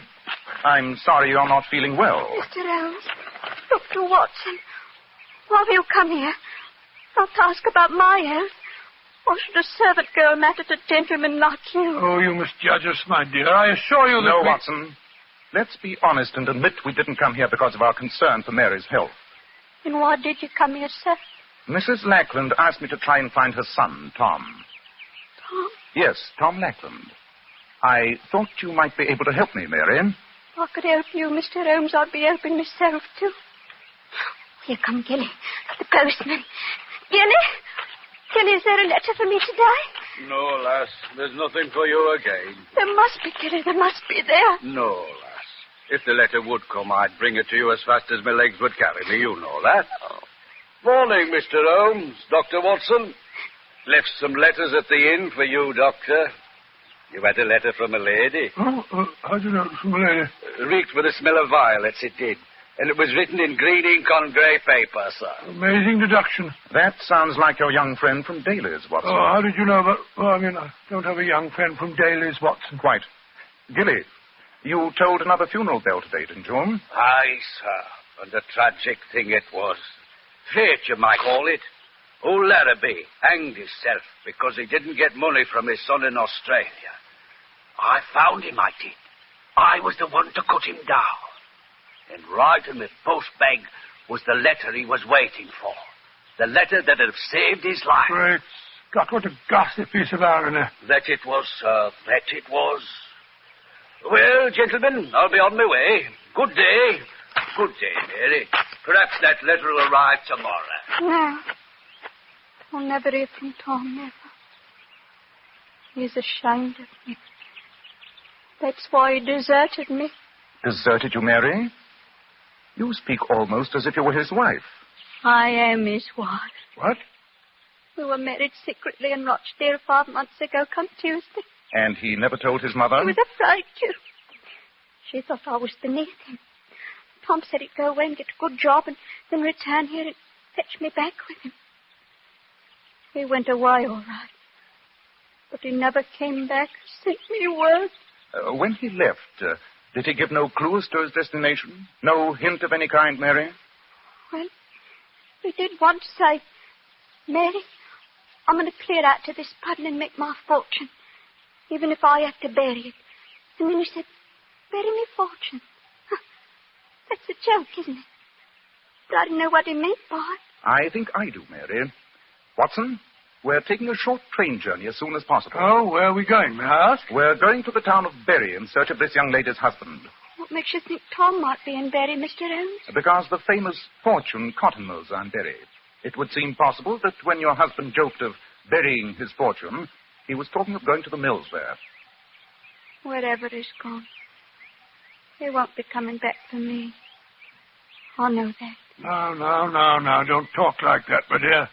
Remember, you have friends, Mrs. Lackland.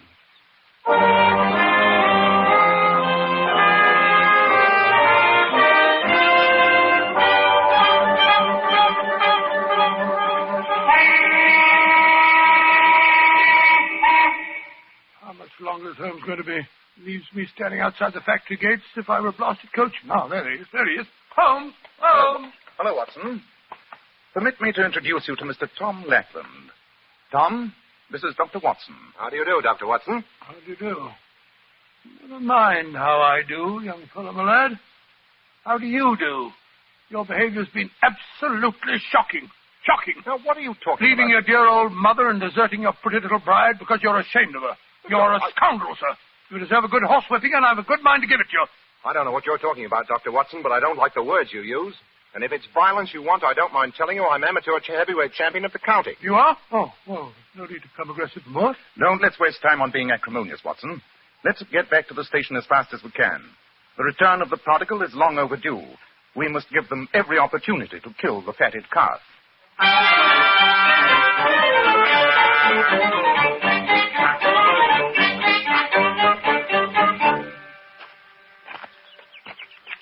Hi, there's Mary's house. I'm dying to see her. And after this reunion, Tom, I suggest that you both go over and see your mother. I'm sure she'll forgive you. Yes, Mr. Holmes, I'll do that. Well, perhaps we should have warned her. Your sudden appearance may be something of a shock. I think it's a shock that Mary can handle. She must be out. Door's locked. Knock again, if you don't mind. She may be asleep. Great heavens! That was a revolver shot. Come on, Watson. Help me break in the door.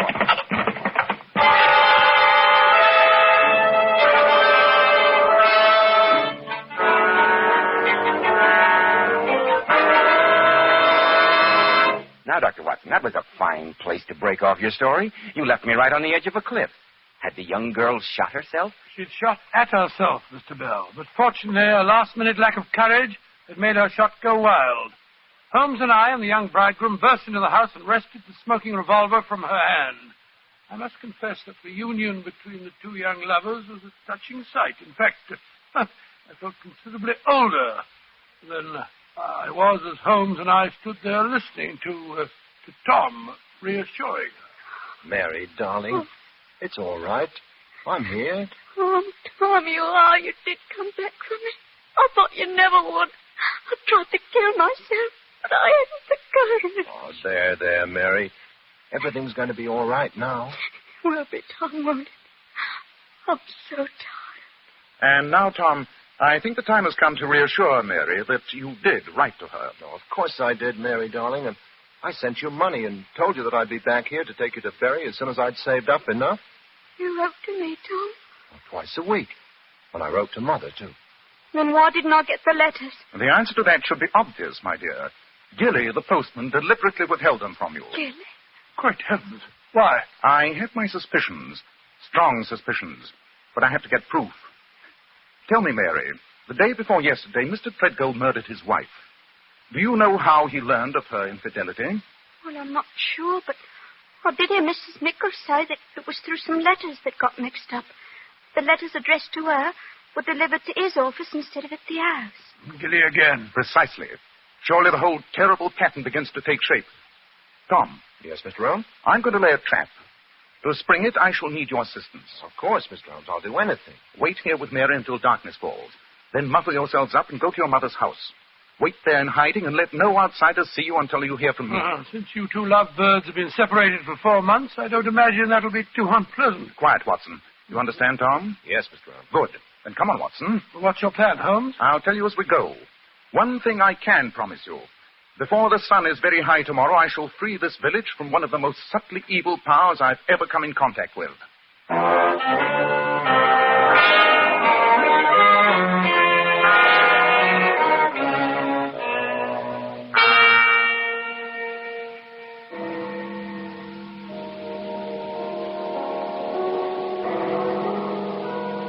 Good morning, Dr. Watson. Mr. Holmes. Good morning, Mrs. Mickle. Good morning. I always said that Mary was a no-good girl, and now she's killed herself. But of course, I had to come to her funeral. It's very charitable, Mrs. Mickle, I must say. In any case, the vicar says that the poor girl was of unsound mind. Yes, madam, you can't blame her. Well, I'll be getting into the church. Holmes, this farce is beginning to get on my nerves. What are we accomplishing by burying an empty coffin? You'll soon see, old chap. Come on, let's slip into the vestry.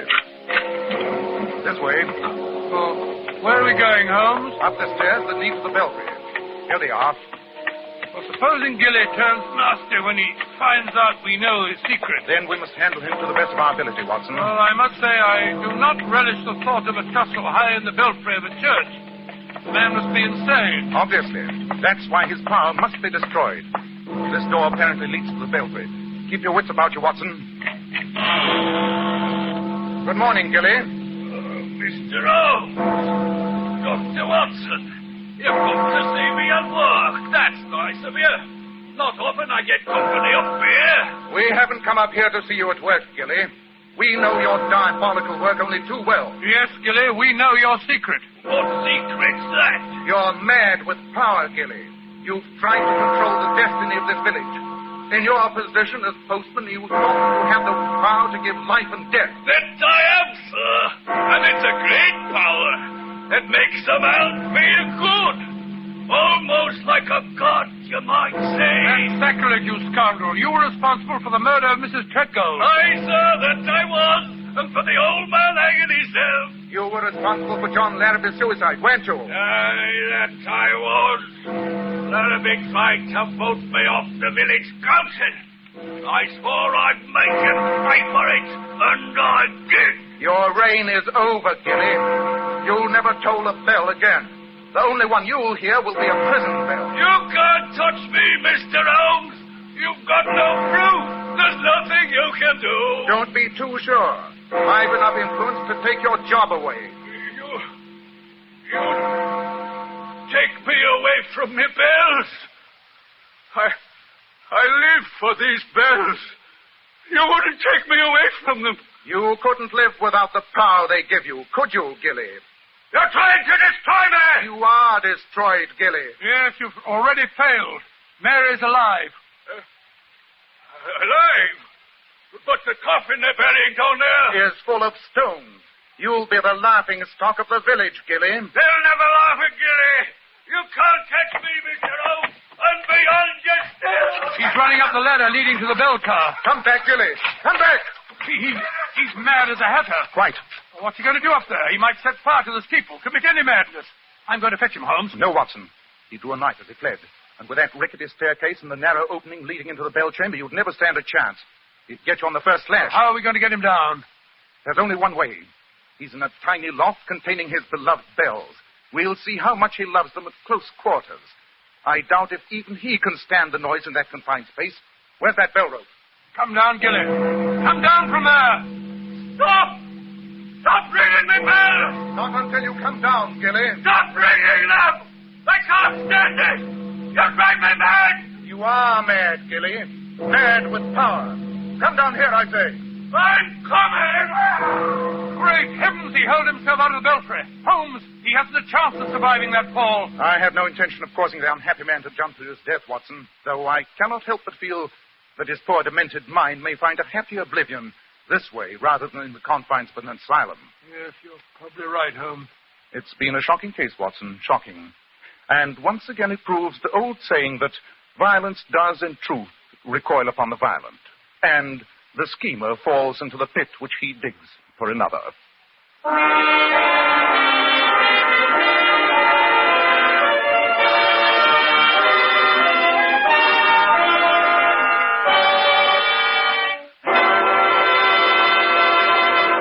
Now, Dr. Watson, what about next week? Well, now, let me see. What's that in here? Next week, I think I'll tell you a rather gruesome story about how Sherlock Holmes saved the life and the sanity of a certain Count Romagny. I call it The Adventure of the Carpathian Horror.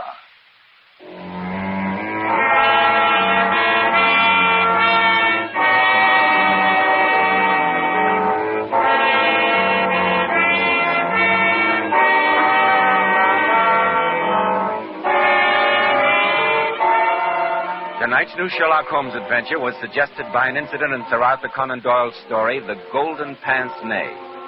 Nigel Bruce appeared through the courtesy of California Pictures. Tom Conway by permission of Eagle Lion Pictures. The Sherlock Holmes series is produced by Tom McKnight with original music composed and conducted by Alex Steiner. This is Joseph Bell speaking for Kreml Hair Tonic and Kreml Shampoo, and inviting you to be with us next week at this same time, when Dr. Watson will tell us the adventure of the Carpathian Horror.